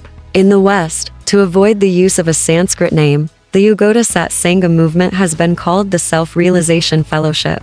27-5. The activities at Ranchi are described more fully in Chapter 40. The Lakshmampur School is in the capable charge of Mr. G.C. Day B. The medical department is ably supervised by Dr. S. N. Pal Arid Sasi Busan Mullik 27-6. One of Lahiri Mahasaya's favorite remarks, given as Nasaya's G-ment for his students' perseverance. A free encouragement. Translation is striving, one day behold. The divine goal 27-7 give up the body. 27-8. Lahiri Mahasaya's guru, who is still living. See Chapter 33. 27-9. The second Kriya, as taught by Lahiri Mahasaya, enables the devotee that has mastered it to leave and return to the body consciously at any time. Advanced yogs use the second Kriya technique during the last exit of death, a moment they invariably know beforehand. 27-10. My meeting with Keshabananda is described in Chapter 42. Chapter 28 Kashi, reborn and rediscovered. Please do not go into the water. Let us bathe by dipping our buckets. I was addressing the young Ranchi students who were accompanying me on an 8-mile hike to a neighboring hill. The pond before us was inviting, but a distaste for it had arisen in my mind. The group around me followed my example of dipping buckets, but a few lads yielded to the temptation of the cool waters. No sooner had they dived than large water snakes wiggled around them. The boys came out of the pond with comical alacrity. We enjoyed a picnic lunch after we reached our destination. I sat under a tree, surrounded by a group of students. Finding me in an inspirational mood, they plied me with questions. Please tell me, sir, one youth inquired, if I shall always stay with you in the path of renunciation. Ah no, I replied, you will be forcibly taken away to your home, and later you will marry. Incredulous, he made a vehement protest. Only if I am dead can I be carried home. But in a few months, his parents arrived to take him away, in spite of his tearful resistance. Some years later, he did marry. After answering many questions, I was addressed by a lad named Kashi. He was about 12 years old, a brilliant student, and beloved by all. Sir, he said, what will be my fate? You shall soon be dead. The reply came from my lips with an irresistible force. This unexpected disclosure shocked and grieved me as well as everyone present. Silently rebuking myself as an enfant terrible, I refused to answer further questions. On our return to the school, Kashi came to my room. If I die, will you find me when I am reborn and bring me again to the spiritual path? He sobbed. I felt constrained to refuse this difficult occult responsibility, but for weeks afterward, Kashi pressed me doggedly. Seeing him unnerved to the breaking point, I finally consoled him. Yes, I promised. If the Heavenly Father lends his aid, I will try to find you. During the summer vacation, I started on a short trip. Regretting that I could not take Kashi with me, I called him to my room before leaving and carefully instructed him to remain, against all persuasion, in the spiritual vibrations of the school. Somehow I felt that if he did not go home, he might avoid the impending calamity. No sooner had I left than Kashi's father arrived in Ranchi. For 15 days he tried to break the will of his son, explaining that if Kashi would go to Calcutta for only 4 days to see his mother, he could then return. Kashi persistently refused. The father finally said he would take the boy away with the help of the police. The threat disturbed Kashi, who was unwilling to be the cause of any unfavorable publicity to the school. He saw no choice but to go. I returned to Ranchi a few days later. When I heard how Kashi had been removed, I entrained at once for Calcutta. There I engaged a horse cab.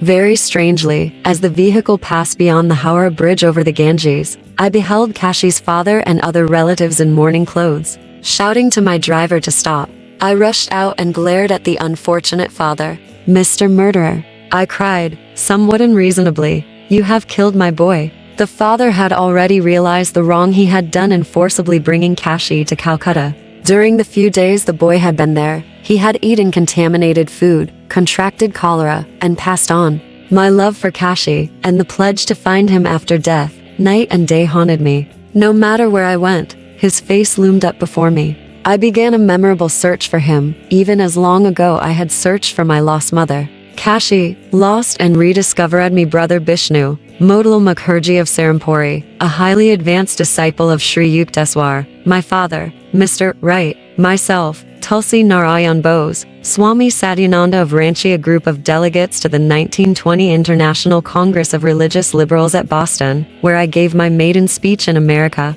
Left to right, Rev. Clay Macaulay, Rev. T. Rhonda Williams, Prof. S. Yushigasaki, Rev. Yabez T. Sunderland, myself, Rev. Chaz W. Wente, Rev. Samuel A. Elliott, Rev. Basil Martin, Rev. Christopher J. Street, Rev. Samuel M. Crothers. I felt that inasmuch as God had given me the faculty of reason, I must utilize it and tax my powers to the utmost in order to discover the subtle laws by which I could know the boy's astral whereabouts. He was a soul vibrating with unfulfilled desires. I realized a mass of light floating somewhere amidst millions of luminous souls in the astral regions. How was I to tune in with him, among so many vibrating lights of other souls? Using a secret yoga technique, I broadcasted my love to Kashi's soul through the microphone off spiritual eye, the inner point between the eyebrows, with the antenna of appraised hands and fingers. I often turned myself round and round, trying to locate the direction in which he had been reborn as an embryo. I hoped to receive response from him in the concentration-tuned radio of my heart.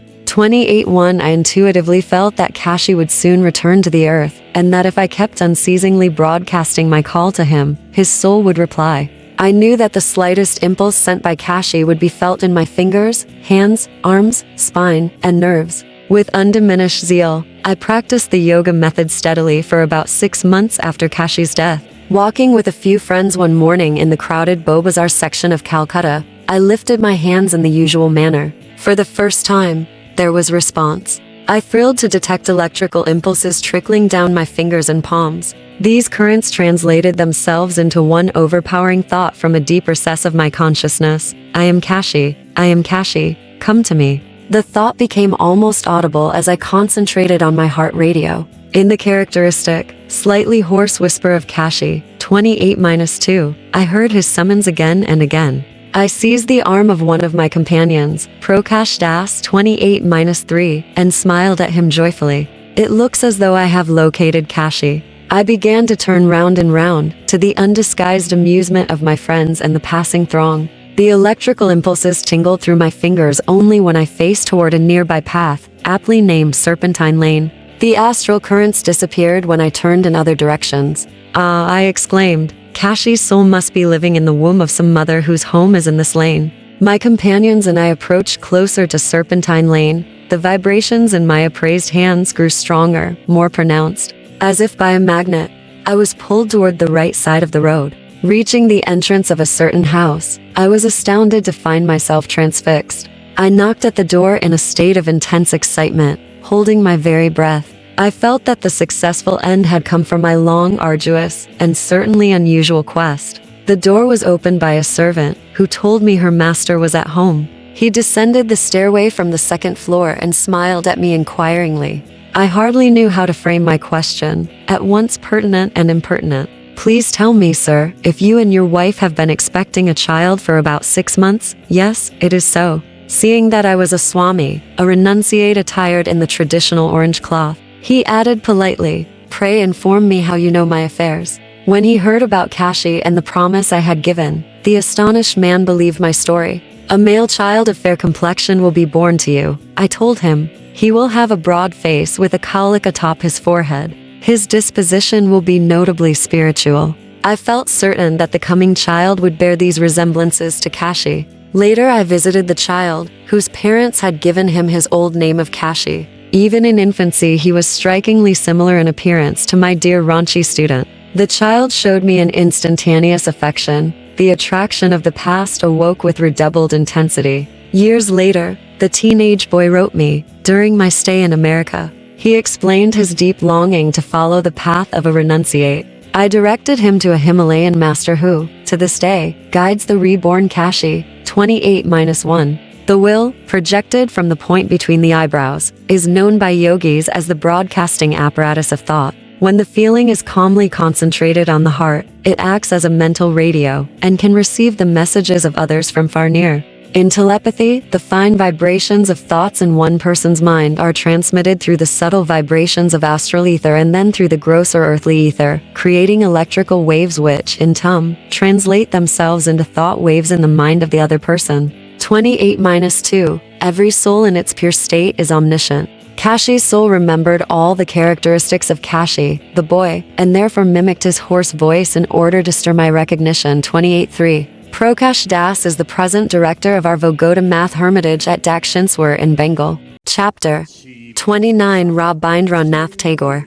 And I compare schools. Rabindranath Tagore taught us to sing as a natural form of self-expression, like the birds. Bola Nath, a bright 14-year-old lad at my Ranchi school, gave me this explanation after one had complimented him one morning on his melodious outbursts. With or without provocation, the boy poured forth a tuneful stream. He had previously attended the famous Tagore school of Santiniketan Haven of Peace at Bolpur. The songs of Rabindranath have been on my lips since early youth, I told my companion. All Bengal, even the unlettered peasants, delights in his lofty verse. Bola and I sang together a few refrains from Tagore, who has set to music thousands of Indian poems, some original and others of hoary antiquity. I met Rabindranath soon after he had received the Nobel Prize for Literature. I remarked, after our vocalizing, I was drawn to visit him because I admired his undiplomatic courage in disposing of his literary critics.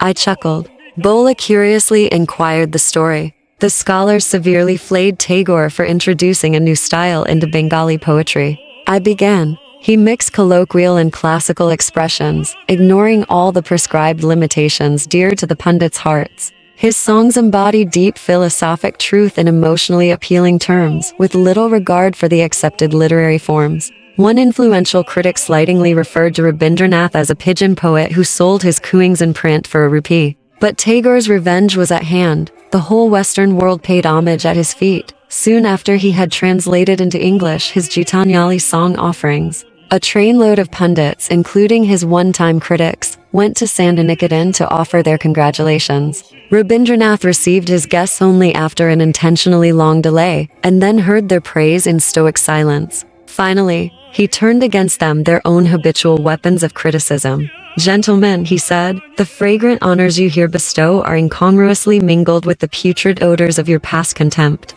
Is there possibly any connection between my award of the Nobel Prize and your suddenly acute powers of appreciation?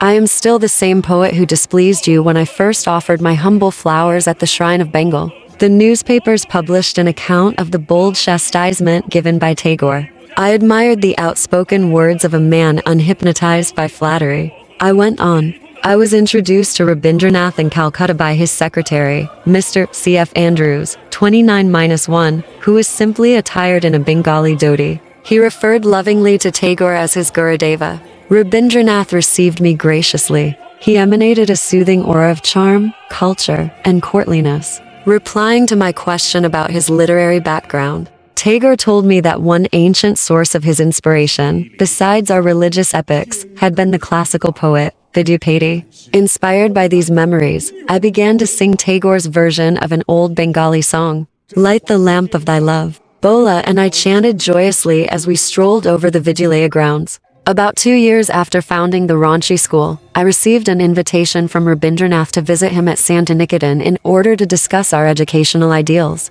I went gladly. The poet was seated in his study when I entered. I thought then, as at our first meeting, that he was as striking a model of superb manhood as any painter could desire. His beautifully chiseled face, nobly patrician, was framed in long hair and flowing beard, large melting eyes, an angelic smile, and a voice of flute-like quality which was literally enchanting. Stalwart, tall and grave, he combined an almost womanly tenderness with the delightful spontaneity of a child. No idealized conception of a poet could find more suitable embodiment than in this gentle singer. Tagore and I were soon deep in a comparative study of our schools, both founded along unorthodox lines. We discovered many identical features: outdoor instruction, simplicity, ample scope for the child's creative spirit. Rabindranath, however, laid considerable stress on the study of literature and poetry, and the self-expression through music and song, which I had already noted in the case of Bola.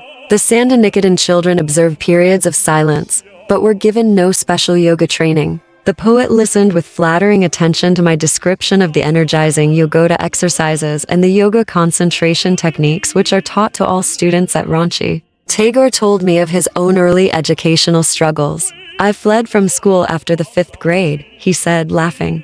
I could readily understand how his innate poetic delicacy had been affronted by the dreary, disciplinary atmosphere of a schoolroom. "That is why I opened Sandaniketan under the shady trees and the glories of the sky." He motioned eloquently to a little group studying in the beautiful garden. "A child is in his natural setting amidst the flowers and songbirds. Only thus may he fully express the hidden wealth of his individual endowment. True education can never be crammed and pumped from without. Rather, it must aid in bringing spontaneously to the surface the infinite hordes of wisdom within." 29-2 I agreed. The idealistic and hero-worshipping instincts of the young are starved on an exclusive diet of statistics and chronological eras. The poet spoke lovingly of his father, Devendranath, who had inspired the Sandaniketan beginnings.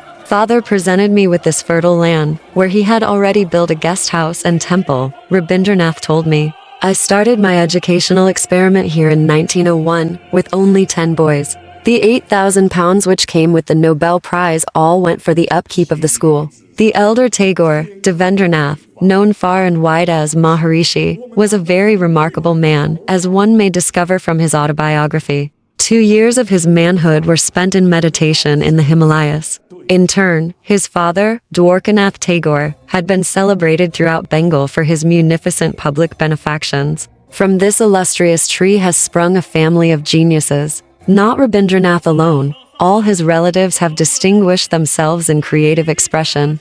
His brothers, Gogonendra and Abanindra, are among the foremost artists. 29-3 of India. Another brother, Dwijendra, is a deep-seeing philosopher, at whose gentle call the birds and woodland creatures respond. Rabindranath invited me to stay overnight in the guest house. It was indeed a charming spectacle in the evening, to see the poet seated with a group in the patio.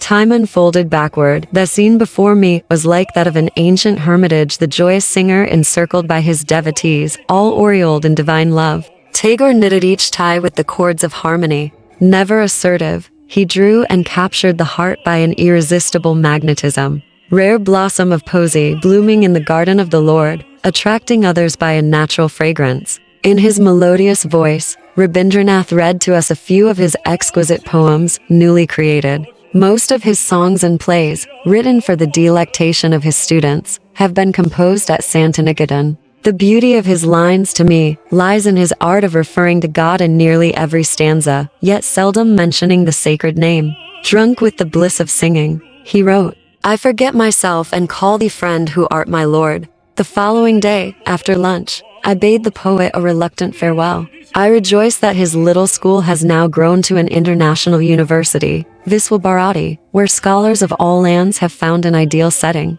where the mind is without fear and the head is held high, where knowledge is free, where the world has not been broken up into fragments by narrow domestic walls, where words come out from the depth of truth, where tireless striving stretches its arms toward perfection, where the clear stream of reason has not lost its way into the dreary desert sand of dead habit, where the wind is led forward by the into ever-widening thought and action, into that heaven of freedom. My father, let my country awake. 29-4 Rabindranath Tagore. 29-1 The English writer and publicist, close friend of Mahatma Gandhi. Mr. Andrews is honored in India for his many services to his adopted land. 29.2 The births having been often born, or, as the Hindus say, traveling the path of existence through thousands of, there is nothing of which she has gained the knowledge, wonder that she is able to recollect formerly she knew. For inquiry and learning is reminiscence all Emerson. What 29.3 Rabindranath too, in his 60s, engaged in a serious study of painting.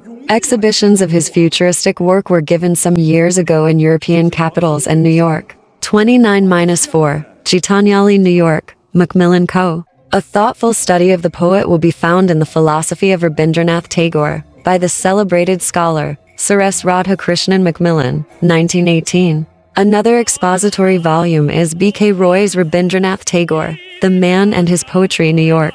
Dodd Mead, 1915, Buddha and the Gospel of Buddhism, New York, Putnam's, 1916, by the eminent Oriental art authority, Ananda K. Kumaraswamy, contains a number of illustrations in color by the poet's brother, Abanindranath Nath Tagore. Chapter 30 The Law of Miracles. The great novelist Leo Tolstoy wrote a delightful story, The Three Hermits. His friend Nicholas Roerich 30-1 has summarized the tale as follows. On an island there lived 3 old hermits. They were so simple that the only prayer they used was, "We are 3, thou art 3, have mercy on us." Great miracles were manifested during this naive prayer. The local bishop 30-2 came to hear about the 3 hermits and their inadmissible prayer, and decided to visit them in order to teach them the canonical invocations. He arrived on the island, told the hermits that their heavenly petition was undignified, and taught them many of the customary prayers. The bishop then left on a boat. He saw, following the ship, a radiant light. As it approached, he discerned the 3 hermits, who were holding hands and running upon the waves in an effort to overtake the vessel. "We have forgotten the prayers you taught us," they cried as they reached the bishop, "and have hastened to ask you to repeat them." The awed bishop shook his head. "Dear ones," he replied humbly, "continue to live with your old prayer. How did the 3 saints walk on the water? How did Christ resurrect his crucified body? How did Lahiri Mahasaya and Sri Yukteswar perform their miracles? Modern science has, as yet, no answer, though with the advent of the atomic bomb and the wonders of radar, the scope of the world mind has been abruptly enlarged. The word impossible is becoming less prominent in the scientific vocabulary. The ancient Vedic scriptures declare that the physical world operates under one fundamental law of Maya, the principle of relativity and duality. God, the soul life, is an absolute unity. He cannot appear as the separate and diverse manifestations of a creation, except under a false or unreal veil. That cosmic illusion is Maya. Every great scientific discovery of modern times has served as a confirmation of this simple pronouncement of the rishis. Newton's law of motion is a law of Maya. To every action there is always an equal and contrary reaction. The mutual actions of any two bodies are always equal and oppositely directed. Action and reaction are thus exactly equal. To have a single force is impossible. There must be, and always is, a pair of forces equal and opposite. Fundamental natural activities all betray their Maic origin. Electricity, for example, is a phenomenon of repulsion and attraction. Its electrons and protons are electrical opposites. Another example, the atom or final particle of matter is, like the Earth itself, a magnet with positive and negative poles. The entire phenomenal world is under the inexorable sway of polarity. No law of physics, chemistry, or any other science is ever found free from inherent, opposite or contrasted principles. Physical science, then, cannot formulate laws outside of Maya, the very texture and structure of creation. Nature herself is Maya. Natural science must perforce deal with her ineluctable quiddity. In her own domain, she is eternal and inexhaustible. Future scientists can do no more than probe one aspect after another of her varied infinitude. Science thus remains in a perpetual flux, unable to reach finality, fit indeed to formulate the laws of an already existing and functioning cosmos, but powerless to detect the law framer and sole operator. The majestic manifestations of gravitation and electricity have become known, but what gravitation and electricity are, no mortal knoweth. 30-3 by B. K. Mitra. In Kalyana Kalpatura, guru and disciple forest hermitages were the ancient seats of learning, secular and divine, for the youth of India. Here a venerable guru, leaning on a wooden meditation elbow prop, is initiating his disciple into the august mysteries of spirit. To surmount Maya was the task assigned to the human race by the millennial prophets. To rise above the duality of creation and perceive the unity of the Creator was conceived of as man's highest goal. Those who cling to the cosmic illusion must accept its essential law of polarity, flow and ebb, rise and fall, day and night, pleasure and pain, good and evil, birth and death.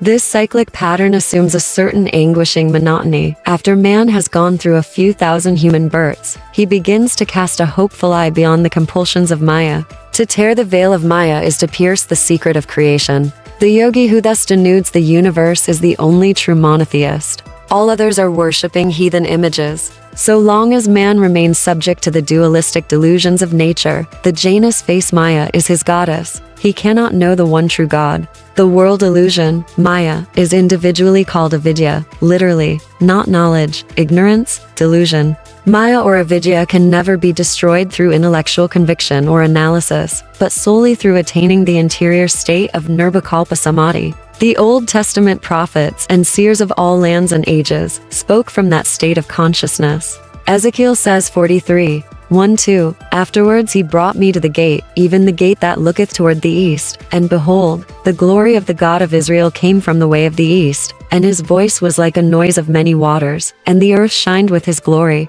Through the divine eye in the forehead east, the yogi sails his consciousness into omnipresence, hearing the word or Om, divine sound of many waters or vibrations, which is the sole reality of creation. Among the trillion mysteries of the cosmos, the most phenomenal is light. Unlike sound waves, whose transmission requires air or other material media, light waves pass freely through the vacuum of interstellar space. Even the hypothetical ether, held as the interplanetary medium of light in the undulatory theory, can be discarded on the Einsteinian grounds that the geometrical properties of space render the theory of ether unnecessary. Under either hypothesis, light remains the most subtle, the freest from material dependence of any natural manifestation. In the gigantic conceptions of Einstein, the velocity of light 18600 miles per second dominates the whole theory of relativity. He proves mathematically that the velocity of light is, so far as man's finite mind is concerned, the only constant in a universe of unstable flux. On the sole absolute of light velocity depend all human standards of time and space. Not abstractly eternal, as hitherto considered, time and space are relative and finite factors, deriving their measurement validity only in reference to the yardstick of light velocity. In joining space as a dimensional relativity, time has surrendered age-old claims to a changeless value. Time is now stripped to its rightful nature, a simple essence of ambiguity. With a few equational strokes of his pen, Einstein has banished from the cosmos every fixed reality except that of light. In a later development, his unified field theory, the great physicist embodies in one mathematical formula the laws of gravitation and of electromagnetism. Reducing the cosmical structure to variations on a single law, Einstein 30-4 reaches across the ages to the Rishis, who proclaimed a sole texture of creation, that of a protean Maya. On the epical theory of relativity have arisen the mathematical possibilities of exploring the ultimate atom. Great scientists are now boldly asserting not only that the atom is energy rather than matter, but that atomic energy is essentially mind stuff. The frank realization that physical science is concerned with a world of shadows is one of the most significant advances, Sir Arthur Stanley Eddington writes in The Nature of the Physical World. In the world of physics, we watch a shadowgraph performance of the drama of familiar life. The shadow of my elbow rests on the shadow table as the shadow ink flows over the shadow paper. It is all symbolic, and as a symbol the physicist leaves it. Then comes the alchemist mind who transmutes the symbols. To put the conclusion crudely, the stuff of the world is mind stuff. The realistic matter and fields of force of former physical theory are altogether irrelevant, except in so far as the mind stuff has itself spun these imaginings. The external world has thus become a world of shadows. In removing our illusions we have removed the substance, for indeed we have seen that substance is one of the greatest of our illusions. With the recent discovery of the electron microscope came definite proof of the light essence of atoms and of the inescapable duality of nature. The New York Times gave the following report of a 1937 demonstration of the electron microscope before a meeting of the American Association for the Advancement of Science. The crystalline structure of tungsten, hitherto known only indirectly by means of X-rays, stood outlined boldly on a fluorescent screen, showing 9 atoms in their correct positions in the space lattice, a cube, with 1 atom in each corner and 1 in the center. The atoms in the crystal lattice of the tungsten appeared on the fluorescent screen as points of light, arranged in geometric pattern. Against this crystal cube of light, the bombarding molecules of air could be observed as dancing points of light, similar to points of sunlight shimmering on moving waters. The principle of the electron microscope was first discovered in 1927 by Drs. Clyndon J. Davison and Lester H. Germer of the Bell Telephone Laboratories, New York City, who found that the electron had a dual personality, partaking of the characteristic of both a particle and a wave. The wave quality gave the electron the characteristic of light, and a search was begun to devise means for focusing electrons in a manner similar to the focusing of light by means of a lens. For his discovery of the Jekyll-Hyde quality of the electron, which corroborated the prediction made in 1924 by de Broglie, French Nobel Prize-winning physicist, and showed that the entire realm of physical nature had a dual personality. Dr. Davison also received the Nobel Prize in Physics. The stream of knowledge, Sir James Jeans writes in The Mysterious Universe, is heading towards a non-mechanical reality. The universe begins to look more like a great thought than like a great machine. 20th century science is thus sounding like a page from the Hoary Vedas. From science then, if it must be so, let man learn the philosophic truth that there is no material universe, its warp and woof is Maya, illusion. Its mirages of reality all break down under analysis. As one by one the reassuring props of a physical cosmos crash beneath him, man dimly perceives his idolatrous reliance, his past transgression of the divine command, "Thou shalt have no other gods before me." In his famous equation outlining the equivalence of mass and energy, Einstein proved that the energy in any particle of matter is equal to its mass or weight multiplied by the square of the velocity of light. The release of the atomic energies is brought about through the annihilation of the material particles. The death of matter has been the birth of an atomic age. Light velocity is a mathematical standard or constant, not because there is an absolute value in 186,000 miles a second, but because no material body, whose mass increases with its velocity, can ever attain the velocity of light. Stated another way, only a material body whose mass is infinite could equal the velocity of light. This conception brings us to the law of miracles. The masters who are able to materialize and dematerialize their bodies or any other object, and to move with the velocity of light, and to utilize the creative light rays in bringing into instant visibility any physical manifestation, have fulfilled the necessary Einsteinian condition. Their mass is infinite. The consciousness of a perfected yogi is effortlessly identified, not with a narrow body, but with the universal structure. Gravitation, whether the force of Newton or the Einsteinian manifestation of inertia, is powerless to compel a master to exhibit the property of weight, which is the distinguishing gravitational condition of all material objects. He who knows himself as the omnipresent spirit is subject no longer to the rigidities of a body in time and space. Their imprisoning rings past not have yielded to the solvent. I am he, fiat lux, and there was light. God's first command to his ordered creation, Genesis 1-3, brought into being the only atomic reality, light. On the beams of this immaterial medium occur all divine manifestations. Devotees of every age testify to the appearance of God as flame and light, the King of kings and Lord of lords, who only hath immortality, dwelling in the light which no man can approach unto. 35 A yogi, who through perfect meditation has merged his consciousness with the Creator, perceives the cosmical essence as light.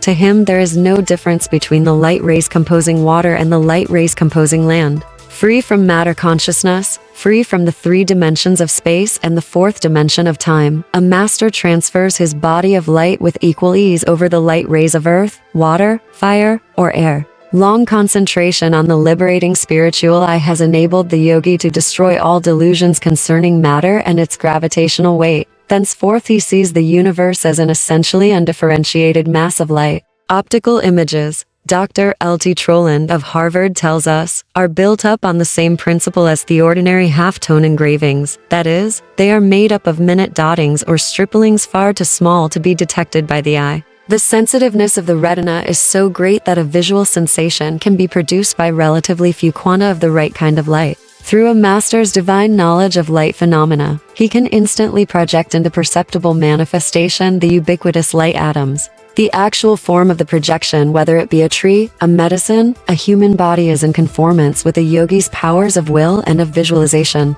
In man's dream consciousness, where he has loosened in sleep his clutch on the egoistic limitations that daily hem him round, the omnipotence of his mind has a nightly demonstration. Loft there in the dream stand the long-dead friends, the remotest continents, the resurrected scenes of his childhood. With that free and unconditioned consciousness, known to all men in the phenomena of dreams, the God-tuned master has forged a never-severed link. Innocent of all personal motives, and employing the creative will bestowed on him by the Creator, a yogi rearranges the light atoms of the universe to satisfy any sincere prayer of a devotee. For this purpose were man and creation made, that he should rise up as master of Maya, knowing his dominion over the cosmos. And God said, "Let us make man in our image, after our likeness, and let them have dominion over the fish of the sea, and over the fowl of the air, and over the cattle, and over all the earth, and over every creeping thing that creepeth upon the earth." 36 In 1915, shortly after I had entered the Swarni order, I witnessed a vision of violent contrasts. In it, the relativity of human consciousness was vividly established. One clearly perceived the unity of the eternal light behind the painful dualities of Maya. The vision descended on me as I sat one morning in my little attic room in Father's Gurpar Road home. For months World War I had been raging in Europe. I reflected sadly on the vast toll of death. As I closed my eyes in meditation, my consciousness was suddenly transferred to the body of a captain in command of a battleship. The thunder of guns split the air as shots were exchanged between shore batteries and the ship's cannons. A huge shell hit the powder magazine and tore my ship asunder. I jumped into the water, together with the few sailors who had survived the explosion. Heart pounding, I reached the shore safely. But alas, a stray bullet ended its furious flight in my chest. I fell groaning to the ground. My whole body was paralyzed, yet I was aware of possessing it as one is conscious of a leg gone to sleep. At last the mysterious footstep of death has caught up with me, I thought. With a final sigh, I was about to sink into unconsciousness, when lo, I found myself seated in the lotus posture in my Gurpar Road room. Hysterical tears poured forth as I joyfully stroked and pinched my regained possession, a body free from any bullet hole in the breast. I rocked to and fro, inhaling and exhaling, to assure myself that I was alive. Amidst these self-congratulations, again I found my consciousness transferred to the captain's dead body by the gory shore. Utter confusion of mind came upon me. Lord, I prayed, am I dead or alive? A dazzling play of light filled the whole horizon. A soft rumbling vibration formed itself into words. What has life or death to do with light? In the image of my light, I have made you. The relativities of life and death belong to the cosmic dream. Behold your dreamless being. Awake, my child, awake. As steps in man's awakening, the Lord inspires scientists to discover, at the right time and place, the secrets of his creation. Many modern discoveries help men to apprehend the cosmos as a varied expression of one power light, guided by divine intelligence. The wonders of the motion picture, of radio, of television, of radar, of the photoelectric cell, the all-seeing electric eye, of atomic energies, are all based on the electromagnetic phenomenon of light. The motion picture art can portray any miracle. From the impressive visual standpoint, no marvel is barred to trick photography. A man's transparent astral body can be seen rising from his gross physical form. He can walk on the water, resurrect the dead, reverse the natural sequence of developments, and play havoc with time and space. Assembling the light images as he pleases, the photographer achieves optical wonders which a true master produces with actual light rays.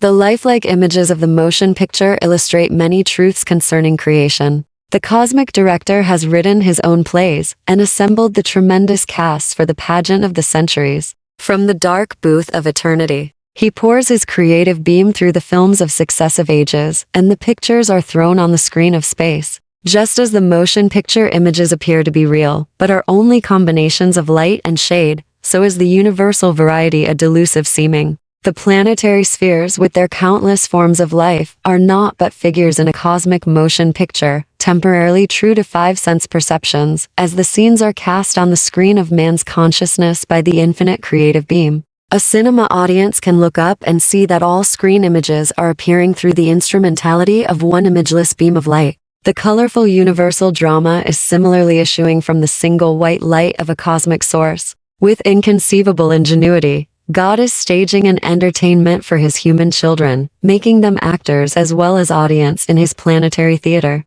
One day I entered a motion picture house to view a newsreel of the European battlefields. World War I was still being waged in the West. The newsreel recorded the carnage with such realism that I left the theater with a troubled heart. Lord, I prayed, why dost thou permit such suffering? To my intense surprise, an instant answer came in the form of a vision of the actual European battlefields. The horror of the struggle, filled with the dead and dying, far surpassed in Pharisaian representation of the newsreel. Look intently. A gentle voice spoke to my inner consciousness. You will see that these scenes now being enacted in France are nothing but a play of chiaroscuro. They are the cosmic motion picture, as real and as unreal as the theater newsreel you have just seen, a play within a play. My heart was still not comforted. The divine voice went on. Creation is light and shadow both, else no picture is possible. The good and evil of Maya must ever alternate in supremacy. If joy were ceaseless here in this world, would man ever seek another?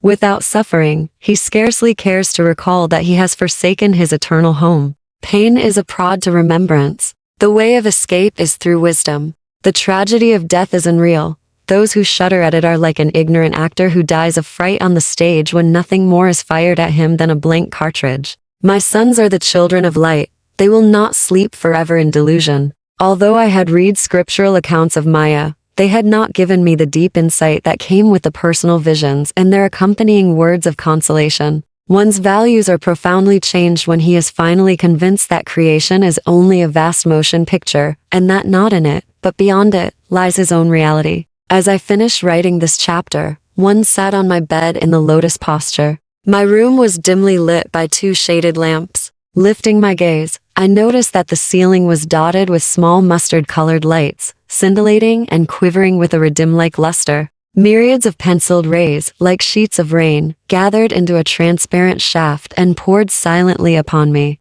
At once my physical body lost its grossness and became metamorphosed into astral texture.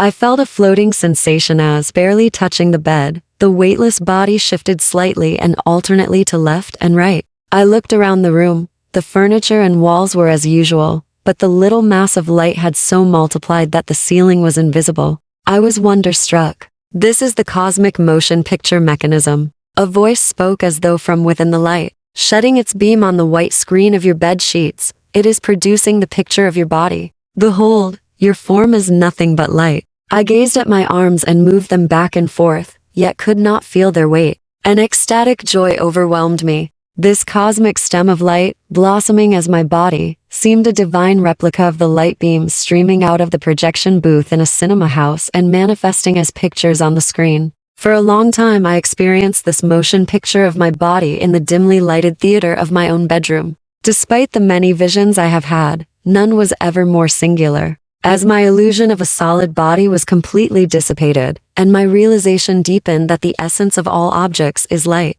I looked up to the throbbing stream of lifetrons and spoke entreatingly. Divine light, please withdraw this, my humble bodily picture, into thyself, even as Elijah was drawn up to heaven by a flame. This prayer was evidently startling. The beam disappeared. My body resumed its normal weight and sank on the bed. The swarm of dazzling ceiling lights flickered and vanished. My time to leave this earth had apparently not arrived. Besides, I thought philosophically, the prophet Elijah might well be displeased at my presumption. 30-1 This famous Russian artist and philosopher has been living for many years in India near the Himalayas. From the peaks comes revelation, he has written. In caves and upon the summits live the rishis. Over the snowy peaks of the Himalayas burns a bright glow, brighter than stars and the fantastic flashes of lightning. 32. The story may have a historical basis. An editorial note informs us that the bishop met the three monks while he was sailing from Archangel to the Slovetsky monastery, at the mouth of the Divina River. 33. Marconi, the great inventor, made the following admission of scientific inadequacy before the finalities.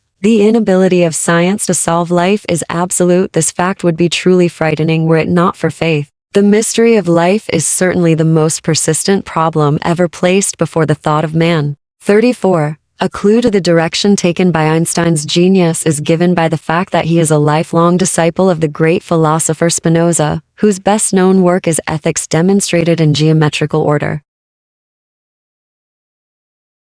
Chapter 31. An interview with the Sacred Mother. Reverend Mother, I was baptized in infancy by your prophet husband. He was the guru of my parents and of my own guru, Sri Yukteswarji. Will you therefore give me the privilege of hearing a few incidents in your sacred life? I was addressing Srimati Kashi Moni, the life companion of Lahiri Mahasaya. Finding myself in Benares for a short period, I was fulfilling a long-felt desire to visit the Venerable Lady. She received me graciously at the old Lahiri homestead in the Gurudwar Mohula section of Benares. Although aged, she was blooming like a lotus, silently emanating a spiritual fragrance. She was of medium build, with a slender neck and fair skin. Large, lustrous eyes softened her motherly face. Son, you are welcome here. Come upstairs. Kashi Moni led the way to a very small room where, for a time, she had lived with her husband. I felt honored to witness the shrine in which the peerless master had condescended to play the human drama of matrimony. The gentle lady motioned me to a pillow seat by her side. It was years before I came to realize the divine stature of my husband, she began. One night, in this very room, I had a vivid dream. Glorious angels floated in unimaginable grace above me. So realistic was the sight that I awoke at once. The room was strangely enveloped in dazzling light. My husband, in lotus posture, was levitated in the center of the room, surrounded by angels, who were worshipping him with the supplicating dignity of palm-folded hands. Astonished beyond measure, I was convinced that I was still dreaming. Woman, Lahiri Mahasaya said, you are not dreaming. Forsake your sleep forever and forever. As he slowly descended to the floor, I prostrated myself at his feet. Master, I cried, again and again I bow before you. Will you pardon me for having considered you as my husband? I die with shame to realize that I have remained asleep in ignorance by the side of one who is divinely awakened. From this night, you are no longer my husband, but my guru. Will you accept my insignificant self as your disciple? 31:1 The master touched me gently. Sacred soul, rise. You are accepted. He motioned toward the angels. Please bow in turn to each of these holy saints. When I had finished my humble genuflections, the angelic voices sounded together, like a chorus from an ancient scripture. Consort of the Divine One, thou art blessed. We salute thee. They bowed at my feet, and lo, their refulgent forms vanished. The room darkened. My guru asked me to receive initiation into Kriya Yoga. Of course, I responded. I am sorry not to have had its blessing earlier in my life. The time was not ripe. Lahiri Mahasaya smiled consolingly. Much of your karma, I have silently helped you to work out. Now you are willing and ready. He touched my forehead. Masses of whirling light appeared. The radiance gradually formed itself into the opal blue spiritual eye, ringed in gold and centered with a white pentagonal star. Penetrate your consciousness through the star into the kingdom of the infinite. My guru's voice had a new note, soft, like distant music. Vision after vision broke as oceanic surf on the shores of my soul. The panoramic spheres finally melted in a sea of bliss. I lost myself in ever-surging blessedness. When I returned hours later to awareness of this world, the master gave me the technique of Kriya Yoga. From that night on, Lahiri Mahasaya never slept in my room again, nor thereafter did he ever sleep. He remained in the front room downstairs, in the company of his disciples both by day and by night. The illustrious lady fell into silence. Realizing the uniqueness of her relationship with the sublime yogi, I finally ventured to ask for further reminiscences. Son, you are greedy. Nevertheless, you shall have one more story. She smiled shyly. I will confess a sin which I committed against my guru husband. Some months after my initiation, I began to feel forlorn and neglected. One morning, Lahiri Mahasaya entered this little room to fetch an article. I quickly followed him. Overcome by violent delusion, I addressed him scathingly. You spend all your time with the disciples. What about your responsibilities for your wife and children? I regret that you do not interest yourself in providing more money for the family. The master glanced at me for a moment, then lo, he was gone. Awed and frightened, I heard a voice resounding from every part of the room. It is all nothing, don't you see? How could a nothing like me produce riches for you? Guruji, I cried, I implore pardon 1,000,000 times. My sinful eyes can see you no more. Please appear in your sacred form. I am here. This reply came from above me. I looked up and saw the master materialize in the air, his head touching the ceiling. His eyes were like blinding flames. Beside myself with fear, I lay sobbing at his feet after he had quietly descended to the floor. Woman, he said, seek divine wealth, not the paltry tinsel of earth. After acquiring inward treasure, you will find the outward supply is always forthcoming. He added, one of my spiritual sons will make provision for you. My guru's words naturally came true.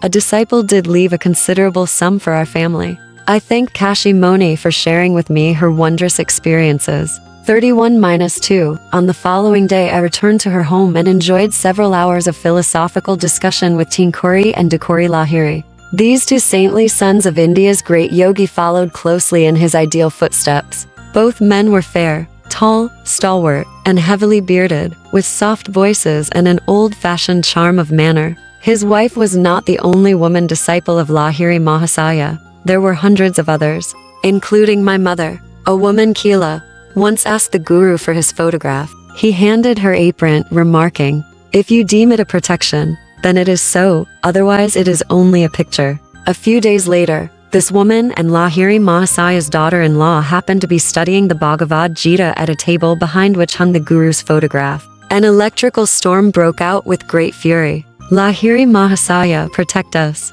The women bowed before the picture. Lightning struck the book which they had been reading, but the two devotees were unhurt. I felt as though a sheet of ice had been placed around me to ward off the scorching heat, the Keela explained. Lahiri Mahasaya performed 2 miracles in connection with a woman disciple, Abhoya. She and her husband, a Calcutta lawyer, started one day for Benares to visit the guru. Their carriage was delayed by heavy traffic. They reached the Howrah main station only to hear the Benares train whistling for departure.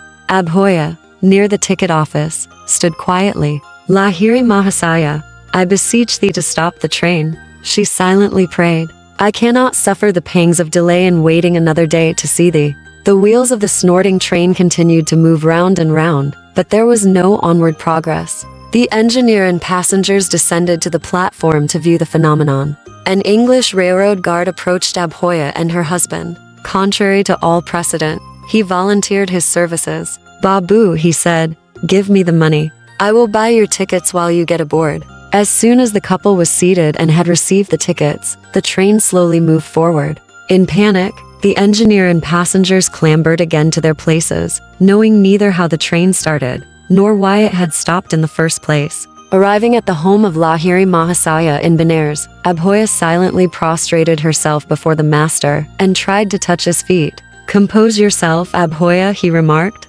How you love to bother me, as if you could not have come here by the next train. Abhoya visited Lahiri Mahasaya on another memorable occasion. This time she wanted his intercession, not with a train, but with the stork. I pray you to bless me that my 9th child may live, she said. 8 babies have been born to me, all died soon after birth. The master smiled sympathetically. Your coming child will live. Please follow my instructions carefully. The baby, a girl, will be born at night. See that the oil lamp is kept burning until dawn. Do not fall asleep and thus allow the light to become extinguished. Abhoya's child was a daughter, born at night, exactly as foreseen by the omniscient guru.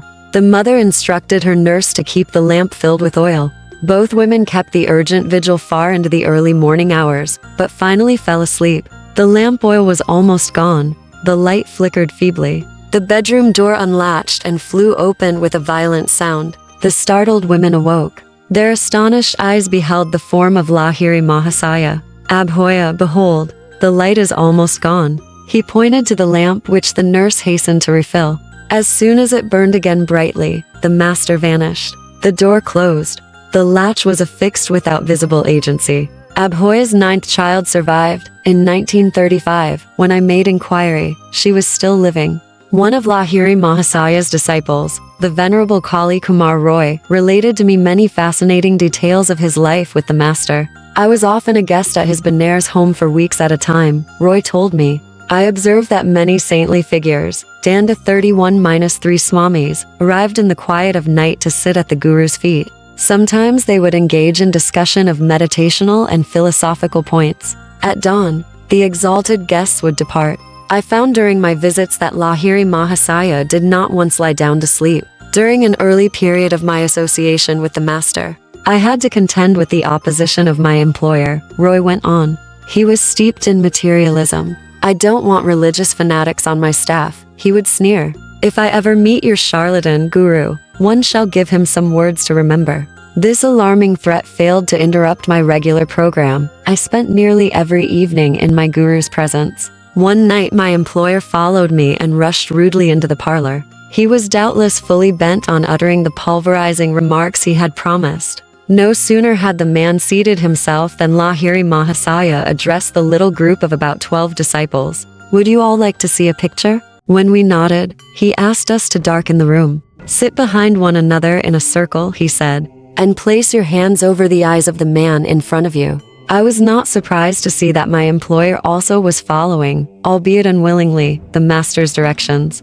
In a few minutes, Lahiri Mahasaya asked us what we were seeing. Sir, I replied, a beautiful woman appears. She wears a red-bordered sari and stands near an elephant ear plant. All the other disciples gave the same description. The master turned to my employer. Do you recognize that woman? Yes. The man was evidently struggling with emotions new to his nature. I have been foolishly spending my money on her, though I have a good wife. I am ashamed of the motives which brought me here. Will you forgive me and receive me as a disciple? If you lead a good moral life for 6 months, I shall accept you. The master enigmatically added, otherwise I won't have to initiate you. For 3 months my employer refrained from temptation. Then he resumed his former relationship with the woman. 2 months later, he died. Thus I came to understand my guru's veiled prophecy about the improbability of the man's initiation. Lahiri Mahasaya had a very famous friend, Swami Trailinga, who was reputed to be over 300 years old.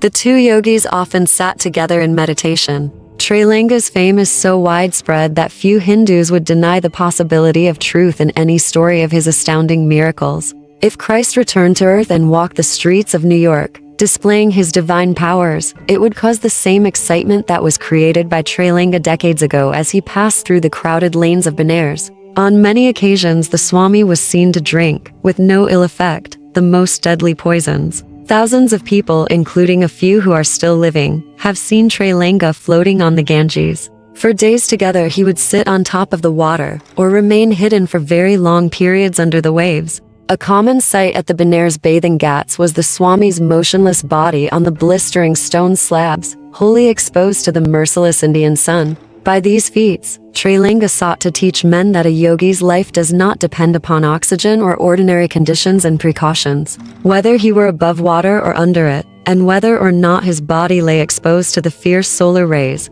the master proved that he lived by divine consciousness. Death could not touch him. The yogi was great, not only spiritually, but physically. His weight exceeded 300 pounds, a pound for each year of his life. As he ate very seldom, the mystery is increased. A master, however, easily ignores all usual rules of health when he desires to do so for some special reason, often a subtle one, known only to himself. Great saints who have awakened from the cosmic Maic dream and realize this world as an idea in the divine mind, can do as they wish with the body, knowing it to be only a manipulatable form of condensed or frozen energy. Though physical scientists now understand that matter is nothing but congealed energy, fully illumined masters have long passed from theory to practice in the field of matter control. Trailinga always remained completely nude. The harassed police of Benares came to regard him as a baffling problem child. The natural Swami, like the early Adam in the Garden of Eden, was utterly unconscious of his nakedness. The police were quite conscious of it, however, and unceremoniously committed him to jail. General embarrassment ensued. The enormous body of Trailinga was soon seen, in its usual entirety, on the prison roof. His cell, still securely locked, offered no clue to his mode of escape. The discouraged officers of the law once more performed their duty. This time a guard was posted before the Swami's cell. Might again retired before right. Trailanga was soon observed in his nonchalant stroll over the roof. Justice is blind. The outwitted police decided to follow her example. The great yogi preserved a habitual silence. 31-4. In spite of his round face and huge, barrel-like stomach, Trailanga ate only occasionally. After weeks without food, he would break his fast with potfuls of clabbered milk offered to him by devotees. A skeptic once determined to expose Trailanga as a charlatan. A large bucket of calcium lime mixture, used in whitewashing walls, was placed before the Swami. "Master," the materialist said, in mock reverence, "I have brought you some clabbered milk. Please drink it." Trailanga unhesitatingly drained, to the last drop, the container full of burning lime. In a few minutes the evildoer fell to the ground in agony. "Help, Swami, help," he cried. "I am on fire. Forgive my wicked test."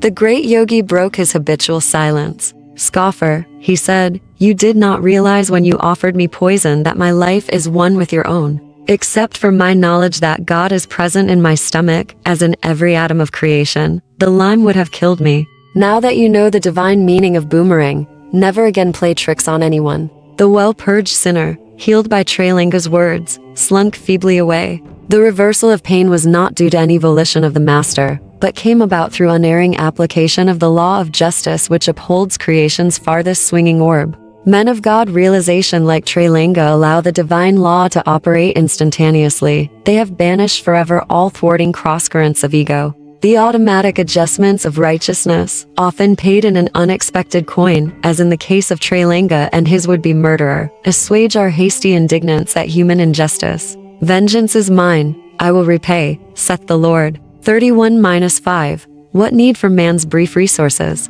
The universe duly conspires for retribution. Dull minds discredit the possibility of divine justice, love, omniscience, immortality. Airy scriptural conjectures. This insensitive viewpoint, all is before the cosmic spectacle, arouses a train of events which brings its own awakening. The omnipotence of spiritual law was referred to by Christ on the occasion of his triumphant entry into Jerusalem. As the disciples and the multitude shouted for joy, and cried, "Peace in heaven, and glory in the highest," certain Pharisees complained of the undignified spectacle. "Master," they protested, "rebuke thy disciples. I tell you," Jesus replied, "that, if these should hold their peace, the stones would immediately cry out." 31-6. In this reprimand to the Pharisees, Christ was pointing out that divine justice is no figurative abstraction, and that a man of peace, though his tongue be torn from its roots, will yet find his speech and his defense in the bedrock of creation, the universal order itself. "Think you," Jesus was saying, "to silence men of peace? As well may you hope to throttle the voice of God, whose very stones sing his glory and his omnipresence. Will you demand that men not celebrate in honor of the peace in heaven, but should only gather together in multitudes to shout for war on earth? Then make your preparations, O Pharisees, to overtopple the foundations of the world, for it is not gentlemen alone, but stones, or earth, and water, and fire, and air, that will rise up against you, to bear witness of his ordered harmony." The grace of the Christ-like yogi, Trailanga, was once bestowed on my Sajo Mama maternal uncle. One morning, uncle saw the master surrounded by a crowd of devotees at a Banersghat. He managed to edge his way close to Trailanga, whose feet he touched humbly. Uncle was astonished to find himself instantly freed from a painful chronic disease. 31-7. The only known living disciple of the great yogi is a woman, Shankari Maiju, daughter of one of Trailanga's disciples. She received the Swami's training from her early childhood. She lived for 40 years in a series of lonely Himalayan caves near Badranath, Kedarnath, Amarnath, and Pasupatanath. The Brahmacharini woman ascetic, born in 1826, is now well over the century mark. Not aged in appearance, however, she has retained her black hair, sparkling teeth, and amazing energy. She comes out of her seclusion every few years to attend the periodical melas or religious fairs. This woman saint often visited Lahiri Mahasaya. She has related that one day, in the Barakpur section near Calcutta, while she was sitting by Lahiri Mahasaya's side, his great guru Babaji quietly entered the room and held converse with them both. On one occasion her master Trailanga, forsaking his usual silence, honored Lahiri Mahasaya very pointedly in public. A Benares disciple objected. "Sir," he said, "why do you, a Swami and a renunciate. Show such respect to a householder, my son. Trailanga replied, Lahiri Mahasaya is like a divine kitten, remaining wherever the cosmic mother has placed him. While dutifully playing the part of a worldly man, he has received that perfect self-realization for which I have renounced even my loincloth. 31:1. One is reminded here of Milton's line, he for God only, she for God in him. 31:2. The Venerable Mother passed on at Benares in 1930.31-3, staff, symbolizing the spinal cord, carried ritually by certain orders of monks. 31:4. He was a muni, a monk who observes mana, spiritual silence. The Sanskrit root muni is akin to Greek monos alone, single, from which are derived the English words monk, monism, etc. 31:5, Romans 12:19, 31:6, Luke 19:37-40, 31:7. The lives of Tritanga and other great masters remind us of Jesus' words, and these signs shall follow them that believe. In my name the Christ consciousness they shall cast out devils, they shall speak with new tongues, they shall take up serpents, and if they drink any deadly thing, it shall not hurt them. They shall lay hands on the sick, and they shall recover. Chapter 30. Rama is raised from the dead. Now a certain man was sick, named Lazarus. When Jesus heard that, he said, this sickness is not unto death, but for the glory of God, that the Son of God might be glorified thereby. 32:1. Sri Yukteswar was expounding the Christian scriptures one sunny morning on the balcony of his Serampuri hermitage. Besides a few of Master's other disciples, I was present with a small group of my Ranchi students. In this passage Jesus calls himself the Son of God. Though he was truly united with God, his reference here has a deep, impersonal significance, my guru explained. The Son of God is the Christ or divine consciousness in man. No mortal can glorify God. The only honor that man can pay his Creator is to seek him. Man cannot glorify an abstraction that he does not know. The glory or nimbus around the head of the saints is a symbolic witness of their capacity to render divine homage. Sri Yukteswar went on to read the marvelous story of Lazarus' resurrection. At its conclusion, Master fell into a long silence, the sacred book open on his knee. I too was privileged to behold a similar miracle. My guru finally spoke with solemn unction. Lahiri Mahasaya resurrected one of my friends from the dead. The young lads at my side smiled with keen interest. There was enough of the boy in me too, to enjoy not only the philosophy, but in particular, any story I could get Sri Yukteswar to relate about his wondrous experiences with his guru. My friend Rama and I were inseparable, Master began. Because he was shy and reclusive, he chose to visit our Guru Lahiri Mahasaya only during the hours of midnight and dawn, when the crowd of daytime disciples was absent. As Rama's closest friend, I served as a spiritual vent through which he let out the wealth of his spiritual perceptions. I found inspiration in his ideal companionship. My guru's face softened with memories. Rama was suddenly put to a severe test. Sri Yukteswar continued. He contracted the disease of Asiatic cholera.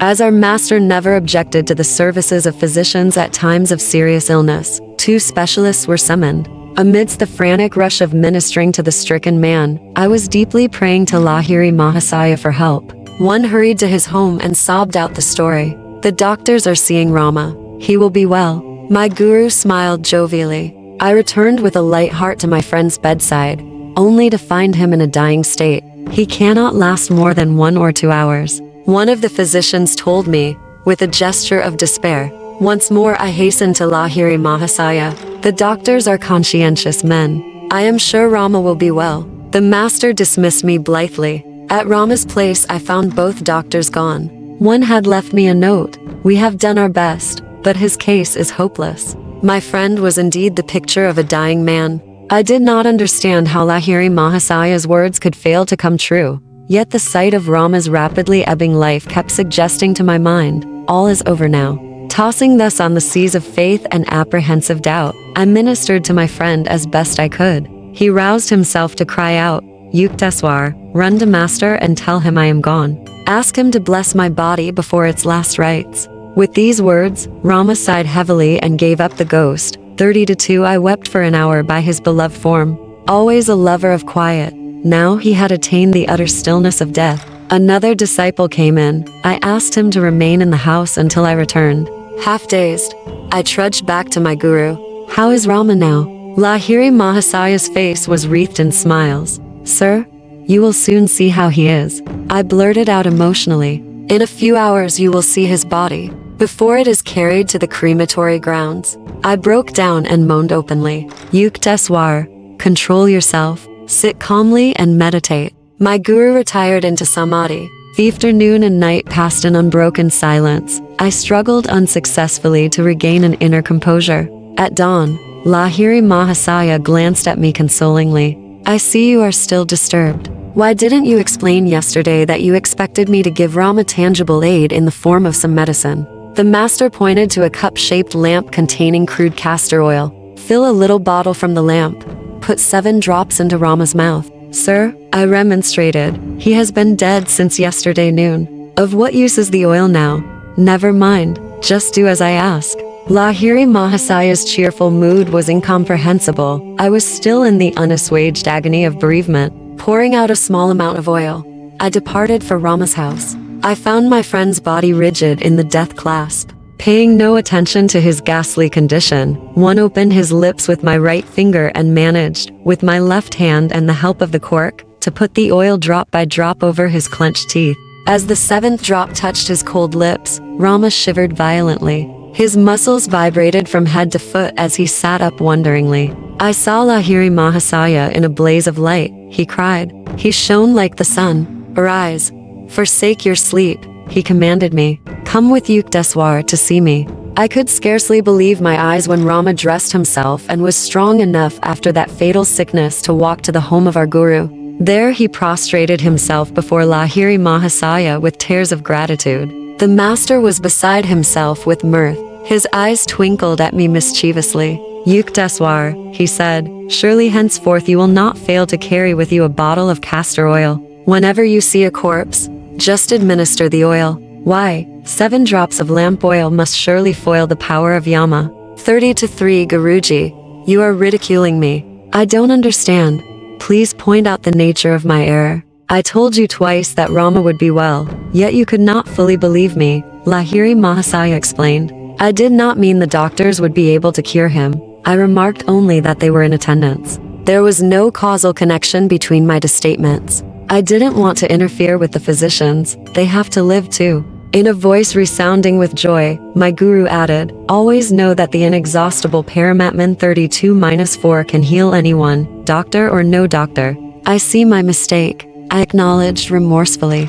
I know now that your simple word is binding on the whole cosmos. As Sri Yukteswar finished the awesome story, one of the spellbound listeners ventured a question that, from a child, was doubly understandable. Sir, he said, why did your guru use castor oil? Child, giving the oil had no meaning except that I expected something material, and Lahiri Mahasaya chose the nearby oil as an objective symbol for awakening my greater faith. The master allowed Rama to die, because I had partially doubted. But the divine guru knew that inasmuch as he had said the disciple would be well, the healing must take place, even though he had to cure Rama of death, a disease usually final. Sri Yukteswar dismissed the little group, and motioned me to a blanket seat at his feet. Yogananda, he said with unusual gravity, you have been surrounded from birth by direct disciples of Lahiri Mahasaya. The great master lived his sublime life in partial seclusion, and steadfastly refused to permit his followers to build any organization around his teachings. He made, nevertheless, a significant prediction. About 50 years after my passing, he said, my life will be written because of a deep interest in yoga which the West will manifest. The yogic message will encircle the globe, and aid in establishing that brotherhood of man which results from direct perception of the One Father. My son Yogananda, Sri Yukteswar went on, you must do your part in spreading that message, and in writing that sacred life. 50 years after Lahiri Mahasaya's passing in 1895 culminated in 1945, the year of completion of this present book. I cannot but be struck by the coincidence that the year 1945 has also ushered in a new age, the era of revolutionary atomic energies. All thoughtful minds turn as never before to the urgent problems of peace and brotherhood, lest the continued use of physical force banish all men along with the problems. Though the human race and its works disappear tracelessly by time or bomb, the sun does not falter in its course. The stars keep their invariable vigil. Cosmic law cannot be stayed or changed, and man would do well to put himself in harmony with it. If the cosmos is against might, if the sun wars not with the planets, but retires at due time to give the stars their little sway, what avails our mailed fist? Shall any peace indeed come out of it? Not cruelty, but good will arms the universal sinews. A humanity at peace will know the endless fruits of victory, sweeter to the taste than any nurtured on the soil of blood. The effective League of Nations will be a natural, nameless league of human hearts. The broad sympathies and discerning insight needed for the healing of earthly woes cannot flow from a mere intellectual consideration of man's diversities, but from knowledge of man's soul unity, his kinship with God. Toward realization of the world's highest ideal, peace through brotherhood, may yoga, the science of personal contact with the divine, spread in time to all men in all lands. Though India's civilization is ancient above any other, few historians have noted that her feat of national survival is by no means an accident, but a logical incident in the devotion to eternal verities which India has offered through her best men in every generation. By sheer continuity of being, by intransitivity before the ages, can dusty scholars truly tell us how many. India has given the worthiest answer of any people to the challenge of time.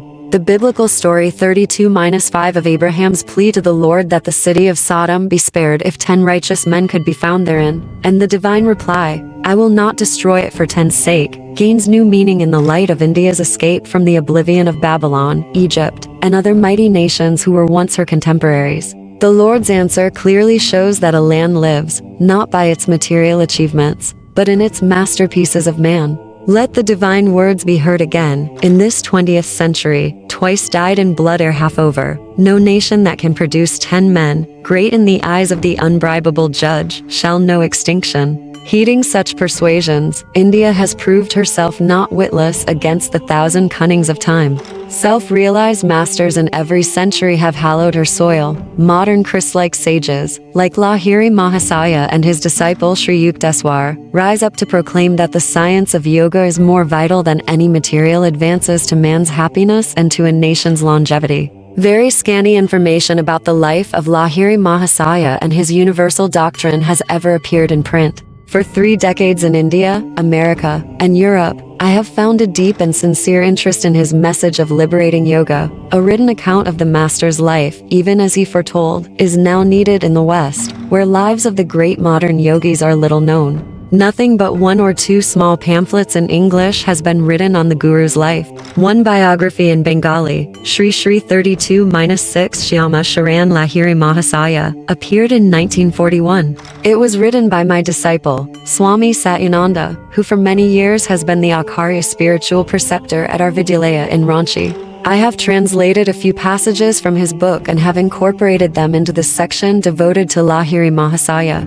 It was into a Plaus Brahmin family of ancient lineage that Lahiri Mahasaya was born September 30, 1828. His birthplace was the village of Gurney in the Nadia district near Krishnagar, Bengal. He was the youngest son of Muktakashi, the second wife of the esteemed Gaur Mohan Lahiri. His first wife, after the birth of 3 sons, had died during a pilgrimage. The boy's mother passed away during his childhood. Little about her is known except the revealing fact that she was an ardent devotee of Lord Shiva, 32-7, scripturally designated as the king of yogis. The boy Lahiri, whose given name was Shyama Sharan, spent his early years in the ancestral home at Nadia. At the age of 3 or 4, he was often observed sitting under the sands in the posture of a yogi, his body completely hidden except for the head. The Lahiri estate was destroyed in the winter of 1833, when the nearby Yalanji River changed its course and disappeared into the depths of the Ganges. One of the Shiva temples founded by the Lahiris went into the river along with the family home.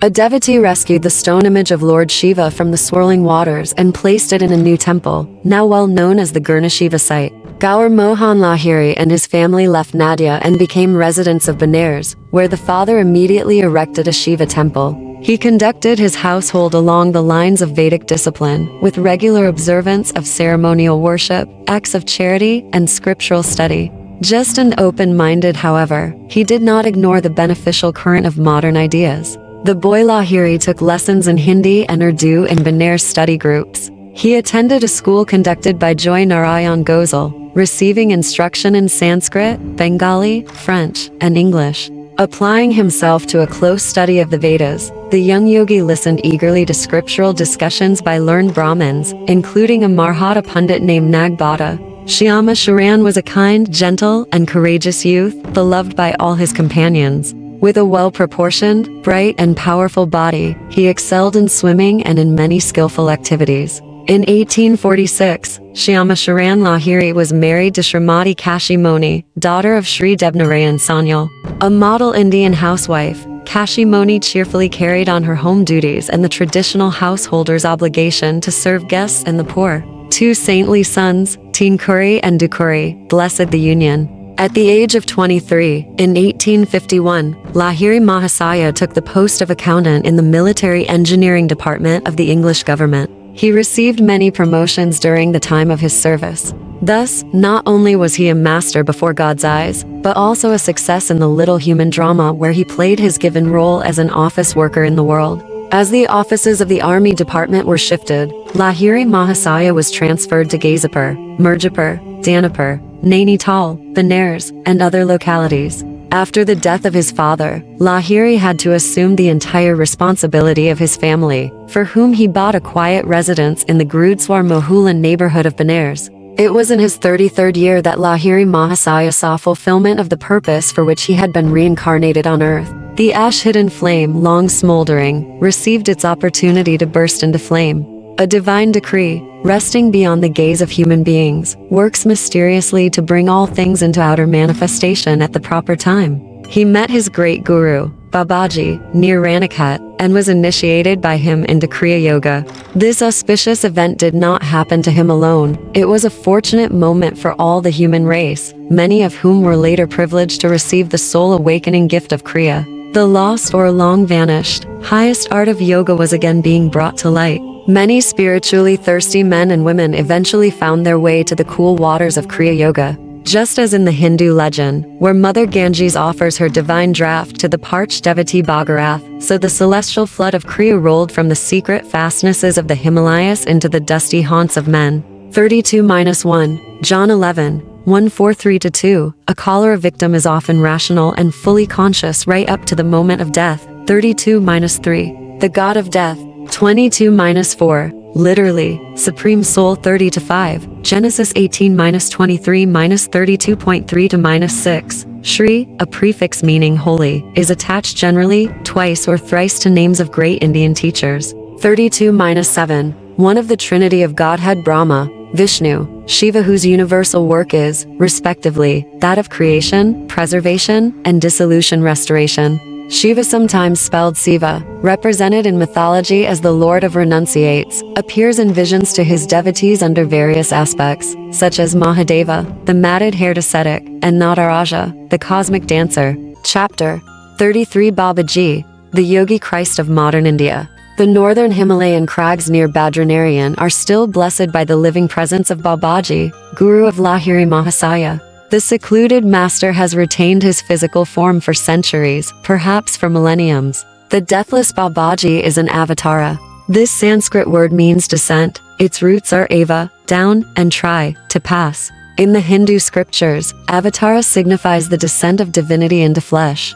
Babaji's spiritual state is beyond human comprehension. Sri Yukteswar explained to me, the dwarf vision of men cannot pierce to his transcendental star. One attempts in vain even to picture the avatar's attainment. It is inconceivable. The Upanishads have minutely classified every stage of spiritual advancement. A siddha, perfected being, has progressed from the state of a jivanmukta, freed while living, to that of a paramukta, supremely free, full power over death. The latter has completely escaped from the Mayic thraldom and its reincarnational round. The paramukta, therefore, seldom returns to a physical body. If he does, he is an avatar, a divinely appointed medium of supernal blessings on the world. An avatar is unsubject to the universal economy. His pure body, visible as a light image, is free from any debt to nature. The casual gaze may see nothing extraordinary in an avatar's form, but it casts no shadow nor makes any footprint on the ground. These are outward symbolic proofs of an inward lack of darkness and material bondage. Such a God-man alone knows the truth behind the relativities of life and death. Omar Khayyam, so grossly misunderstood, sang of this liberated man in his immortal scripture, the Rubaiyat, "Ah, moon of my delight, who know'st no wane, the moon of heaven is rising once again. How oft hereafter rising, shall she look through this same garden after me in vain? The moon of delight is God, eternal Polaris, anachronous, never. The moon of heaven is the outward cosmos, fettered to the law of periodic recurrence. Its chains had been dissolved forever by the Persian seer through his self-realization. How oft hereafter rising, shall she look after me in vain? What frustration of search by a frantic universe for an absolute omission? Christ expressed his freedom in another way, and a certain scribe came, and said unto him, Master, I will follow thee whithersoever thou goest. And Jesus saith unto him, The foxes have holes, and the birds of the air have nests, but the Son of Man hath not where to lay his head.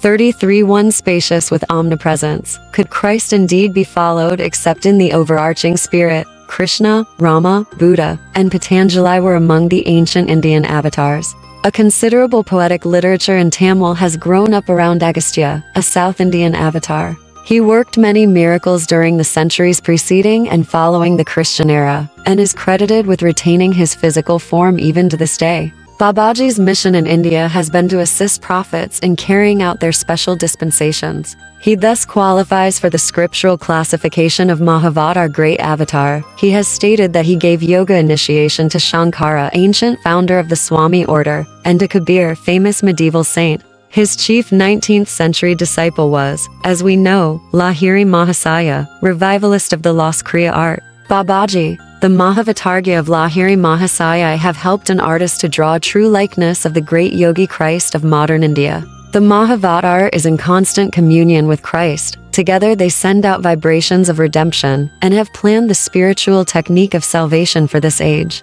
The work of these to fully illumine masters one with the body, and one without it, is to inspire the nations to forsake suicidal wars, race hatreds, religious sectarianism, and the boomerang evils of materialism. Babaji is well aware of the trend of modern times, especially of the influence and complexities of Western civilization, and realizes the necessity of spreading the self-liberations of yoga equally in the West and in the East. That there is no historical reference to Babaji need not surprise us. The great guru has never openly appeared in any century. The misinterpreting glare of publicity has no place in his millennial plans. Like the Creator, the sole but silent power, Babaji works in a humble obscurity. Great prophets like Christ and Krishna come to earth for a specific and spectacular purpose. They depart as soon as it is accomplished. Other avatars, like Babaji, undertake work which is concerned more with the slow evolutionary progress of man during the centuries than with any one outstanding event of history. Such masters always veil themselves from the gross public gaze, and have the power to become invisible at will. For these reasons, and because they generally instruct their disciples to maintain silence about them, a number of towering spiritual figures remain world unknown. I give in these pages on Babaji merely a hint of his life, only a few facts which he deems it fit and helpful to be publicly imparted. No limiting facts about Babaji's family or birthplace, dear to the analyst's heart, have ever been discovered. His speech is generally in Hindi, but he converses easily in any language. He has adopted the simple name of Babaji, revered father. Other titles of respect given him by Lahiri Mahasaya's disciples are Mahamuni Babaji Maharaj, Supreme Ecstatic Saint, Mahayogi, greatest of yogis, Trambak Baba and Shiva Baba, titles of avatars of Shiva. Does it matter that we know not the patronymic of an earth release master? Whenever anyone utters with reverence the name of Babaji, Lahiri Mahasaya said that devotee attracts an instant spiritual blessing. The deathless guru bears no marks of age on his body. He appears to be no more than a youth of 25. Fair-skinned, of medium build and height, Babaji's beautiful, strong body radiates a perceptible glow. His eyes are dark, calm, and tender. His long, lustrous hair is copper-colored. A very strange fact is that Babaji bears an extraordinarily exact resemblance to his disciple Lahiri Mahasaya. The similarity is so striking that, in his later years, Lahiri Mahasaya might have passed as the father of the youthful-looking Babaji. Swami Kebalananda, my saintly Sanskrit tutor, spent some time with Babaji in the Himalayas. The peerless master moves with his group from place to place in the mountains. Kebalananda told me, his small band contains 2 highly advanced American disciples. After Babaji has been in one locality for some time, he says, Dara Danda Yuthau. Let us lift our camp and staff. He carries a symbolic Danda bamboo staff. His words are the signal for moving with his group instantaneously to another place. He does not always employ this method of astral travel. Sometimes he goes on foot from peak to peak. Babaji can be seen or recognized by others only when he so desires. He is known to have appeared in many slightly different forms to various devotees, sometimes without beard and mustache, and sometimes with them. As his undecaying body requires no food, the master seldom eats. As a social courtesy to visiting disciples, he occasionally accepts fruits or rice cooked in milk and clarified butter. 2 amazing incidents of Babaji's life are known to me, Kevalananda went on. His disciples were sitting one night around a huge fire which was blazing for a sacred Vedic ceremony. The master suddenly seized a burning log and lightly struck the bare shoulder of a Kila who was close to the fire. Sir, how cruel! Lahiri Mahasaya, who was present, made this remonstrance. Would you rather have seen him burned to ashes before your eyes, according to the decree of his past karma? With these words, Babaji placed his healing hand on the Kila's disfigured shoulder. I have freed you tonight from painful death. The karmic law has been satisfied through your slight suffering by. On another occasion, Babaji's sacred circle was disturbed by the arrival of a stranger. He had climbed with astonishing skill to the nearly inaccessible ledge near the camp of the master. Sir, you must be the great Babaji. The man's face was lit with inexpressible reverence. For months one have pursued a ceaseless search for you among these forbidding crags. I implore you to accept me as a disciple. When the great guru made no response, the man pointed to the rocky chasm at his feet. If you refuse me, I will jump from this mountain. Life has no further value if I cannot win your guidance to the divine. Jump then, Babaji said unemotionally. I cannot accept you in your present state of development. The man immediately hurled himself over the cliff. Babaji instructed the shocked disciples to fetch the stranger's body. When they returned with the mangled form, the master placed his divine hand on the dead man. Lo, he opened his eyes and prostrated himself humbly before the Omnipotent One. You are now ready for discipleship. Babaji beamed lovingly on his resurrected Kila. You have courageously passed a difficult test. Death shall not touch you again. Now you are one of our immortal flock. Then he spoke his usual words of departure. Dara Danda Yuthau. The whole group vanished from the mountain. An avatar lives in the omnipresent spirit. For him there is no distance inverse to the square. Only one reason, therefore, can motivate Babaji in maintaining his physical form from century to century: the desire to furnish humanity with a concrete example of its own possibilities. Were man never vouchsafed a glimpse of divinity in the flesh, he would remain oppressed by the heavy Maic delusion that he cannot transcend his mortality. Jesus knew from the beginning the sequence of his life. He passed through each event not for himself, not from any karmic compulsion, but solely for the upliftment of reflective human beings. His 4 reporter disciples Matthew, Mark, Luke, and John recorded the ineffable drama for the benefit of later generations. For Babaji, also, there is no relativity of past, present, future. From the beginning he has known all phases of his life. Yet, accommodating himself to the limited understanding of men, he has played many acts of his divine life in the presence of one or more witnesses. Thus it came about that a disciple of Lahiri Mahasaya was present when Babaji deemed the time to be ripe for him to proclaim the possibility of bodily immortality. He uttered this promise before Ram Gopal Muzumdar, that it might finally become known for the inspiration of other seeking hearts. The great ones speak their words and participate in the seemingly natural course of events, solely for the good of man, even as Christ said, Father, I knew that thou hearest me always, but because of the people which stand by, I said it, that they may believe that thou hast sent me. 33-2. During me visit at Rambapur with Ram Gopal, the sleepless saint, 33-3 he related the wondrous story of his first meeting with Babaji. I sometimes left my isolated cave to sit at Lahiri Mahasaya's feet in Benares, Ram Gopal told me. One midnight, as I was silently meditating in a group of his disciples, the master made a surprising request. Ram Gopal, he said, go at once to the Dasa Samad bathing ghat. I soon reached the secluded spot. The night was bright with moonlight and the glittering stars. After I had sat in patient silence for a while, my attention was drawn to a huge stone slab near my feet. It rose gradually, revealing an underground cave. As the stone remained balanced in some unknown manner, the draped form of a young and surpassingly lovely woman was levitated from the cave high into the air. Surrounded by a soft halo, she slowly descended in front of me and stood motionless, steeped in an inner state of ecstasy. She finally stirred and spoke gently. "I am Mataji, 33-4, the sister of Babaji. I have asked him and also Lahiri Mahasaya to come to my cave tonight to discuss a matter of great importance." A nebulous light was rapidly floating over the Ganges. The strange luminescence was reflected in the opaque waters. It approached nearer and nearer, until, with a blinding flash, it appeared by the side of Mataji, and condensed itself instantly into the human form of Lahiri Mahasaya. He bowed humbly at the feet of the woman. "Saint." Before I had recovered from my bewilderment, I was further wonderstruck to behold a circling mass of mystical light traveling in the sky. Descending swiftly, the flaming whirlpool neared our group and materialized itself into the body of a beautiful youth, who, I understood at once, was Babaji. He looked like Lahiri Mahasaya, the only difference being that Babaji appeared much younger, and had long, bright hair. Lahiri Mahasaya, Mataji, and myself knelt at the Guru's feet. An ethereal sensation of beatific glory thrilled every fiber of my being as I touched his divine flesh. "Blessed sister," Babaji said, "I am intending to shed my form and plunge into the infinite current. I have already glimpsed your plan, beloved master. I wanted to discuss it with you tonight. Why should you leave your body?" The glorious woman looked at him beseechingly. "What is the difference if I wear a visible or invisible wave on the ocean of my spirit?"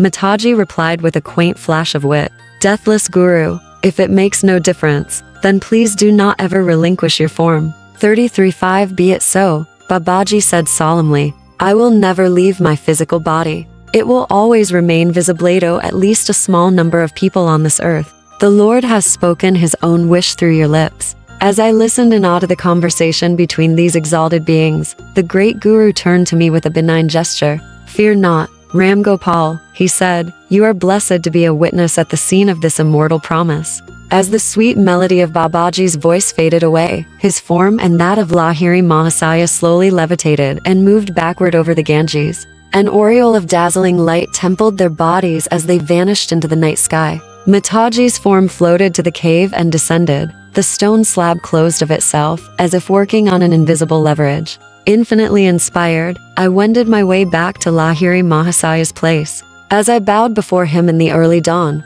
my guru smiled at me understandingly. "I am happy for you, Ram Gopal," he said.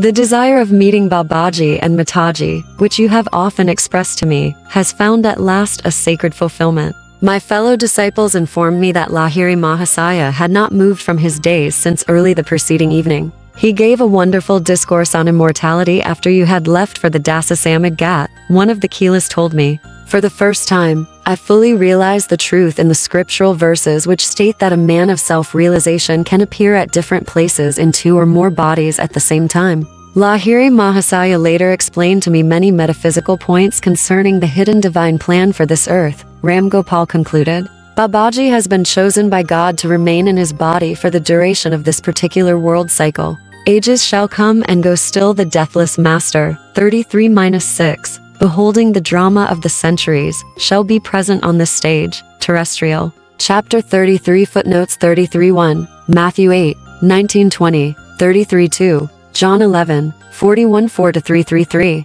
The omnipresent yogi who observed that I failed to bow before the Tarakeswar shrine. Chapter 13, 33-4. Holy Mother. Mataji also has lived through the centuries. She is almost as far advanced spiritually as her brother. She remains in ecstasy in a hidden underground cave near the Dasasamad Ghat. 33-5. This incident reminds one of Thales. The great Greek philosopher taught that there was no difference between life and death. "Why then," inquired a critic, "do you not die?" "Because," answered Thales, "it makes no difference." 33-6. Verily, verily, I say unto you, if a man keep my saying, remain unbrokenly in the Christ consciousness, he shall never see death. John 8:51. Chapter 34 Materializing a palace in the Himalayas. Babaji's first meeting with Lahiri Mahasaya is an enthralling story, and one of the few which gives us a detailed glimpse of the deathless Guru. These words were Swami Kebalananda's preamble to a wondrous tale.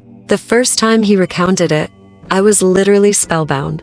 On many other occasions, I coaxed my gentle Sanskrit tutor to repeat the story, which was later told me in substantially the same words by Sri Yukteswar. Both these Lahiri Mahasaya disciples had heard the awesome tale direct from the lips of their guru. My first meeting with Babaji took place in my 33rd year. Lahiri Mahasaya had said, "In the autumn of 1861, I was stationed in Danapur as a government accountant in the military engineering department. One morning, the office manager summoned me. Lahiri, he said, a telegram has just come from our main office. You are to be transferred to Ranikat, where an army post 34-1 is now being established. With one servant, I set out on the 500-mile trip. Traveling by horse and buggy, we arrived in 30 days at the Himalayan site of Ranikat. 34 My office duties were not onerous. I was able to spend many hours roaming in the magnificent hills. A rumor reached me that great saints blessed the region with their presence. I felt a strong desire to see them.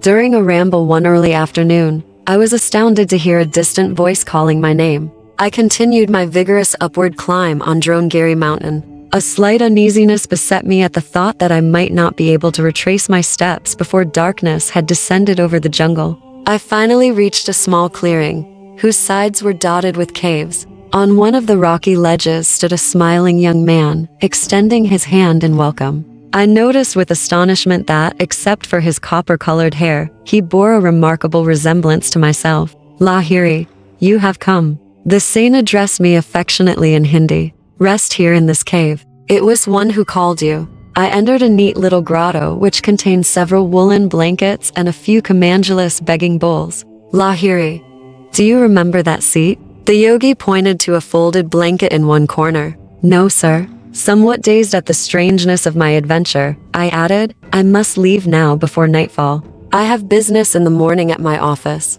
The mysterious saint replied in English, the office was brought for you, and not you for the office. I was dumbfounded that this forest ascetic should not only speak English, but also paraphrase the words of Christ. 3 I see my telegram took effect. The yogi's remark was incomprehensible to me. I inquired his meaning. I refer to the telegram that summoned you to these isolated parts. It was I who silently suggested to the mind of your superior officer that you be transferred to Ranikat. When one feels his unity with mankind, all minds become transmitting stations through which he can work at will. He added gently, Lahiri, surely this cave seems familiar to you. As I maintained a bewildered silence, the saint approached and struck me gently on the forehead.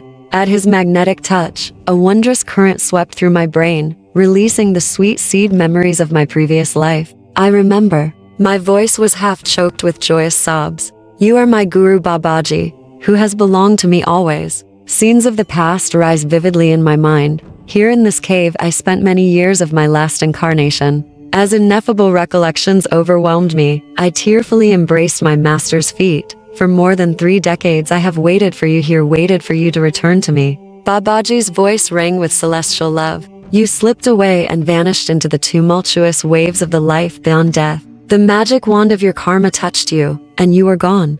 Though you lost sight of me, never did I lose sight of you. I pursued you over the luminescent astral sea where the glorious angels sail. Through gloom, storm, upheaval, and light one followed you, like a mother bird guarding her young. As you lived out your human term of womb life and emerged a babe, my eye was ever on you. When you covered your tiny form in the lotus posture under the Nadia sands in your childhood, I was invisibly present. Patiently, month after month, year after year, I have watched over you, waiting for this perfect day. Now you are with me. Lo, here is your cave, loved of yore. I have kept it ever clean and ready for you. Here is your hallowed asana blanket, where you daily sat to fill your expanding heart with God. Behold there your bowl, from which you often drank the nectar prepared by me. See how I have kept the brass cup brightly polished, that you might drink again therefrom. My own, do you now understand? My guru, what can I say? I murmured brokenly. Where has one ever heard of such deathless love? I gazed long and ecstatically on my eternal treasure, my guru in life and death. Lahiri, you need purification. Drink the oil in this bowl and lie down by the river. Babaji's practical wisdom, I reflected with a quick, reminiscent smile, was ever to the fore. I obeyed his directions. Though the icy Himalayan night was descending, a comforting warmth, an inner radiation, began to pulsate in every cell of my body. I marveled. Was the unknown oil endued with a cosmical heat? Bitter winds whipped around me in the darkness, shrieking a fierce challenge. The chill wavelets of the Gogash River lapped now and then over my body, outstretched on the rocky bank. Tigers howled nearby, but my heart was free of fear. The radiant force newly generated within me conveyed an assurance of unassailable protection. Several hours passed swiftly. Faded memories of another life wove themselves into the present brilliant pattern of reunion with my divine guru. My solitary musings were interrupted by the sound of approaching footsteps. In the darkness, a man's hand gently helped me to my feet and gave me some dry clothing. "Come, brother," my companion said. "The master awaits you." He led the way through the forest. The somber night was suddenly lit by a steady luminosity in the distance. "Can that be the sunrise?" I inquired. "Surely the whole night has not passed? The hour is midnight." My guide laughed softly. "Yonder light is the glow of a golden palace, materialized here tonight by the peerless Babaji. In the dim past, you once expressed a desire to enjoy the beauties of a palace. Our master is now satisfying your wish, thus freeing you from the bonds of karma. 34-4, he added, the magnificent palace will be the scene of your initiation tonight into Kriya Yoga. All your brothers here join in a paean of welcome, rejoicing at the end of your long exile. Behold, a vast palace of dazzling gold stood before us. Studded with countless jewels and set amidst landscape gardens, it presented a spectacle of unparalleled grandeur. Saints of angelic countenance were stationed by resplendent gates, half reddened by the glitter of rubies. Diamonds, pearls, sapphires, and emeralds of great size and luster were embedded in the decorative arches. I followed my companion into a spacious reception hall. The odor of incense and of roses wafted through the air. Dim lamps shed a multicolored glow. Small groups of devotees, some fair, some dark-skinned, chanted musically or sat in the meditative posture, immersed in an inner peace. A vibrant joy pervaded the atmosphere. Feast your eyes, enjoy the artistic splendors of this palace, for it has been brought into being solely in your honor. My guide smiled sympathetically as one uttered a few ejaculations of wonderment. Brother, I said, the beauty of this structure surpasses the bounds of human imagination. Please tell me the mystery of its origin. I will gladly enlighten you. My companion's dark eyes sparkled with wisdom. In reality, there is nothing inexplicable about this materialization. The whole cosmos is a materialized thought of the Creator. This heavy, earthly clod floating in space is a dream of God. He made all things out of his consciousness, even as man in his dream consciousness reproduces and vivifies a creation with its creatures. God first created the earth as an idea, then he quickened it. Energy atoms came into being. He coordinated the atoms into this solid sphere. All its molecules are held together by the will of God. When he withdraws his will, the earth again will disintegrate into energy. Energy will dissolve into consciousness. The earth idea will disappear from objectivity. The substance of a dream is held in materialization by the subconscious thought of the dreamer. When that cohesive thought is withdrawn in wakefulness, the dream and its elements dissolve. A man closes his eyes and erects a dream creation, which, on awakening, he effortlessly dematerializes. He follows the divine archetypal pattern. Similarly, when he awakens in cosmic consciousness, he will effortlessly dematerialize the illusions of the cosmic dream. Being one with the infinite, all-accomplishing will, Babaji can summon the elemental atoms to combine and manifest themselves in any form. This golden palace, instantaneously created, is real, even as this earth is real. Babaji created this palatial mansion out of his mind and is holding its atoms together by the power of his will, even as God created this earth and is maintaining it intact. He added, when this structure has served its purpose, Babaji will dematerialize it.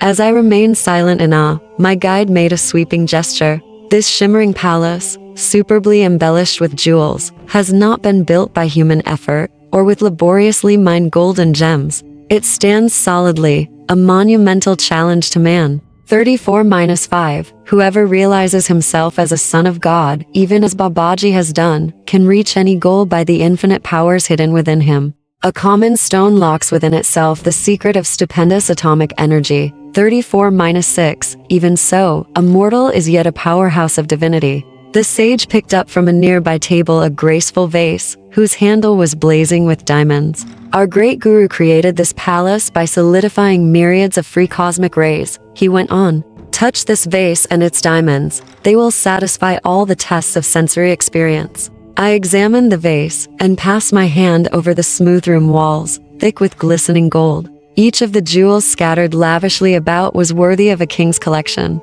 Deep satisfaction spread over my mind. A submerged desire, hidden in my subconsciousness from livis no gone, seemed simultaneously gratified and extinguished. My stately companion led me through ornate arches and corridors into a series of chambers richly furnished in the style of an emperor's palace. We entered an immense hall. In the center stood a golden throne, encrusted with jewels, shedding a dazzling medley of colors. There, in lotus posture, sat the supreme Babaji. I knelt on the shining floor at his feet. Lahiri, are you still feasting on your dream desires for a golden palace? My guru's eyes were twinkling like his own sapphires. Wake, all your earthly thirsts are about to be quenched forever. He murmured some mystic words of blessing. My son, rise. Receive your initiation into the kingdom of God through Kriya Yoga. Babaji stretched out his hand. A Homa sacrificial fire appeared, surrounded by fruits and flowers. I received the liberating yogic technique before this flaming altar.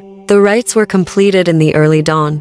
I felt no need for sleep in my ecstatic state, and wandered around the palace, filled on all sides with treasures and priceless objects.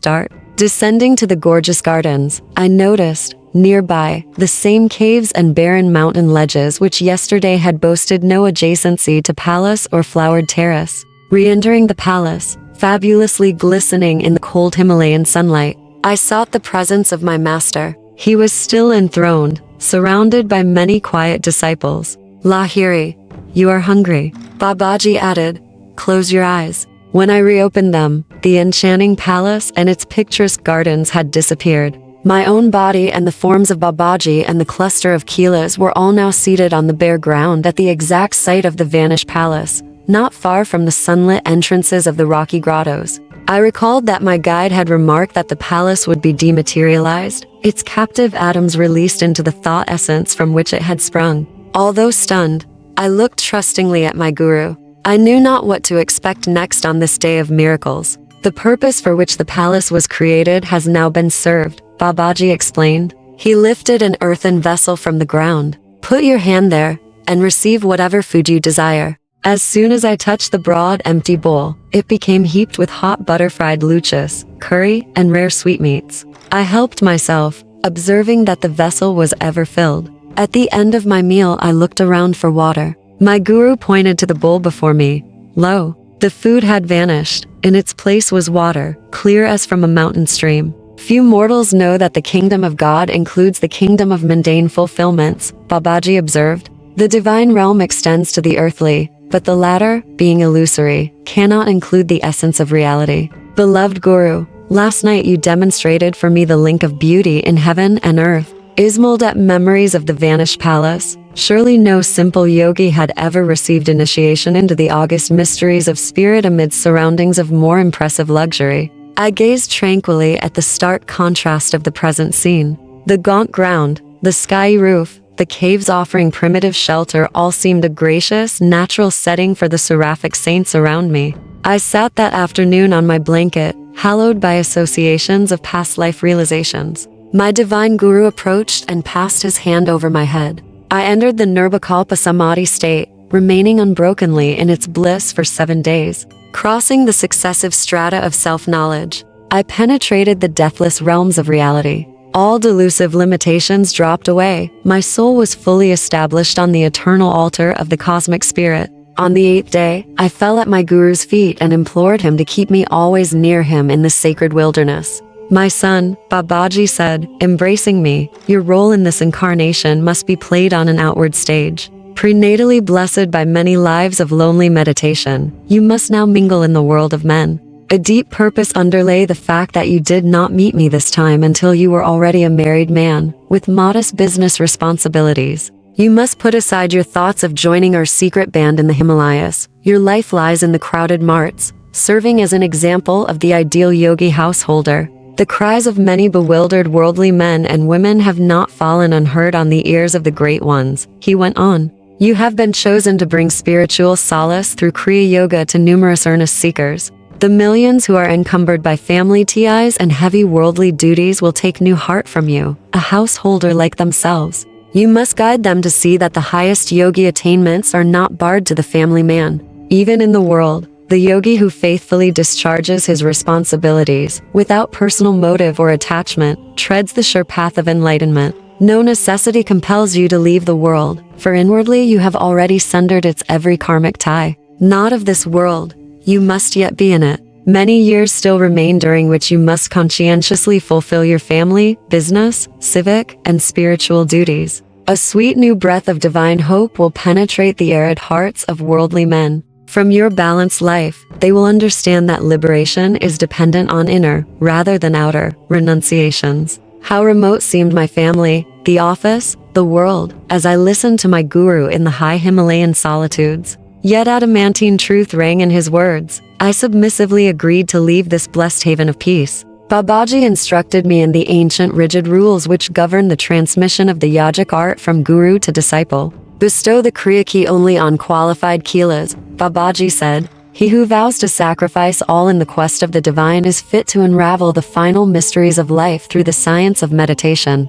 Angelic Guru, as you have already favored mankind by resurrecting the lost Kriya art, will you not increase that benefit by relaxing the strict requirements for discipleship? I gazed beseechingly at Babaji. I pray that you permit me to communicate Kriya to all seekers, even though at first they cannot vow themselves to complete inner renunciation. The tortured men and women of the world, pursued by the threefold suffering, 34-7 need special encouragement. They may never attempt the road to freedom if Kriya initiation be withheld from them.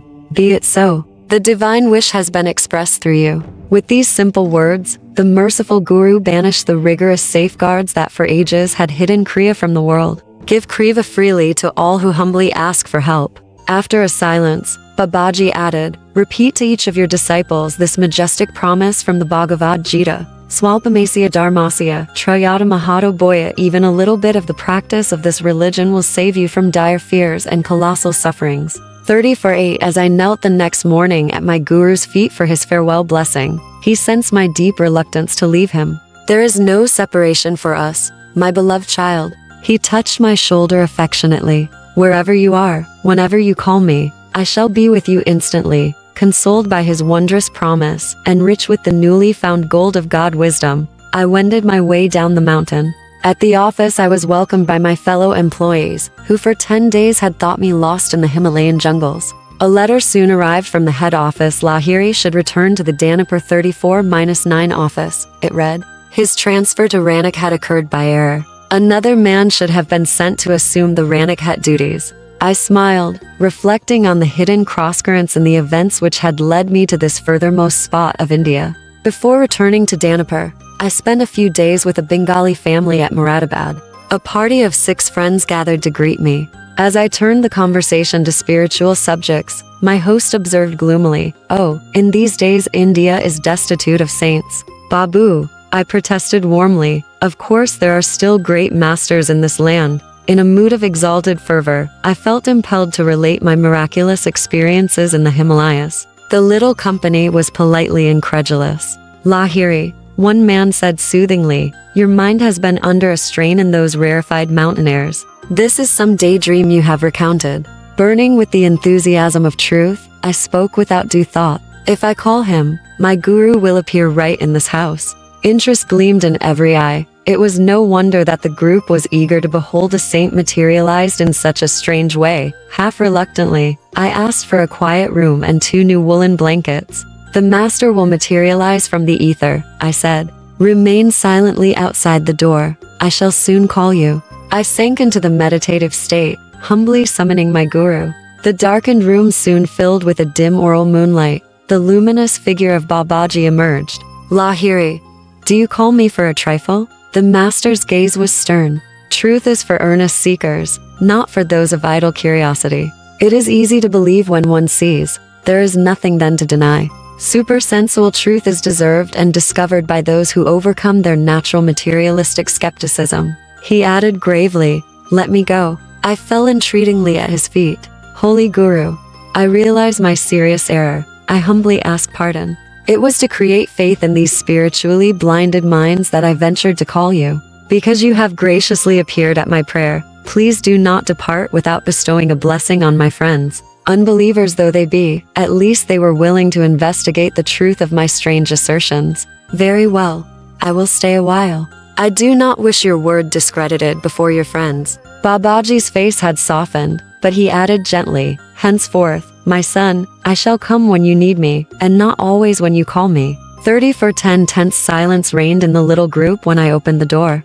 As if mistrusting their senses, my friends stared at the lustrous figure on the blanket seat. This is mass hypnotism. One man laughed blatantly. No one could possibly have entered this room without our knowledge. Babaji advanced smilingly, and motioned to each one to touch the warm, solid flesh of his body. Doubts dispelled, my friends prostrated themselves on the floor in awed repentance. Let hail you a 30 for 11. Hummel be prepared.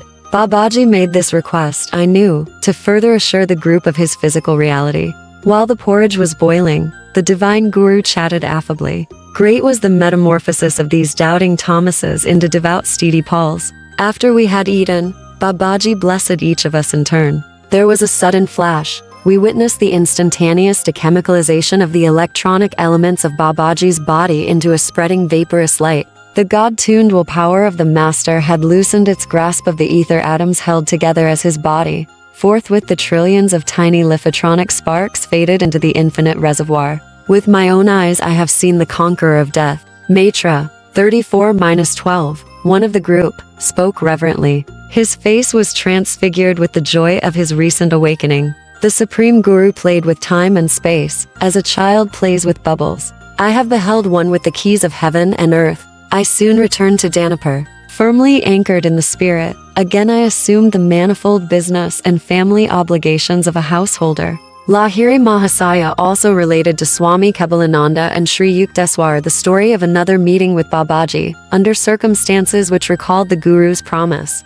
I shall come whenever you need me. The scene was a Kumbh Mela at Allahabad, Lahiri Mahasaya told his disciples. I had gone there during a short vacation from my office duties. As I wandered amidst the throng of monks and sadhus who had come from great distances to attend the holy festival, I noticed an ash-smeared ascetic who was holding a begging bowl. The thought arose in my mind that the man was hypocritical, wearing the outward symbols of renunciation without a corresponding inward grace. No sooner had I passed the ascetic than my astounded eye fell on Babaji. He was kneeling in front of a matted-haired anchorite. Guruji, I hastened to his side. Sir, what are you doing here? I am washing the feet of this renunciate, and then I shall clean his cooking utensils. Babaji smiled at me like a little child. I knew he was intimating that he wanted me to criticize no one, but to see the Lord as residing equally in all body temples, whether of superior or inferior men. The great Guru added, by serving wise and ignorant sadhus,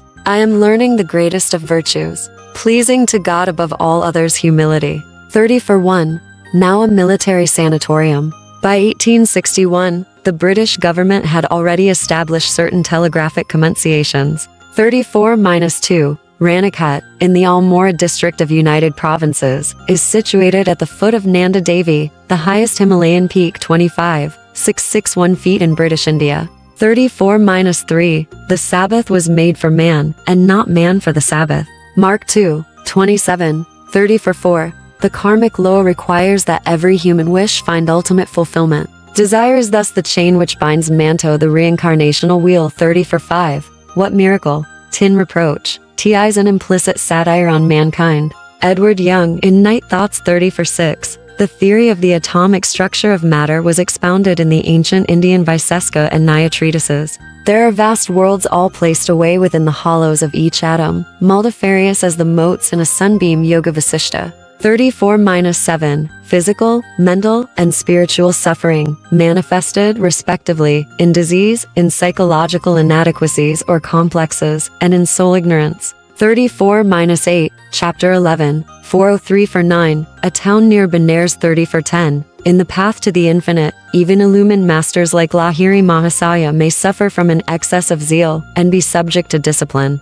In the Bhagavad Gita, we read many passages where the divine Guru Krishna gives chastisement to the prince of devotees. Arjuna 30:11, a porridge made of cream of wheat fried in butter, and boiled with milk. 34-12, the man, Maitra, to whom Lahiri Mahasaya is here referring, afterward became highly advanced in self-realization. I met Maitra shortly after my graduation from high school. He visited the Mahamandal Hermitage in Benares while I was a resident. He told me then of Babaji's materialization before the group in Moradabad.